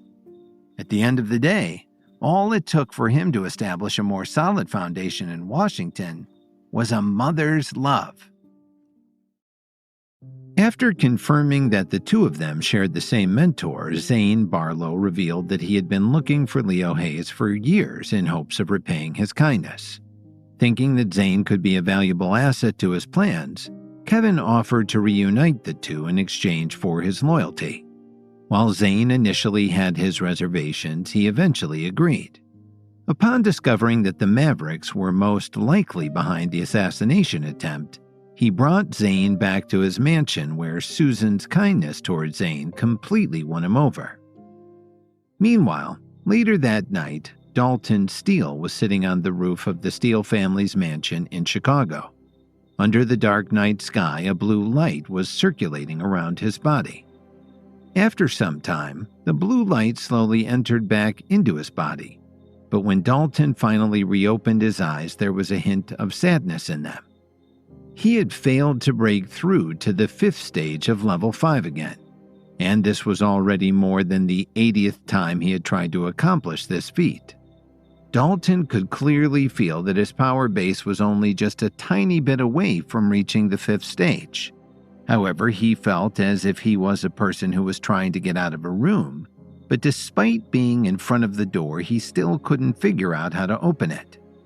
Sighing, Dalton gazed in despair at the night sky and uttered, "We've been here for so long, but why haven't you shown yourself yet?" When his voice fell, a mysterious figure in black suddenly appeared and stood beside him. Even with a close and careful look, it was hard to see him given how well he had blended in with the darkness. "You want to break through to the 5th stage of level 5? You could have just told me directly," the man in the black cloak remarked coldly. "I have a way that can help you break through quite easily." Hearing this, Dalton was stunned for a moment, and then the corner of his mouth slightly rose as he responded, "It's easy to say such things, but there is no actual action that can prove it." Just then, the man in black took out a piece of paper and handed it over to Dalton. "This is a secret method that can increase the strength of your spiritual energy. As long as you learn it, with your current power base, breaking through your current bottleneck will be as easy as flipping a switch," the man in black explained in a flat tone. Looking at the piece of paper in his hand, Dalton immediately opened it out of curiosity. Under the night sky, Dalton's eyes shone with a blue light, allowing him to clearly see its contents. However, the instructions seemed to be written in a language that he couldn't recognize. It was as if he was reading an ancient artifact. "Are you mocking me?" Dalton waved the piece of paper in his hand and said with a slight frown, "How am I supposed to understand what's written here?" "My mistake. I forgot that these words were written in a language that the rest of the world is unfamiliar with," the man in black replied with a slight, mean laugh. Dalton stood up immediately after he said that. He then stared at the man in black with his brows furrowed. At the same time, he gathered his spiritual energy around his tense body. "What do you mean?" Dalton asked. Suddenly, he realized something and subconsciously asked, "Wait, who are you? Are you from the Pinnacle?" "I guess you're not so stupid after all. But so what if I'm from the Pinnacle? Don't forget that we're already in the same boat now," the man in black replied coldly. Since when was I in the same boat as you?" Dalton's face turned serious as he retorted. As the Foundation's biggest enemy, Dalton knew how powerful the Pinnacle was. If it wasn't for the fact that their elite forces hadn't arrived last time, how could the Foundation survive their attack if they just barely defeated the Vanguard's younger generation? Stop pretending like you don't know what I'm talking about. Do you think you can still turn back now? If I tell everyone about what happened between the two of us and embellish it with some lies, do you think that the Foundation's leaders will tolerate your existence? The man in black threatened as if he was determined to take Dalton down with him when the time came. He then added, "Since you've already burned all of your bridges, do you have any other options besides working with me? Besides what's wrong with joining the Pinnacle? The true extent of our power is not something that anyone else can imagine. Furthermore, this country was once the territory of the Pinnacle. Sooner or later, it will return to its rightful owner, and when that time comes, the people of the Foundation will be reduced to being our servants. That being said, you have to understand that I am giving you a chance to save yourself and become a great figure in the future." Deep down, Dalton had to admit that what the man in black said made sense. Once the Pinnacle retook control of this country, everyone else had to submit to their rule or die. Seeing that Dalton seemed to be in deep thought, the man in black stretched out his hand and patted his shoulder. He then advised, "Don't struggle with your conscience anymore. If you want to prosper and ensure your family's safety, then your best choice is to side with the Pinnacle." Still, Dalton didn't say anything. He simply clenched his fist tightly, and his eyes were filled with intense struggle. The night passed quickly as Susan Williams woke up early in the morning the next day and prepared breakfast for everyone. Due to what happened during last night's dinner, she specially prepared a large portion for Zane Barlow. After breakfast, Kevin called Kyle Thompson to the third floor alone. "From today onward, you will embark on the path to becoming an expert." Kevin took out 2 pills, one red and one green, and handed them over to Kyle. He then instructed, "Sit down on the ground first, then consume the red pill." With this, Kyle immediately sat down obediently on the ground. Having only previously heard a little about the concept of developing one's power base, how could he not cherish the opportunity now that it was right in front of him? However, after consuming the red pill, Kyle's face instantly turned red. He felt as if there was a fire burning inside his stomach. "Don't panic. You must bear with it," Kevin suddenly shouted. The 2 medicinal pills were refined by him last night. The red pill was called the Body Cleansing Pill. Its function was to remove the excess impurities from one's body in order to open it up for accepting spiritual energy. Meanwhile, the green pill was called the Energy Stabilization Pill. It could help ordinary people cross the threshold and officially become an expert by helping them stabilize the spiritual energy that they absorbed into their bodies. However, despite refining these 2 pills, Kevin had never used them before on himself, so he was not sure how it would feel. At this moment, Kevin walked over and gently touched the center of Kyle's spine with his right hand. Using this as a medium, he released a small amount of spiritual energy that flowed into Kyle's body.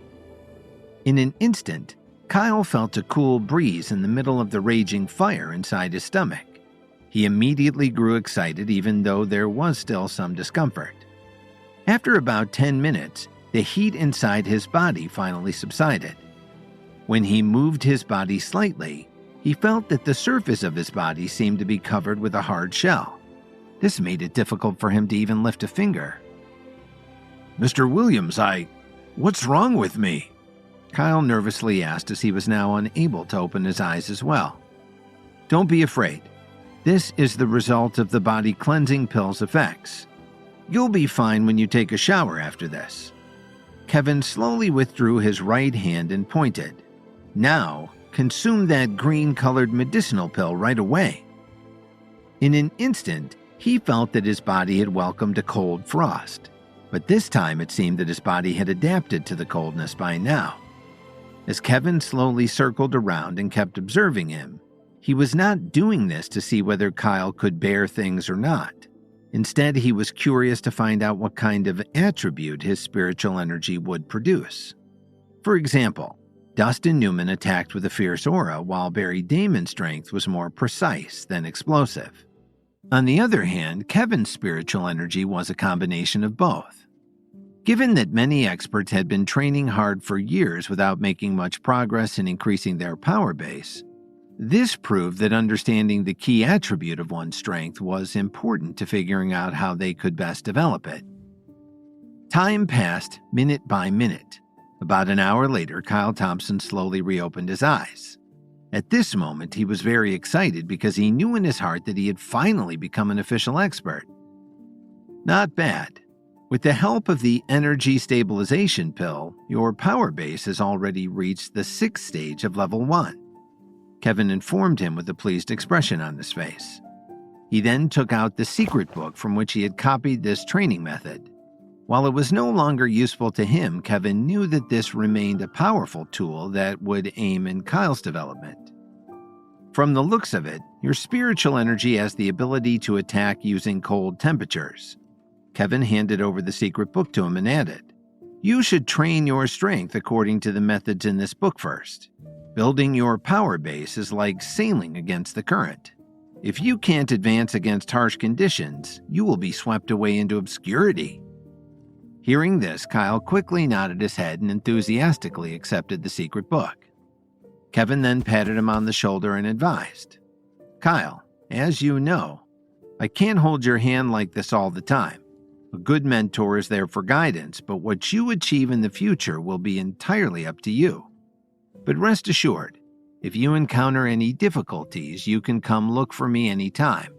Also, I will closely follow your situation and provide you with medicinal pills along the way. However, you must remember not to be complacent and place all of your hopes on these pills. Although they can quickly increase your power base, excessive reliance will definitely cause instability issues later on." After saying these words, Kevin gave Kyle some time to understand all of the recent changes in his body. Initially, Kevin also wanted to give him another medicinal pill, but considering that his current power base was still too shallow, he decided to give it to him some other time. Besides, a man who was not guilty of having a treasure would later become a criminal. So if the news of Kyle's emergence as an expert under Kevin's mentorship was leaked too soon, it was highly likely that it would lead to a fatal disaster. Back in Chicago, many people were currently rushing to make it to work on time. As such, for those who drove to their office, the most difficult thing to do at this time of day was to find a parking spot. Fortunately, the Williams Company had a large parking garage and a parking lot and still had a few spots that remain unoccupied at the moment. Of course, no one dared to occupy the ones that were reserved exclusively for Kevin. There was once an arrogant manager who did this, and in less than half an hour, his BMW was towed away. At the moment, Enzo Forbes had just stepped out from his Mercedes-Benz. This was a car that the company had allocated for him as one of its senior managers. After graduating from one of the country's top universities, Enzo returned to his hometown and was hired by the Williams Company. As a rising star who was well liked across the company, he became a senior director of the entertainment division in less than 3 years. Just as Enzo left the parking lot, a man who was carrying a large pile of documents suddenly bumped into him, scattering everything all over the ground. "Mr. Forbes, I'm so sorry. I didn't notice that you were in front of me." The man instantly panicked and apologized as he hurriedly bent down to pick up the documents. "It's fine. Accidents happen. Luckily, it was just me that you bumped into and not a car." Enzo lectured lightly while bending down to help him. "Thank you so much, Mr. Forbes," the person once again uttered in fear and trepidation. "There's no need to apologize. Just be more careful next time." Enzo smiled faintly and stretched out his hand, wanting to place the documents that he had picked up in this person's hand. Suddenly, a vicious smile flashed on the man's face as he spoke. "Unfortunately, There won't be a next time for you." A second later, the smile on Enzo's face froze, and his eyes widened in disbelief. Slowly lowering his head, he saw a knife underneath the pile of documents that he was about to hand over. Before Enzo could even react, it had already pierced right through his heart. Enzo Forbes, the manager of the Williams Company's entertainment division, had just parked his car and was about to leave the parking lot when he bumped into a man who was carrying a large pile of documents. When the man dropped them, Enzo immediately helped him pick them up without taking offense to the incident. However, just as Enzo was about to hand them back over, the man suddenly stabbed him in the chest with a knife. The documents in Enzo Forbes' hands instantly fell to the ground. With his remaining strength, he then forcefully grabbed onto the man's shirt. "You, why?" Enzo uttered, wanting to know the reason why he'd been stabbed. "I'm sorry, Mr. Forbes. It's nothing personal. I was just paid to do a job," the man replied as he pulled out the dagger and used the pile of documents to cover Enzo's chest. While no one was looking, he then pulled him aside and sat his body against a wall. It was already 10:30 a.m. At the moment, the entire senior management team of the Williams Company was gathered inside the large conference room. Recently, all hands were on deck at the company with the rise of the Steele Group's entertainment arm seriously affecting the interests of Williams Media. As a result, the original seats in the conference room were not enough, and extra chairs had to be added so that Emo Squire, Adriana Wright, and the others could all sit down for the meeting. As Lily sat firmly at the head of the table, Sandra Wilson, Gilbert Rhodes, and the others beside her all looked on with very somber expressions on their faces. The agenda of today's meeting was clear to everyone. Spearheaded by Nicole Jones, Charity Boyer, and Brittany Davis had used their celebrity influence to make a strong counterattack against the Steele Group. "What is the matter with President Williams? His company is already on the verge of collapse, but why hasn't he returned to Chicago to save us?" someone expressed with concern. "In my opinion, it's because he's used to being a boss without actually doing anything here. Besides, it looks like he's been living a smooth sailing life in Washington. Compared to that, we're just an afterthought for him." Another sneered. "I heard that President Williams had a very good relationship with Dalton Steele. If that's the case, then what's the point of us fighting back? Why don't we just work together with the Steele Group?" a third one suggested. Hearing all of this discussion among senior management, Emo Squire and the others' expressions became sour. "We called everyone here to have a meeting, not to talk nonsense with one another. If you no longer want to stay with this company, then head to the finance department to get your severance pay and leave immediately," Rachel scolded in a stern voice.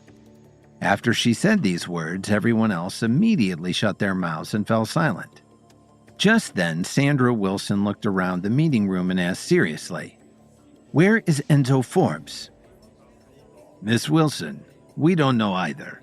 Enzo has always been a person who is on time for everything," Andre Hernandez answered respectfully. But deep down, he knew the truth better than anyone else. Earlier that day, Dalton Steele had already said that he would make a move before the meeting.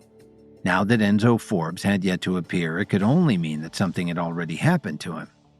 Given this, Sandra turned her head to Lily and advised, "Mrs. Williams, we should send someone to check on his whereabouts. After all, today's meeting can't start without Mr. Forbes."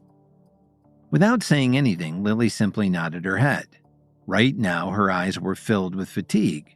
She had clearly been working very hard these past few days and was exhausted. Just then, a Williams Company employee hurriedly pushed open the conference room door. "Sorry to interrupt, Mrs. Williams, but someone found Mr. Forbes dead in the parking lot," the woman reported in horror. "What?" Lily stood up from her chair in surprise, but due to her extreme fatigue, it had caused her to almost collapse on the ground. Fortunately, her hands managed to hold the table just in time to support her tired body. At the same time, Lily kept reminding herself that she must not faint in front of everyone. After all, Kevin's continued absence during this period of time had already made most of the company's employees unhappy. In their minds, if even Kevin did not care about the survival of the Williams Company, then what was the point of them persisting against the Steele Group? As Kevin's wife, Lily did everything that she could to save the company. Although it was not an easy feat for her to manage such a big company, she wanted to show everyone through her actions that Kevin had not given up on the Williams Company. As soon as they heard the news, several members of the company's senior management team rushed to the parking lot and saw a group of people standing in a corner. "Move aside, everyone. Make way for Mrs. Williams and Miss Wilson," Andre called out as he walked over to the crowd and helped clear a path for Lily and the others to pass through. The senior members of the team had worried expressions on their faces. In contrast, Lily remained a bit more composed. Having already been kidnapped a few times, things like this no longer surprised her too much. Similarly, Emo Squire and Gilbert Rhodes naturally had been through a lot of similar situations and just silently furrowed their brows. However, Sandra and Rachel reacted quite differently from the others. When the two of them saw the dead body, their faces immediately turned pale and they tried their best not to vomit. "It is indeed Enzo Forbes," Lily confirmed as she looked at the surrounding people and asked, "Does anyone know what happened to him?" After a few seconds, a man stepped forward. "Miss Williams, I was the one who discovered Mr. Forbes's body." This man was named Dante Lynch, and he was the security guard of the Williams Company's parking lot. He then explained, "I was just doing my usual rounds when I found him. However, by then he was already dead." Hearing this, Emo Squire asked the other security guards, "Did you check the surveillance footage?" The head of the security guards answered nervously, "Yes, Mr. Squire. After Mr. Forbes got out of the car this morning, he bumped into someone in the parking lot. They then walked over to the corner, however, only the other man came back before leaving." "Have you investigated the identity of that employee?" Gilbert Rhodes interrupted and asked. "Yes, I have. However, that man was not an employee of the Williams Company. He merely stole someone else's uniform from the laundry room," the security guard revealed truthfully. The situation in front of them was very clear. Disguised as an employee, this person had snuck into the Williams Company and waited in the parking lot for Enzo Forbes to arrive in order to kill him. Just then, an alarm sounded as 4 or 5 police officers quickly ran over to the scene. "Other than Dante Lynch and the security team, the rest of you can go back to work. Rest assured, we will catch the murderer and seek justice," Emo proclaimed loudly and calmly. Given this terrifying situation, the most important thing at that moment was to calm everyone's nerves. There must not be any panic in the Williams Company.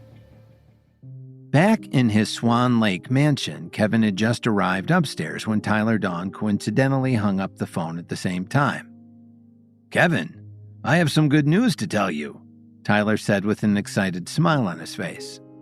"What is it?" Kevin asked curiously as he sat down on the sofa. "Terry has already sent the news that we are going to establish a business consortium. Currently, the leaders of 30 companies are willing to join, so we just need to set a time and place to formally announce it," Tyler informed him excitedly. "I will leave you guys in charge of handling that matter. When the time comes, just let me know and I will be there." Kevin nodded as he poured 2 cups of coffee. In his opinion, it was completely within expectations for the leaders of 30 companies to immediately show interest. After all, aside from the opportunity to partner with the Orion Group and the KWTD Corporation, the chance to be involved in Kevin's pharmaceutical endeavors was too tempting to pass up. Hearing this, Tyler wanted to say something but suddenly hesitated to speak up. Seeing through Tyler's thoughts with one look, Kevin remarked, "If you have anything else to say, just say it." "Well, I have a friend who wants me to come over for lunch at noon. I was wondering if you had some spare time to go with me," Tyler stammered. Kevin was stunned for a moment by this and asked, "Who exactly are we meeting?" He knew very well that Tyler would never have made such a request to him without any reason. Tyler explained, "My friend comes from a family of military officials. Although his family's strength has not been as good in recent years, the other people who are coming are all..." "Is that so? Where is it?" Kevin interrupted Tyler with a smile. Hearing this, Tyler suddenly looked relieved and exclaimed, "It's at the Stellar Oasis Hotel." Kevin then looked at the time and said, "If we want to arrive on time, we have to leave immediately." "I will go and get my car ready right away." Tyler agreed before rushing downstairs. Although Kevin did not really want to mingle with these types of people, how could he pass up the opportunity to befriend someone who could eventually be useful to him? After all, the more connections he had in Washington, the better it would be for carrying out his plans in the future. The Stellar Oasis Hotel was located in the center of D.C., and the people who went there were either of wealthy or prominent status. Tyler had just parked his white Porsche in the parking lot when a young man in a suit immediately ran over. "Tyler, it's good to see you. It's truly a great honor to have you here today," the man greeted as he opened the car's rear door with a smile on his face, only to be stunned that there was no one sitting in the back. "Is it such a bad thing to drive? We're right here in the front," Tyler teased him as he got out of the driver's seat. When Kevin pushed the door open and got out of the front passenger seat, the man was surprised. He then asked, "Tyler, who is your guest?" He could not think of anyone whom Tyler Dawn would be willing to drive around. "This is Kevin Williams," Tyler casually introduced him. "You can just call him Mr. Williams." "Nice to meet you, Mr. Williams," the man greeted him respectfully. Although he did not recognize who Kevin was, he knew that anyone closely associated with Tyler Dawn was obviously someone that he could not afford to offend. "Don't be afraid. I treat anyone who is a friend of Tyler's as my own, so you can call me Kevin from now on," Kevin told him with a smile, then continued. "You must be Cade Lockwood, right?" "Yes, just call me Cade," the man responded as he finally lightened up a bit. On the way here, Tyler had explained the situation behind today's lunch event to him, as well as Cade's background. The Lockwood family used to have a fierce reputation thanks to one of their descendants being a decorated war veteran. However, even though their family had kept its military ties throughout the years, it was getting more and more difficult for them to stand out through this path without any major wars in recent memory. With their family status going on a bit of a decline, this would explain why Cade was being so respectful to Tyler despite being friends. "Don't worry. As long as you continue to work hard, I'm sure that the Lockwood family will be able to return to their glory days in the near future," Kevin patted his shoulder and said. Hearing this, Cade gave Tyler a puzzled look, still wondering who Kevin was and how he knew about his family situation. "Since Kevin said so, consider yourself really lucky," Tyler remarked as he called the two of them into the hotel. Even though Cade was the one who urged Tyler to come today, he had already been here many times in the past. This was because the KWTD Corporation owned 40% of the Stellar Oasis Hotel shares. After passing through the luxuriously decorated lobby, the three of them took a special elevator to the 17th floor and then entered a private room. Inside, there were several young people who were about the same age as Kevin. However, these people were all dressed extravagantly. With Cade's background, the people in his social circle were all naturally people from prominent families as well. Just as Kevin's gaze swept across the private room, a man suddenly walked over and sneered, You really think you're above us, do you? Why are you making us wait for so long?" This person didn't look like much, but he was dressed in designer clothes. "Sorry, Miles, I picked up two friends," Cade responded with some embarrassment, and there was a flash of panic in his eyes. "Your friends? Do you think you can just invite two random dogs over here?" The man Miles Tillman retorted as he raised his head disdainfully at them. Without waiting for Cade to explain, Tyler couldn't help but step forward and called Miles out with an ugly expression. "What did you just say? Who are you calling dogs?" Not knowing who Kevin and Tyler were, Miles's voice suddenly became several times louder and he arrogantly responded, "Of course, I'm talking about the two of you. If you know what's good for you, then you had better leave this hotel right now," Tyler warned as he fumed with anger. He was not going to tolerate being looked down on by anyone, let alone this man. Besides, after also insulting both Cade and Kevin, Tyler felt that this man had to be taught a lesson. And Tyler knew that he had to be beaten by Kevin to the punch. Literally, as there was never a time that Kevin Williams let a man like Miles Tillman insult him without bloody revenge. Tyler invited Kevin to come with him to a gathering at the Stellar Oasis Hotel in order to meet his friend Cade Lockwood. When he found out about Cade's background, Kevin agreed to go in hopes of befriending him and using his family's military connections later on. However, upon their arrival, a man named Miles Tillman suddenly scolded Cade for being late. Not knowing who Tyler and Kevin were, Miles then got mad at Cade for bringing two random people to their elite gathering. Insulted by this, Tyler angrily told him to leave the hotel or face the consequences. To be able to yell at Cade Lockwood, it was obvious that Miles Tillman was no small figure. Moreover, Kevin could tell from their auras that these young people were all experts. As such, after hearing Tyler Don's strong words, Miles looked at him in disbelief. At the same time, all of the young men and women inside the private room also stopped talking and drinking their wine as they shifted their gazes towards the door. Each and every one of them looked at Tyler as if he was a giant fool for what he had done. What? What did you just say? Miles reacted unkindly as he tilted his head and pointed his ear toward Tyler. You heard me. Now you have 1 minute to get out of this hotel immediately. Otherwise, I will have you forcibly removed. Tyler's face had completely darkened as he said this. Although the Government Special Forces Division was not something that an ordinary person would normally dare to go up against, Tyler Don was not just anyone.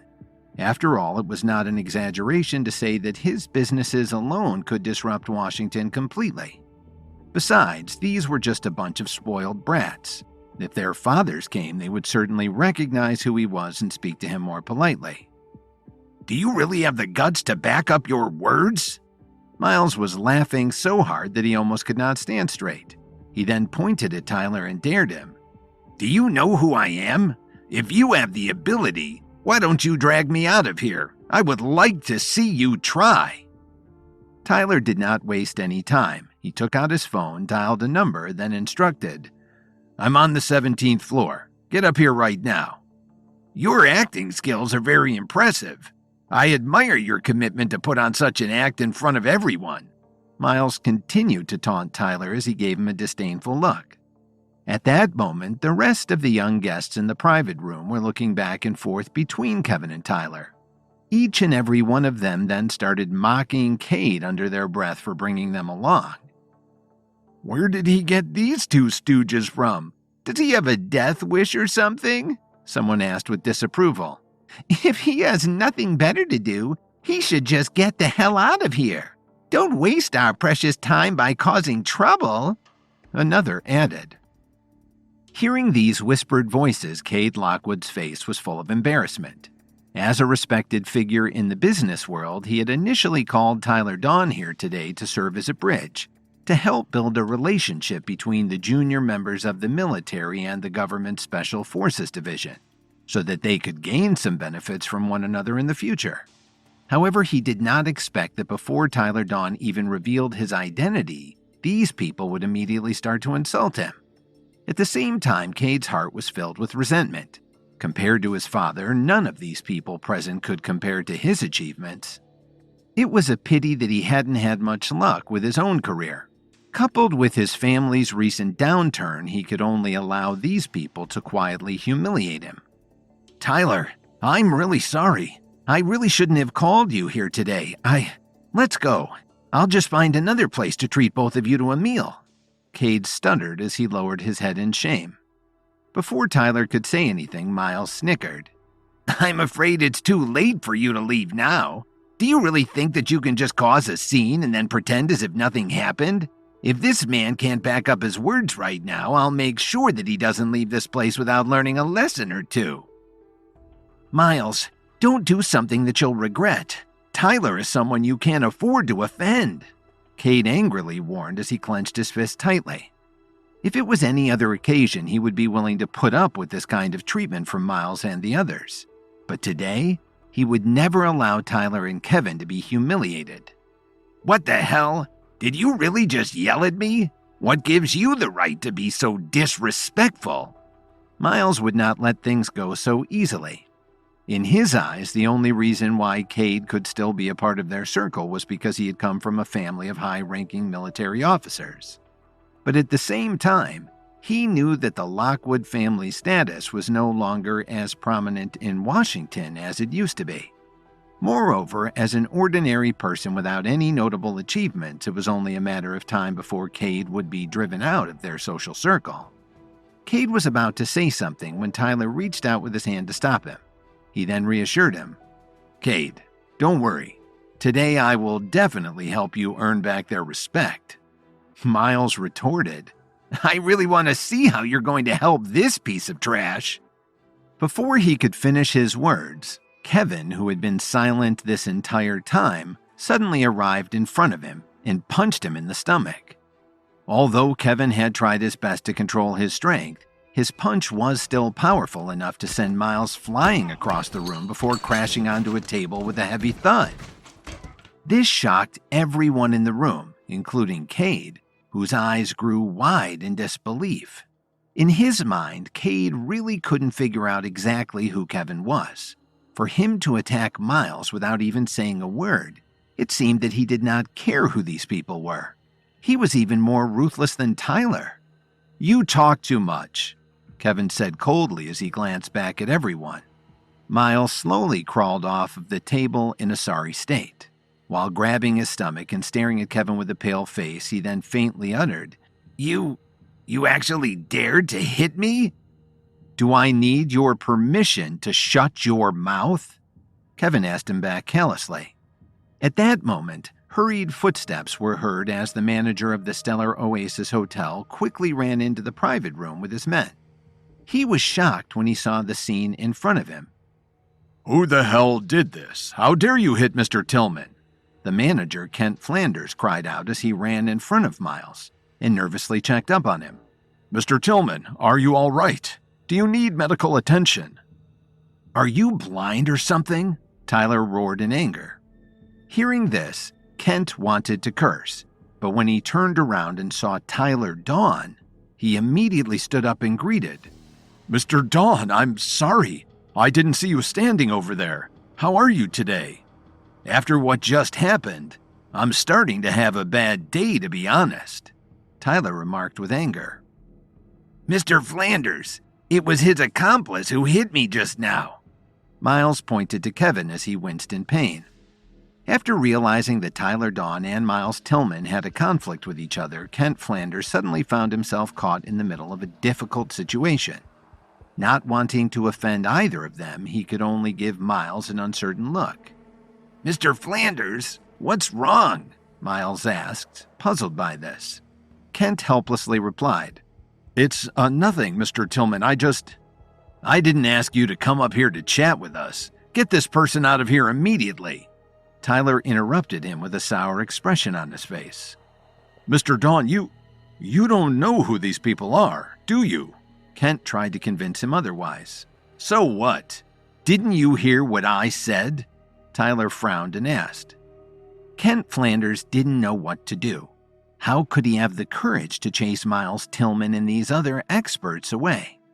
Seeing this, Tyler grew impatient and decided, "All right, I won't make things difficult for you. Since you clearly don't want to deal with this matter, then you're fired." Kent initially wanted to say something, but eventually just sighed deeply and left with his tail between his legs. I thought you would have had a more respectable background, but it turns out that you were just part of this hotel senior management. Since you have made such a move against me, I should return the favor." Miles snarled as he then took out his phone and dialed a number. "I'm on the 17th floor of the Stellar Oasis Hotel. Someone has dared to injure me here. I need some help." After getting off his phone, he stared back at Tyler with an intimidating smile and told him, "If you have the guts, don't leave just yet. Let me get even with you." At the same time, Kevin also silently took out his phone and sent a text. Since they were facing someone from the government Special Forces Division, there was nothing more appropriate than to ask the Reaper Squad to deal with them. As time passed, the atmosphere in the private room became more tense. Suddenly, two voices were heard approaching. As everyone turned to look, they saw a man with an imposing appearance holding hands with a beautiful woman wearing a fiery red dress. Seeing them slowly walk over, Kevin's and Tyler's expressions didn't change. After all, they didn't know who these people were. However, while Miles Tillman and the others had huge smiles on their faces, Cade Lockwood quietly stared at the woman with concern. "Sir, what took you so long to come here?" Miles, who had been insufferably arrogant just moments ago, suddenly started acting like a boot-licking dog as he ran up to the man with his head lowered in respect. He then asked in a pleasing tone, "Why didn't you tell me that you were coming here today? I could have come downstairs to welcome you." "It just so happens that I finished my mission early and heard that you guys were having a gathering today, so I came over to take a look," the man explained casually. As the man turned to greet someone else, Miles turned to the woman and quietly praised, "The two of you look so happy together. It still surprises me that you used to date that piece of trash, Cade Lockwood." I didn't know any better back then," the woman replied softly. Hearing this, Cade Lockwood, who was standing behind the door, clenched his fist so tightly that his nails were about to pierce through his skin. He was very familiar with the two people in front of him. Dwayne Hoover was the current leader of the Special Forces Division's junior members. Beside him was his ex-girlfriend, Candace Summers, who eventually left him for Dwayne. Up until now, Cade's humiliation continued to be a topic of conversation and a laughing matter among their circle during gatherings like this. By now, Dwayne Hoover and Candace Summers had already noticed Cade Lockwood's presence. "Well, will you look who it is? What the hell are you doing here? Have you never heard of the saying that a good dog doesn't block the road?" Dwayne taunted as he raised his head at him in disdain. While this drew Cade's anger, he knew deep in his heart that, as an ordinary person, he was no match for Dwayne, who was a powerful expert. Furthermore, in contrast to the Lockwood family, which had recently been struggling to maintain their relevance in Washington, the Hoover family was currently at the height of its power. Because of this, Cade could only grit his teeth and lower his head in silence as he stepped aside to make way for them to enter. Seeing him in this sorry state, Candace Summers disdainfully snorted. The look on her face was like a sharp blade, piercing deep into Cade Lockwood's heart. However, there was nothing that he could do. Just then, a powerful palm suddenly pressed down on Cade's shoulder, making him unable to step back any further. When he turned around, he saw Kevin staring at Candace and Dwayne with narrowed eyes. "Kevin, it's fine." Cade tried to wave him off. While he knew and appreciated the fact that he wanted to stand up for him, Cade did not want to implicate Kevin in his personal mess. Upon noticing this, Dwayne shouted, "Who the hell are you?" Standing at the top of the pyramid, Dwayne had a fair sense of the people within their circle. However, both Tyler Dawn and Kevin were complete strangers to him. "Sir, these two people were both found brought here uninvited by that piece of trash Cade to cause trouble today. You don't know how arrogant they were before you got here. Not only did they want to drive me out of the hotel, but one of them even injured me." As Miles Tillman reported what had happened, he tightened his grip on his stomach, as if he was begging to be avenged. Obviously, he was hoping that Dwayne Hoover would help him teach these two ignorant fools a lesson. But Miles Tillman was about to be in for a rude awakening and a giant surprise. Kevin got in the middle of multiple fights at the Stellar Oasis Hotel, which had him punching out Miles Tillman and getting the hotel manager fired by Tyler Dawn.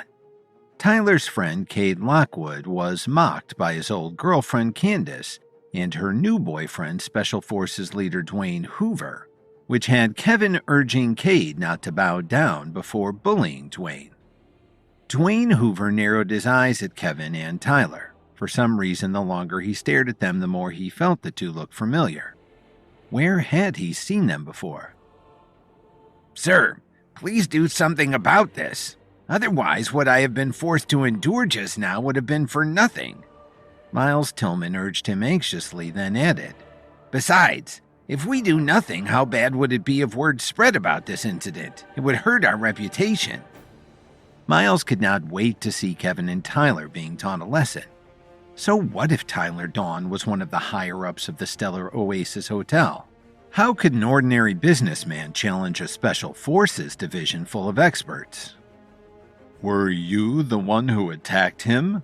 Dwayne Hoover asked Kevin as he stared at him coldly. Do I need your permission to put other people in their place? Kevin asked with a sneer.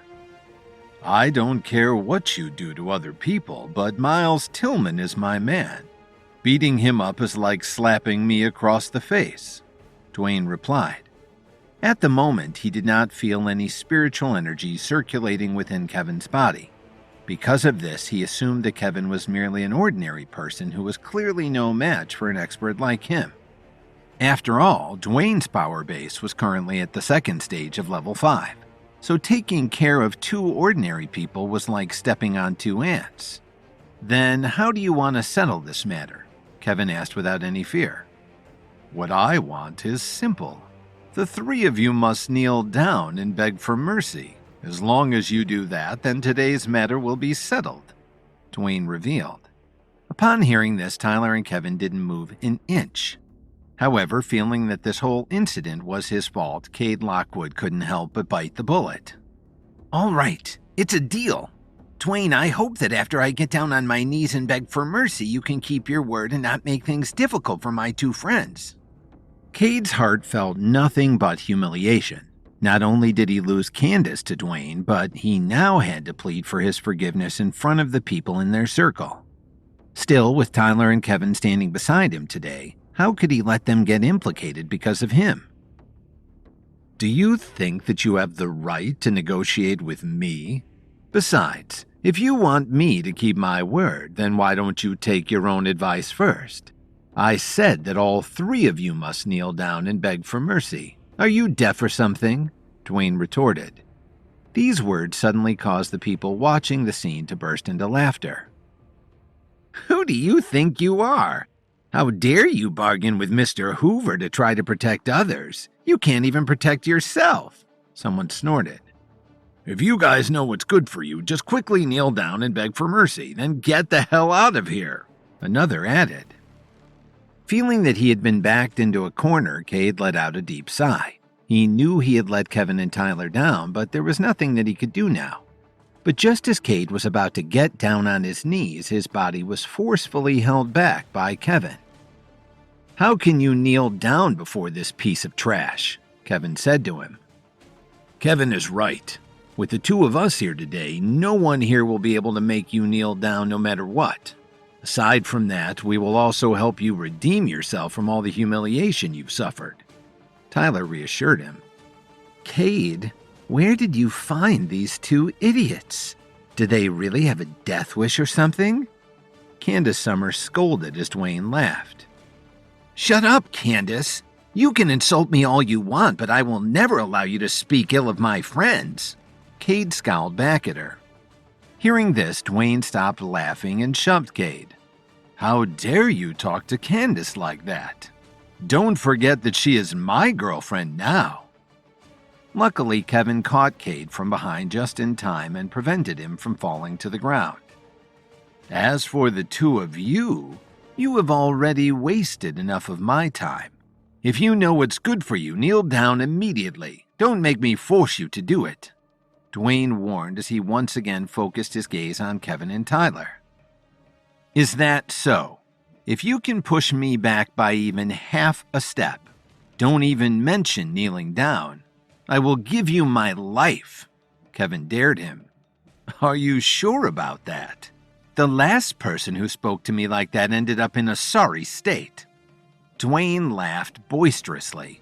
He seemed to have thought that this was all some kind of joke.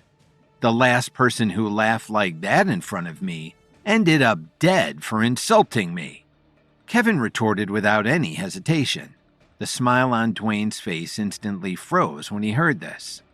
A second later, he took a step forward, and his fist carried a fierce wind as he aimed a punch at Kevin's face. Seeing this, Cade closed his eyes and could not bear to watch. Meanwhile, the surrounding people all flashed some excitement on their faces, as if they had already envisioned Kevin being beaten half to death with just one strike. However, at the last second, Dwayne's fist was caught firmly by Kevin. Such an outcome stunned everyone in the private room except for Tyler Dawn. "Is that all you've got?" Kevin snickered. Dwayne suddenly looked at Kevin with surprise. "I couldn't tell that you were an expert until just now. How about this?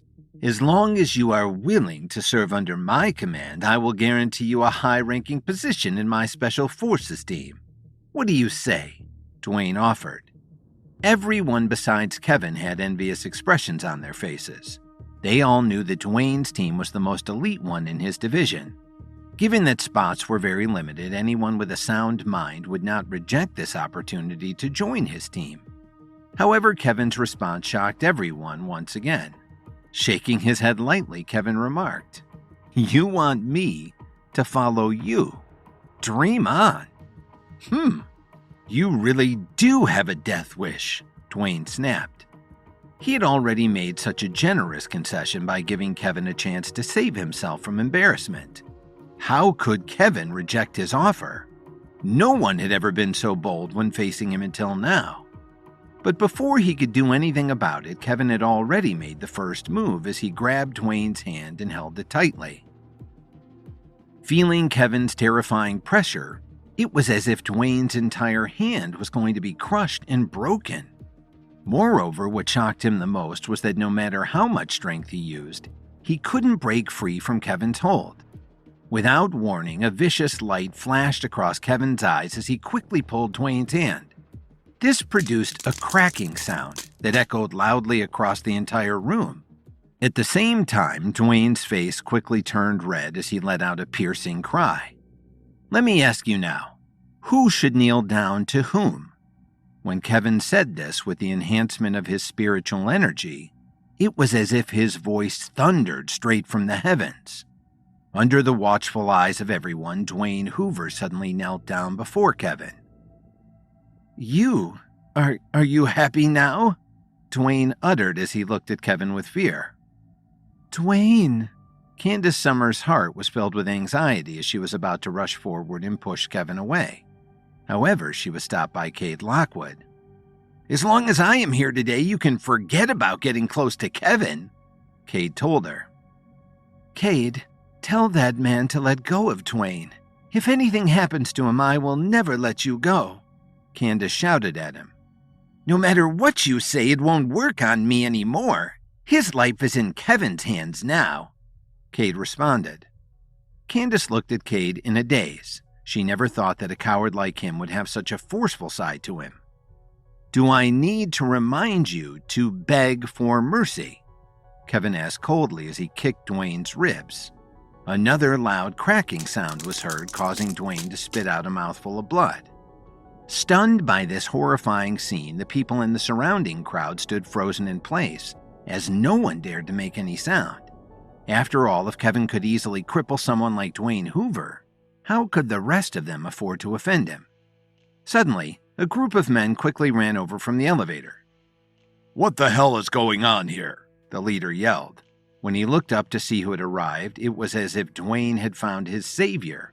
He hurriedly shouted, "Sir, come and save me. This ruthless man crippled my hand and broke my ribs." At the same time, Miles Tillman also reported everything that had happened earlier to this man in an exaggerated manner, placing all the blame on Kevin. "Let him go right now," the man ordered as he quickly walked over toward Kevin. "Why should I listen to you?" Kevin asked with a frown. The man then introduced himself. "My name is Ian Burke, and Dwayne Hoover is one of the team leaders under my division. Now, because you injured one of my members, we must bring you into custody. If you don't resist, we will take that into consideration in giving you some leniency." "Wait a minute." Tyler Dawn couldn't help but walk up to them and ask, "What right do you have to arrest people? Do you have any proof of what really happened here?" "I've seen enough with my own 2 eyes just now. Besides, there are so many witnesses here who can testify as well." Ian Burke then raised his head and advised seriously, "Who are you anyway?" My name is Tyler Dawn." When these words came out, everyone was stunned. As the chairman of the KWTD Corporation, wasn't he one of the most powerful figures in the business world? They had heard a lot about Tyler's reputation, but they had never seen him in person. After all, they operated in different worlds. Given this, who would have thought that Cade Lockwood would be friends with such a big shot? "You are Tyler Dawn?" Ian also frowned upon finding out. "Is it so hard to believe? Do you think that I'm just pretending to be him?" Tyler questioned. As Ian stared at Tyler, he suddenly realized that the situation was much more complicated than he had thought. If he was not careful, this incident could cause a conflict between the government's special forces and some major players in the business world. If the situation really escalated to that level, he would not be able to protect himself from his superiors. At the same time, even though he knew very well that these young people were sometimes too reckless and immature, he felt like he needed to stand up for his members, especially Dwayne Hoover and Miles Tillman. After all, their families were two of Ian's biggest benefactors behind the scenes. "Mr. Dawn, I respectfully advise you not to meddle in other people's business. This man broke the law and must be prosecuted for his crime, so I will be taking him away." Ian bit the bullet and maintained his stance. The reason why he had come here was very simple. Miles had called him earlier for a favor. Given his deep relationship with the Hoover and Tillman families, he had no choice but to help clean up their mess. Now that he had settled this matter, Ian only wanted to leave as soon as possible.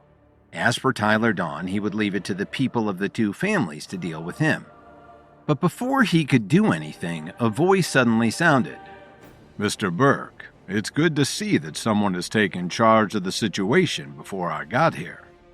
Everyone looked over and saw a young man slowly walking over with two others. Seeing this person, Kevin slowly let go of Dwayne's crippled hand. "Who are you?" Ian asked cautiously. "Take a good look for yourself." The man took out a small booklet and threw it to Ian Burke. He then came over to Kevin and asked, "Are you all right?" "If you had arrived a little later, I'm not so sure," Kevin replied snappily.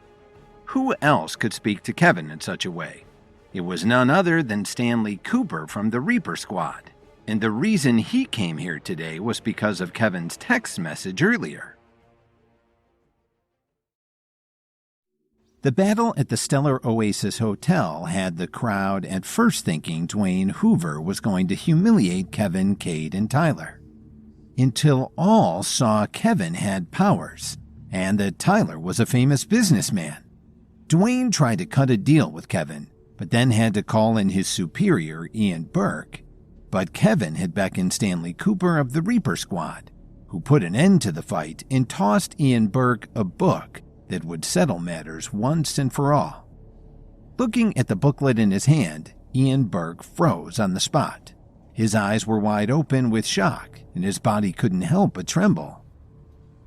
"Now that you know who I am, can I have my booklet back?" Stanley Cooper said as he reached out his hand. Of course, sir." Ian's hands trembled as he respectfully returned the booklet to him. Hearing this exchange, everyone in the private room was left stunned once again. If Ian Burke had to address him so formally, it could only mean that this person was ranked above him. "I will take charge of matters here. You can leave now," Stanley told him casually as he put the booklet back in his pocket. However, Ian seemed reluctant to leave. He then pointed at Kevin and uttered, "Sir, this person seriously injured a member of my division. I should take him back into custody immediately for interrogation." The current situation was very clear. If he left, the ones who would suffer today would definitely be Miles Tillman and Dwayne Hoover. In that case, how would he explain himself to their families? Ian couldn't afford to lose his biggest benefactors. "How dare you!" Stanley's face instantly turned completely gloomy. He then added, "Do you not know who this man is? He is one of the higher-ups of the Reaper Squad." Dwayne's face turned pale. After all, both his team and their entire Special Forces division were under the command of the Reaper Squad. How could he and the others have offended one of their superiors? Just as Ian was about to say something, Stanley spoke first and scolded. Didn't you hear what I just said earlier? I'll handle things from here. No matter how unwilling he was to accept this, Ian did not dare to offend Stanley or Kevin any further. He could only leave the scene with his tail between his legs. After Ian Burke and his men left, the rest of the people's gazes stopped on Stanley Cooper. Dwayne Hoover, I looked into your record on the way here. Not only are you the young heir of the Hoover family, but you also have two brothers who belong to the Yellow Team, which is under the control of the Reaper Squad. Stanley recounted as he crossed his arms in front of his chest. Dwayne Hoover couldn't look Stanley in the eye. All of the government special forces teams were actually under the management of the Reaper Squad. This meant that, regardless of their ranks within their respective teams or divisions, both Dwayne Hoover and Ian Burke had to answer to Stanley Cooper today. If Dwayne Hoover had known that Kevin was one of the Reaper Squad's higher-ups, he would not have offended him no matter what. But now he had no choice but to face the consequences of his actions. As a member of the Reaper Squad, I have the authority to expel you not just from your team, but the Special Forces Division altogether.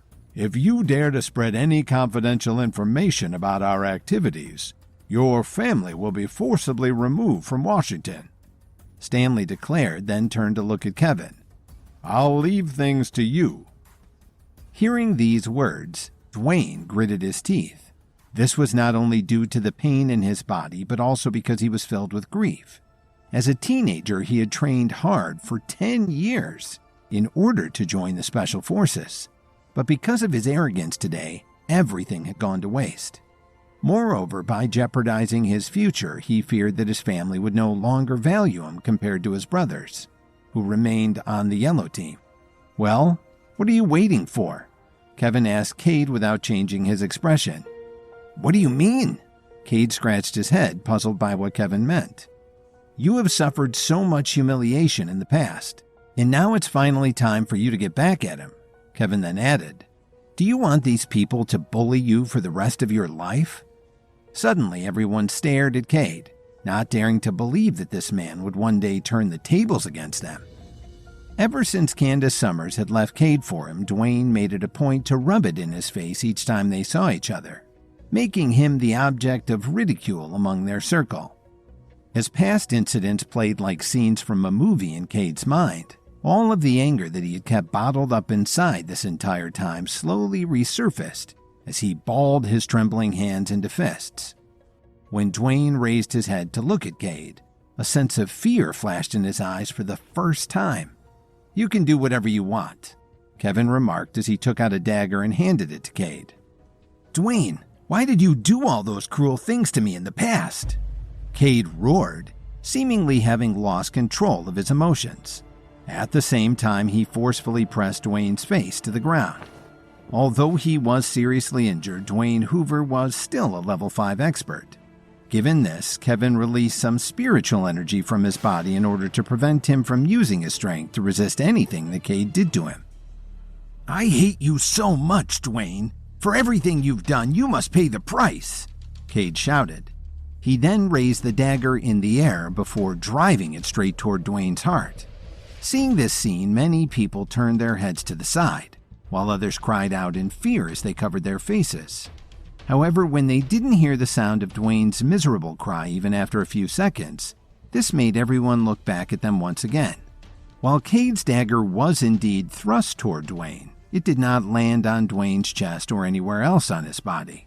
Instead, it struck the floor right beside him. Overwhelmed by his intense emotions, Cade's entire body was shaking. Kevin, I'm sorry. I can't do it.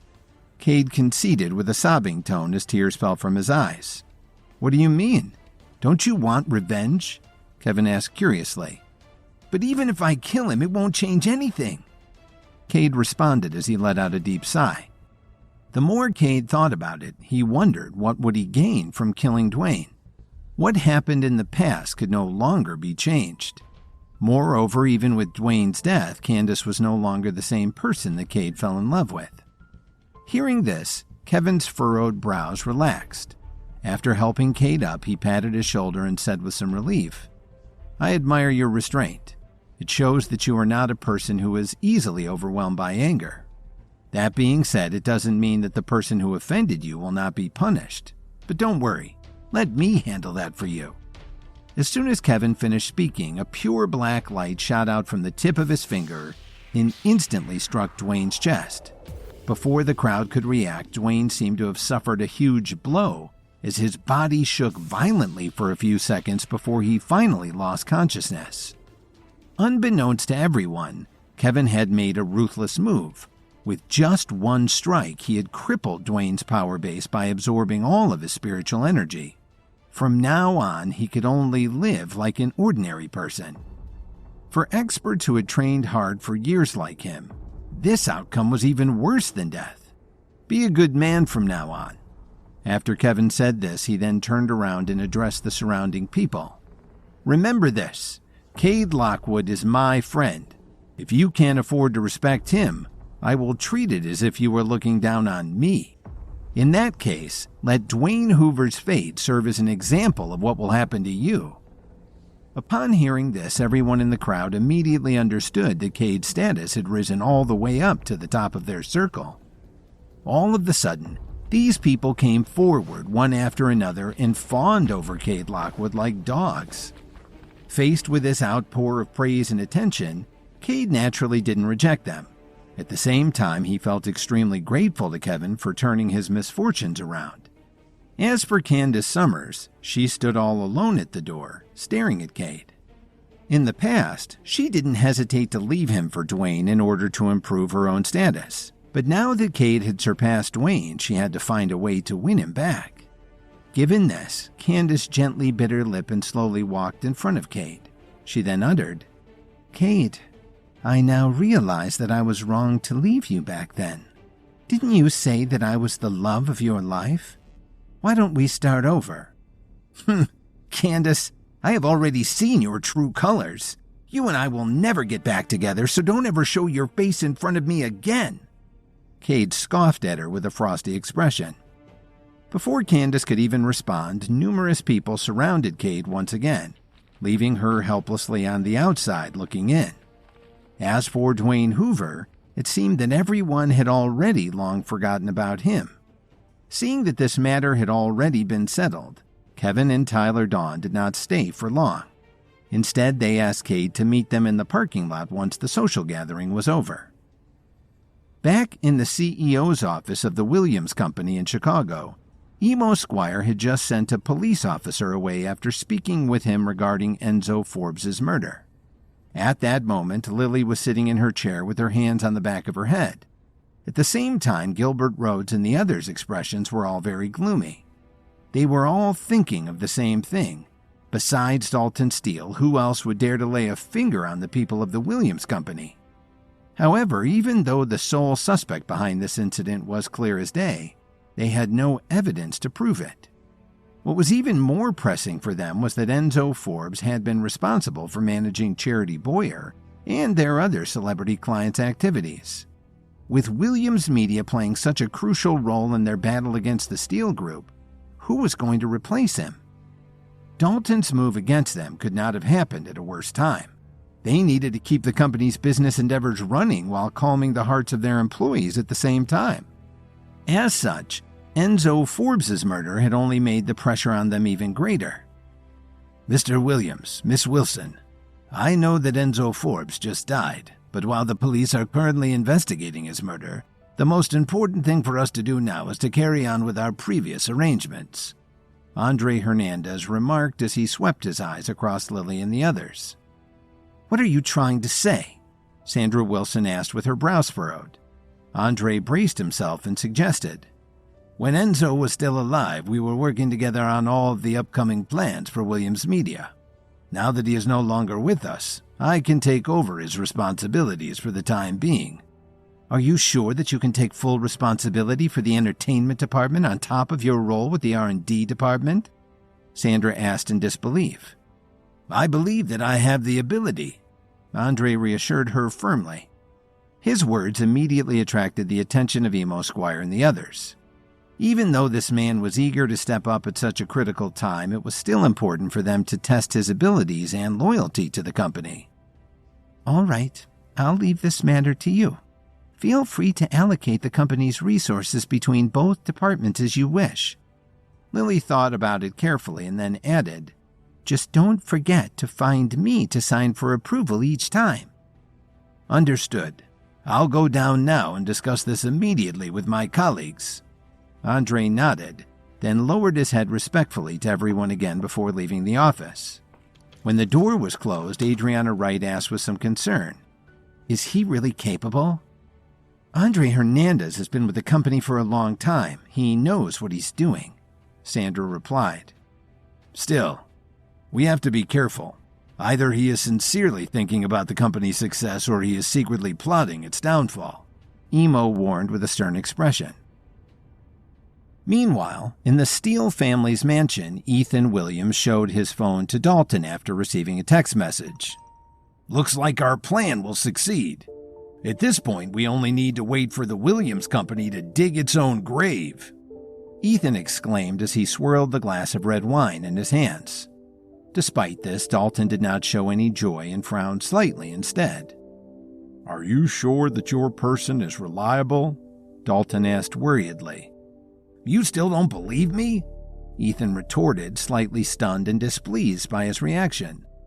I just want to make sure, Dalton replied casually. Time will serve as the best proof.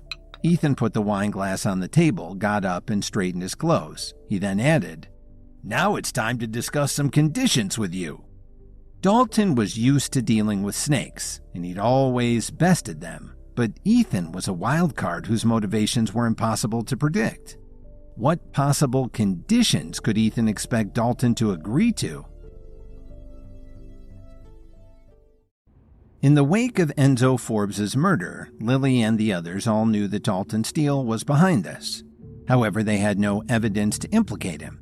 As they pondered how to push through with the company's upcoming plans while reassuring their employees, Andre Hernandez suddenly offered to take on Enzo's responsibilities within Williams Media.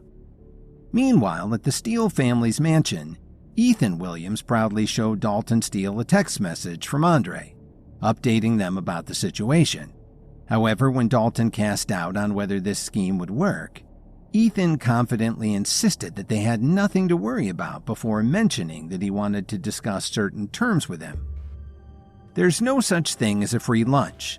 Ethan Williams was not the kind of person who would offer to help others without asking for anything in return. On the contrary, he always did things for his own interests. What makes you think that you have the right to negotiate with me? Dalton scoffed. I didn't mention anything before because I had yet to prove myself to you. But now that Andre Hernandez has successfully taken charge of managing Williams Media's plans, I think I have enough capital now to lay out my terms to you. Ethan Williams replied with a proud smile. All right, tell me what you want. Dalton sighed as his brows furrowed. After we take down the Williams Company, I want 40% of its shares, Ethan immediately revealed. Clearly you are not a greedy person, Dalton sarcastically remarked. However, it seemed that Ethan didn't sense Dalton's sarcasm as he explained. Of course. After all, I don't need much, and I made sure that you would remain as the majority shareholder. At the same time, the smile on his face became wider, as if the Williams Company shares were already right in front of him. Deep down, no one knew that ever since his relationship with Thomas Williams became tense, Ethan had been planning to leave the Williams family. As the current economic backbone of Chicago, a 40% stake in the Williams Company was worth an astronomical figure. It would definitely be more than enough for Ethan to branch out from the Williams family in New York and set up another company of his own. Moreover, he had been diligently training his power base and was already close to breaking through to level 2. If he continued on this path, his strength would be greatly enhanced and his lifespan would also be lengthened. In any case, this deal would allow him to live a long and prosperous life without the need to inherit the Williams family's fortune in the future. Can't you tell that I was being sarcastic? I wasn't praising you at all. Dalton sneered. Upon hearing this, the smile on Ethan's face instantly froze. What do you mean? Dalton, don't think that you can simply burn bridges with me after crossing the river, Ethan warned as he stared at Dalton. You really think too highly of yourself, don't you? Why don't you look at yourself in the mirror and see how you compare to me? You're clearly not on my level to be able to dictate such terms, Dalton quipped. Do you really want to test me? Don't forget that Andre is one of my people. With one text from me, he will immediately tell everyone that you killed Enzo Forbes. Ethan threatened. I'd like to see you try. Why don't I dial 911 for you? Dalton mocked and then added, Do you have any evidence to implicate me? Although Ethan wanted to argue with him, Dalton was right. He didn't have any concrete evidence on Dalton. Despite this, Ethan tried one last time to strike some fear into Dalton. What if I call Andre and tell him not to push through with our plans? If you don't want to destroy the Williams Company, then do as you wish, Dalton replied casually. Also, let me remind you of one thing. We're in Chicago right now and not in New York, so your family can't protect you here. Ethan's facial expression changed drastically after hearing this. Suddenly, he no longer dared to act so rashly. He knew that he was no match for Dalton. If you want us to continue working together, I advise you to do as I say and swallow your pride. In exchange, I can promise you this. If you really succeed in destroying the Williams Company, I will reward you handsomely. But if you dare to speak to me in the same arrogant tone as earlier, I don't mind having another murder case appear on the news tomorrow. Dalton cautioned as he forcefully slammed his hands on the table. In the parking lot of Washington Stellar Oasis Hotel, Cade Lockwood had just bid farewell to a group of people and walked over to a white Porsche. At the moment, Cade was in a very good mood. It had been many years since he had last enjoyed the company of his peers. Now that he had redeemed himself, all of the gloominess in his heart was quickly swept away, and he could finally move on with his head held high once again. As for Dwayne Hoover, the hotel staff had already called for an ambulance earlier to send him to the hospital. After getting into the car, Cade immediately straightened his attitude and sincerely greeted the two people sitting in the front. Tyler! Kevin! While waiting for him, Kevin and Tyler Dawn decided to pass the time by debating what Cade's demeanor would look like after his social gathering was over. Tyler believed that Cade would still feel like he was treading on thin ice. After all, his sudden jump from the lowest point of his life to the peak of his existence might be too big of a change for him to quickly adapt to in such a short period of time. However, Kevin felt that Cade would be glowing right off the bat after being given a new lease on his life. Reality proved that Kevin's optimism was well-founded. After finding out about their friendly bed, Cade scratched his head awkwardly. There's nothing to be embarrassed about. It's natural for you to feel happy about your current situation. I'm just glad that I was able to help you as a friend. Kevin reassured him with a smile. Kevin, I really can't thank you enough for what you did for me today, Cade said earnestly, then added, If it's all right with the two of you, why don't we go to my place? I would like you to meet my father. If it's fine with Tyler, then it's fine with me as well, Kevin replied. Soon, the three of them arrived at the Lockwood family's mansion. On the way, Cade called his father and excitedly told him about what had happened earlier. So as soon as Kevin and Tyler got out of the car, 5 or 6 people immediately came to give them a warm welcome. Welcome to our home, Mr. Williams and Mr. Dawn. The Lockwood family is truly honored by your presence. Kirk Lockwood, who was dressed in a suit, greeted them eagerly. Mr. Lockwood, you don't have to do this. After all, you are a military officer, and I'm just a nobody, Kevin replied humbly. Nonsense. Anyway, this is not the place to talk. Follow me.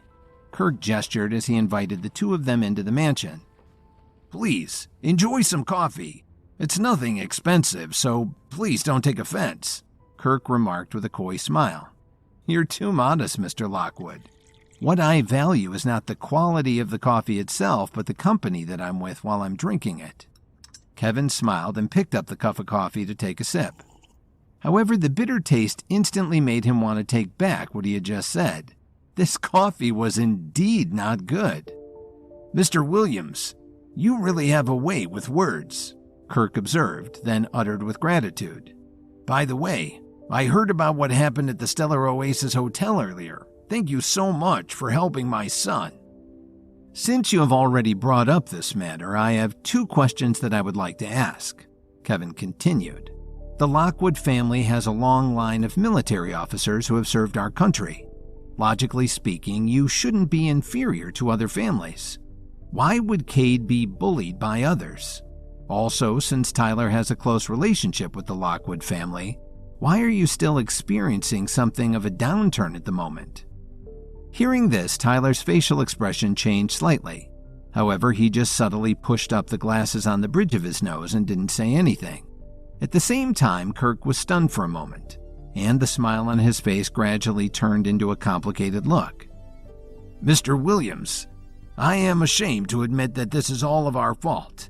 We did not manage to protect our family's legacy well enough," Kirk replied with some bitterness. He then continued, "Besides, given our family's foothold in the military, if we work with Mr. Dawn, I'm afraid that those with ulterior motives will accuse us of using our connections to manipulate the economy, which will bring him unnecessary trouble." Kevin slowly put down the cup in his hand and looked up at Kirk intently.